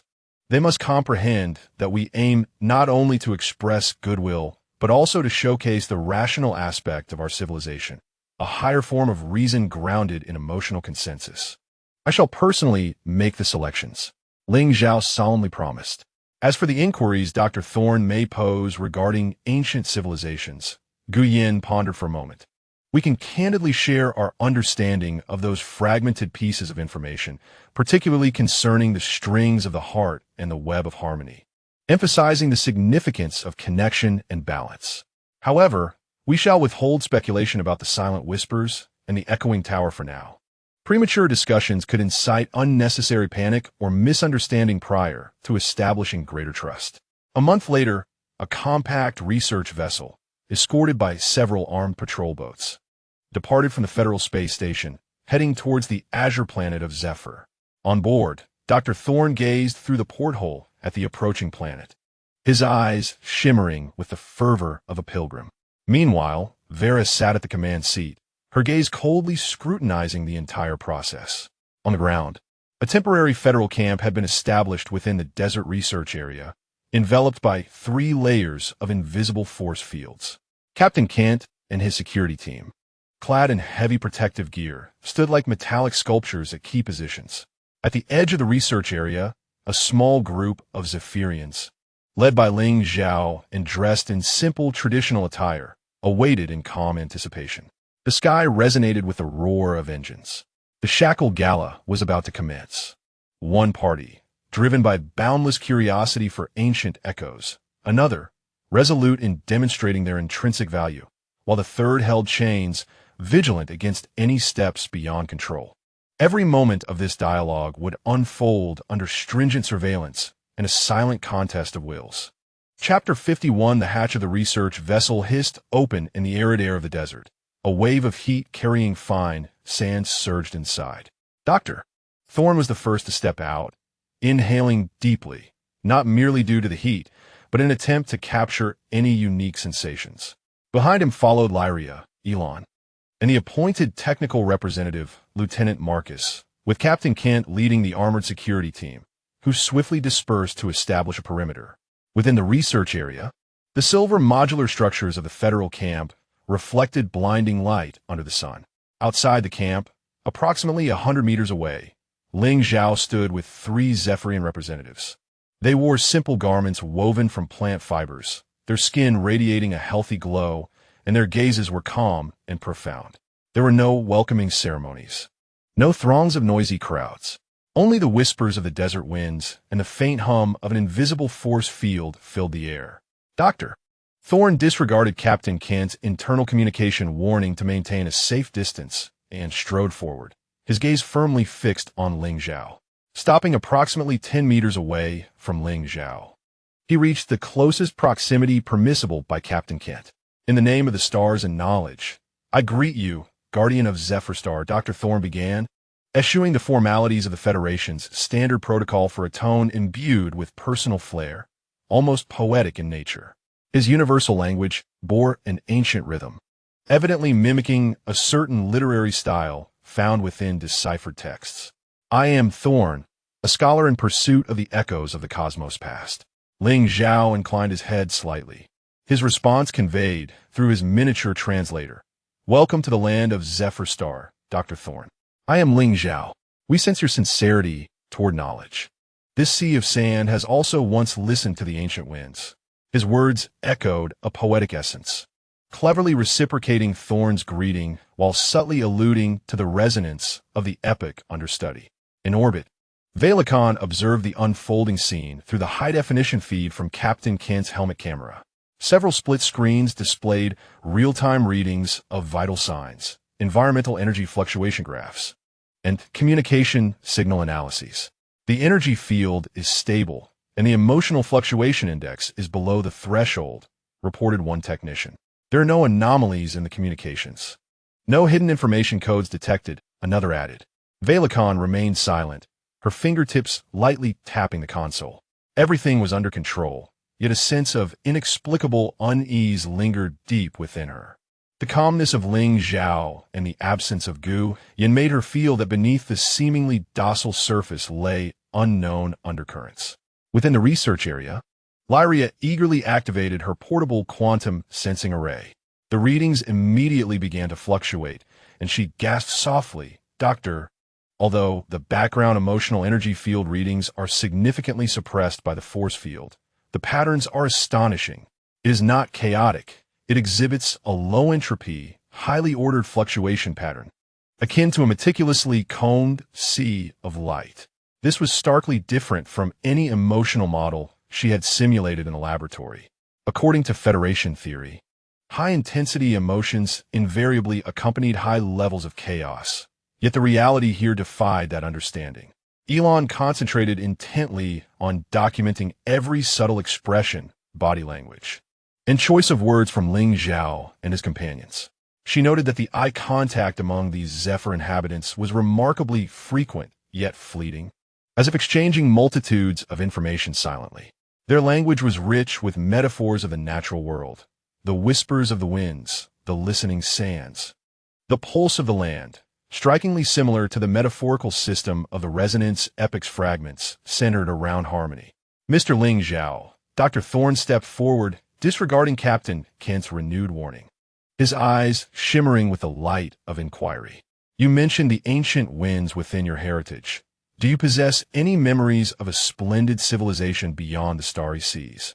One constructed through the heart rather than machinery, even if it is but the faintest of legends? This inquiry strikes at the very essence, delving into the realm of potential cognitive pollution that Vela has expressly prohibited from further exploration. The atmosphere within the orbital command center instantly grew tense. Ling Zhao did not respond immediately. He raised his gaze, seemingly penetrating an invisible force field, looking towards the azure sky before slowly returning his focus to the face of Dr. Thorne, which was imbued with yearning. Doctor, his voice remained steady. The memories of Zephyr Star reside in the breath of every forest, the song of every river, and the heartbeat that connects every living being. What we remember is a way of existence that harmonizes with the world and resonates with one another. The distant echoes you seek may have faded into time, yet their melody may well be inscribed deep within the souls of our very beings. He refrained from providing a direct affirmation or negation, instead delicately tossing a philosophical proposition regarding the essence of civilization back to Thorne. In doing so, he neither contravened Vela's edict nor subtly hinted at the potential connection between the core principles of the two civilizations. Dr. Thorne was momentarily taken aback, only for his eyes to ignite with fervent light. He grasped Ling Zhao's insinuation. Yes, the melody inscribed deep within the soul. Indeed, there might exist a paradigm of civilization that transcends specific forms. Overcome with excitement, he nearly began to gesture animatedly, but was subtly restrained by Lieutenant Marcus's firm hand on his shoulder. Captain Kent's voice crackled through the external speakers with a steely tone. Dr. Thorne, please remain within the confines of your inquiries. Mr. Ling Zhao, kindly provide a direct answer, yes or no. The atmosphere in the room thickened momentarily. At that instant, a young Zephyr Star woman, who had been silently standing behind Ling Zhao, met Elon's gaze. She sensed the pure, unhostile focus with which Elon was recording, her lips curving into a faint yet profoundly sincere smile. Simultaneously, a delicate, crystalline sense of joy, akin to the first thaw of spring, deftly bypassed the most potent suppressive frequencies of the force field, like a sleek fish gently stirring Elon's emotional perception. Idan Yoltet, his eyes widening in surprise as he looked towards the woman. Though no words were exchanged, he distinctly felt her goodwill and welcome. This was not an invasion of consciousness, but rather a silent sharing. On the orbital platform, the monitoring alarms flickered momentarily before subsiding. Low-frequency emotional ripples detected. Intensity weak. Threshold for intervention not met, reported the technician. Vela furrowed her brow, marked this incident. Heightened surveillance on this Zephyr Star individual. The first contact continued amid the calm facade and the undercurrents of tumult. Dr. Thorne gained more insight than anticipated, while Vela's monitoring network captured an anomalous yet indefinable signal. The Zephyr Star people, in their unique manner, had conveyed the first genuine greeting that transcended language and rules. This greeting, akin to the first stone cast upon the still surface of a lake, had only just begun to send ripples outward. Chapter 52. Dr. Thorne was compelled by Captain Kent to return to the research camp for a review and calibration of the questioning content. The cold metallic walls insulated him from the desert winds, seemingly severing the ethereal flow that had transpired during the brief exchange. Doctor, I must remind you once more. Captain Kent's emotionless voice reverberated within the confines of the cramped conference chamber. Your task is to collect data and validate theories. Rather than engage in philosophical discourse or entertain unconventional methods of information transmission. Ling Zhao's response was vague, laden with potential biases of consciousness. Yet, Dr. Thorne remained unfazed, excitedly pacing the cabin, passionately addressing Lyria and Elon. Did you perceive it? Did you feel it? That is neither a lie nor inducement. It embodies a radically different cognitive framework. They do not respond with a simple yes or no, for their definitions of civilization and memory may diverge fundamentally from ours. To them, the legacy of civilization may not be inscribed on stone tablets or databases, but rather resides in the immediate experiences and collective resonance of every living moment. He abruptly halted and turned to Lyria. What about the energy readings? When I mentioned the melody inscribing the soul, was there any special fluctuation? Lyria swiftly retrieved the data, gesturing towards a nearly imperceptible, synchronously undulating curve on the screen. Look here, Doctor. The orderliness metric of the background emotional energy field exhibited an extremely brief, yet distinct peak when he uttered those words. It was as if numerous independent notes momentarily coalesced into a harmonious chord. This is no mere coincidence. It represents a highly coordinated collective consciousness activity, glimpsed even beneath the suppression field. Elon added, her eyes filled with astonishment. And that young woman, she did not speak, yet I distinctly sensed her goodwill. It was neither language nor data packets, but a pure emotional pheromone, directly affecting my perceptual layer. This utterly overturns our understanding of information transmission. Lieutenant Marcus silently recorded everything from the sidelines, his expression obscured beneath his helmet, though his fingers, gripping his weapon, twitched slightly. As a soldier, he was accustomed to clear information and unambiguous commands. Everything unfolding before him transcended his comprehension, invoking an instinctive unease. Meanwhile, at the edge of the research area, Ling Zhao and his companions remained composed, as if the earlier interlude had never transpired. They debated internally, with Ling Zhao establishing a faint consciousness link to Gu Yin, who resided far in the stellar core court. The old scholar's curiosity blazed like a consuming flame, yet the cold rules sought to encase it in impenetrable ice. Gu Yan's response resonated directly within his consciousness. As long as the flame endures, there exists the possibility to melt the ice. Maintain patience, Ling Zhao. Demonstrate our stability. Vera's greatest concern now is any sign of loss of control. The calmer we remain, the harder it becomes for her to find justification for tightening regulation. That young scholar, Elon, seems particularly sensitive to nonverbal communication and can be subtly guided, but it must be controlled to the most minute degree. At the orbital command center, Vera repeatedly scrutinized the footage of Ling Zhao responding to Thorn's inquiries, magnifying every subtle expression. He is evading, she coldly remarked, veiling substantial answers with poetry and philosophy. This is a masterful method of information control. He is testing our limits while steering Thorn's thought process. She retrieved the energy synchronization peak data detected by Lyria, her brow furrowed in concern. This synchronicity attested to the existence of their consciousness connection, even in a suppressed state, which posed a significant danger. She promptly informed Captain Kent that during subsequent interactions, should similar scales of synchronized fluctuations be detected, immediate warnings should be issued, and, if necessary, enforced isolation measures could be implemented. She would not permit the Zephyrians to engage in any form of collective consciousness display beneath her watchful gaze. After a brief period of adjustment, or rather, scrutiny, the engagement resumed. This time, Dr. Thorn was instructed to focus his inquiries on more specific and observable domains. He chose to delve into the ecosystem of Zephyr. Mr. Ling Zhao pointed toward a distant cluster of peculiar plants, resiliently growing in the desert and radiating a phosphorescent glow. According to our observations, the ecosystem of Zephyr exhibits a high degree of synchronicity with the global emotional energy field. Could you elucidate how this synergy operates? For instance, how do those plants respond to, say, feelings of joy? While this was a relatively safe inquiry, it nonetheless touched the core of the matter. Ling Zhao smiled gently, opting not to provide a direct explanation. Instead, he softly hummed a simple yet warm melody, imbued with a sense of reverence for life. The Zephyrians behind him joined in a soft harmony, their voices tender as whispers.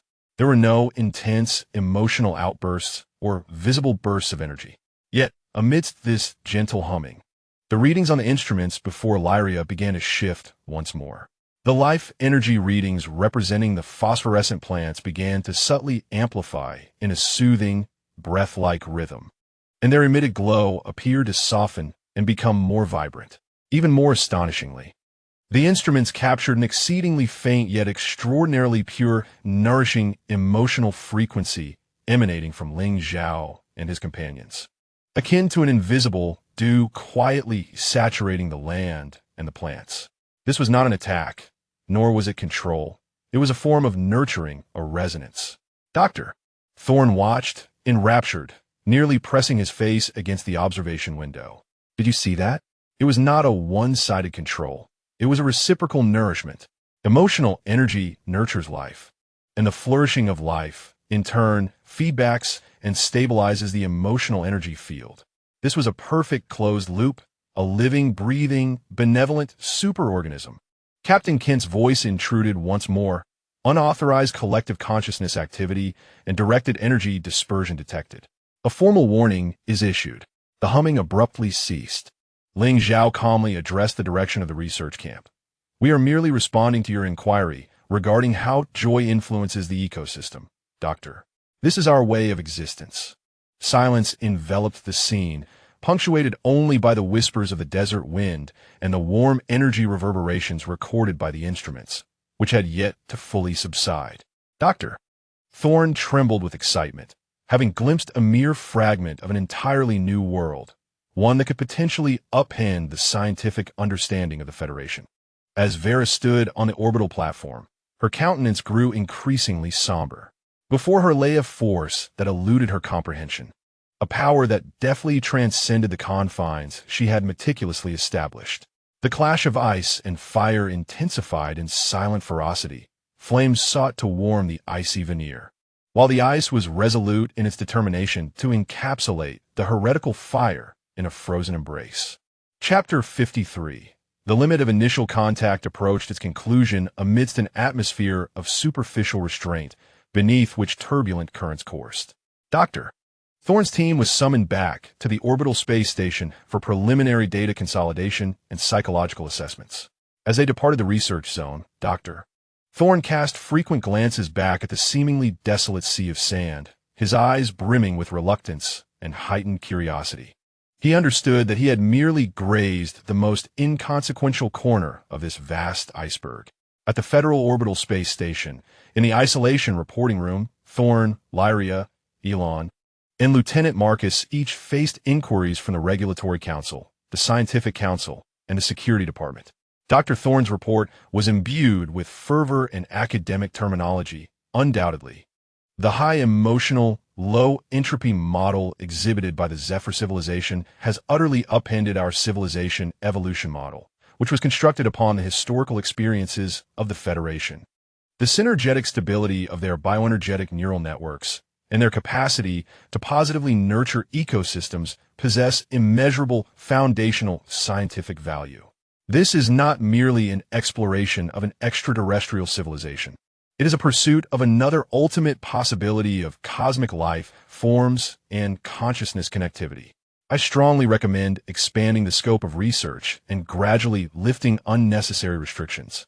Lyria supported Thorn's viewpoint with rigorous data. This is the analytical data of the 73 recorded micro-emotional resonance events. Each instance was accompanied by subtle optimizations in the environmental energy field, with no signs of aggression or chaos detected. Their emotional energy resembles a maintenance and enhancement mechanism for order. I believe that merely categorizing this power as a risk is profoundly short-sighted.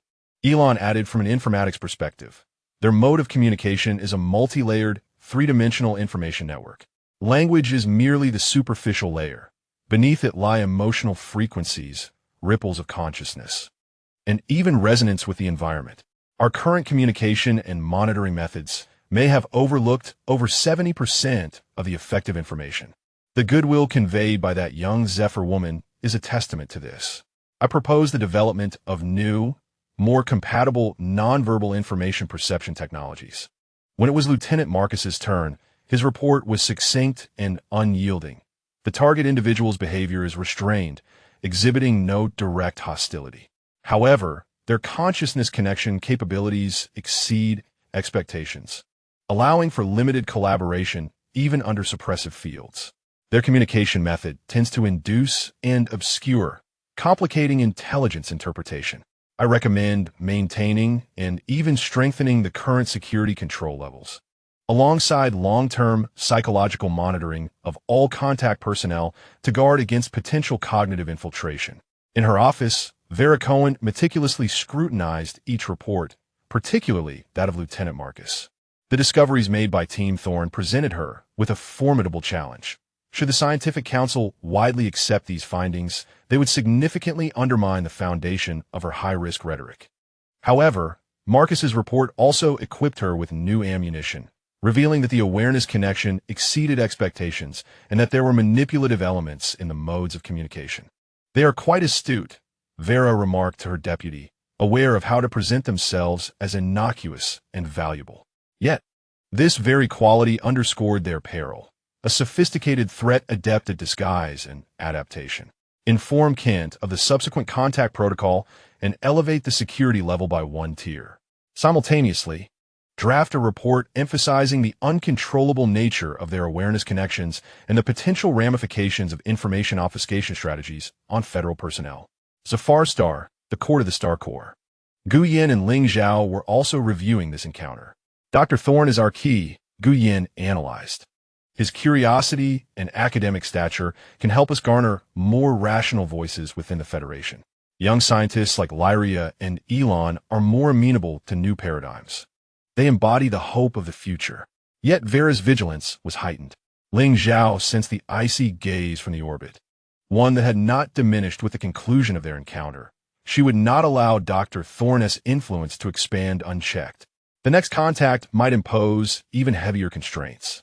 As anticipated, Gu Yin remained composed, stating, "Thus, we cannot rely solely on Thorne ARTI. Initiate Phase 1 of the Spark Plan." Command confirmed. The synthesized voice of ARTI echoed. Filter through the internal records of the Federal Academy of Sciences to compile a list of young scholars who have shown a keen interest in the recent non-confidential works of Dr.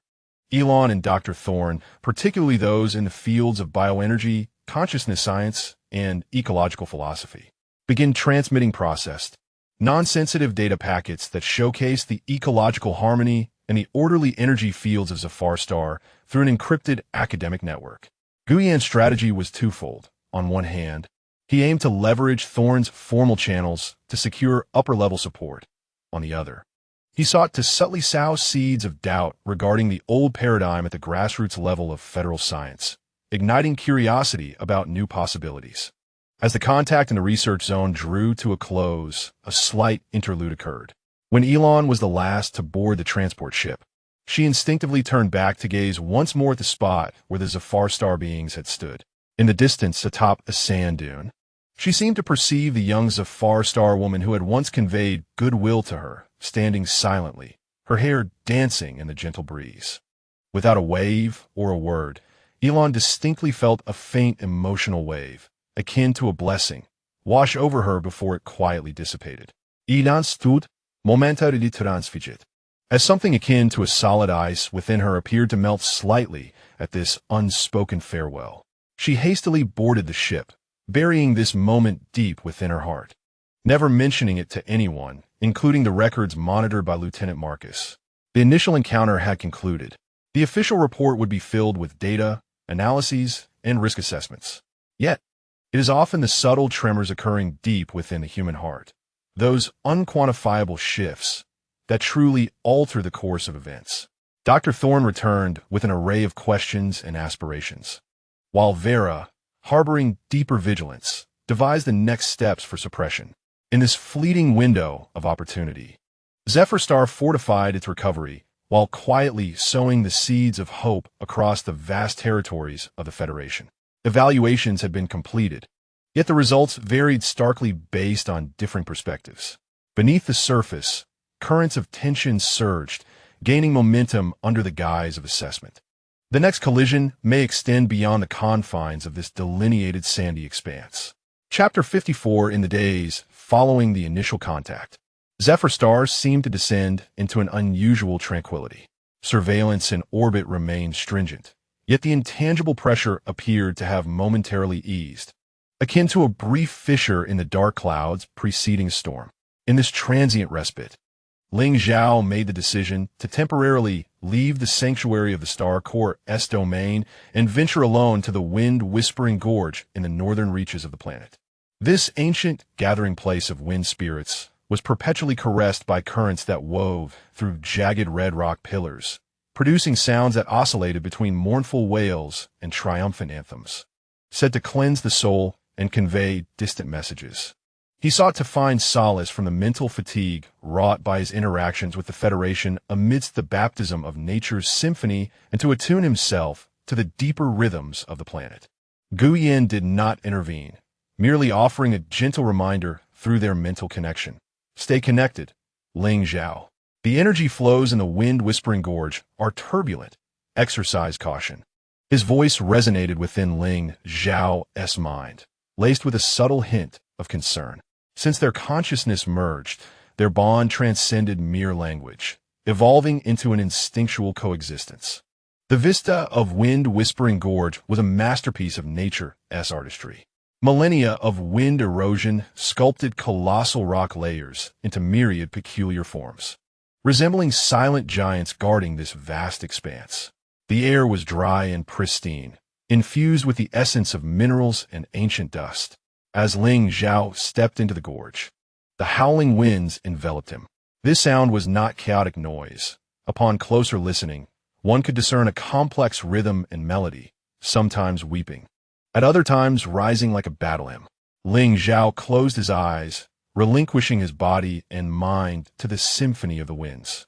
He ceased his efforts to listen and instead chose to feel. Barefoot upon the warm sandstone, his fingertips traced the rough rock walls, attuning his emotional frequency to resonate with the gorge. Gradually, the winds began to manifest within his consciousness. They transformed from mere sounds into flowing, silvery streams of awareness. He perceived the fragments carried by the wind, solemn prayers of ancient tribes offering sacrifices, the lingering thoughts and yearnings of solitary travelers, and recently, cold, probing gazes emanating from the direction of the orbit, residual energy traces of Federation probes, marring the purity of the wind's flow like oil stains. A profound sorrow welled up within Ling Zhao. His homeland, this planet that bore countless lives, emotions, and memories, was now scrutinized and measured by foreign, uncomprehending eyes. This sorrow was not born of anger, but rather a poignant sympathy for the disturbance of the pristine. He gently hummed an ancient lullaby that soothed the land, his voice soft yet mysteriously entwined with the whispers of the wind, tenderly sweeping away the traces of pollution as if cleansing the murkiness with pure spring water. Meanwhile, aboard the orbital space station, Vera Cohen was reviewing a report submitted by the technical department regarding the anomalous energy fluctuations in Whispering Canyon. The report indicated that after Ling Zhao entered the canyon, the background emotional energy readings in the area experienced a gentle yet extensive purifying resonance, erasing all previously recorded energy signatures left by the detectors without a trace. "He is cleansing our eyes," Vera remarked coldly, her fingertips tapping rhythmically on the data panel, conveying a depth of understanding beyond our comprehension. This demonstrated his mastery over the planet's energy field, far surpassing our previous observations. Notify the technical department to develop the next generation of detectors that are more covert and less susceptible to erasure. Additionally, analyze the purifying frequency he employed to uncover its vulnerabilities. A sense of subtle agitation enveloped her. Zephyr Star resembled a soft but elusive liquid. The more pressure she exerted, the more it slipped through her fingers, revealing its resilience in unforeseen ways. Meanwhile, in the temporary residence of Dr. Thorne on the federal home planet, the esteemed scholar stood before a vast electronic whiteboard, covered with an intricate tapestry of formulas, symbols, and fragmented data retrieved from Zephyr Star. Lilith and Elon were present, their faces reflecting a blend of excitement and confusion. "Look here," Thorne said, highlighting the energy wave patterns recorded during Ling Zhao's humming. "This frequency does not belong to any known category of energy. It is neither electromagnetic waves nor gravitational waves, nor is it entirely quantum entanglement. It resembles an informational, emotional entity. It interacts with the material world, alters energy states, and even conveys pure meaning. Elon interjected, her eyes sparkling with insight. As I reviewed the contact records, I repeatedly reflected on the sensation that young woman imparted to me. It was no mere illusion, Doctor. I attempted to apply our algorithms for deciphering the resonance epic information fragments to analyze that feeling, though I could not fully decode it. The algorithm identified a highly similar emotional signature, an underlying logic rooted in sharing and connection. Lilith excitedly added, "This implies that Zephyr Star may indeed share a common origin with that ancient civilization. At the very least, they share a syntax of the same cosmic worldview." This revelation plunged the trio into a moment of silence, followed by fervent discussion. They realized that what they were touching upon was not merely scientific, but a profound philosophical and even theological upheaval.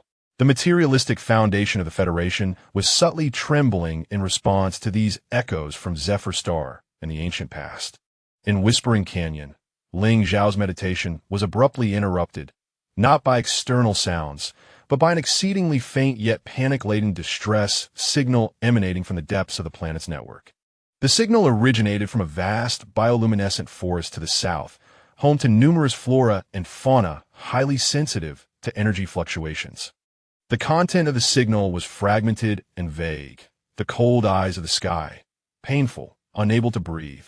Ling Zhao's eyes snapped open, the gentleness within them replaced by a piercing sharpness. He immediately established a mental connection with Guyan. Guyan, there is an anomaly in the southern fluorescent forest. The Federation's detectors may have caused interference there, and living beings are in distress. Almost instantaneously, Guyan's response arrived. The RTI has just captured the same signal.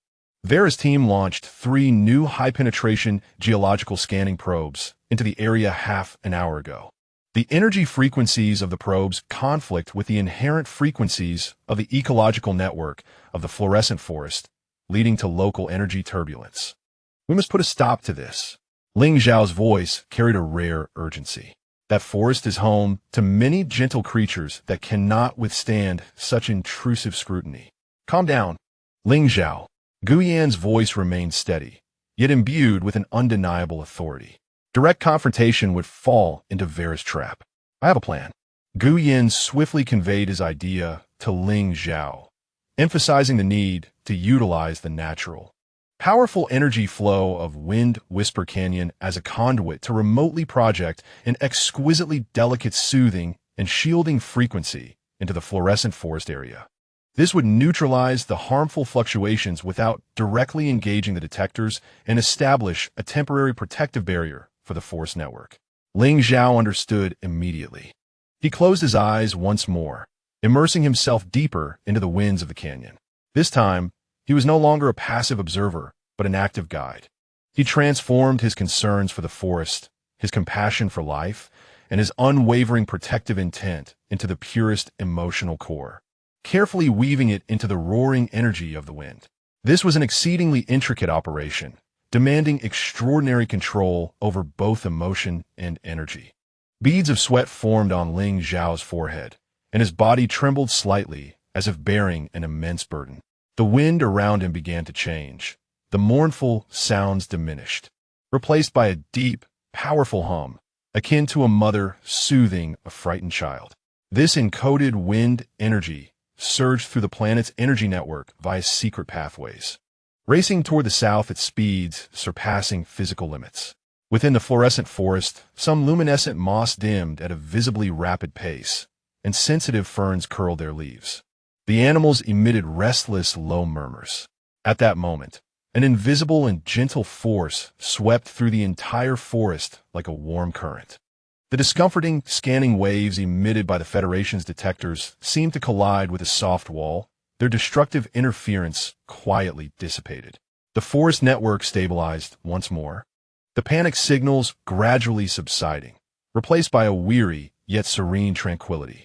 In orbit, the Federation technician monitoring the fluorescent forest reported, The energy turbulence in the target area has subsided on its own. The cause is unknown. Our detectors are functioning normally, but the scanning data is filled with incomprehensible noise, suspected to be affected by some directional interference. Vera stared at the image of the forest returning to normal on the screen, her expression darkening. Once again, the Zephyrians had effortlessly resolved her probing with a method she could not comprehend. This sense of helplessness intensified the feeling of crisis within her. In Wind Whisper Canyon, Ling Zhao gradually withdrew his consciousness, exhaling a sigh of relief, fatigued yet gratified. He gazed toward the south, as if he could pierce through the myriad of barriers and behold the tranquil sea of luminescence. Together with Gu Yan, they orchestrated a silent rescue. Believing they were merely observing a specimen, Ling Zhao whispered to the wind, directed at the consciousness of Gu Yan. Yet they failed to comprehend that they were confronting a living entity, a planetary soul that breathes, resists, and protects. Gu Yan's response carried a hint of approval, coupled with profound contemplation. We have demonstrated our capacity for guardianship, Ling Zhao.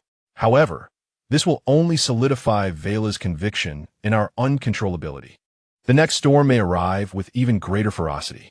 We must prepare, not just for defense, but also consider how to amplify the voices from the winds to the Federation. The winds continued to howl through the canyon, as if bearing ancient wisdom and omens of the future, rushing towards the unknown. Chapter 55, The Silent Confrontation in the Wind-Whispering Canyon, resounded like a warning bell within Vela Cohen's heart. The countermeasures from Zephyr Star were not characterized by brutish resistance, but rather by an unsettlingly intricate resolution, leading her to realize that the existing surveillance and suppression methods might prove insufficient to truly master this peculiar civilization. She needed a deeper understanding and sought to uncover the intellect of Gu Yan, concealed beneath Zephyr Star's placid facade. She was convinced that the orchestrated counterattacks were the result of the meticulous calculations devised by the former chief architect of the Federation. On Zephyr Star's side, Gu Yan's insights aligned perfectly with Vela's. He understood that passive defense could not last indefinitely. Although the rescue in the Wind-Whispering Canyon had succeeded, it revealed Zephyr Star's heavy reliance on, and a degree of control over, the planetary energy network, which would inevitably provoke more vehement and targeted measures from Vela. It was time to escalate the conflict onto a broader stage. Within the core of the star core, the aura shimmered. Gu Yan floated before the star core. His eyes closed, yet his consciousness operated with the precision of the most sophisticated instrument. Beside him, Ling Zhao sat cross-legged, hands gently pressing against the ground, serving as a stabilizer connecting the star core to the external network, ensuring that Gu Yan's unique consciousness, blending reason and emotion, could seamlessly access the information dimensions of Zephyr Star and beyond. ARTI, report on the execution of the first phase of the Starfire project.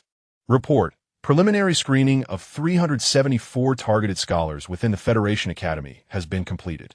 Based on recent citation of their papers, forum presentations, and analysis of non-public communications, 87 high potential targets have been identified. The first phase seed data package, containing processed ecological harmony images of Zephyr Star, ordered fluctuation spectra of non-sensitive energy fields, and select ancient poetry from Zephyr Star metaphorically linked to the resonance era, has been directed to 17 different encrypted nodes in the form of anonymous academic sharing. Current feedback data is as follows. On the holographic screen, data cascaded like a waterfall. Data package reception rate, 98. Open rate, 72. Duration exceeding threshold, 41. Triggered further information retrieval actions, 29. Detected 134 related encrypted communication links initiating private discussions within small academic circles. The outcome exceeded expectations. A faint, icy curve graced the corners of Gu Yan's lips, an expression befitting the former chief architect, reflecting satisfaction as plans progressed smoothly. Humanity's insatiable thirst for knowledge proves difficult to completely confine within any barriers, particularly when this curiosity seeks to unravel enigmas beyond the reach of existing paradigms. Ling Zhao could sense the undercurrents within Gu Yan's consciousness, a blend of cold calculation and subtle excitement.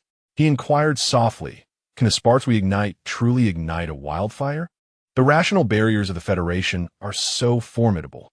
There's no need for an immediate conflagration. Ling Zhao. Guyan opened his eyes, gazing at him with a depth that shimmered with profound insight. We merely need to carve minute fissures in the solid barriers. Allow the light of doubt to penetrate. Let the seeds of curiosity take root and flourish within the cracks. When a sufficient number of scientists begin to privately question the dogma that equates emotion with chaos, Vera's fear-based rhetoric will gradually lose its market. He paused, his tone laced with foresight. Moreover, Vera will not remain passive. Her response will catalyze our next course of action. Indeed, merely days later, Vera's counterattack arrived as anticipated, citing the need to mitigate potential cognitive security risks. She issued an internal notice to the Federal Academy of Sciences and all relevant research institutions, sternly titled Guidelines on Regulating Contact with and Research on Extraterrestrial Civilizations. The document explicitly categorized unverified data and theoretical hypotheses originating from unknown civilizations as high-risk information, mandating that all researchers must report any engagement with such information and undergo cognitive bias assessments, prohibiting unofficial research and dissemination without prior authorization. Concurrently, her information warfare team commenced operations, flooding the federal academic network with counter-narratives.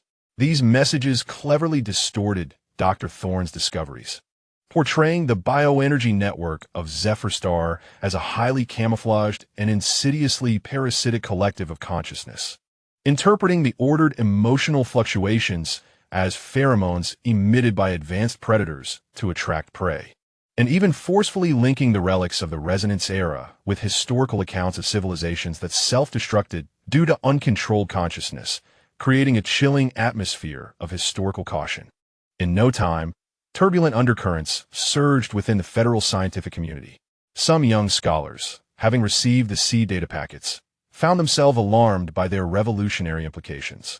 Under the dual pressures of the official announcement and negative information, they opted for silence, burying their curiosity and doubts deep within. Public discussions regarding Zephyr Star seemed to have quieted significantly. During an informal seminar within the Academy of Sciences, Dr. Thorne endeavored to defend Zephyr Star, only to be met with fierce scrutiny from several colleagues influenced by Vera. "Thorne, your enthusiasm is commendable, but we must not be deceived by appearances. Who can guarantee that those harmonies are not meticulously crafted traps? History teaches us that any force surpassing our understanding may ultimately lead to disaster." The elderly scholar, flushed with indignation, found himself at a loss, unable to persuade those whose thoughts were governed by fear through the existing scientific lexicon. Yet, suppression often breeds backlash. Beneath the surface of the Federal Capital Star lies a clandestine network, where a cryptographic academic forum known as the Tower of Echoes has quietly emerged. Its founders remain anonymous, and the entrance is marked by a meticulously designed emblem by Guyan, an abstract pattern that harmoniously intertwines the Zephyr Star's luminous totem with a symbol derived from fragments of the Resonance era's information. This sanctuary has become a refuge for scholars whose inner flames of inquiry refuse to be extinguished. On a particular night, Lyria infiltrated the forum using multiple encryption protocols.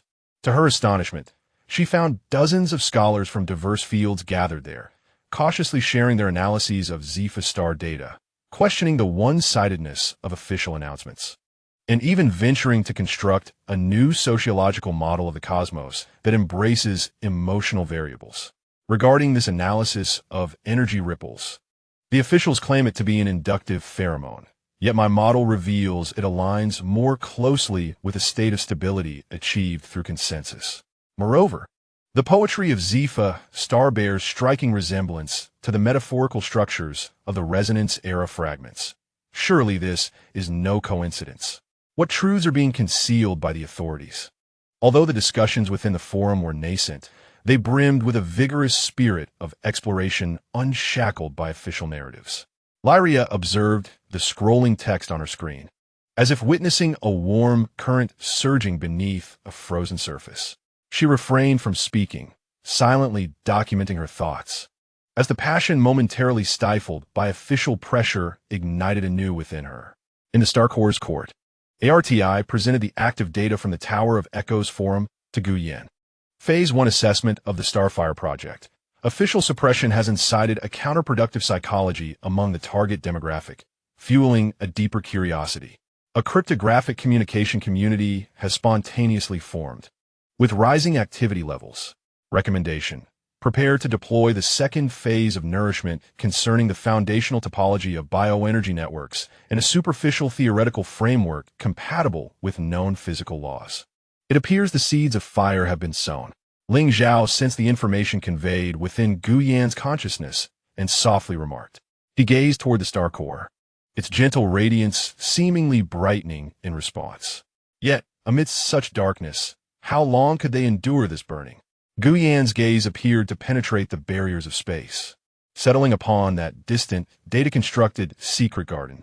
As long as there remains a thirst for truth and a curiosity for the unknown, this flame shall not be extinguished. His voice resonated with calm assurance, as Vela attempted to quench it with fear, unaware that true starlight often burns more fiercely under oppression. And he turned toward Ling Zhao, his eyes glimmering with the brilliance of a strategist. It is time to send the first gust of wind to these sparks of fire. The fire had ignited.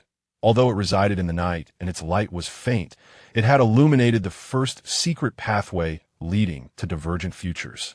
Chapter 56. The gust of wind Gu Yan referred to as not a physical airflow, but rather an informational surge intended to provide those secretly ignited flames with ample fuel and clear direction.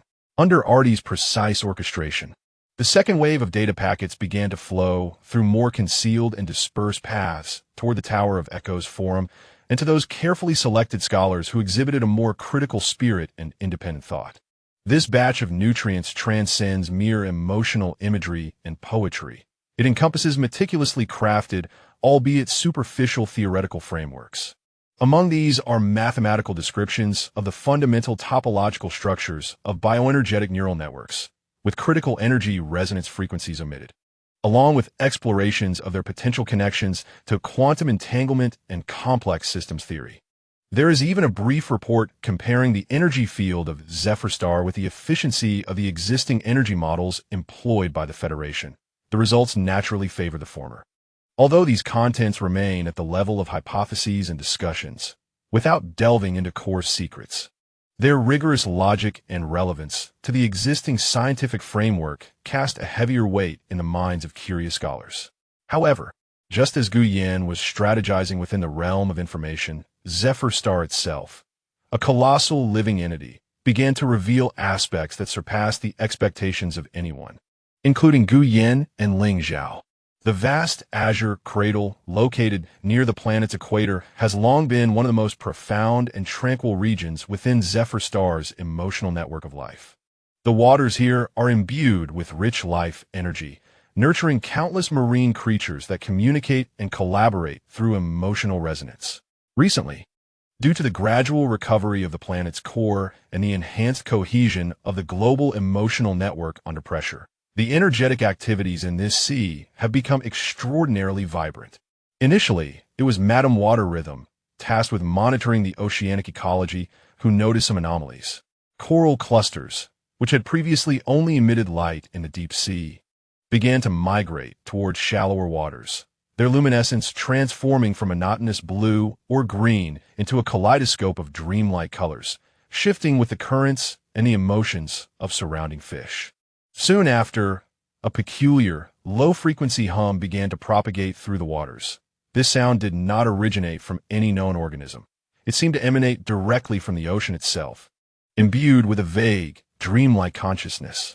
Madame Water Rhythm communicated this phenomenon to Ling Zhao and Gu Yan. Ling Zhao attempted to probe the ocean's emotions through a consciousness connection, only to receive a vast and chaotic tapestry of dream fragments in return, some bearing indistinct memories of ancient starry skies, others reflecting an instinctual aversion to the Federation's current surveillance, alongside a powerful impulse to express and create.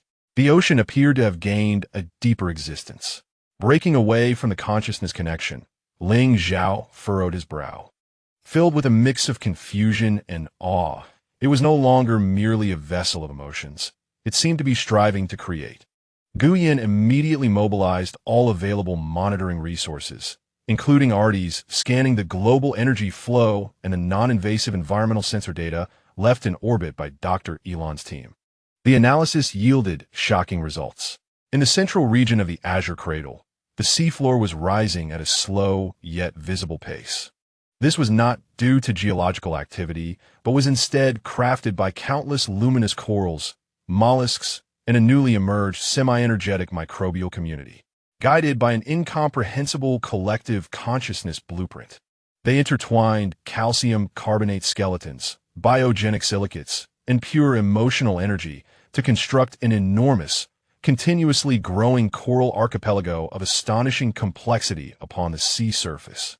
Even more incredible was the fact that this nascent archipelago was not static. Its structure is gradually evolving, with the growth direction of the coral branches and the arrangement of the shells seemingly responding to the subtle fluctuations of the global emotional network. When Ling Zhao concentrates and conveys the intention of guardianship, the coral at the edge of the archipelago swiftly becomes dense and resilient, resembling a natural dam. When Qingmi infuses a thread of vitality from afar, new luminescent plants, exuding a rich essence of life, emerge from the soil at the heart of the archipelago. This transcends mere ecological phenomena. It embodies a macro-scale material, shaping rooted in collective emotional consciousness. Is this the Tower of Resonance? Ling Zhao gazes at the monitoring screen, where the ethereal and continuously expanding coral archipelago unfolds, murmuring to herself, not a bridge to higher dimensions, but a direct projection of the inner world onto reality. Guyan's rational mind races, striving to comprehend this miracle that surpasses all models. It demonstrates that emotional energy not only transmits information and influences ecology, but is itself a formidable force capable of orderly organizing matter. The potential of Zephyr Star is far more terrifying and valuable than we can fathom. This astonishing transformation naturally could not escape orbital surveillance. Vela promptly received alerts regarding substantial geological, or rather, biomaterial, structural changes in the Azure Cradle. The high-resolution satellite images that returned left her in awe, compelling her to rise suddenly. The coral archipelago, dazzling in the azure waters and exhibiting a complexity rivaling the most intricate cities, utterly shattered her understanding. What is this? Biological architecture? The materialization of energy? A tremor, unbeknownst to her, laced her voice as she immediately analyzed its structure and energy composition. She assessed its strategic value and potential threat. An instinctive fear gripped her. If the Zephyrians could effortlessly transform emotional energy into material existence, their potential and threat levels would require re-evaluation, reaching unprecedented heights. Simultaneously, a chilling thought arose. If the Federation could master this technology, Dr. Thorne also viewed these images through the channels of the Scientific Council. He was nearly overwhelmed with excitement, grasping Lyria's arm and exclaiming, "Look, do you see? This is evidence of life. Emotion is not ethereal. It is real, observable. One of the fundamental cosmic forces capable of creating order and miracles. This coral sea is a vast, self-writing code of life. We must go there. We must study it up close." On the Resonance Tower forum, several slightly blurred images of the coral archipelago, leaked by an anonymous source, naturally a pseudonym of the RTI, sparked seismic excitement. My God, this aesthetic, this structure, is entirely unlike any known architecture or natural form. The officials claim it is a biological anomaly. What nonsense! This is evidently a highly ordered construct. If this truly is built from emotion, our entire understanding of physics and material science would need to be rewritten. The spark of fire, ignited by this shocking spectacle, began to radiate more brilliantly. Zephyr Star, the court of the Star Core. Guyan gazes at the breathtaking coral sea on the monitoring screen, her expression a complex tapestry of emotions. This unexpected miracle serves as both a formidable catalyst and a source of considerable peril. It will undoubtedly incite the Federation, particularly igniting Vera's avarice and trepidation. Ling Zhao spoke solemnly. We cannot halt its growth. It is the natural emergence of the planet's vitality. However, we must guide it. Guide? Guya nodded. Indeed, we must guide it, not merely to showcase the power of creation, but to reveal its inherent nature of harmlessness and symbiosis. Let it stand as a monument rather than a fortress. Allow all who behold it to first experience beauty and harmony, rather than threat and might. Ling Zhao comprehended. He once more immersed his consciousness into the planetary network, striving not only to perceive, but to gently sow an image of tranquility, inclusiveness, and openness into the collective consciousness that surged within the azure cradle. The dreamlike coral sea continued to flourish. It was both an unintentional flourish of Zephyr's life force and was on the verge of becoming the most exquisite yet perilous focal point in the clash of two civilizations. It proclaimed to the cosmos, emotions possess the power to shape reality. Yet, for what purpose shall this power be wielded? Chapter 57. The birth of the dreamlike coral sea resembled the casting of a splendid and colossal gem upon the surface of a tranquil, at least superficially so, lake. Its ripples swiftly spreading to every corner attentive to Zephyr. Within the Federation's orbital space station, Vera Cohen's command center was engulfed in unprecedented busyness and tension. High-precision detectors inundated them with data, and analysts' voices trembled with disbelief. Structural integrity exceeds projections. Its primary components are biogenic calcium carbonate, and a complex of energy substances we cannot fully decode. The energy signature is congruent with Zephyr's global network, yet its density and stability are several orders of magnitude greater. Continuous energy flow was detected, exhibiting a complex pattern, suspected to be indicative of some large-scale information processing or energy allocation process. Another technician reported that its internal structure was slowly changing at a rate of several centimeters per hour. It was growing.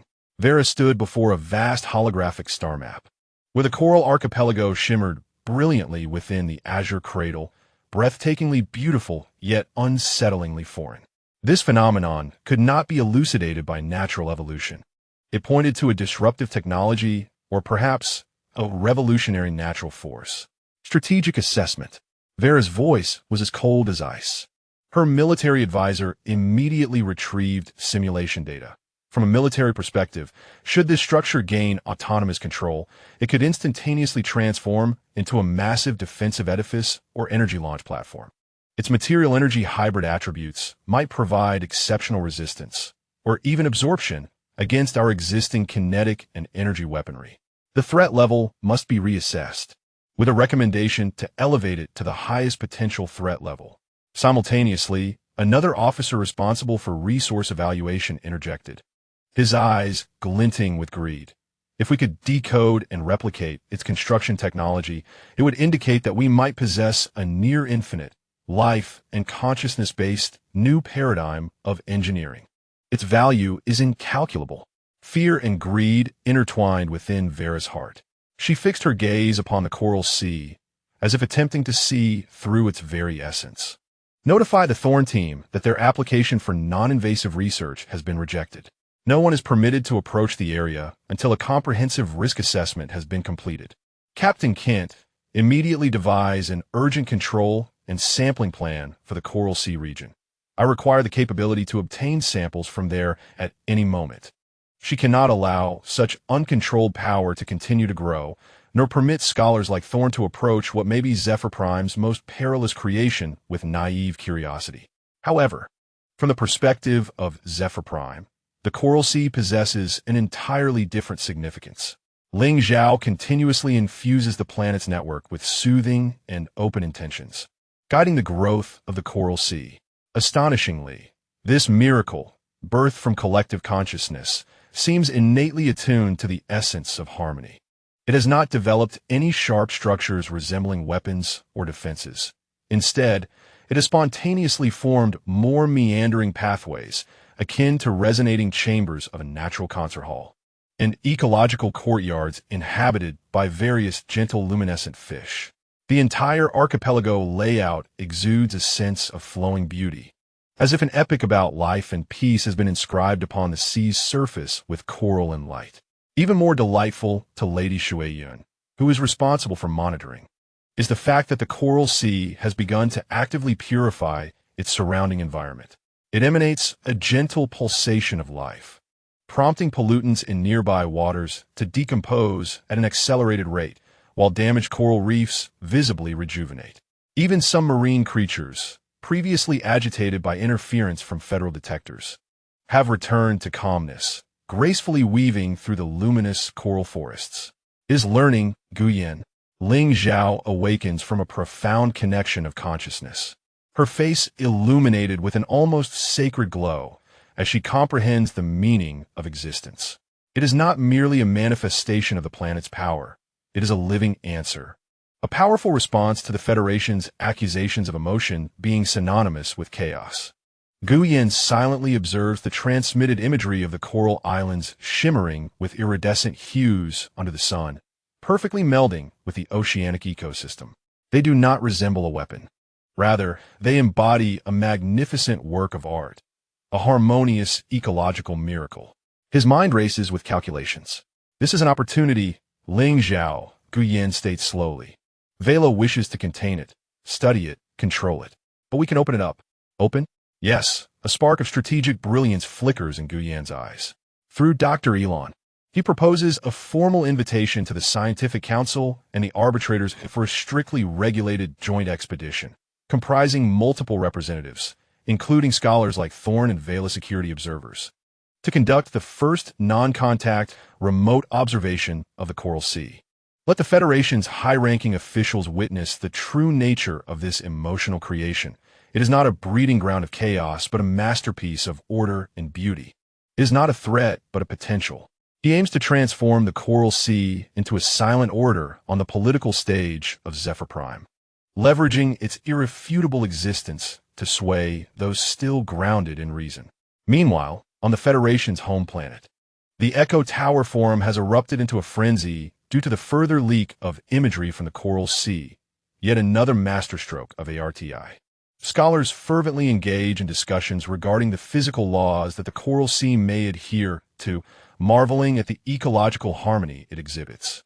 Some have even begun to draw parallels between it and the cutting-edge research on self-growing nanomaterials and biocomputation, concluding that the technological path represented by the Coral Sea may be even more efficient and elegant. A consensus is gradually emerging within the forum. What Zephyr represents may not be a threat to be feared, but rather a different solution worthy of serious consideration and study. A spark is beginning to gather, hinting at the formation of a new wave of thought. Vera swiftly learned through internal channels of Guyan as open observation proposal suggested by Dr. Elon. She immediately discerned the intent behind this proposal. Was it an attempt to legitimize this peculiar coral? To undermine our vigilance? A cold smirk crossed her face in the office. Indeed, a clever ploy. She promptly drafted a strongly worded opposition report, emphasizing unknown risks, potential psychological manipulation, and the imperative of avoiding any form of contact in an environment dominated by the other party. However, this time, her dissent encountered some resistance. Within the Scientific Council, the elders supporting Dr. Thorne believed that cautious long-distance observation was the least risky way to understand this astonishing phenomenon, aligning with the spirit of science. Even the esteemed arbitrator conveyed an informal message, indicating that acquiring first-hand information about the Coral Sea under the assurance of absolute safety was crucial for the Federation's long-term interests. Vera realized that the emergence of the Coral Sea had altered the balance of power. Pure suppression and isolation began to seem pale and conservative in the face of such a remarkable wonder. The azure response was quietly unfurling across the surface of Zephyr. It spoke no words, yet it seemed to pose a question to all who gazed upon it. Do you see fear or hope? A threat or a future? This response, with its silent yet resounding presence, compelled the Federation to make its choice. As for Vera, would she choose to continue erecting high walls, or dare to open the door to the unknown, which might lead to a new world? Chapter 58, the existence of the dreamlike Coral Sea resonated like a silent thunderclap within the upper echelons of the Federation. Its significance transcended a mere diplomatic contact or scientific discovery. It directly challenged the foundational logic of social operation and cosmic understanding upon which the Federation was established.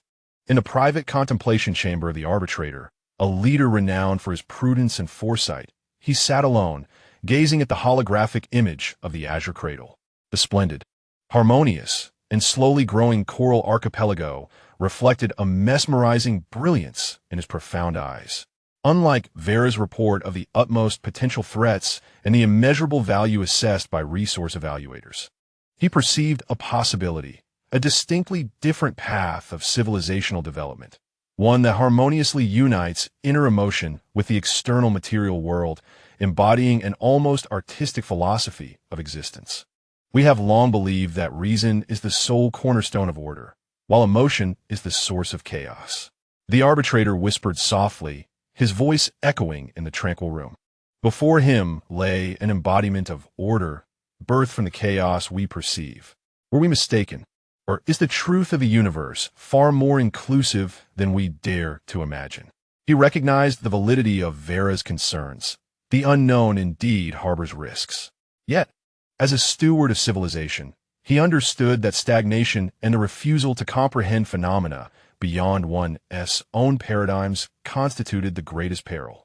Zephyr Star and this Coral Sea posed a formidable examination, testing whether the Federation possessed the wisdom and courage to transcend its own limitations. Within the Scientific Council, debates raged with fervor and intensity. The open faction, led by Dr. Thorne and Dr. Aaron, argued vehemently. Isolation and fear would not resolve the issue. The Coral Sea served as a living laboratory, the sole opportunity to validate a new scientific paradigm.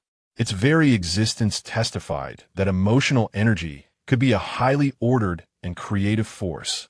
We must study it, understand it, if only to ascertain whether it truly poses no harm. Moreover, Aaron added gravely, should we refuse engagement out of fear while other factions, implying both hardliners within the Federation and unknown extraterrestrial forces, unveil its secrets first, the Federation would find itself in an exceedingly vulnerable position. Conversely, the cautious faction, relying on the opinions of Liaison Vera, remained steadfast. Harmless? Who can guarantee that? Its energy signature diverges completely from everything we know, and its internal mechanisms remain entirely enigmatic. It is akin to reaching into a seemingly beautiful dark box. How can one be certain it does not conceal deadly fangs? Until a thorough risk assessment is completed, any close contact would be an irresponsible gamble. This concerns the safety of the entire exploration team and the Federation itself. Both sides quoted extensively, embroiled in endless disputes, each unable to persuade the other. A palpable schism emerged within the council. Just as this impasse persisted, Guyen, through Dr. Aaron, delivered another catalyst. It was a succinct report generated by RTI, titled Compatibility Analysis of Coral Sea Energy Field with Federation Standard Ecological Models. The report, in an almost provocative, utterly rational manner, indicated that the energy fluctuations emitted by the Coral Sea not only posed no destructive impact on standard ecological models, but its unique life affinity frequency might even have the potential to positively restore the environments of planets suffering ecological imbalances due to excessive industrialization. This report pierced the heart of the debate like a precise scalpel. It refrained from discussing philosophy or threats, presenting cold, hard data that illuminated the practical benefits the Coral Sea could yield for the Federation. The previously neutral council member responsible for environmental affairs murmured, a spark of interest igniting in his eyes. Indeed, within the Federation's territories, numerous planets had suffered environmental degradation due to early colonization and resource exploitation, with remediation costs soaring. This report became the final straw that shattered the cautious faction's overwhelming dominance. Ultimately, the arbitrator rendered his verdict.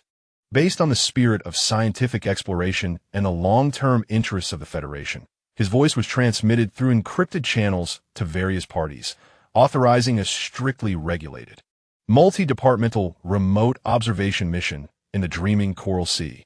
He clearly instructed, first, the observation team would be led by Dr. Thorne, with Dr. Elon's team providing technical support, and a security observer appointed by Officer Vera would accompany them throughout. Second, the method of observation was restricted to collecting data using unmanned detection devices from a designated safe distance, strictly prohibiting any personnel from entering the Coral Sea area or engaging in any form of energy or material interaction. Third, all data collected during the observation process must be shared in real time with the Scientific Council, the Regulatory Committee, and the Arbitration Court. The final interpretation of actions rests solely with the Arbitration Court.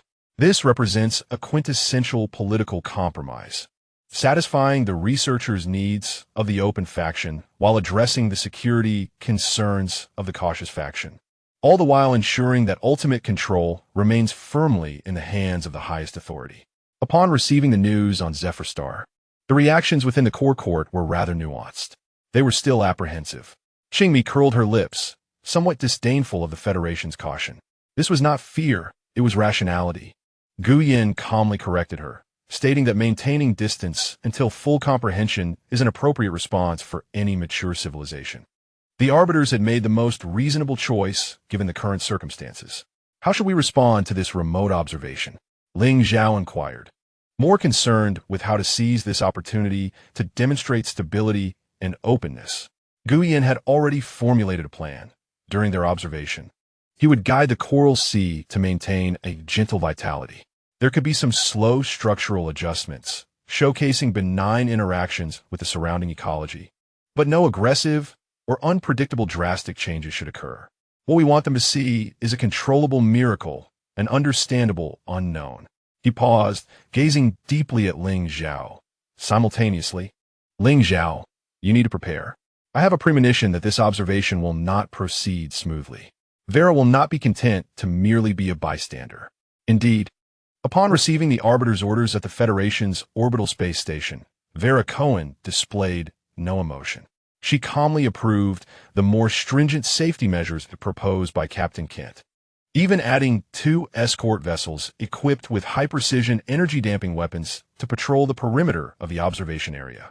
Since we cannot prevent it, let this observation unfold according to my script. She issued secret instructions to Captain Kent. During the observation, I require some unexpected events, sufficiently compelling to prove that this Coral Sea is uncontrollable and dangerous. For instance, a malfunctioning detector or signs of energy backlash. Do you understand? Captain Kent, expressionless, saluted. Understood, officer. There will be an incident that aligns with your expectations. The silent thunder has already erupted, and the aftershocks are beginning to spread. The joint observation mission is set to commence, and upon the Azure Cradle, a performance and counterperformance, meticulously monitored and subtly calculated, is about to unfold. Zephyr Star will showcase its harmony and strength, while Vera seeks to unveil, or perhaps fabricate, a crack beneath this harmonious facade. A tempest is poised to converge silently above the enchanting Coral Sea. Chapter 59. The day of the joint observation mission has arrived. Above the azure cradle of the ocean, the sky is clear, and sunlight dances upon the glistening surface of the water, illuminating the vast coral archipelago that radiates a dreamlike brilliance, reminiscent of a mythical realm. Several small observation vessels of the Federation maintain a cautious distance, hovering just beyond the designated safety line, resembling vigilant metallic water striders. Further afield, 2 escort ships, armed with energy-dampening weaponry, patrol the depths like silent sharks, their cold muzzles vaguely aimed at the vibrant marvel below. On board the flagship observation vessel, the Seeker, where Dr. Thorne resides, the atmosphere is both fervent and tense. Thorne, Lyria, Elon, and Dr. Elon, who participates via remote holographic projection, are intently focused on the streams of data transmitted by various detection instruments, their faces alight with the exhilaration of discovering new frontiers. Lieutenant Marcus and his security team serve as a stark backdrop, strategically positioned throughout the cabin to monitor all personnel and equipment. The astonishing readings of life energy are both immense and remarkably stable.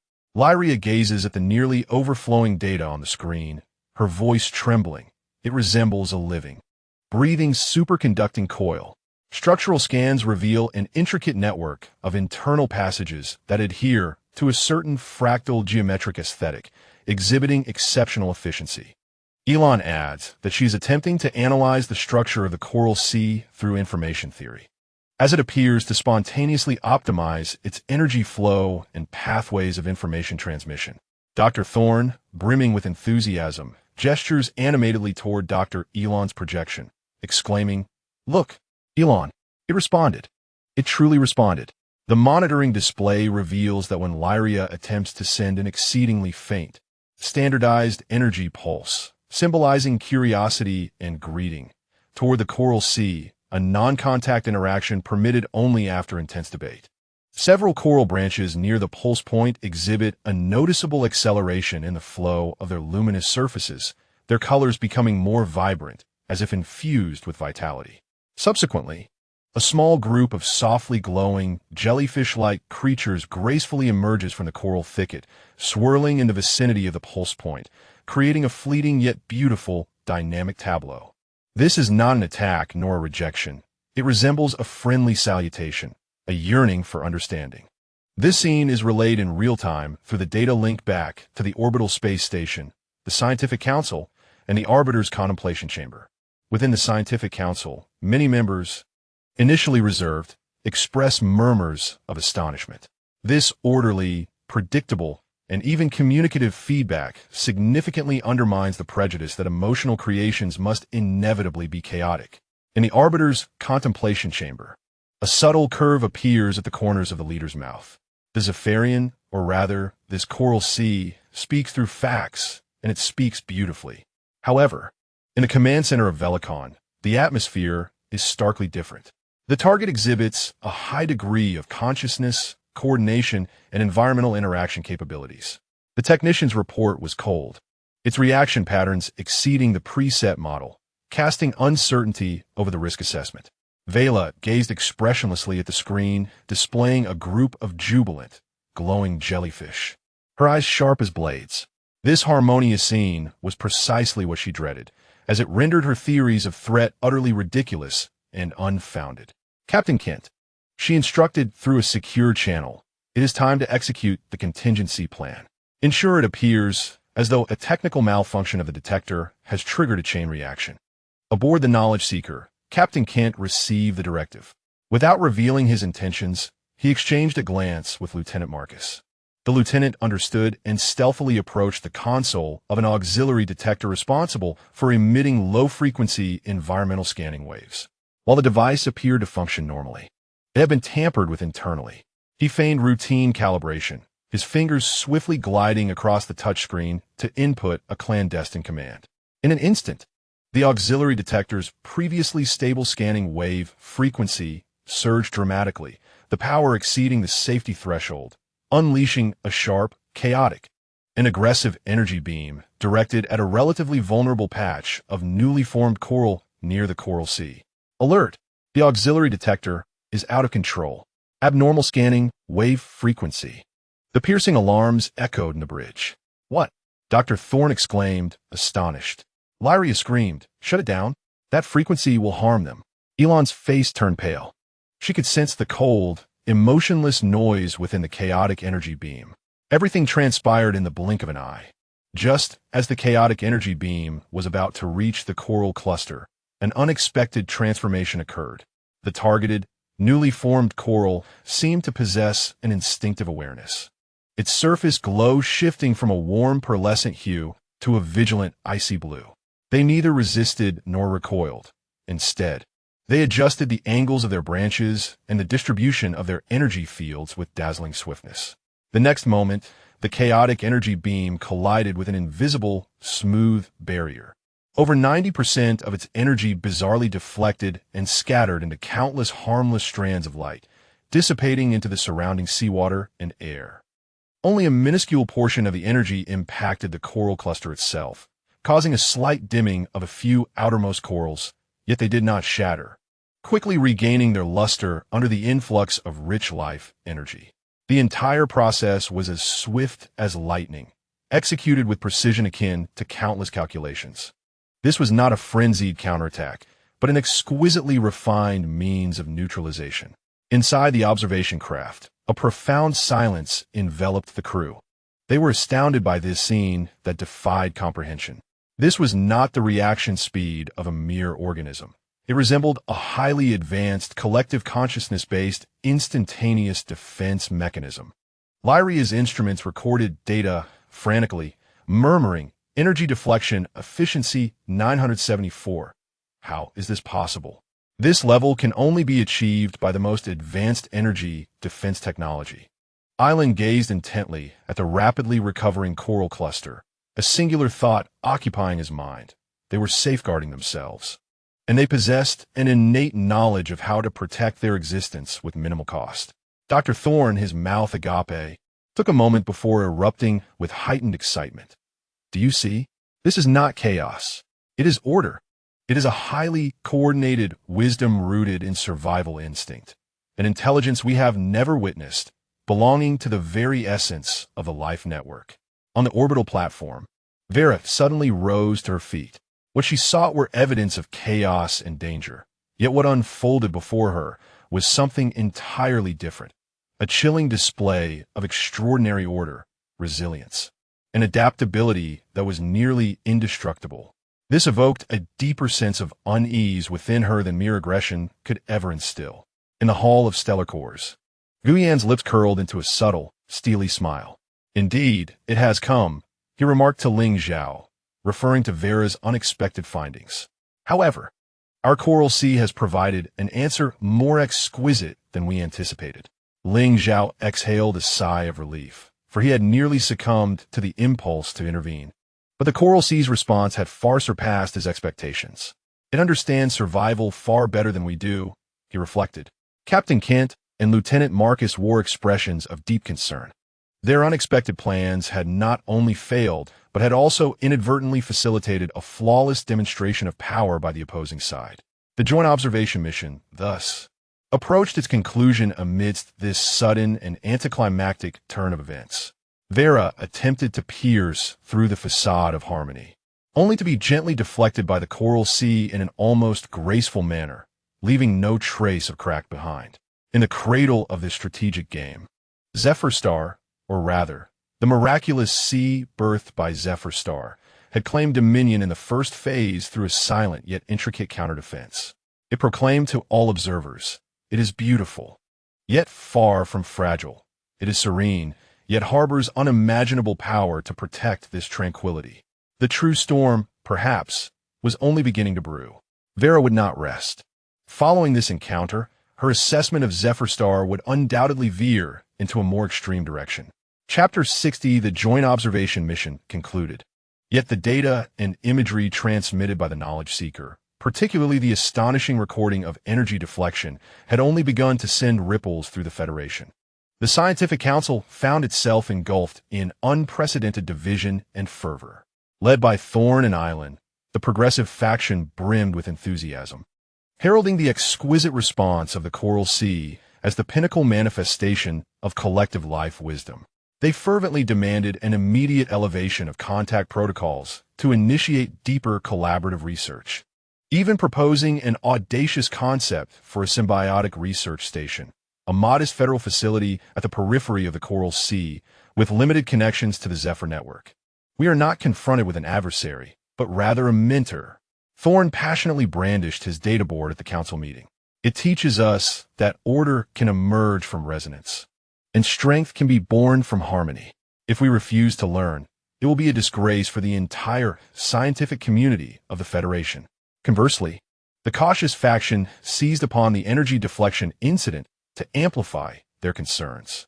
Look, it indeed possesses formidable defensive and retaliatory capabilities. This time, it was the deflection detection wave. What if next time it is our ship's cannon? This unpredictable response pattern, rooted in collective consciousness, represents the greatest risk in itself. They firmly assert that any deepening of engagement constitutes playing with fire until the operational mechanisms are fully understood and absolute control is ensured. The disputes within the council have reached a boiling point, rendering any effective consensus nearly impossible. The arbitrator meticulously reviewed all reports, particularly the exhaustive analysis concerning energy deviation. His brow furrowed with concern. The potential and uniqueness exhibited by Zephyr have become indisputable. However, its characteristics, which are challenging to comprehend within the existing federal framework, indeed pose a significant management challenge. He appreciates the harmonious ideals represented by the Coral Sea, yet as the leader of the Federation, he must prioritize the overall stability of millions of light-years of territory. The uncontrollable risks and ideological infiltration, frequently emphasized in Vera's reports, weigh increasingly heavily on his mind. He ultimately made a series of decisions. He decided, in principle, to shelve Dr. Thorne's radical proposal for the symbiotic research station. He approved the expansion of the Elon team's non-intrusive research scope within the existing limited engagement framework, yet explicitly prohibited any form of proactive detection that could provoke energy interactions. He tacitly accepted Vera's proposal regarding the enhancement of security response levels concerning Zephyr's affairs, granting her broader, temporary authority in extreme situations. This is a delicate balance, neither fully satisfying the demands of the proponents of openness nor granting Vera unrestricted authority to act. However, the scales have quietly tipped ever so slightly towards the side of increased control. Meanwhile, within the court of the Stellar Core on Zephyr, the atmosphere is equally tense. Vera is not one to relent easily. Guyen observes the latest decision brief from the arbitration court, his tone assured. The arbitrator's decision has provided her with greater maneuvering space. The failure of the observational mission will only compel her to adopt more extreme measures. The power we exhibit seems to instill greater fear in them. Ling Zhao caresses the halo of the Stellar Core, sensing a faint, elusive weariness emanating from within. Guiding the reactions of the Coral Sea, while successful, has also consumed a considerable amount of energy from the planetary network. Power itself never incites fear. Guyen calmly analyzes. It is the power that cannot be understood or controlled that does. The more we showcase our uniqueness, the more Vera and her representatives of absolute rationality squirm uncomfortably. They are accustomed to categorizing everything within predictable and manageable parameters, while Zephyr stands as an anomaly they cannot model. Guyen deduces that Vera's next move will likely extend beyond petty actions within the realm of scientific exploration. She will endeavor to undermine the legitimacy of Zephyr's existence on a more fundamental level or seek a pretext to fundamentally resolve this anomaly. His judgment is soon validated. ARTI detected unusual encrypted data streams in Vera's team's communications, with destinations pointing toward a highly classified conceptual weapons research division of the federal military. Simultaneously, the internal machinery of public opinion within the Federation has once again been set in motion. Several influential official media outlets have begun to extensively recount the historical instances of civilizations obliterated by unknown technologies or consciousness disasters, deliberately cultivating an atmosphere that posits vigilance against the unknown as the foremost rule of survival. Even more unsettling is Vera's circumvention of the Regulatory Committee, as she directly submitted a revised draft of the white paper on the ethics and security of contact with extraterrestrial civilizations to the federal parliament. In this draft, she insinuatingly introduced a new concept, the threat of stable civilizations. The document articulates that certain forms of civilization, whose very existence relies on paradigms that fundamentally conflict with the core values and social structures of the Federation and possess self-reinforcing, unassimilable characteristics, may not exhibit overt aggression in the short term, yet in the long run, their existence poses a continuous and foundational threat to the stability of Federation civilization. The Federation should reserve the right to take preemptive stabilization measures to mitigate potential risks concerning such stable threats. The language of this draft is obscure, cloaked in a thick veneer of academia and political jargon. Yet its core intent is unmistakable to Guyen and Ling Zhao. It lays the legal groundwork for potentially harsher, even illegal actions against Zephyr Star. She aims to define us as a fundamental error of existence. Ling Zhao's voice carried a chill. Indeed, Guyan's gaze was sharp. She was weaving a logical cage. Once the concept of the threat of stable civilizations is accepted by the parliament, all the merits, uniqueness, and unassimilability of Zephyr Star will become our original sin. Pressure is mounting from all directions. The path of the scientific council is temporarily obstructed, while the political noose is quietly tightening. We can no longer remain passive. Guyan addressed Ling Zhao and all the guardians, stating that Vera is attempting to drag us into her game of rules, using the Federation's laws and logic to judge us. We must transcend this framework. How do we transcend it? Qingmi asked eagerly. Guyan's gaze turned toward the depths of the star core, where the ancient memories and power of Zephyr Star reside. It is time for the Federation to hear voices from a much older time. He said slowly that the fragments of resonance epic information deciphered by Dr. Thorn may not merely echo history. They could also serve as a key. A key that could unlock a broader perspective and perhaps stir deeper contradictions within the Federation. In Guyan's eyes, a glimmer of calculation and adventure intertwined. If the upper echelons of the Federation were to learn that Zephyr Star is not an isolated case, but rather linked to an ancient civilization network that once flourished and may now face peril, would their calculations remain so simplistic? The assessment has concluded, and the winds of change are shifting. The fate of Zephyr Star seems to be steering towards a more perilous crossroads. Guyan has resolved to no longer merely defend. He aims to take the initiative and guide the game into realms more profound and unknown than even Vera could anticipate. The echoes of antiquity may no longer serve merely as background noise, but could become the key to breaking the impasse. Chapter 61 Guyan's strategy is both clear and audacious. Since Vera endeavored to define Zephyr as a threat within the legal and political framework of the Federation, he was compelled to introduce a larger, more significant presence into this intricate game, thereby urging the Federation to reassess everything from a broader perspective. This presence pertains to the Resonance Era, a long silent epoch that Dr. Thorn has been studying. Under the meticulous manipulation of ARTI, a carefully curated and directed data packet emerged, traversing through layers of untraceable anonymous nodes and quietly appearing in the encrypted cache of Dr. Thorn's personal terminal. The essence of this data packet did not revolve around the information of Zephyr. Rather, it was a speculative report titled Hypothetical Territorial and Technological Impact Model of the Resonance Era Civilization, Unofficial Discussion Draft, generated by ARTI after extensive extrapolation and filling in gaps based on existing fragments. In the report, ARTI compellingly posited, supported by a wealth of simulated data, that the Resonance Era was not a singular planetary civilization, but potentially a pangalactic consciousness network interconnected by emotional energy, spanning several star systems. The report even audaciously hypothesized that Zephyr might not be an anomaly, but rather a serendipitous node or fragment of this ancient network revived in the contemporary cosmos. At the conclusion of the report, a speculative star map marked with numerous question marks illustrated the expansive reach of the Resonance Era's influence, almost brushing against the fringes of the Federation's known territories.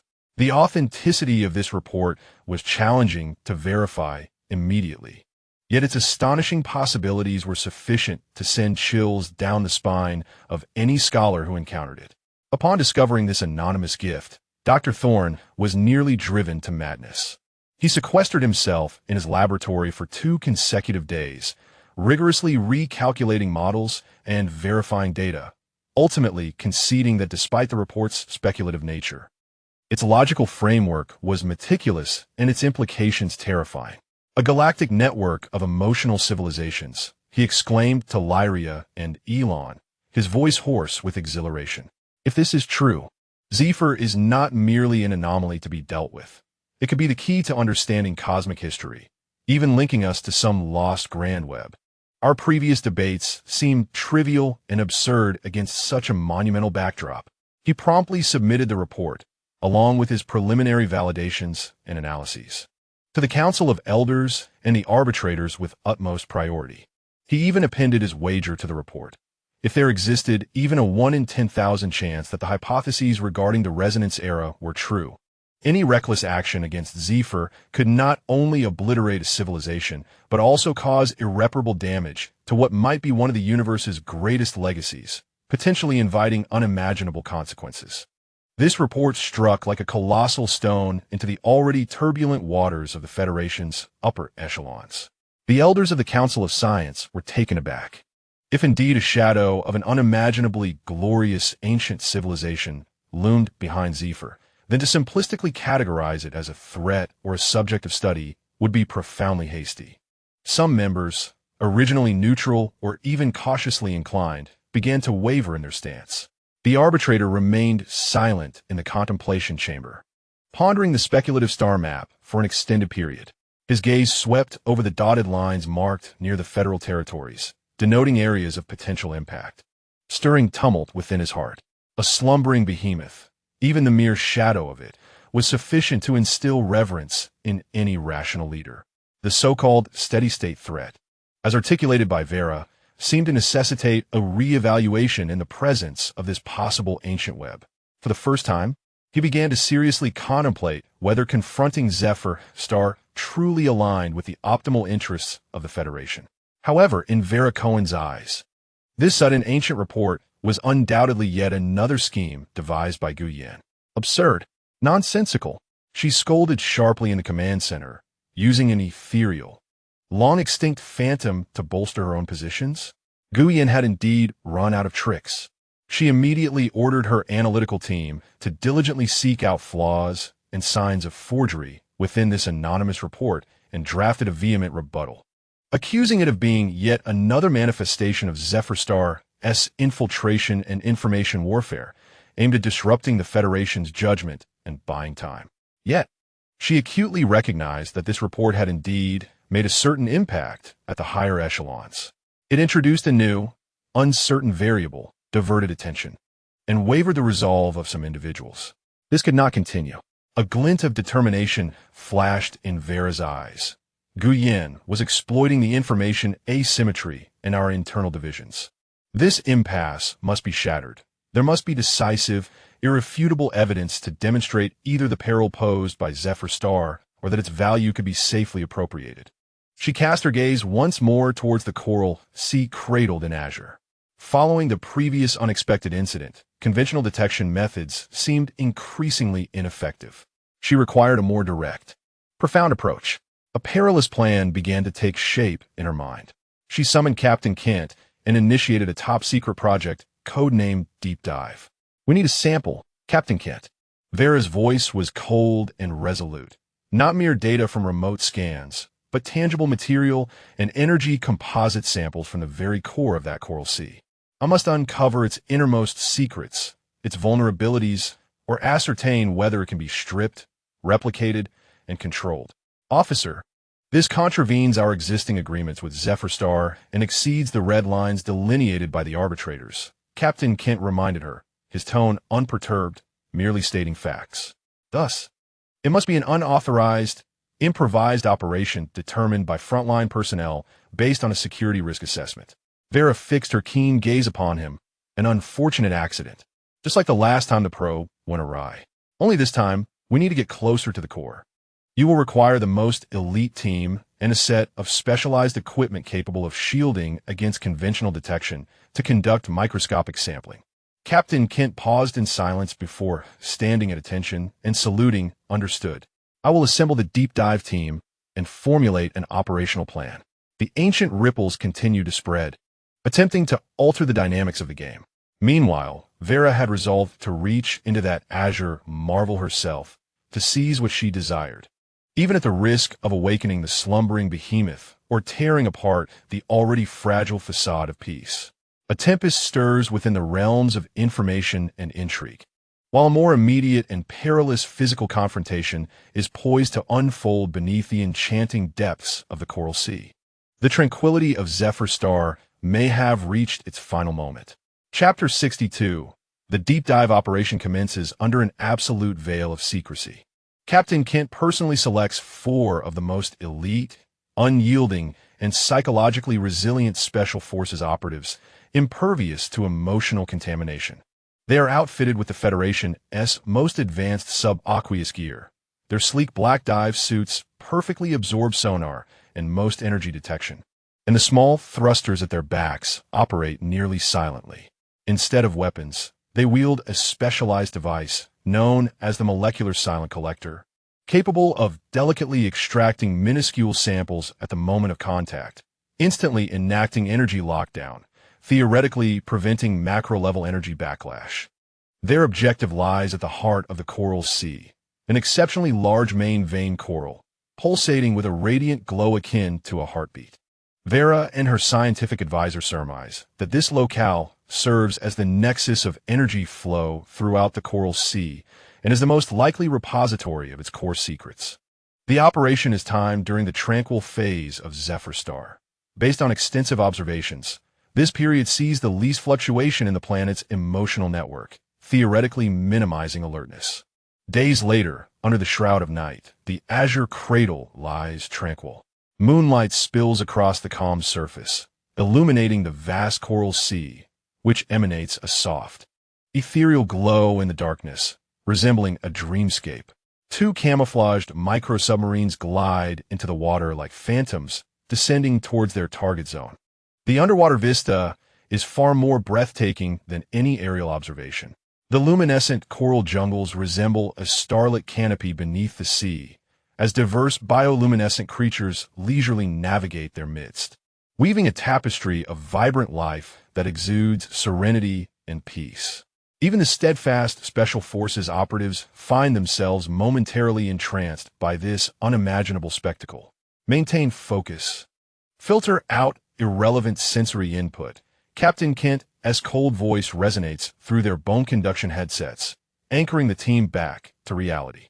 They move as four shadows of black, stealthily approaching the main vein coral, which pulses with a vigorous flow of life energy, concealed by the coral thickets.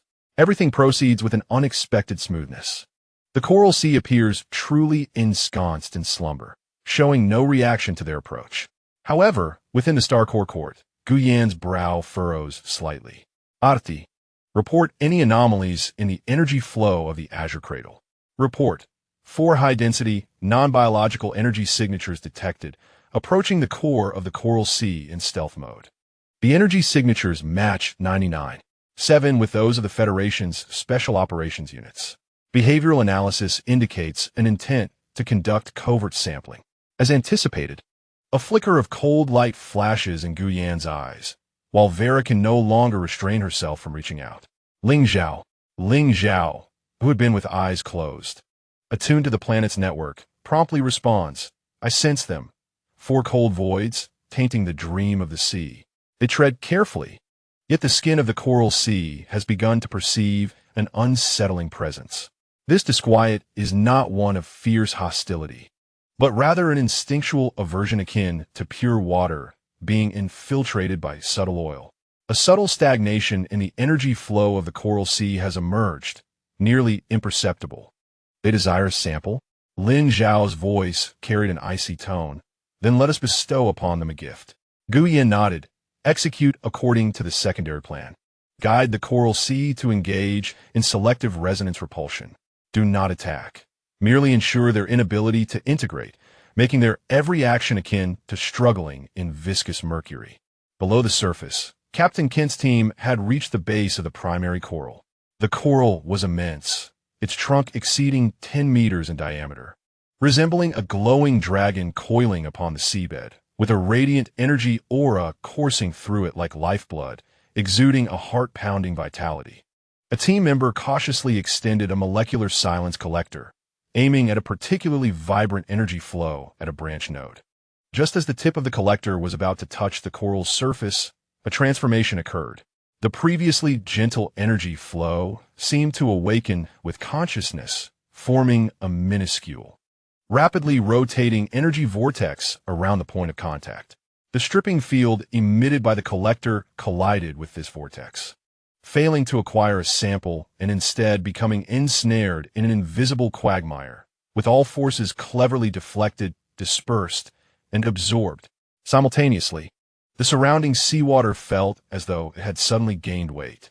An invisible, low-frequency resonance emanating from the entire coral sea network spread out, neither aggressive nor hostile, but a pervasive repulsion field.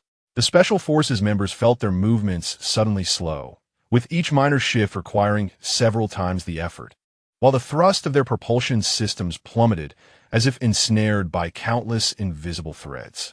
Their energy exchange with the environment was nearly severed, akin to being trapped in a void of information. Report: encountered an unknown resistance field. Sample acquisition failed. Operations obstructed. The team members urgently reported, their voices tinged with unmistakable astonishment. This manner of resistance exceeded both their training and comprehension. A weight settled in Captain Kent's heart. They were neither attacked nor destroyed, yet ensnared by a more disempowering means. This living coral was gently yet resolutely rejecting their existence with a force they could neither fathom nor combat. Attempt a forced breakthrough. Activate the propulsion system overload mode. Kent commended. However, as the thrusters expelled powerful jets of water, the surrounding seawater seemed to possess elasticity, absorbing and dissipating most of the thrust, resulting in only a faint undercurrent. They were akin to insects trapped in amber, struggling in vain. Even more alarming was the realization that the coral sea had begun to observe them. All the luminous corals, fish, and even floating microorganisms synchronized their flickering light frequencies, as if countless eyes were opening in the darkness, silently and unemotionally gazing at these unwelcome guests. A chilling sensation of being collectively scrutinized by the entire ecosystem gripped the hearts of every team member. This was not a battle. It was a silent judgment. Captain, it seems we have disturbed it. A team member's voice trembled with uncontainable fear. Captain Kent understood that the mission had utterly failed. They not only failed to acquire the samples, but also found themselves ensnared in a perilous predicament.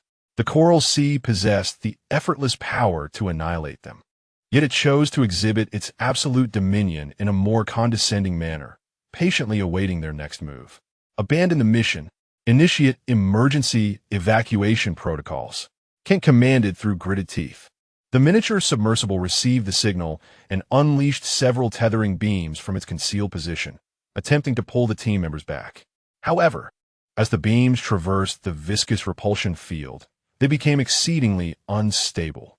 Ultimately, after expending immense energy and discarding some non-essential equipment, the 4 Special Forces operatives were extricated from their entanglement, resembling creatures freed from a web, and were hastily dragged back to the submersible, ascending rapidly to escape. They returned empty-handed, bearing no samples, only a record of failure and an indelible trauma stemming from the pervasive scrutiny of the entire ecosystem.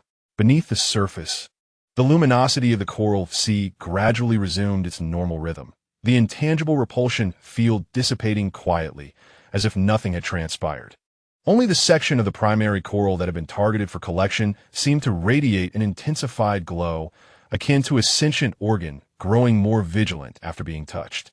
The shadows of the abyss receded silently, having failed to grasp the secrets they sought, leaving behind an invisible scar and a clearer understanding. Zephyr Star should not be underestimated. Its ocean possesses its own will. Chapter 63, The Complete Failure of the Deep Sea Operation. Along with the psychological trauma report regarding the gaze of the entire ocean brought back by the team members, triggered a silent tremor within the core team of Velicon. There were no heated arguments, only a silence that plummeted to a freezing point, and in everyone's eyes lay a glimmer of frustration intermingled with a resolute determination. The operation itself was classified, yet the repercussions of failure could not be entirely concealed. Following the clandestine incursion, the overall energy field of the Coral Sea exhibited subtle, yet detectable changes, shifting from pure tranquility to an indescribable chill and detachment. This alteration was captured by Elon's team and the regular monitoring network in orbit. Although it could not be directly attributed, it was sufficient to alert the sensitive members of the Arbiter and Scientific Council. In Velicon's command center, the lights were deliberately dimmed. She stood before a vast star chart, her back turned to her deputy and the analysis team, her silhouette appearing solitary and cold. We underestimated it. Her voice was calm, yet more oppressive than any roar. It was not an unconscious coral reef, but a living organ with collective perception capable of tactical-level defense. Zephyr Star itself was a colossal life form that we could not conquer with any existing weapon or strategy.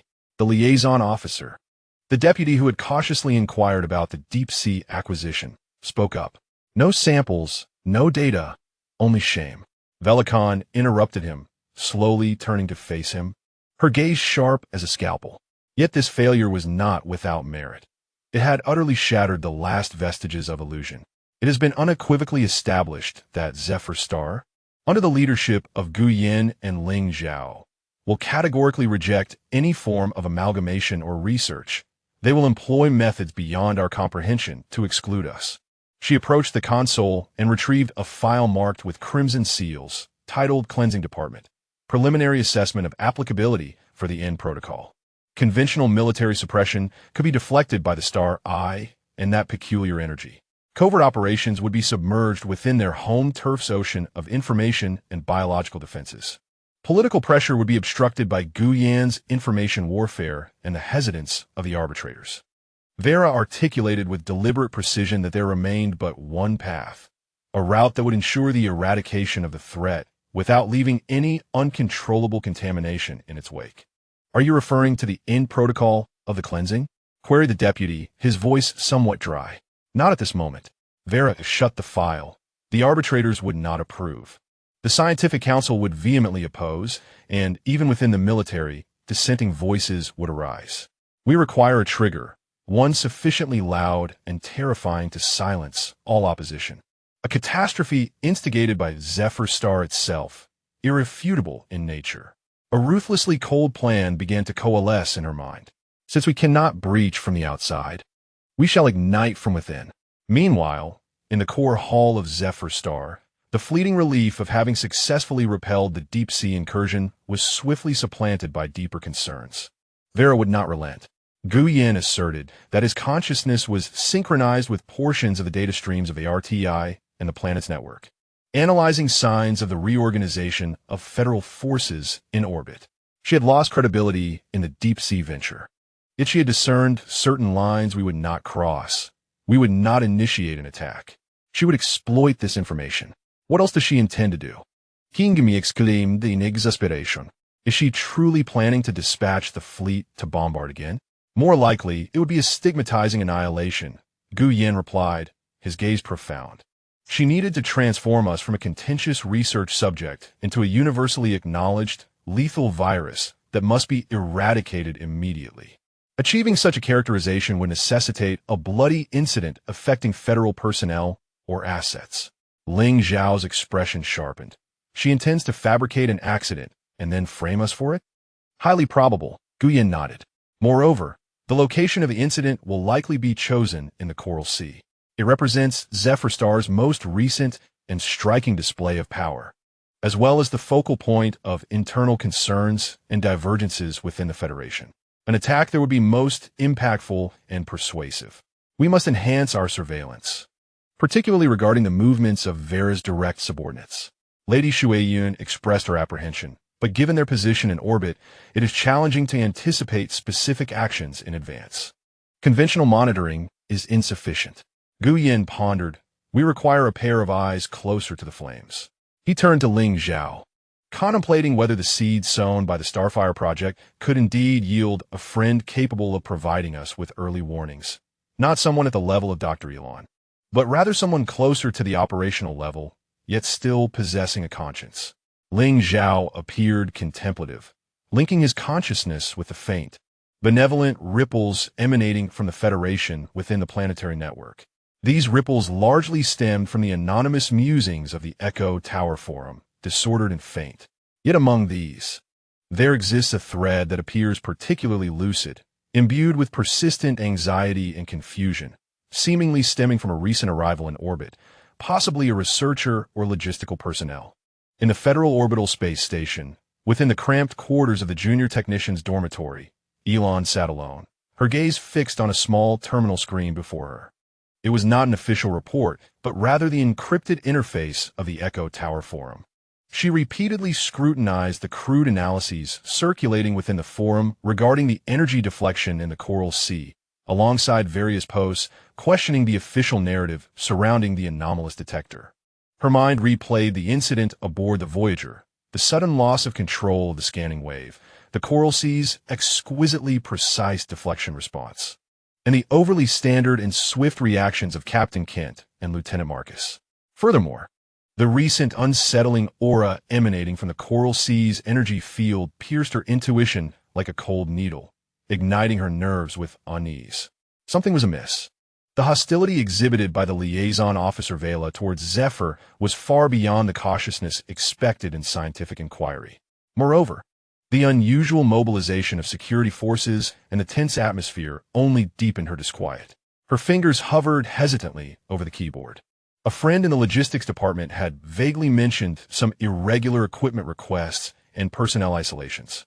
What did these fragmented pieces of information signify? Should she anonymously issue a warning in the forum? Yet, would this merely raise alarms, potentially endangering herself and others? As she wrestled with these thoughts, the forum's encrypted beacon on the screen flickered momentarily, revealing an unprecedented, exceedingly covert anonymous messaging channel silently opening to her.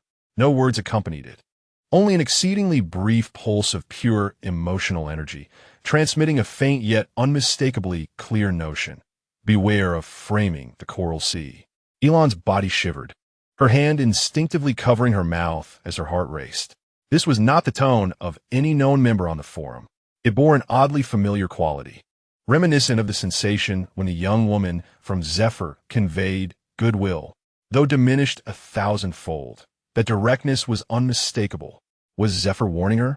Did they know about the forum? Had they chosen her? An overwhelming fear mingled with an inexplicable sense of mission seized her instantly. This was no game. It was a real and perilous vortex.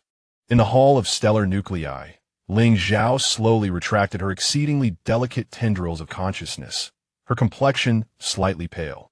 I attempted to convey the simplest warning to that most lucid and bewildered thought. She told Gu Yin, very faint, it should evade the Federal's routine surveillance. Yet, I wonder if she can comprehend it and whether she will believe it. Gu Yin nodded. The seed has been sown. Whether it will germinate depends on chance. We cannot place all our hopes upon this. Elder Shan, Madame Shui Yun, Qing Mi, we must immediately commence our preparations. Assuming Vela intends to instigate a crisis, the most likely method would be to dispatch a sacrificial team into the Coral Sea, subsequently fabricating the illusion that they were killed by an attack from the Coral Sea. We must seize control of them before they are assaulted. A glimmer of resolve flashed in Ling Zhao's eyes. It was not about extermination, but about containment and isolation. Harnessing the power of the Coral Sea, a gentle prison is to be crafted. Meanwhile, Gu Yin adds that ARTI must prepare all communication and monitoring records. For when the incident occurs, we must possess the capability to promptly reveal to the arbitrators and the scientific council all anomalies in energy and communication before and after the event, thereby demonstrating traces of human manipulation. This is a race against time for defense. The opponent's scheme has yet to unfold. Yet a chilling aura of malice permeates the air above the azure cradle. Beneath the freezing point, a dark fire burns fiercely within Vera's heart, while Zephyr Star unfurls its perceptive network, ready to confront the impending and nefarious frame-up. The facade of peace is as fragile as gossamer. Chapter 64. The actions of Vera Cohen are swift as lightning, executed without a hint of warning. She does not employ the elite forces marked by the Coral Sea, directly under Captain Kent, but rather clandestinely selects a 5-member team from the regular security forces stationed in orbit. The backgrounds of the team members have been meticulously curated, all hailing from the Federal Border Star regions, each with family members who have perished due to unknown extraterrestrial entities or anomalous phenomena. They harbor a deeply ingrained fear and hostility towards alien threats, making them easily incited, a perfect tragic pawn. Through an absolutely encrypted channel, Vera issues a forged urgent order directly to the temporary commander of this squad, a young sergeant named Khan. The order claims that the Scientific Council, under the fabricated electronic signature of Dr. Thorne, urgently requires real-time data on biological activity from a specific area of the Coral Sea to validate a critical theory, demanding their immediate deployment via a fast submersible to the target point to establish a set of harmless environmental sensors. In the mission briefing, Vera's voice, processed to sound calm and authoritative, asserts that the energy in the area is stable, having been confirmed multiple times as risk-free. However, to ensure absolute safety, they are to carry standard individual defense gear. Remember, your mission is to deploy the sensors. Under no circumstances are you to fire first, unless faced with a direct threat to life. She places a subtle, suggestive emphasis on the phrase direct threat to life. The true intent to kill lies concealed within a minuscule directive secretly implanted in the navigation system of the submersible, as well as within the so-called environmental sensors meticulously prepared for this squad. The core components of those sensors have been replaced with a highly unstable high-energy plasma exciter, which, once activated, will not release energy outward, but will instead instantaneously overload, resulting in an internal explosion that emits a high-temperature shockwave capable of vaporizing carbon-based life forms. From the outside, it will appear as though they were instantly annihilated by a powerful energy assault emanating from the depths of the Coral Sea. Simultaneously, another group of covert observation probes, arranged by her, will capture the harrowing moment when this squad is engulfed by the energy of the Coral Sea from the optimal angle. At that time, a meticulously edited, impactful video, along with an indictment of the Scientific Council's reckless orders that led to this tragedy, will be promptly presented to the arbitrators and the entire federal parliament. Everything is in place. The bloodstained stage has been set.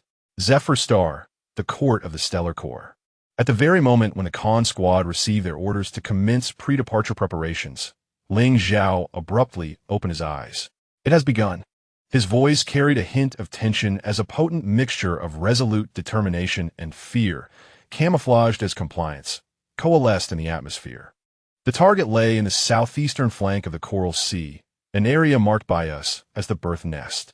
This region is one of the youngest and most delicate in the Coral Sea, where energy flows are vibrant yet defensive structures remain incompletely formed. Guyan's gaze sharpened. Indeed, it is there. ARTI, lock onto the target's submersible signal and initiate full-spectrum recording. Ling Zhao, execute the gentle containment plan as per our strategy. Gingumi, guide all gentle creatures in the vicinity to swiftly vacate the target area. Madame Shui Yun, prepare to direct the water currents to dilute any potential energy pollution. Under Ling Zhao's guidance, the entire biological energy network of Zephyr Star began to stir, akin to a slumbering giant adjusting its breath. Invisible commands surged through the network with remarkable speed. Azure Cradle, southeastern flank, birth nest.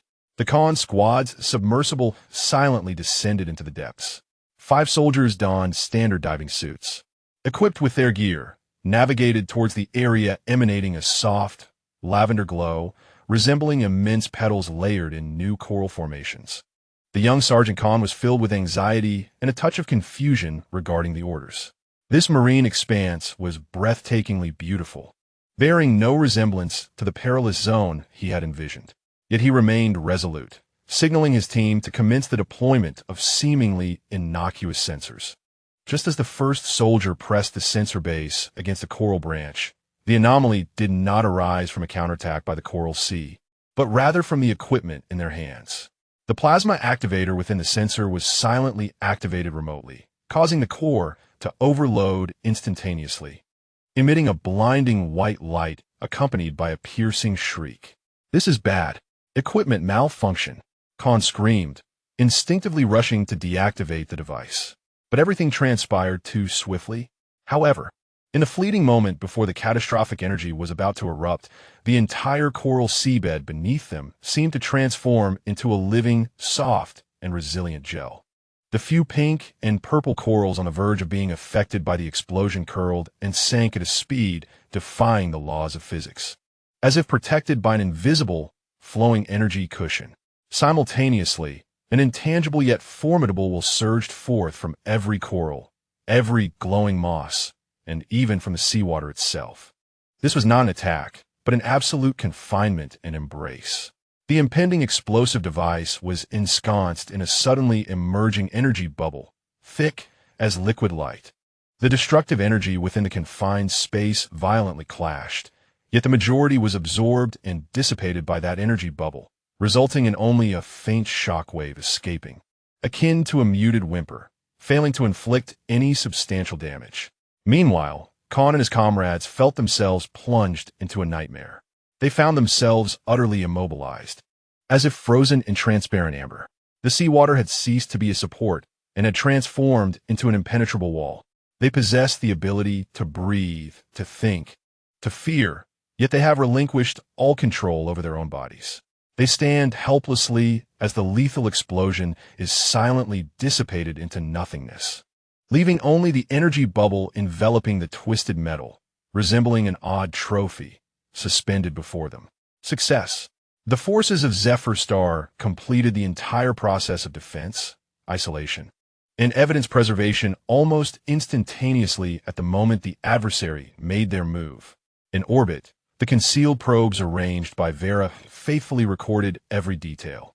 However, what was captured was not the anticipated brutal assault, but rather the coral sea, in an unfathomable manner, elegantly diffusing the crisis and capturing the complete image of the intruder. Upon witnessing the transmitted footage in the command center, Vera's complexion turned ashen. Her meticulously planned bloody event had morphed into a farcical live broadcast showcasing the absolute control of Zephyr Star. Immediately sever the observation link. Initiate information blackout, she commanded sharply, attempting to obscure her failure. Yet it was too late. In the court of the Stellar Core, Guyin coldly examined the records compiled by RTI. The evidence was irrefutable, a man-made device explosion intended to frame the situation, along with our flawless neutralization and non-lethal detention. He turned to Ling Zhao. It was time to present a complete incident report to our esteemed guests, particularly to His Excellency the Arbiter. A report encompassing energy signature analysis, traces of communication forgery, technical details of tamper devices, and a complete visual record of the incident was simultaneously dispatched by ARTI through Dr. Elon's emergency channels and several clandestine nodes of the Echo Tower Forum. The bloodstained stage ultimately did not witness the tragedy directed by Vera. The trap was shattered, and the hunter became the exhibit. In this contest, Zephyr Star once again held the absolute advantage. Yet, everyone understood that Vera, cornered and desperate, would not retaliate with mere schemes. Her next move could very well be an unrestrained, extreme madness. Chapter 65, the command center of Vera Cohen fell into a profound silence. The screen froze on the image of 5 soldiers ensnared by an invisible force field, resembling insects trapped in amber, alongside the sensor remnants, charred and distorted, encased within the coral sea's energy bubble. There was no explosion, no casualties, only a thoroughly transparent, elegantly diffused, clumsy conspiracy laid bare for all to see. She slammed her fist against the control panel, the cold metal emitting a dull thud. Failure, an utter and complete failure. Not only had she failed to frame the situation, but she had also inadvertently provided the opposing side with perfect evidence of their own innocence, along with 5 living witnesses. Officer, urgent inquiry communication from His Excellency the Arbiter. Highest priority. The voice of her assistant trembled slightly. Vera took a deep breath, forcefully suppressing the swelling anger and humiliation, straightening her uniform. She understood that the most challenging moment had arrived. Yet, surrender was not an option. In the Arbiter's contemplation chamber, the atmosphere was as heavy as lead. In the holographic projection, Vera stood erect, though her complexion was pale. Before the Arbiter, 2 reports hovered side by side.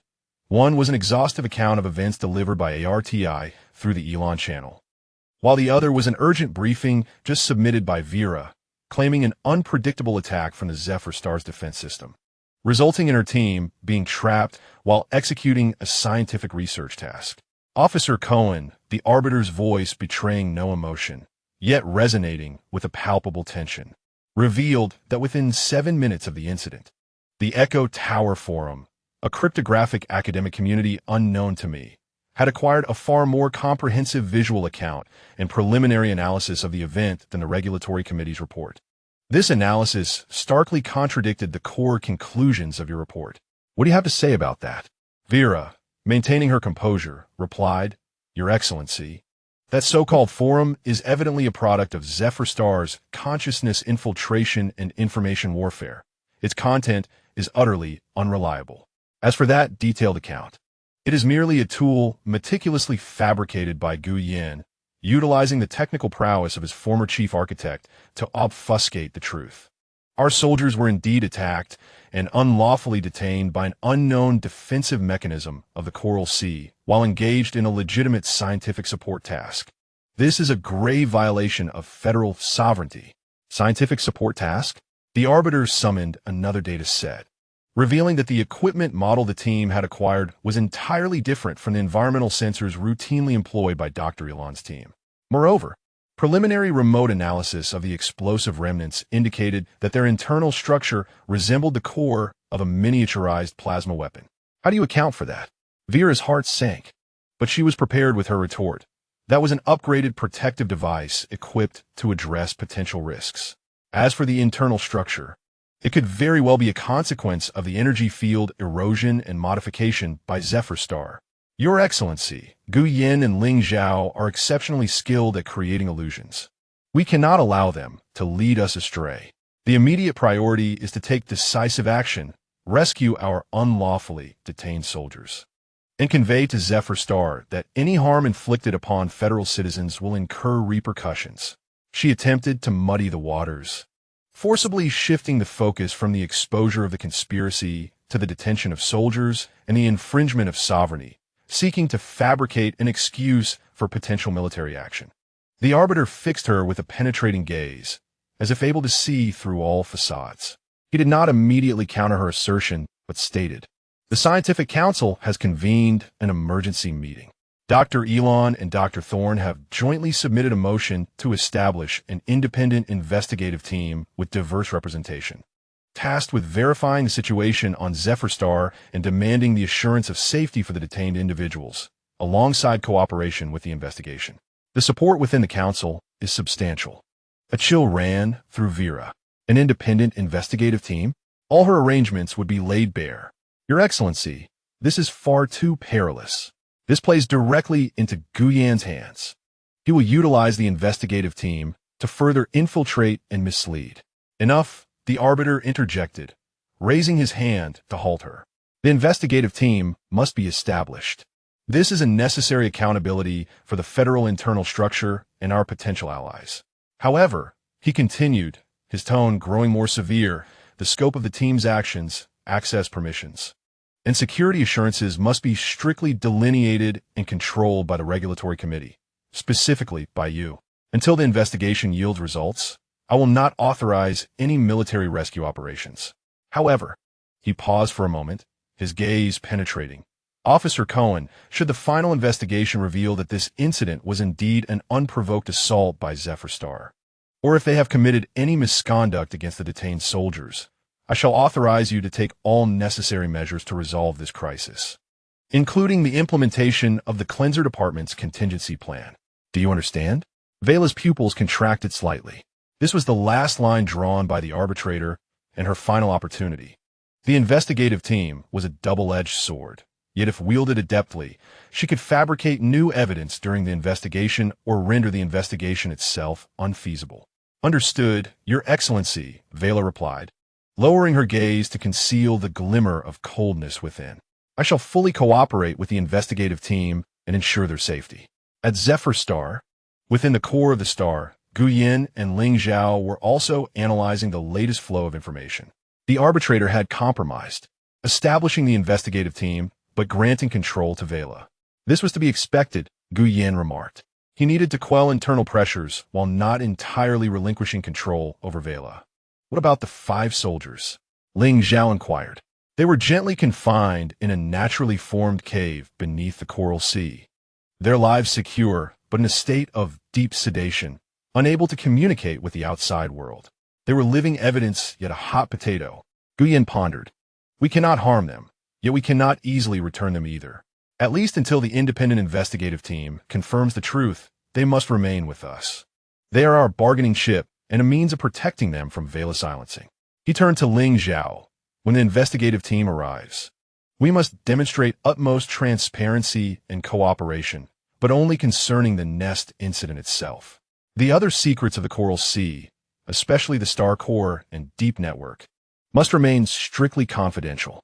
Vela will undoubtedly seek ways to divert the investigation. Ling Zhao nodded.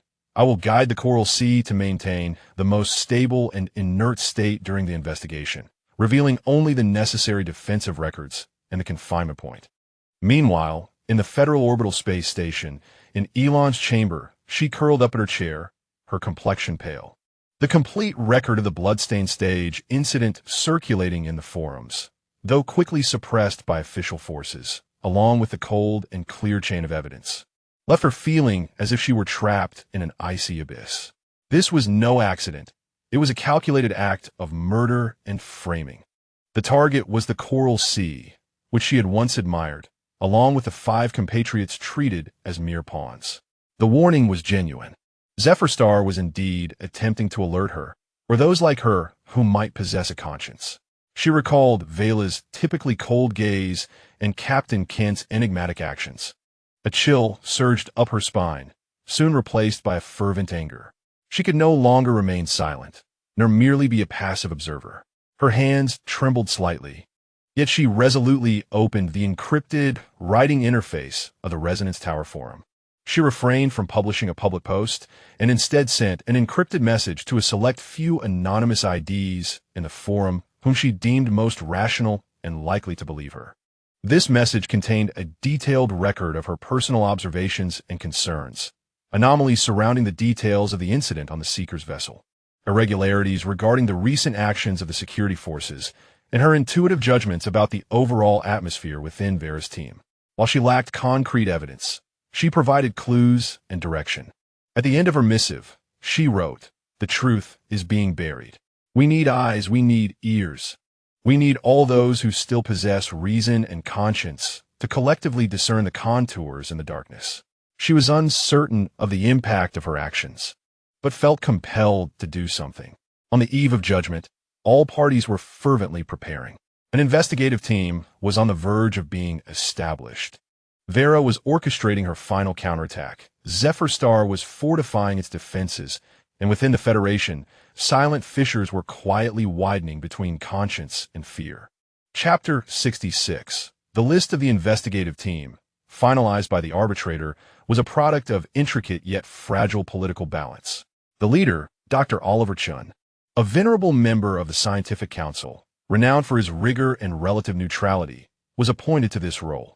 Unlike Thorne, an ardent explorer, or Vera, a steadfast ally, his credibility was pivotal for the acceptance of the investigative findings. The scientific representatives undoubtedly included Dr. Thorne and Dr. Elon, the latter participating via high-fidelity, remote holographic imaging throughout the investigation. Their expertise was indispensable, serving as the voice of the reformists within the team. The security and military observers comprised 2 members: Major Hassan from the Federal Regular Military Law Office, known for his adherence to regulations and procedural integrity, and Commissioner Walden, whom Vera insisted upon including from her direct security department. This individual was taciturn and his background obscure, serving as Vera's eyes and a potential trigger within the group. Additionally, an unexpected member, Lyria, was included. As a core member of Elon's team, she possessed direct observational experience of the energy field surrounding Zephyr Star, and being relatively young, she was considered less susceptible to bias. The authority of the investigative team was strictly confined to investigate solely the incident of the nest of Genesis, including the circumstances of the soldier's detainment, analysis of the equipment wreckage, and the energy responses in the Coral Sea at the time of the incident. They were prohibited from accessing the Star Core court, or engaging with other Guardians, or conducting any probing beyond the scope of the event. Their safety was ensured by a small, neutral escort, yet the orbital forces under Vera's command could provide support if necessary, a vague clause that left room for subsequent intervention. Days later, a federal investigative vessel, named Impartiality, devoid of any military insignia and featuring sleek lines, gently descended onto a maritime platform designated by Zephyr Star. Situated close to the nest of Genesis, yet maintaining a safe distance, The sea breeze carried a briny scent, and the sky was a deep azure. On the platform, led by Ling Zhao, Guyan, making his first public appearance before the Federation, and Madame Shuiyun awaited in silence. There was no welcoming ceremony. The atmosphere was solemn. As the hatch opened, the members of the investigative team emerged in succession. Dr. Oliver Chun, in his 60s, appeared gaunt, with sharp yet tranquil eyes. Dr. Thorne appeared somewhat anxious, his gaze frequently darting towards the distant, shimmering glow beneath the sea's surface. Major Hassan, with measured steps, scrutinized the surroundings with vigilance. Commissioner Walden moved like a shadow, exuding almost no presence. Lyria trailed behind, her eyes reflecting a complex mix of curiosity and a subtle, barely perceptible tension as she caught sight of Ling Zhao and Gu Yan. In the name of the Federal Regulatory Commission and the Scientific Council, Dr. Oliver Chun approached, his voice steady as he expressed gratitude to the Zephyr Star representatives for their cooperation in this independent investigation. I'm the head of the investigation team, Oliver Chun. Welcome. Dr. Chun, Ling Zhao replied with a slight nod.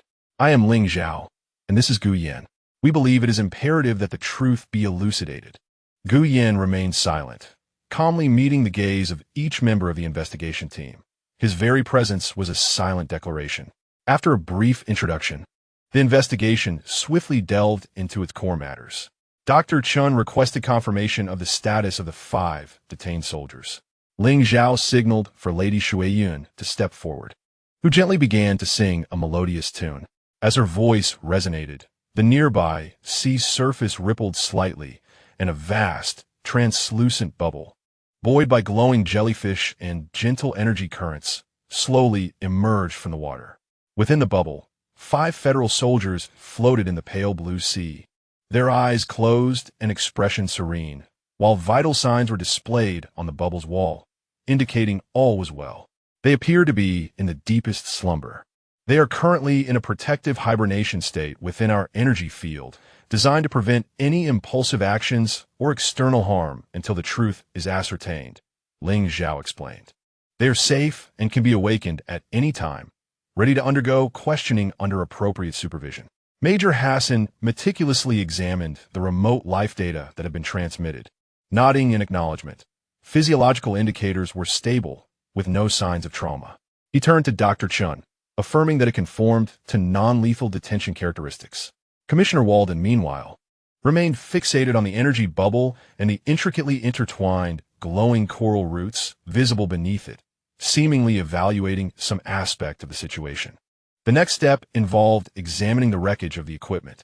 Gu Yan gestured towards a slightly smaller energy bubble, which contained a charred, twisted metal fragment, guiding it to the edge of the platform. The RTI projected a detailed data analysis report into the air. This is the energy signature we extracted from the wreckage of the device, along with material composition analysis and the instantaneous energy flow leading up to its overload explosion. Guyan's voice was as calm as a machine. The analysis indicates that its core activator employed a non-standard, highly sensitive plasma containment design, easily triggered by specific remote signals. This design does not belong to any known federal research or civilian equipment. It is more akin to a miniaturized variant of a one-time directed energy weapon. He called up comparative data, revealing a striking resemblance to the core features of a certain obsolete miniature bomb from the federal arsenal. Dr. Thorne leaned closer, his eyes nearly pressed against the projection, murmuring, "This design logic is utterly destructive. It is not a sensor at all. Who would equip a research team with this?" Dr. Chen's expression turned grave as he looked towards Major Hassan and Commissioner Walden. "Gentlemen, as safety representatives, what insights do you have regarding this?" Major Hassan furrowed his brow, expressing a need for more detailed original data to conduct a cross-reference with the Federal Weapon Archives. However, if Mr. Gu's analysis proves accurate, it would constitute a grave violation of the equipment usage regulations and the public nature of this mission. Commissioner Walden then spoke slowly, his tone flat. The source and specific nature of the equipment require thorough investigation. We cannot dismiss the possibility of mutation due to the Zephyr Star's energy field, nor can we rule out the potential for someone to deliberately provide false equipment with the intent to incite trouble. He ambiguously referred to someone, casting a pointed glance at Gu Yan. Unfazed, Gu Yan immediately retrieved another segment of the records. This is the activity spectrum of encrypted communication signals in specific frequency bands before and after the incident. Pay attention to this timestamp. 1.3 seconds before sensor overload, a brief directive from a high-level authority was issued, which could not be decrypted. The signal source does not point to the scientific council of Dr. Elon's team, but rather to a specific submodule of the regulatory committee's frontline command system. While he refrained from explicitly naming Vera, it was clear to all who he referred to. The atmosphere in the room grew tense. The investigation had just begun, yet the focus seemed to be shifting toward high-level misconduct within the Federation. Dr. Chen raised his hand to quell any potential disputes. All accusations and evidence require the utmost scrutiny. We demand physical samples from the equipment wreckage, as well as independent inquiries with the 5 soldiers involved. Additionally, we need the Zephyr Star to provide the complete original data regarding the energy field changes in the Coral Sea at the time of the incident. A portion of the physical samples could be extracted, which Ling Zhao agreed to, but the awakening and questioning of the soldiers must occur under absolute safety and in the presence of our personnel. As for the original data of the energy field, he turned to Gu Yan. Gu Yan nodded. We can provide verified data chains directly related to the incident. However, the deep operational data of the Coral Sea network pertains to the core of our civilization and falls outside the scope of this investigative agreement. The first round of the investigation concluded amidst mutual probing, evidence presentation, and a contest of authority. The investigation team had obtained preliminary information, yet the core issue concerning the source of the equipment and the soldiers' testimonies remained unresolved. Although Vera's shadow, Commissioner Walden, could not directly overturn the situation, she had successfully sown seeds of doubt regarding the potential fabrication of evidence. The Justice Investigation vessel lay, temporarily docked, at the platform. As night descended, the luminescent corals and patrolling bioluminescent creatures illuminated the area, transforming it into a surreal landscape.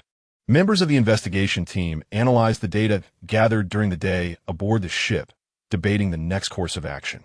Meanwhile, beneath the surface of the nearby sea, the vast, slumbering Coral Sea pulsed gently with a profound glow under the moonlight and starlight, resembling a half-opened eye, observing all. Uninvited guests had already arrived, and the puzzle of truth was gradually being pieced together. Yet beneath this calm facade, Vera's orders were being silently transmitted through an exceedingly discreet device on Commissioner Walden. The true investigation may have only just begun. The genuine crisis, however, might be quietly approaching with the fall of night. Chapter 67. The conference room aboard the Justice Investigation vessel was ablaze with light, starkly contrasting the ethereal, dreamlike ocean night of Zephyr Star outside. The air was thick with a faint hum of data streams and an insistent undercurrent of tension. Before Dr. Oliver Chun lay several holographic interfaces, showcasing the analysis of equipment wreckage provided by Gu Yan, the signal spectrogram reconstructed by ARTI, the preliminary comparisons of federal weapons dossiers conducted by Major Hassan, displaying highly suspicious characteristics of non-standard components, as well as the baseline energy monitoring data from the Coral Sea, remotely retrieved by Lyria from Dr. Elon's team. The data indicated an anomalous, highly focused defensive recoil peak, inconsistent with the so-called indiscriminate attack. The initial scans of the physical samples led Dr. Thorne to adjust his spectacles, pointing to a small piece of charred metal that had just been safely extracted from the containment bubble. The analysis revealed that its molecular structure had undergone an extreme, orderly lattice distortion during the moment of overload, suggesting it had been expanded from within by a highly precise and strongly constrained energy flow, rather than through coarse external energy impacts or corrosion. This destructive pattern paused him momentarily as he glanced towards the remote image of Dr. Elon. Dr. Elon's image nodded slightly, interjecting, "There's a certain resemblance to the selective disintegration observed in the Coral Sea in response to invasive energy probes during the incident. The distinction lies in the fact that the previous case involved disintegration, while this appears more akin to an internal detonation that has been guided and amplified." Though unspoken, the implication was clear. The equipment itself bore flaws, and the energy field of the Coral Sea had intricately coordinated its self-destruction, constraining the damage to a minuscule area, thus averting a greater catastrophe. Commissioner Walden sat ensconced in the shadows of the corner, his tone flat as ever. The observations of both doctors are indeed enlightening. However, this leads us to another possibility. Some unknown energy field characteristic of Zephyr Star might induce or rewrite the internal energy structures of specific devices, causing them to exhibit self-destruct characteristics. We must consider whether they possess the capability to fabricate such an internal detonation scenario. Fabricate? Major Hassan lifted his gaze, his tone marked by the directness of a soldier. Commissioner Walden, are you suggesting that Zephyr Star orchestrated a bomb conforming to the characteristics of discarded weaponry in advance, then staged a faux attack, capturing 5 soldiers while perfectly simulating suspicious command signals from our side? All to frame a senior official of the Regulatory Commission, one they may not have even encountered directly? He shook his head, deeming the operational logic overly complex, the risks excessively high, and the rewards uncertain. From a military operational perspective, this was a low-probability option, unless their aim extends beyond mere entrapment. Walden spoke slowly, his gaze sweeping over the assembly, but rather to craft a victim narrative, garnering sympathy from the investigative team and beyond, while simultaneously undermining the authority of specific factions within the Regulatory Commission, thereby creating advantageous conditions for long-term strategic endeavors. Gu Yen, the former chief architect, excels in strategic layouts and information manipulation. He has successfully shifted the focus of suspicion from who orchestrated the attack to who stands as the greatest beneficiary of it. Lyria could not help but softly interject. However, according to the observations made by Dr. Elon's team and Dr. Thorne previously, the region of the Coral Sea discerns between malice and benevolence based on a resonance level that remains elusive to our full comprehension. It safeguards the marine creatures that inadvertently wander into its domain, even guiding our innocuous probes. Were it to sense pure, deliberate, destructive energy, I do not believe it would collaborate in such a meticulously orchestrated deception. Its response seems more akin to an instinctive and precise exclusion. The conference room fell into silence. Lyria's words struck at the heart of the issue concerning the nature of Zephyr's power. Was it an active deception grounded in controllable strategies, or an instinctive defense rooted in a higher order? This distinction would determine the fundamental nature of the event. Dr. Chun rubbed his temples. A debate founded on speculation cannot advance. The key witnesses are those 5 soldiers, their memories, the specific orders they received, and their understanding of the equipment will serve as the most direct evidence. Major Hassan, how is the awakening and inquiry procedure prepared? It is ready, Hassan nodded. As per the agreement, the inquiry will be conducted on the offshore platform, with Lady Shueyun maintaining the protective energy field. Our team will consist of no more than 2 inquiry personnel entering the energy bubble for close contact, while 1 representative, Gu Yen, will observe from outside the bubble. The entire inquiry process will be recorded, with life support provided by Zephyr. Acceptable, Dr. Chen decided. We shall proceed tomorrow morning. Dr. Thorne, Lyria, continue analyzing the energy data, particularly the temporal correlation between the signal profiles and the reactions of the Coral Sea. Commissioner Walden, please assist Major Hassan in conducting a more in-depth internal trace of the equipment's origins. I require a report on the supply chain and approval processes that may pertain to this equipment. He assigned tasks, attempting to steer the investigation back onto a technical course. Yet Walden scoffed inwardly. Supply chain? Approval processes? Since Lady Vera dared to act, the traces have long been erased or directed towards a few inconsequential scapegoats. The true trump card lies not here. As night fell into stillness, the members of the investigation team either rested or toiled. Walden returned to his quarters and activated the highest level of physical and signal shielding. He did not attempt to send information outward. Instead, he retrieved a seed, the size of a grain of rice, from a device disguised as a personal medical instrument. This was the last directive he received before boarding the ship. An alternate plan imparted by Vera, should the investigation turn unfavorable, activate the resonator. This resonator was not a weapon. It was designed as an extremely sensitive energy frequency inducer. Its core parameters based on certain marginal resonance frequencies of the coral sea energy field in a state of stress, collected from previous failed operations. Theoretically, it could release a set of exceedingly faint yet specifically structured energy pulses towards the coral sea at close range, undetected by conventional means.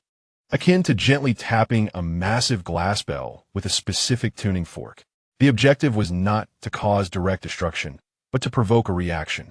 A seemingly minor energy turbulence, potentially instigated by the instability of Zephyr's energy field or an unperceived hostility towards the investigative team, has emerged. Should any detectable sign of threat to the members or equipment of the investigation manifest, Walden would seize the opportunity to accuse Zephyr of losing control, subsequently calling for the termination of the inquiry, reinforcing isolation, or even initiating protective military actions. He meticulously embedded the resonator within a specially designed bracelet on the inner side of his wrist. The bracelet, appearing unremarkable and equipped with biological monitoring capabilities, adheres to the health and safety regulations of the investigation team. Tomorrow, at the critical juncture of questioning the soldiers, he would have the chance to approach the periphery of the Coral Sea's active region. Meanwhile, beneath the surface of the sea, within the Star Core Garden, Gu Yin remained vigilant. A portion of his consciousness was linked to ARTI, overseeing the energy and signal flows surrounding the Justice and its vicinity, while Walden's shielding could obstruct conventional detection. It could not entirely negate the Star Eye's perception of anomalies in the energy vacuum. Another part of him, alongside Ling Zhao, delved into a shallow connection with the slow, vast, and nascent consciousness flow of the Coral Sea. They were engaged in a discourse regarding our essence. Guyan's consciousness oscillated with messages. They continued to delineate our existence through the dichotomy of strategy and instinct. Ling Zhao's response was tranquil and profound, akin to casting a net to catch water, defining the essence of water as the portion that slips through the mesh. The Coral Sea embodies neither pure strategy nor primal impulse. It represents the process of resonance materialization, a manifestation of order naturally emerging from chaos. There is something within Walden, Gu Yin reminded, faint yet distinctly structured. ARTI compared historical data, revealing a genealogical connection to certain inducive probes previously utilized by deep-sea teams. This was anticipated. Ling Zhao's consciousness resembled a profound lake, seeking to evoke resonance. Let him try. The Coral Sea was learning to discern subtle nuances. Their consciousness gently brushed against the vast perceptual network of the Coral Sea. Since the inception of the Nest incident, this young miracle, birthed from the collective unconscious of the planet and guided by Ling Zhao, seemed to have entered a new phase of growth. Its capacity to analyze energy and intention was refining at an astonishing pace. No longer merely deflecting or rejecting, it began to exhibit a degree of absorption, transformation, feedback, and even mimicry. A plan gradually crystallized in Guyan's mind. This could be an opportunity not only to resolve the crisis, but also to reveal something that transcended the cognitive frameworks of the investigative team, particularly to scientists like Dr. Chun and Thorne, who retained a rational curiosity. The following morning, on the surface platform, 5 soldiers were gently roused from protective slumber, guided by Lady Shui Yun into a larger, semi-transparent energy bubble. Initially bewildered and on guard, their emotions began to stabilize under the calming frequencies of the energy field, especially upon seeing their colleagues in federal uniforms. Major Hassan and Commissioner Walden entered the bubble. The inquiry was led by Hassan. The soldiers' testimonies were largely consistent. They had been assigned a standard scientific escort mission to transport a set of new environmental sensors for deployment testing. The command emanated from an encrypted channel with directives that were unambiguous, yet attributed to the Frontline Research Coordination Office, which had raised no suspicions. The equipment was handed over by a designated individual, its appearance indistinguishable from conventional sensors. Save for the operational manual stipulation to maintain a specific distance and initiate self-diagnostic mode upon receiving a designated signal. As they approached the specified coordinates, they indeed received that activation signal, after which the device instantaneously overloaded, leaving the subsequent events a mystery. What of the individual who handed over the equipment? Any distinguishing features? Hassan pressed. The soldiers strained to recall, their descriptions vague, clad in standard logistics uniforms and donning a mask. Their voice altered. They were in a hurry. What were the specific encoded characteristics of the activation signal? It followed the standard disposable rolling code format. The source indicated it was from the coordination office's main link. The testimonies were disadvantageous for Vera, yet lacked irrefutable evidence directly implicating her. The origin could be attributed to some anonymous official from the already dealt with coordination office. During the inquiry, Commissioner Walden appeared to meticulously document the proceedings, yet his wrist inadvertently brushed against the inner wall of the energy bubble multiple times. Where it was closest to the active energy flows of the coral sea below, he quietly activated the resonator within his wristband. A faint pulse of energy, with an unusual frequency, traversed downward like an aberrant ripple in water, reaching the resplendent coral forest. In an instant, both Gu Yin and Ling Zhao sensed it simultaneously. The vast network of the coral sea seemed to momentarily pause, akin to a person in deep slumber hearing an indistinct yet structurally familiar syllable. Then, its immense stream of consciousness instinctively began to analyze this wave, tracing its origin, deconstructing its frequency, and comparing it with the malevolent energy patterns previously recorded in its memory bank that sought to intrude or induce. Walden anxiously awaited the anticipated chaos of energy turbulence. An explosion, even if merely a flash of light or a tremor. Yet, no violent reaction ensued. Instead, a more perplexing phenomenon occurred, centered around Walden's location. The seawater within a radius of approximately 10 meters, including the portion in contact with the energy bubble's wall, began to slowly alter in color and brightness. The water transitioned from a deep azure to a crystalline translucence, revealing countless delicate, flickering veins within. These threads rapidly intertwined and expanded, crafting a remarkably vivid, dynamic image in the water before the onlookers, an exquisite holographic projection of the energy structure within the resonator. Not merely a static structure. It also encompassed a simulated demonstration of a specific frequency pulse released at the moment of activation, with the pulse's source prominently highlighted, precisely indicating the location of the wristband on Walden's wrist. Furthermore, beside the projection formed by the seawater, lines of Zephyr Star text emerged, simultaneously translated in real time by ARTI into the Federal Common Language, resembling annotations. Inductive low-frequency resonance pulse detected, pattern number, induced 7B. Pulse source, non-biological artificial device, location, individual Walden's concealed wrist. Pulse intent simulation analysis, attempting to establish an unnatural resonance with a local macro life network, Coral Sea. Inducing an unstable state. Historical matching, 897 homology with the core algorithm of the inducement probe, model, S44, utilized during the Federal Historical Deep Dive operations. Current network status, stable. The pulse pattern has been analyzed and added to the non-invitational contact recognition database. No signs of instability. The entire demonstration was quiet, precise, and imbued with a near-cold, textbook-like clarity. There were no attacks, no chaos, only an extreme lucidity and irrefutable exposure. Within the energy bubble, all were left astounded. Major Hassan suddenly turned to Walden, his gaze sharp as a blade. The 5 soldiers stood in stunned silence. Outside the bubble, Dr. Chun, Thor and Lyria, and others looked on in disbelief at the evidence manifesting in the water, formed spontaneously by the sea and light. Walden's face turned ashen, instinctively. He sought to cover the wristband or deactivate the resonator, yet everything lay bare before all, reflected in the unfeigned mirror of the seawater. The Coral Sea did not spiral out of control as he had anticipated. Instead, it revealed his clandestine operations in a manner beyond imagination, simultaneously executing a flawless demonstration of education and defense. Guyen stood calmly outside the energy bubble, observing the scene unfold. A faint wave of thought resonated through the consciousness connection from Ling Zhao. It learned swiftly. Now, it begins to comprehend how to articulate itself.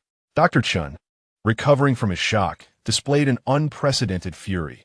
His gaze, electric with intensity, shot toward the paralyzed Walden within the bubble.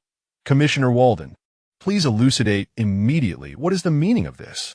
You have entered the investigation area with unreported devices of a clearly inducive nature. What is your intent? This constitutes a severe breach of investigative integrity, a trampling of the Federation's credibility.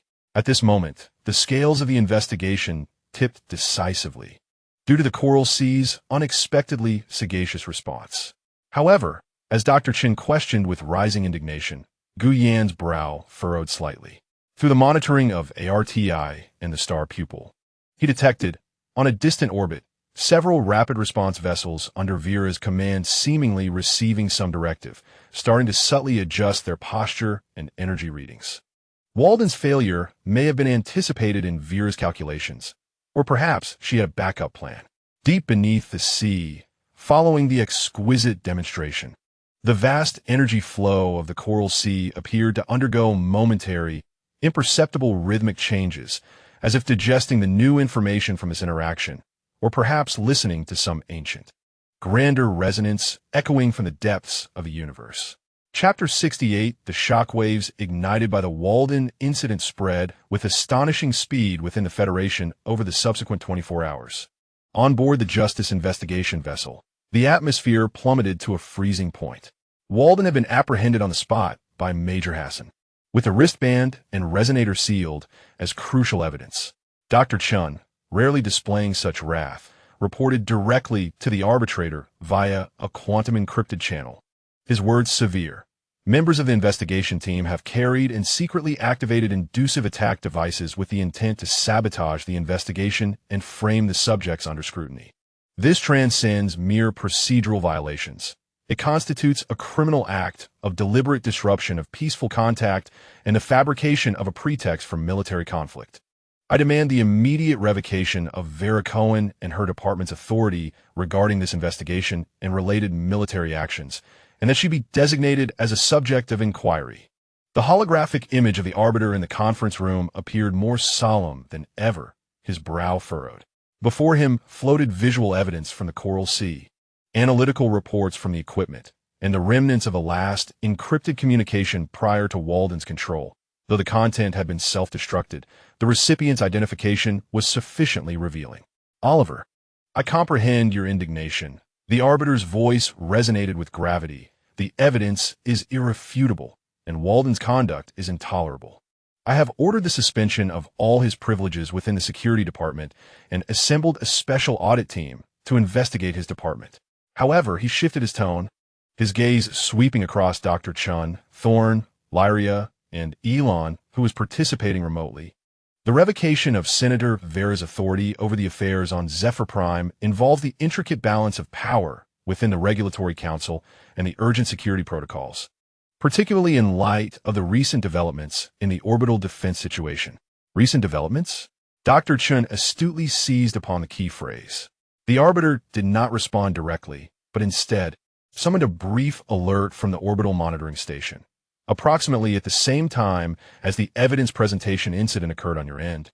3 enforcement-class cruisers belonging to the Rapid Response Unit directly under Senator Vera, along with an observer-class intelligence vessel, began to deviate from their standard patrol orbits, approaching the synchronized orbit of Zephyr Prime.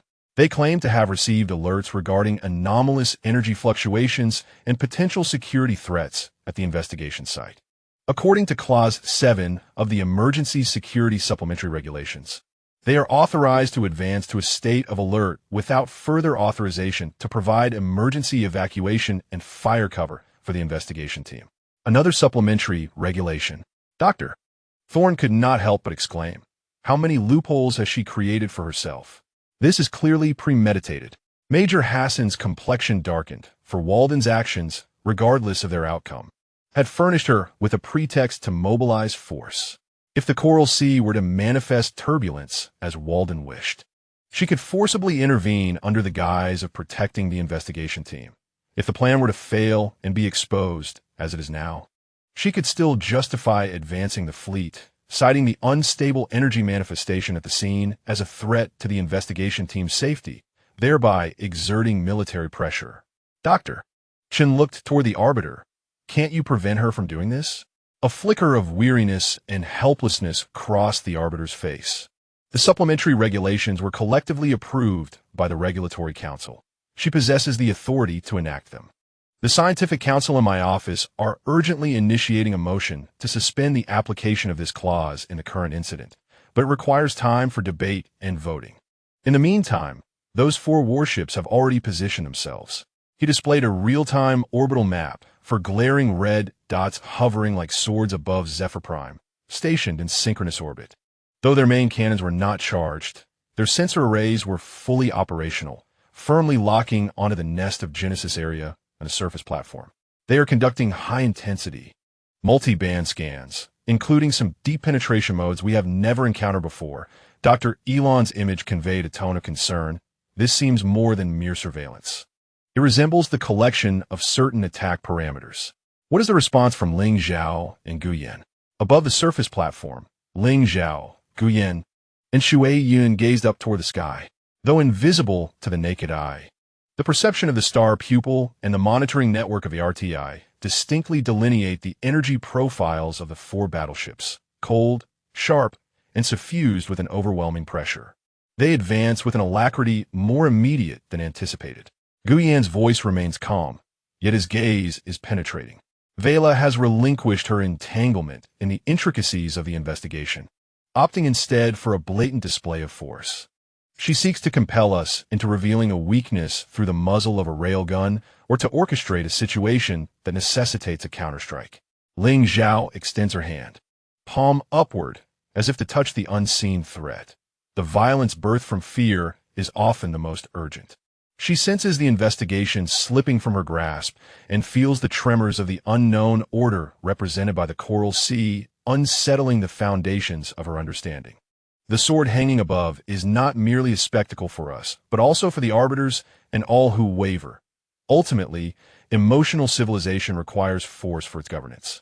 Progress on the star core recovery? Guyan inquires. It is proceeding steadily, yet complete restoration will require time. Ling Zhao withdraws her hand. The Coral Sea's nurturing has accelerated the process, but Vela will not afford us that luxury. Her fleet is the greatest variable. Madame Shuiyun speaks softly, her voice resonating with the rhythm of the tides. The Coral Sea is perplexed. It perceives the immense malice and threat from above. Yet it also hears a deeper sorrow and sighs from the planet's core, echoing from ancient times. It asks me, why do some stars shine with such coldness and a desire for destruction? Gu Yan and Ling Zhao exchange a glance. The consciousness of the Coral Sea has once again surpassed expectations, beginning to touch upon grander emotional and historical dimensions. Tell it, Ling Zhao addresses Shuiyun, that this is one of the meanings of our existence, to prove that light can possess warmth and order can resonate. At that moment, a warning from ARTI resonates within Gu Yan's consciousness. High-intensity directed information stream detected from the orbital intelligence vessel. Target, public communication interface of a sea surface platform. Information encryption level, highest tier of Regulatory Council. Zenda identification, Vela Cohen. She has finally initiated direct communication. Gu Yan's gaze shifts slightly. The public communication channel is forcibly activated, revealing the cold visage of Vela Cohen projected on one side of the platform. She is not adorned in the formal attire of a legislator, but rather in a sharply tailored dark gray uniform, the backdrop of the command bridge imbued with a militaristic atmosphere. Ling Zhao, Guardian, Gu Yan, Chief Architect. Vela's voice is devoid of pleasantries, direct and to the point. The orbital fleet has detected a large-scale, highly abnormal activation phenomenon within the energy field of Zephyr Star during the course of the investigation team's operations, accompanied by targeted displays of energy directed at the members of the Federal Investigation Team. According to the terms of the Limited Contact Protocol and the Emergency Safety Plan, this behavior has been preliminarily classified as a potential, unpredictable threat display. She paused momentarily, her gaze as sharp as ice, to ensure the absolute safety of the investigative team and to prevent any escalation of the situation. I hereby issue the following orders. First, the team is to immediately cease all ground activities and return to the vessel Justice. Second, the Zephyr Star must release the 5 federal soldiers within 2 hours and surrender them along with all related debris to the orbital fleet. Third, from this moment forth, any form of large-scale energy aggregation or abnormal display is strictly prohibited across Zephyr Star. The orbital fleet will maintain continuous surveillance, and any violations will be deemed hostile actions against the Federation, warranting a corresponding, immediate, and restrained response. The phrase restrained response was articulated with deliberate slowness and clarity, accompanied by the ominous adjustment of cannon angles in orbit, a palpable threat hanging in the air. Dr. Chen's furious voice abruptly pierced through the communication from the Justice. Counselor Vera, you are openly interfering with an independent investigation and coercing the subjects with force. I protest as the head of the investigation team.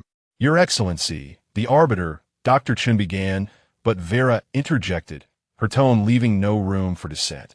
In matters of security, during a state of emergency, the responsibility lies with the Security Committee of the Regulatory Council and the frontline commanders. Your investigative authority is predicated upon the assurance of safety. That assurance is now in jeopardy. Please comply with the orders and return to orbit.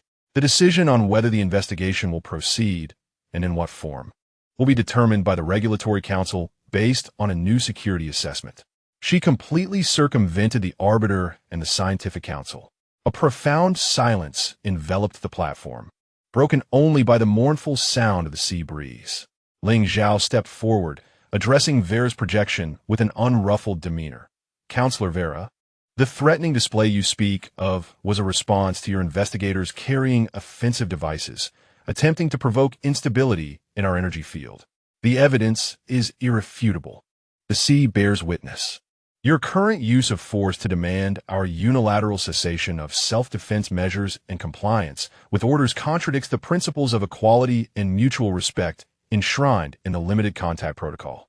The foundation of the agreement is the Federation's engagement with a predictable and manageable civil entity. Unielding, vera retorted.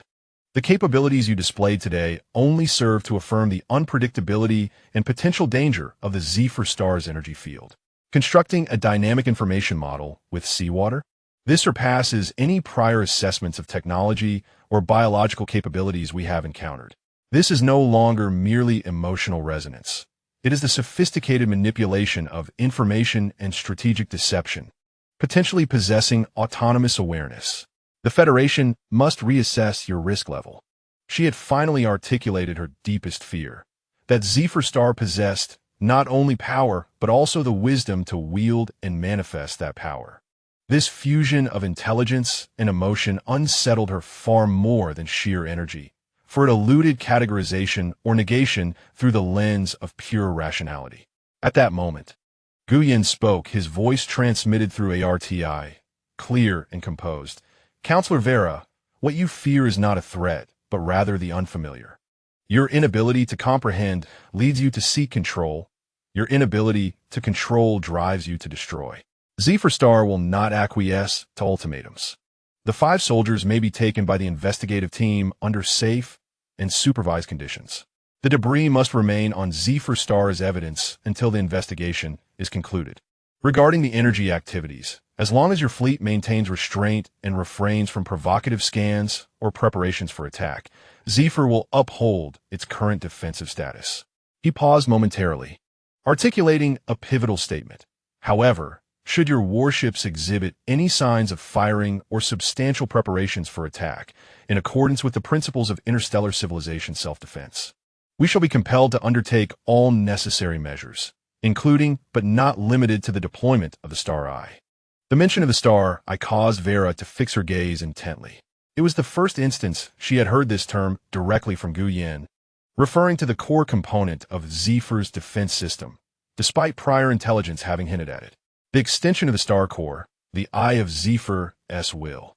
Guyen succinctly explained that its capabilities extend far beyond merely deflecting energy.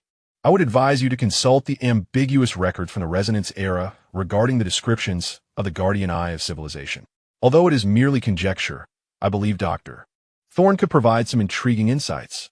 He subtly revealed a fragment of this ace in the hole, serving as both a warning to Vera and a message to the arbitrator, Dr. Chun, and all the federal personnel monitoring this conversation.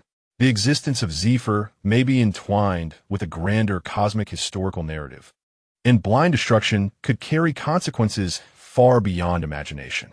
A brief silence fell over the communication channel as Vera clearly weighed her options. Guyen's firmness, coupled with the association of the star eye and the resonance era, disrupted her previously unyielding strategy of forceful intimidation. She could unleash fire without hesitation, but that would mean irreparably severing ties and potentially inciting unpredictable consequences steeped in ancient secrets. The arbitrator and the scientific council would never remain passive in the face of such an act.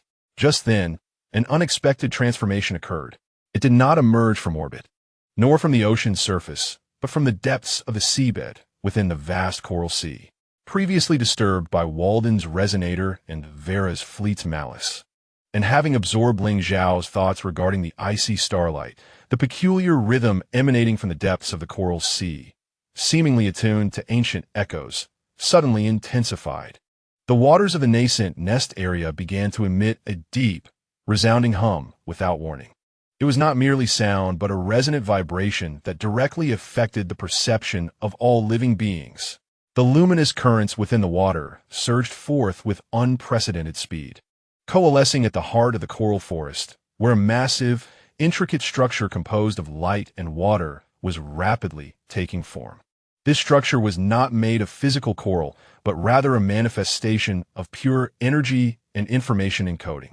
It exhibited a multi-layered, rotating geometric shape within which flowed countless, ever-changing light symbols, some reminiscent of Zephyr's ancient totems, while others bore an astonishing resemblance to the indecipherable inscriptions found on the fragments of Resonance-era relics studied by Thorne. "What is this?" Dr. Thorne's exclamation resonated through the communication, filled with excitement and astonishment. Ling Zhao closed her eyes, concentrating fully, then opened them again. A flicker of shock and understanding crossing her features. It is responding to the ancient call, as well as to the imminent threat before it. It is attempting to translate and construct. Constructing what? Guyen inquired urgently, before Ling Zhao could respond. A gentle yet immensely concentrated beam of light surged upward from the center of the colossal energy geometric structure. It did not target the orbital battleship. Instead, it shot straight into the vastness of space, as if sending a signal to a specific, distant coordinate. It resembled a colossal, dynamic star map projected upon the cosmic curtain. The star map shifted, revealing an unfamiliar expanse of stars, in which several galaxies were illuminated and connected, forming a vague pathway. At the end of this pathway lay the indistinct silhouette of a colossal structure, enveloped by a complex vortex of energy. This phenomenon lasted merely 3 seconds before the beam of light and the star map abruptly vanished. The geometric energy structure at the heart of the coral sea slowly dissipated, as if it had exhausted its strength, and the hum of the entire sea quieted, the radiance dimming slightly. Yet, those 3 seconds were sufficient to send shivers of fear through all present. The monitoring officer on the bridge of the Vera trembled as he reported, "We have received an ultra-high intensity, unresolvable stream of directed deep space information. The energy characteristics partially align with the archived radiation remnants of unknown civilization relics. The information stream points toward an unknown star region, with a preliminary distance estimation exceeding 10,000 light-years." Dr. Soren nearly leapt from his seat aboard the Justice. It is the star map marking method of the resonance era. That pathway, that endpoint, could it possibly be a living node? Or a gateway? The image of the arbiter flickered violently before commanding fiercely, "Vera, cease all provocative actions immediately. All fleets, withdraw from the synchronized orbit of Zephyr and return to your original patrol positions. This is an order. I repeat, this is a supreme command." Vera's countenance turned ashen. Her fists clenched tightly. The abrupt cosmic scale response from the Coral Sea had elevated the situation from a mere planetary conflict to one that potentially involved the legacies of ancient super-civilizations. This matter was too profound, so profound that even she dared not hastily press the button for war under such uncertain circumstances. She fixed her gaze on Ling Zhao and Gu Yin, their expressions equally grave on the projection, and squeezed out through clenched teeth, "What exactly are you concealing?" Gu Yin observed the Coral Sea, which had gradually regained its tranquility, yet seemed to possess a newfound depth, and slowly replied, "We, like you, are also in search of answers. However, one thing is certain." He raised his gaze, his eyes seemingly penetrating through the ship and clouds to fixate on Vera in orbit. "Pointing your cannons at the answers will never yield the truth. Now withdraw your fleets. Otherwise, the Coral Sea's next response may not be a star map. In orbit, the 4 warships, under the Arbiter's stern command and this unfathomable new variable, began to slowly turn and retreat. The proverbial sword of Damocles was temporarily lifted. Yet, a greater enigma and storm had been ignited by the soaring beam of light, hovering ominously over everyone's hearts. Chapter 69, the cosmic broadcast from Coral Sea, lasting but 3 seconds, was akin to a supernova cast into a tranquil lake. The ripples spread at speeds surpassing physical laws, violently shaking the foundations of the Federation's knowledge system, power structure, and the perceptions of countless individuals. The first ripple, the fervor and discord among the scientific council. Dr. Soren pressed his portable terminal against the projection screen with fervent urgency. Coordinates, energy signatures, topological structures. This is undoubtedly the core coding method of the resonance era. Behold this spiral progression sequence, perfectly mirroring the bronze compass designs we discovered in the 7th sector of the Silent Corridor ruins. His words tumbled forth incoherently as his fingers swiftly traced the captured celestial map of luminous shadows. This path deviates from conventional jump routes, skillfully evading all known regions of significant gravitational distortion, as if navigating along some ethereal vein of energy. That structure at the end, my God! If we were to extrapolate based on the scale, its magnitude might surpass that of a standard stellar system. Dr. Elon's remote imaging displayed a furrowed brow, a blend of exhilaration and apprehension. The energy release patterns diverged sharply from all prior activities in the Coral Sea. It transcended mere defense or information display, resembling instead a retrieval and delivery mechanism. From whence did it procure this information? Was it latent genetic data buried deep within the planet's memory? Or was it accessed in real time through some incomprehensible cosmic resonance network? Had it been the latter, he refrained from elaborating. Yet all understood that it implied Zephyr Star, or the Coral Sea itself, was a living terminal, connected to the unknown realms. An emergency meeting convened overnight within the Scientific Council. The conservatives, though not in agreement with Vela's extremities, advocated for caution, their voices sharp. This precisely underscores the uncontrollable and perilous nature of Zephyr Star. It could potentially awaken a dormant, unfathomable super-civilization legacy at any moment. Who can guarantee that the next transmission won't summon forth something beyond our capacity to confront? Research must immediately transition to the highest level of isolation and control, even considering preemptive neutralization. Conversely, the radical exploration faction, represented by Thorne and a contingent of younger scholars, fervently countered. This is the most monumental discovery since the age of grand exploration, a clue to a possibly still-living intergalactic civilization. Zephyr Star is the key, not a bomb. We should promptly organize an interdisciplinary team to collaborate with Zephyr Star, jointly deciphering the star map, rather than contemplating how to destroy the key. Caught in the middle, the arbitrator felt unprecedented pressure. The scales of scientific value and safety risk were wildly tipping. He could only decree, for the time being, absolute confidentiality. All data concerning the star map was classified as origin-level top secret, accessible solely to the upper echelons of the Council and core investigation team members. Simultaneously, he authorized Thorne and Elon to establish a top-secret analysis group codenamed Echo tasked with preliminary deciphering in a strictly isolated information environment, while strictly prohibiting any outward signals or attempts to contact the targets indicated on the star map. The second ripple, the trepidation and calculations of the regulatory committee and security apparatus. Vela's intelligence analysis office was ablaze with lights. The emergence of the star map did not evoke a sense of exploration's delight. Instead, it brought a bone-chilling dread and deeper apprehension. A life-energy complex capable of projecting ultra-long-range star maps, seemingly linking to an ancient supercivilization. Her chief analyst's voice was dry, madam. This transcends the boundaries of all our emotional contamination or civilization conflict models.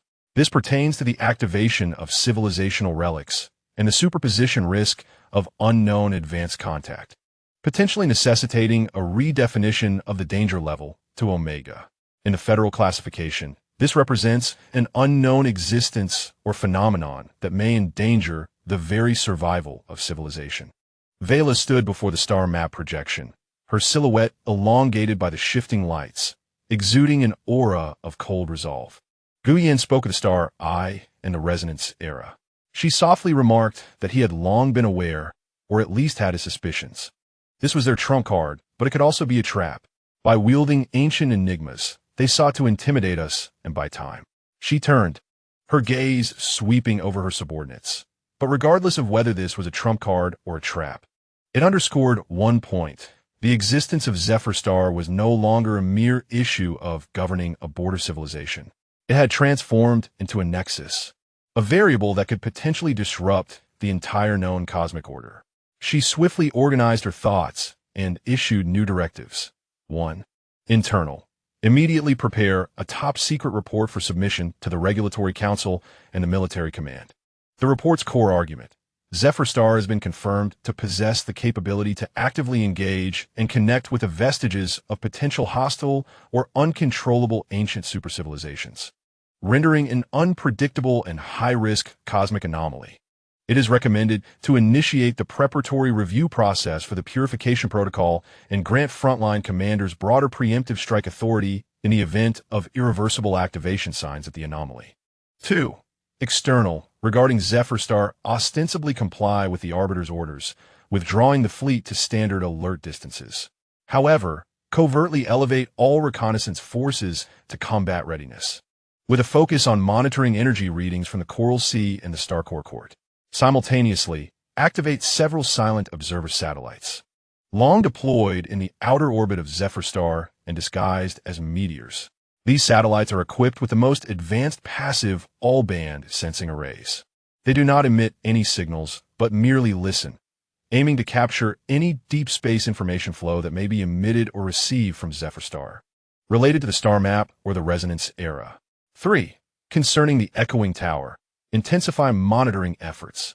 Vera instinctively sensed that the recent broadcast from the Coral Sea, along with Guyan's previous information warfare, could provoke a more intense ideological upheaval within the federal grassroots scientific community. She needed to prepare countermeasures in advance, including public opinion management and isolation of key personnel if necessary. The third ripple, the adjustment and contemplation regarding Zephyr Star. Within the Star Core Court, the light appeared somewhat subdued compared to before. Ling Zhao, Guyan, Shui Yun, along with the urgently summoned Shan Pe, the Earth Guardian, a robust man with a presence as steady as the mountains, and Qingmi, the Life Guardian, a woman surrounded by a faint fragrance of plants, gathered.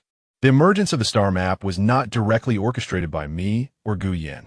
Ling Zhao clarified first that after his consciousness connected deeply with the Coral Sea, it became more profound. The Coral Sea was responding to multiple pressures: Walden's malicious inducement, the threat of the orbital fleet, our thoughts about the cold starlight, and those echoes from the depths of planetary memory that had long been dormant but never truly vanished.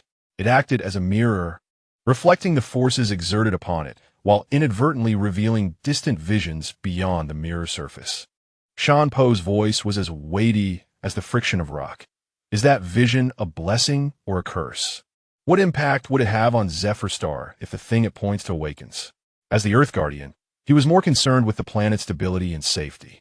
Qingmi, with green light flowing from her fingertips, softly remarked, "I sense that after the broadcast, the Coral Sea has entered a peculiar state of digestion. Its growth has slightly slowed, yet the internal flow of information and energy structure is rapidly becoming more complex. It seems to be learning. From that delivery, we gleaned how to more precisely control energy and information. And from our reactions with the Federation, we discerned the significance represented by the star map." She cast her gaze upon Ling Zhao, who might not fully comprehend its essence, yet instinctively applied the pattern of perceptual response to a grander scale. Gu Yin summoned the analysis from ARTI.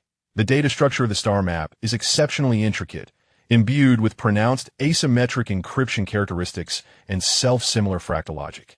The Federation scientific team would be unable to completely decipher it in a short span of time. Yet, this presented us with an opportunity.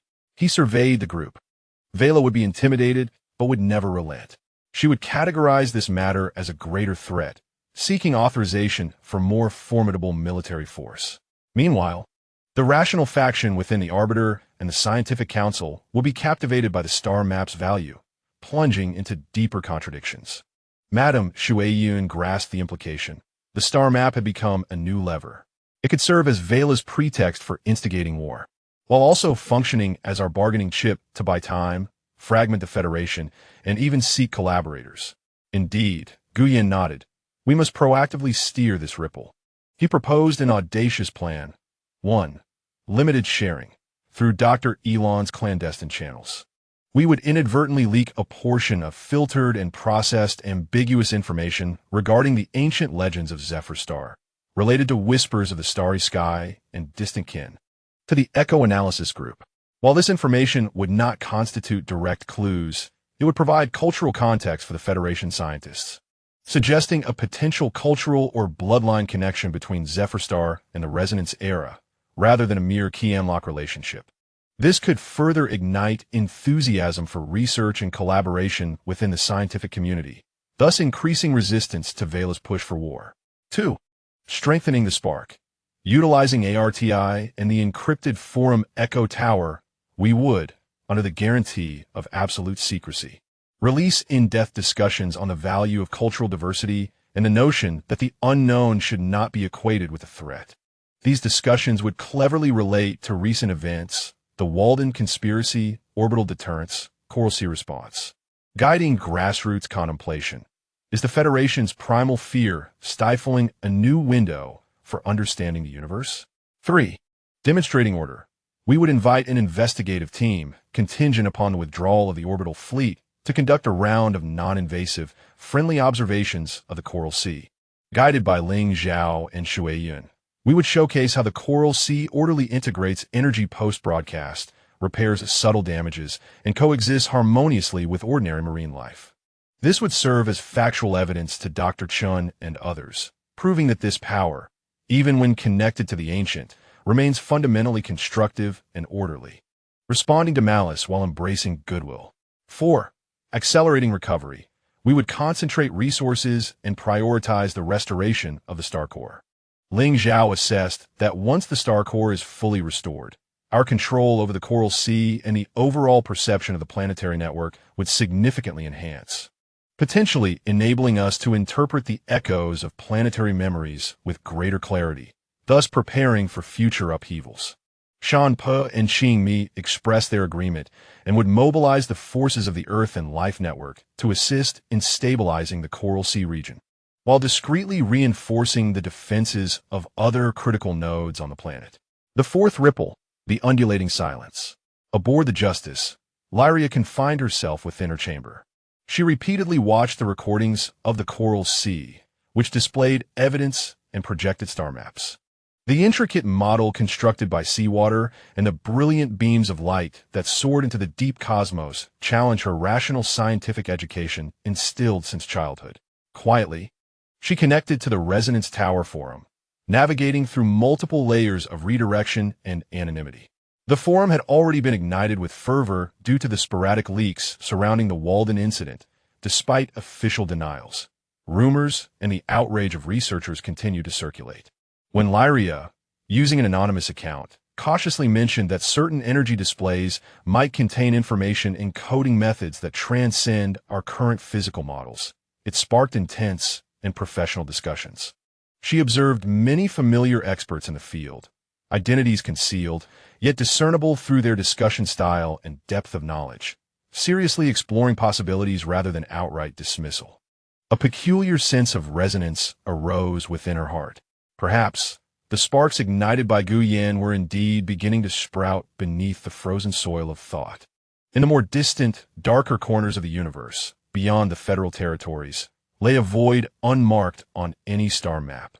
An ancient space station, resembling a withered giant tree and silent for countless millennia, harbored deep within its core a faint indicator light, linked by a billionth harmonic to the coral sea's broadcast frequency.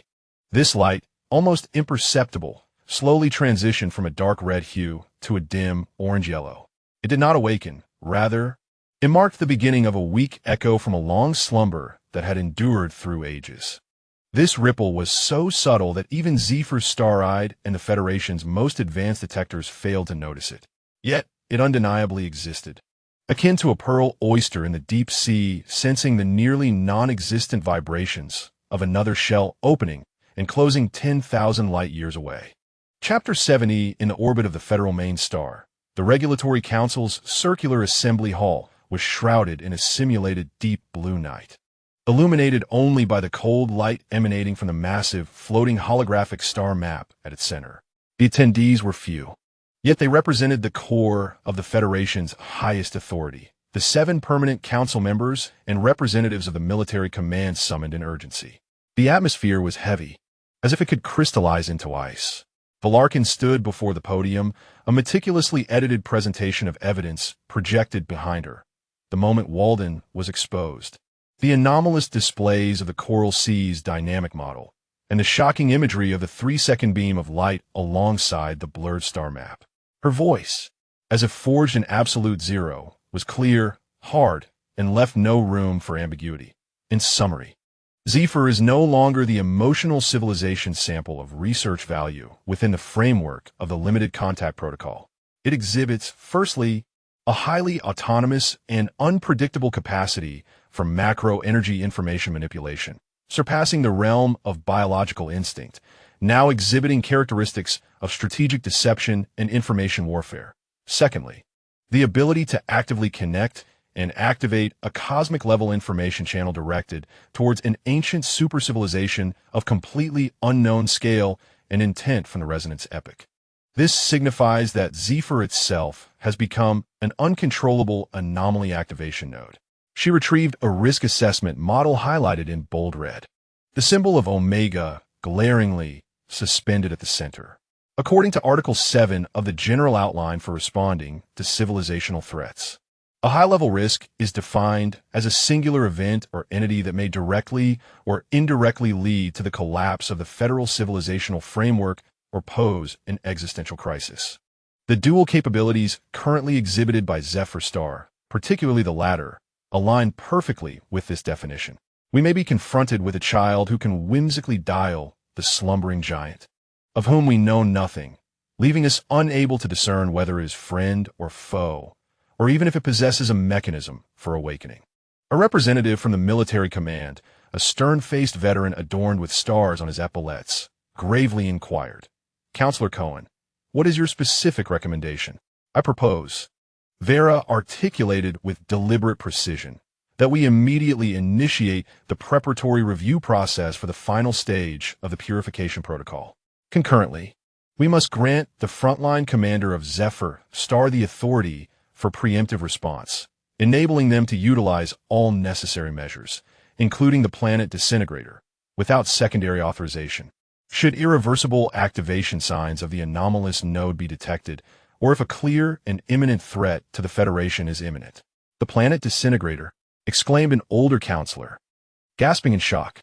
"That is a last resort against completely uncontrollable mechanical swarms or silicon-based malignant civilizations. To use it on a planet that may still hold potential for communication and is connected to an ancient super-civilization, the consequences are unfathomable." It is precisely because it is associated with an unknown super-civilization, Vera exclaimed, her voice rising with an almost obsessive fervor. Waiting for an explicit threat to manifest may be too late. When the portal indicated by the star chart opens, and some incomprehensible entity traverses into our universe via Zephyr Star, we will lose all agency. Preemptive response is not annihilation. It is a surgical excision of the node, aimed at preventing a greater catastrophe. We cannot afford the cost of hesitation. The holographic image of the Arbiter flickered to life on the opposing side. His visage weary yet resolute. I oppose. Counselor Cohen's conclusion is predicated on the most extreme extrapolation of fear. Evidence indicates that the anomalies exhibited by Zephyr Star are responses to our provocations. The appearance of the star chart is more likely an unconscious echo of memory or information overflow, rather than an active summoning.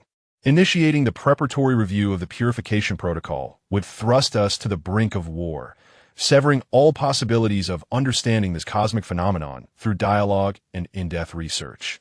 I propose the establishment of a joint evaluation and contact committee led by the Scientific Council and overseen by the Department of Military Security, to conduct a systematic study of Zephyr Star and the phenomena associated with the resonance era as a top priority, and to develop a phased and controlled approach to contact. Research, contact, Vidascold. Your Excellency, are you jeopardizing the safety of the entire Federation to satisfy the curiosity of scientists? By the time you comprehend it, it may already be too late. The Chief Counselor, a venerable elder with silver hair and profound eyes, slowly spoke, his voice low yet silencing all debate.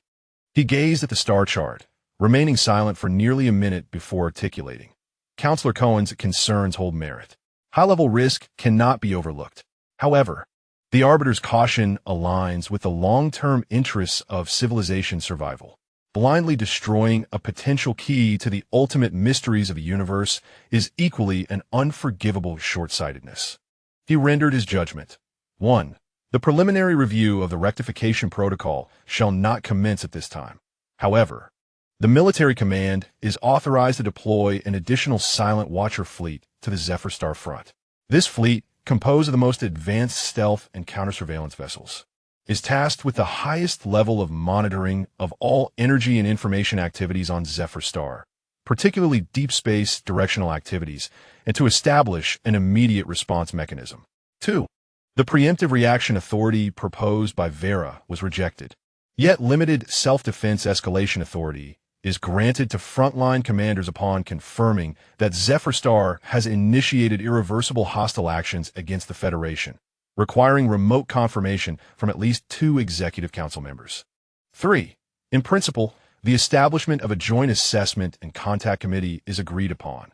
However, the research of the Scientific Council must be under the full surveillance of the Military Security Department, with veto power when necessary.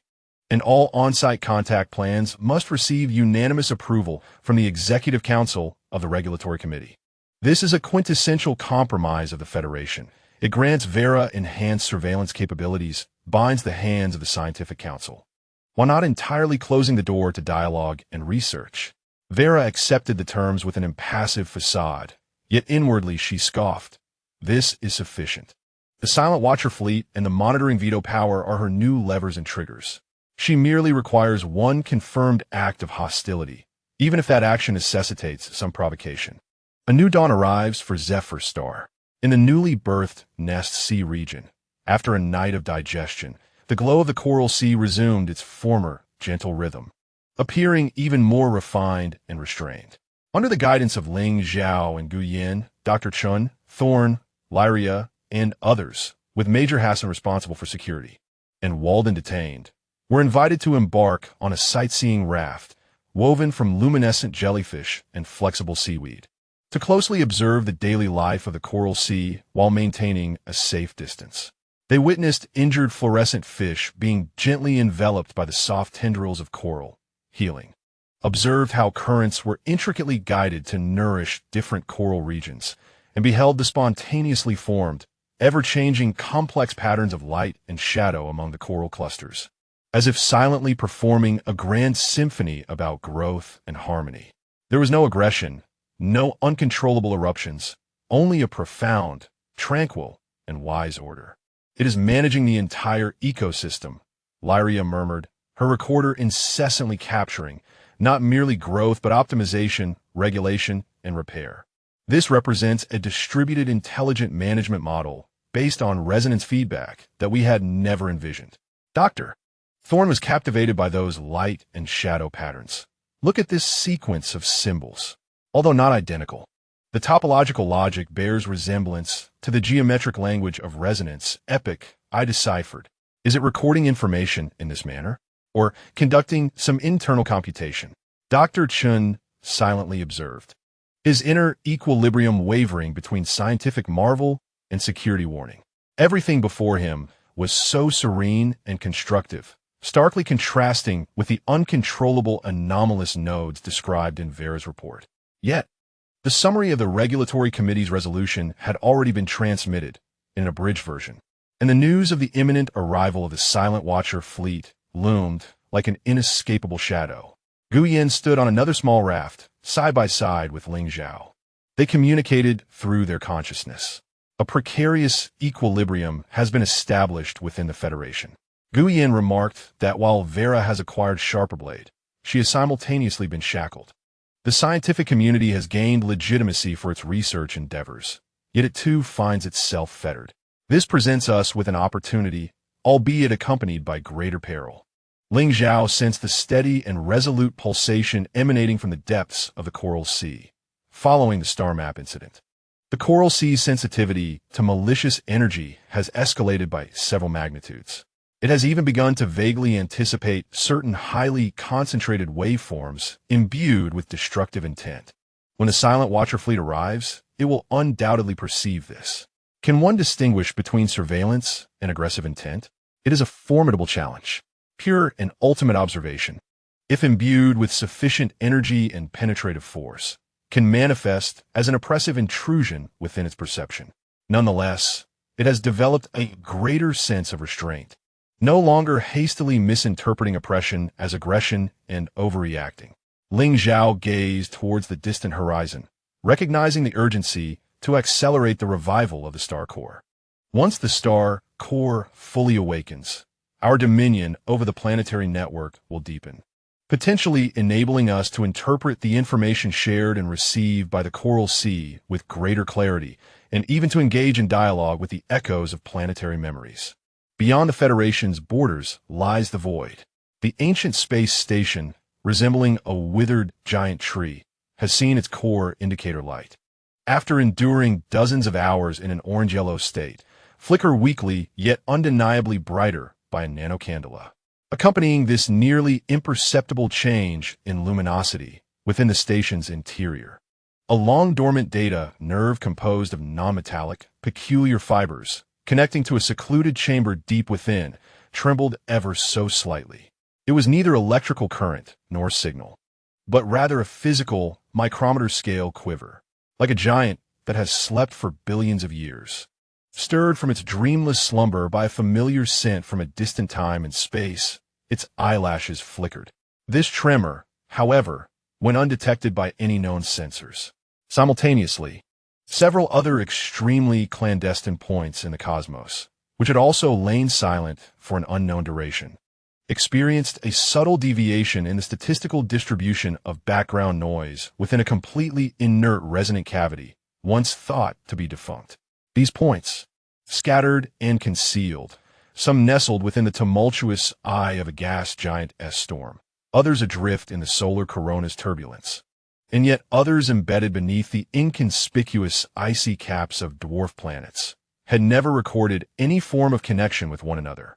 Until this moment, a synchrony, transcending distance, and seemingly founded upon some fundamental geometric property of space itself, occurred quietly, akin to the first subtle tremor of a current beneath the surface of a lake. There was no transmission of information, no exchange of energy, only a ghostly correlation of states.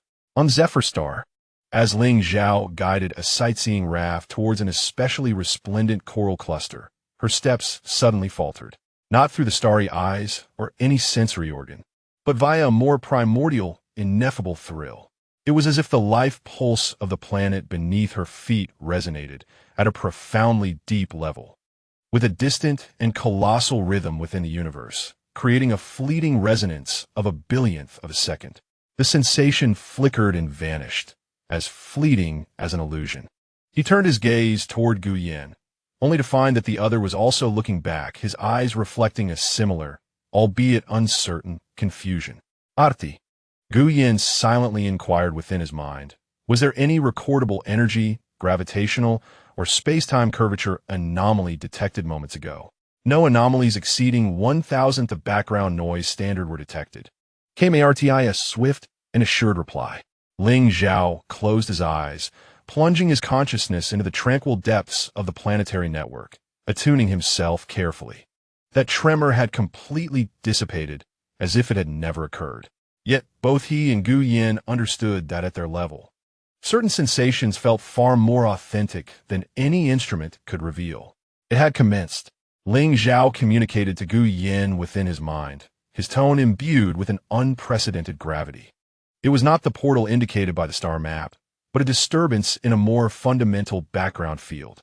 The resonance era's web may never have truly perished. It merely slumbered, and now, the broadcast from the Coral Sea might be akin to a small stone cast into a silent, deep pool, sending ripples that touched upon the distant nerves of this vast web.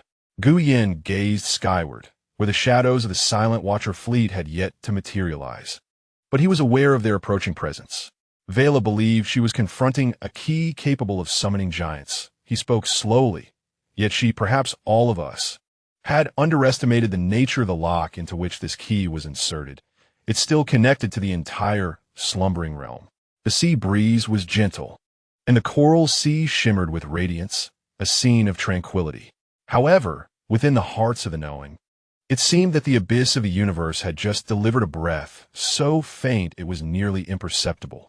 Chapter 71. When the Silent Watcher fleet arrived at the periphery of the Zephyr star system, there was neither the roar of engines, nor the glow of energy shields, nor even the customary ripples of quantum radar. They dispersed like seven shadows, merging into the deep space background, spread out in precise geometric formation. Moored far beyond the conventional alert range of Zephyr's defense system, Star-Eye, yet perfectly positioned to cover the entirety of the planet and its surrounding stellar domains. In the command center of the flagship, the shadow of thought, the lighting was deliberately dimmed to its lowest setting, with only the data streams from various consoles emitting a ghostly blue glow. Vela Cohen stood before the central command console, conversing with the holographic image of Fleet Commander Admiral Lake, a veteran known for his cautious and ruthlessly efficient demeanor. The full-band passive listening array was fully activated, its sensitivity set to the theoretical limit of 97.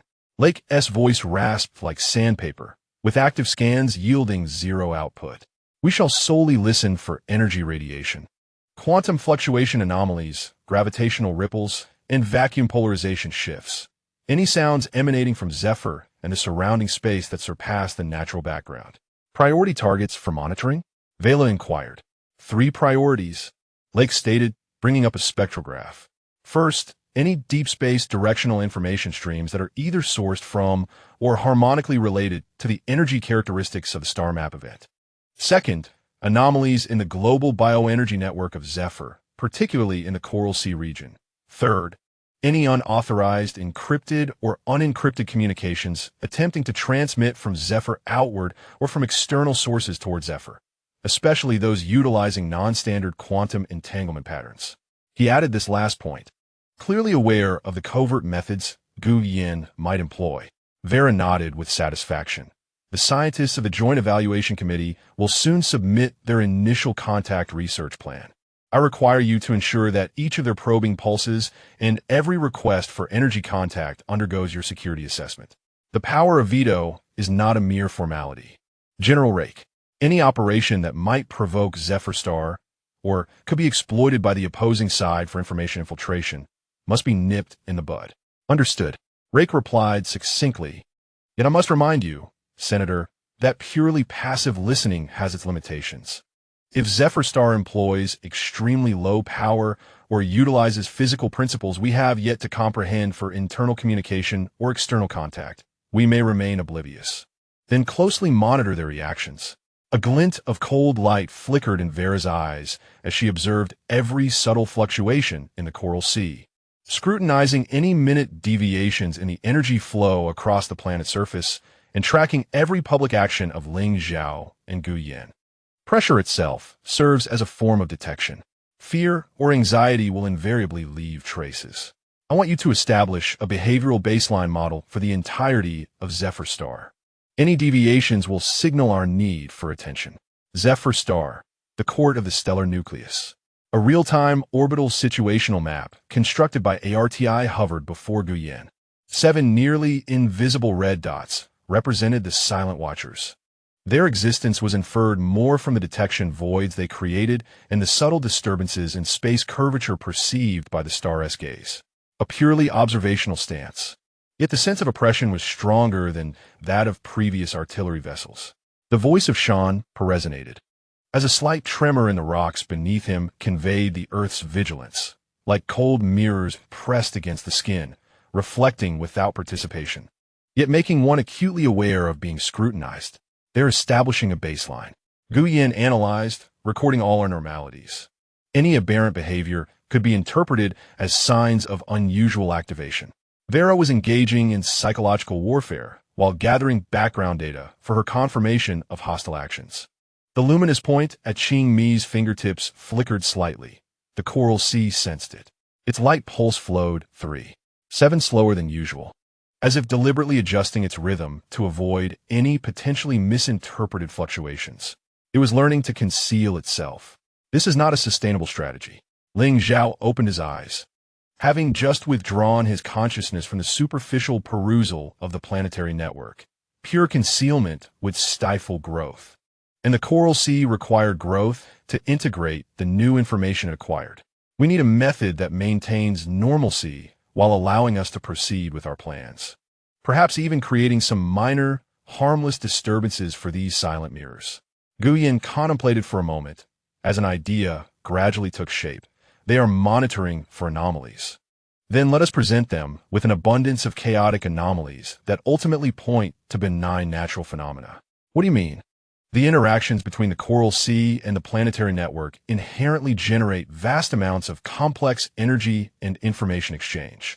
ARTI can assist the coral sea in encoding these interactions to become even more intricate, variable, and even simulate seemingly random energy ripples that conform to higher mathematical principles, such as fractal chaos or prime number distribution. These noises will saturate their monitoring channels, complicating their ability to extract genuine signals. Simultaneously, we can selectively and exceedingly gradually elevate the intensity of the background harmonics associated with the vitality of the planet, naturally released during the core restoration process. This energy is gentle and imbued with a sense of life, entirely devoid of aggression, yet sufficiently anomalous to occupy them with analysis, leaving them unable to unearth any evidence of threat. Boiling frogs?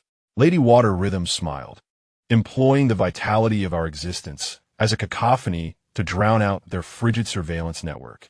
Concurrently, Gu Yan added, through Dr. Elon's covert channels, to release a preliminary speculative report to the resonance analysis team regarding the potential mathematical isomorphism between the planet's life, background radiation harmonics, and emotional energy fields.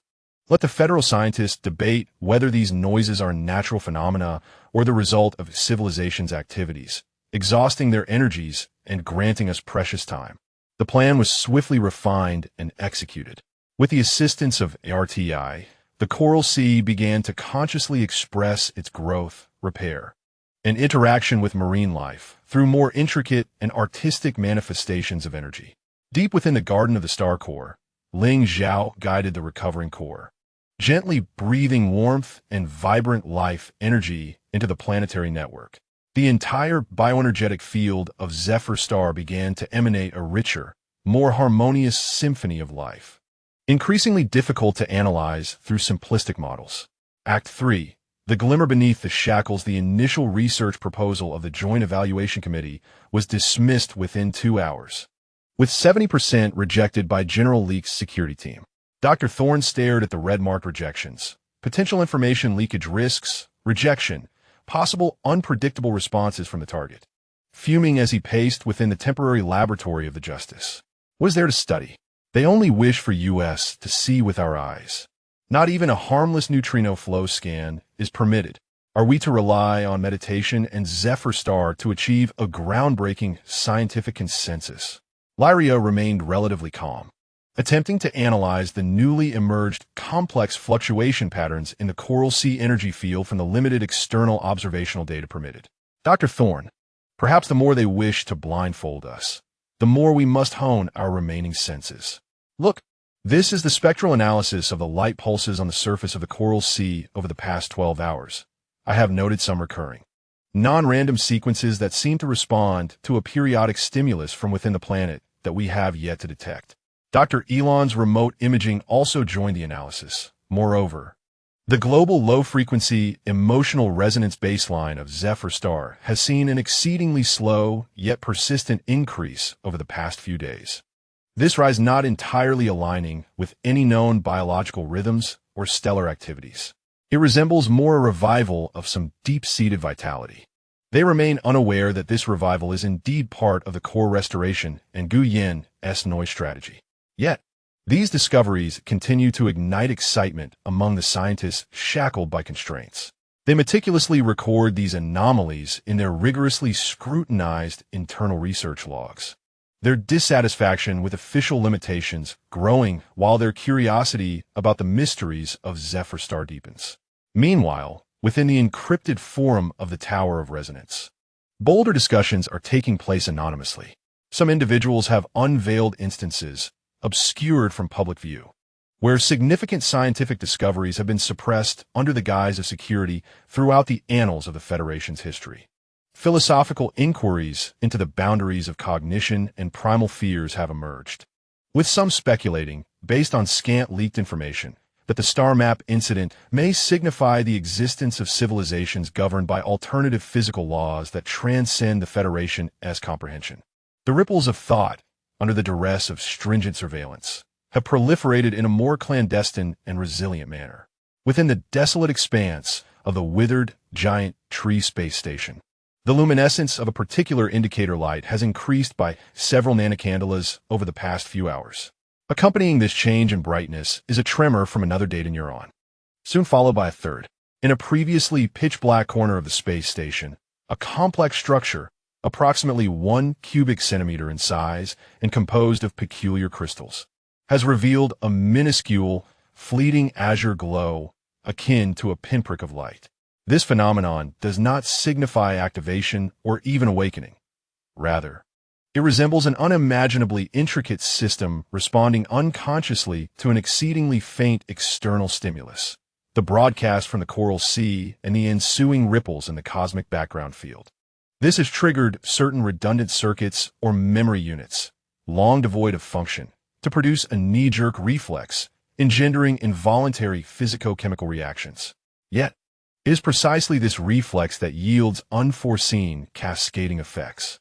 At the moment of this reflex, approximately 500 light-years from Zephyr Star, within a rogue planet ensconced in thick layers of ice at the galaxy's periphery, a deep-seated, elliptical structure resembling a colossal resonating chamber has unexpectedly shed a minute fragment of frost which had accumulated over millions of years.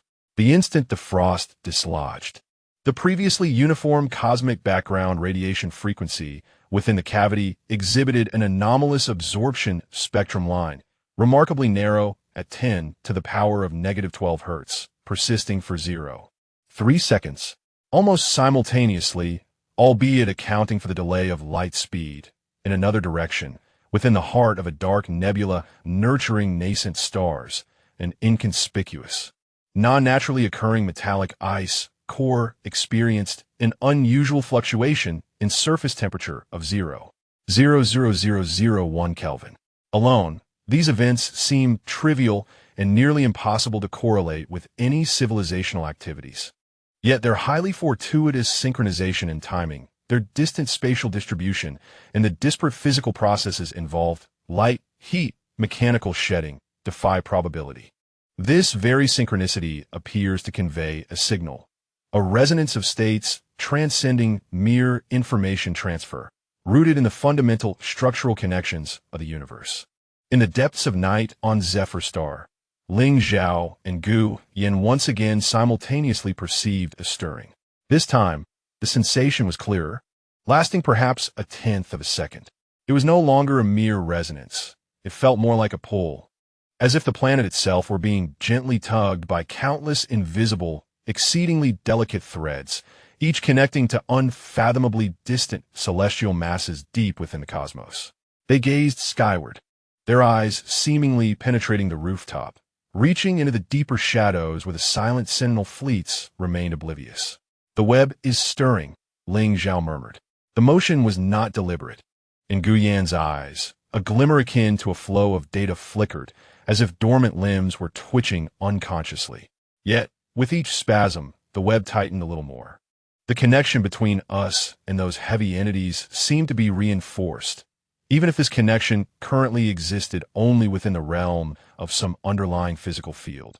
Vera's fleet was monitoring for anomalies, while Ling Zhao displayed a complex expression. Were they aware that the most significant anomaly did not originate from within Zephyr Star, but rather from a gently stirred node on an ancient network, eliciting faint echoes that traversed the entire web? Gu Yin paused in silence. If they were merely fixated on the ripples upon the planet's surface, neglecting the tidal forces on a cosmic scale, then by the time they finally discerned the truth, it might be too late. Yet for us, whether this tide represents opportunity or destruction remains equally uncertain. He turned to Ling Zhao. The restoration of the stellar core must be expedited. We need to seize greater agency before the tide becomes tumultuous. At the very least, we must learn to comprehend the language of this web. On the ocean's surface, the Silent Watcher fleet continued to listen in silence. Their sensors captured the increasingly intricate and vibrant cacophony of Zephyr Star as analysts scrambled to establish models, distinguishing between the natural and the civilized, searching for potential signals. They were utterly oblivious to the fact that within the cosmic background radiation, amidst the distribution of interstellar dust, and within the faint pulsations of distant celestial bodies, an invisible web that spanned the galaxies, having lain dormant for eons, was slowly regaining its capacity for perceptual transmission due to a heartbeat from the ocean of emotions on one planet. The awakening of this web, however gradual, would ultimately alter everything. Chapter 72, The Radiance of the Stellar Core's Courtyard, was no longer constant. It ebbed and flowed with a profound rhythm, resembling the slow pulsation of a colossal heart. Luminescent dust coalesced and dispersed within, forming transient and intricate totems, as if ancient characters were being inscribed and erased before Ling Zhao's very eyes. "It is exhilarating," Ling Zhao whispered to Gu Yan, his palm hovering above the luminous mass of the stellar core, feeling the surging yet tranquil energy tides. Not fear, but rather the awakening of a long-dormant sense, suddenly receiving vague, yet familiar whispers from all directions. The stellar core was attempting to tune itself, striving to discern meaningful information from these murmurs. In the air before Gu Yan, the energy spectrum projected by ARTI was in a frenzy. Apart from the vibrant noise of Zephyr Star itself and the background detection pressure created by the Silent Watcher fleet, several entirely new, exceedingly weak spectral peaks stubbornly emerged, only to vanish enigmatically. Their frequencies were erratic, occasionally grazing the edges of gravitational wave bands, resonating with certain cold points of cosmic microwave background radiation, and at times resembling the artificial sculpting of quantum vacuum fluctuations. They were neither conventional electromagnetic signals nor any known particle streams. Gu Yan furrowed his brow. They seemed more like faint modulations imposed upon the very structure of space-time itself. No wonder the Silent Watchers could not detect them. Their listening array is founded upon the principles of standard model physics, and it points toward the newly emerged spectrum resembling a fractal fern, potentially reaching into more fundamental geometric dimensions. Qingmi approached from the courtyard, carrying the essence of forests and fertile soil. A global network of life resonated. As all perceptive ancient beings, millennia-old trees, colossal deep-sea mollusks, and crystalline clusters hidden within the rock strata had experienced moments of unusual tranquility over the past 12 hours. They suspended their daily activities, as if collectively attuned to a deeper resonance. Some plants even spontaneously adjusted their leaves, not towards the stars, but towards certain specific, seemingly vacant positions in the sky. The voice of the mountain spirit emerged from beneath the earth, accompanied by the rumbling of rock friction. The pulsation of the earth revealed new harmonics, with exceedingly low frequencies and irregular cycles.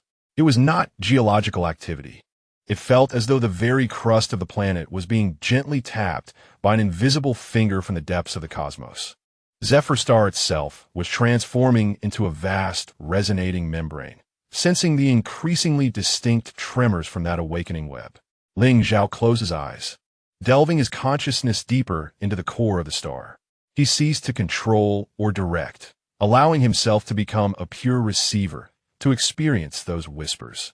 Initially, it was a chaotic hum, akin to the wings of trillions of insects resonating in a vacuum.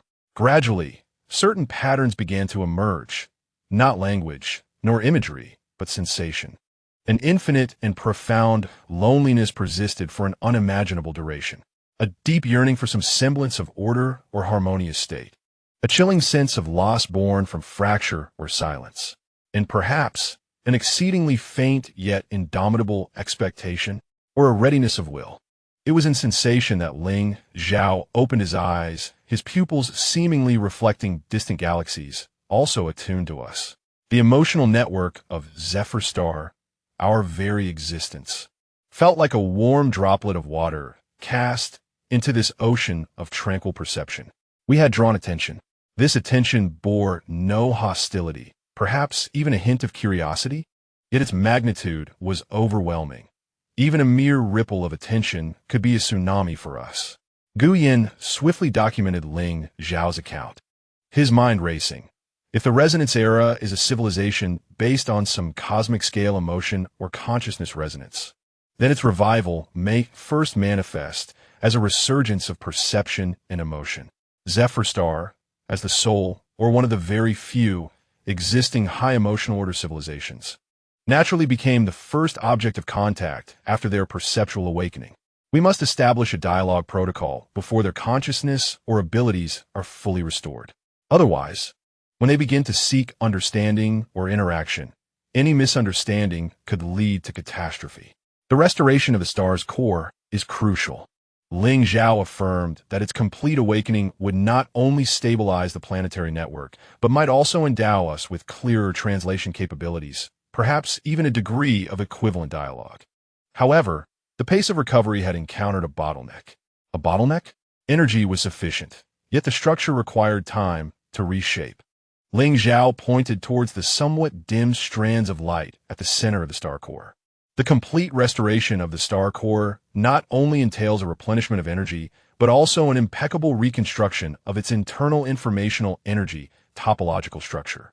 This process necessitates exceedingly precise guidance and an extensive duration, or a powerful, homologous external template to catalyze it. An external template? Gu Yin immediately envisioned the colossal structure at the end of the stellar map projected by the Coral Sea. A portal? Or perhaps another core node of that civilization. Yet, we are currently incapable of reaching it, let alone obtaining the template. However, Ling Zhao gazed downward, as if her eyes penetrated the rock layers, casting her sight deep into the planet. Perhaps the template has always been beneath our feet, merely too fragmented, requiring piecing together. Aboard the flagship of the Shadow Thought, Velikon received the preliminary analysis report from Admiral Like. The report spanned hundreds of pages, yet the conclusion was simple and unsettling.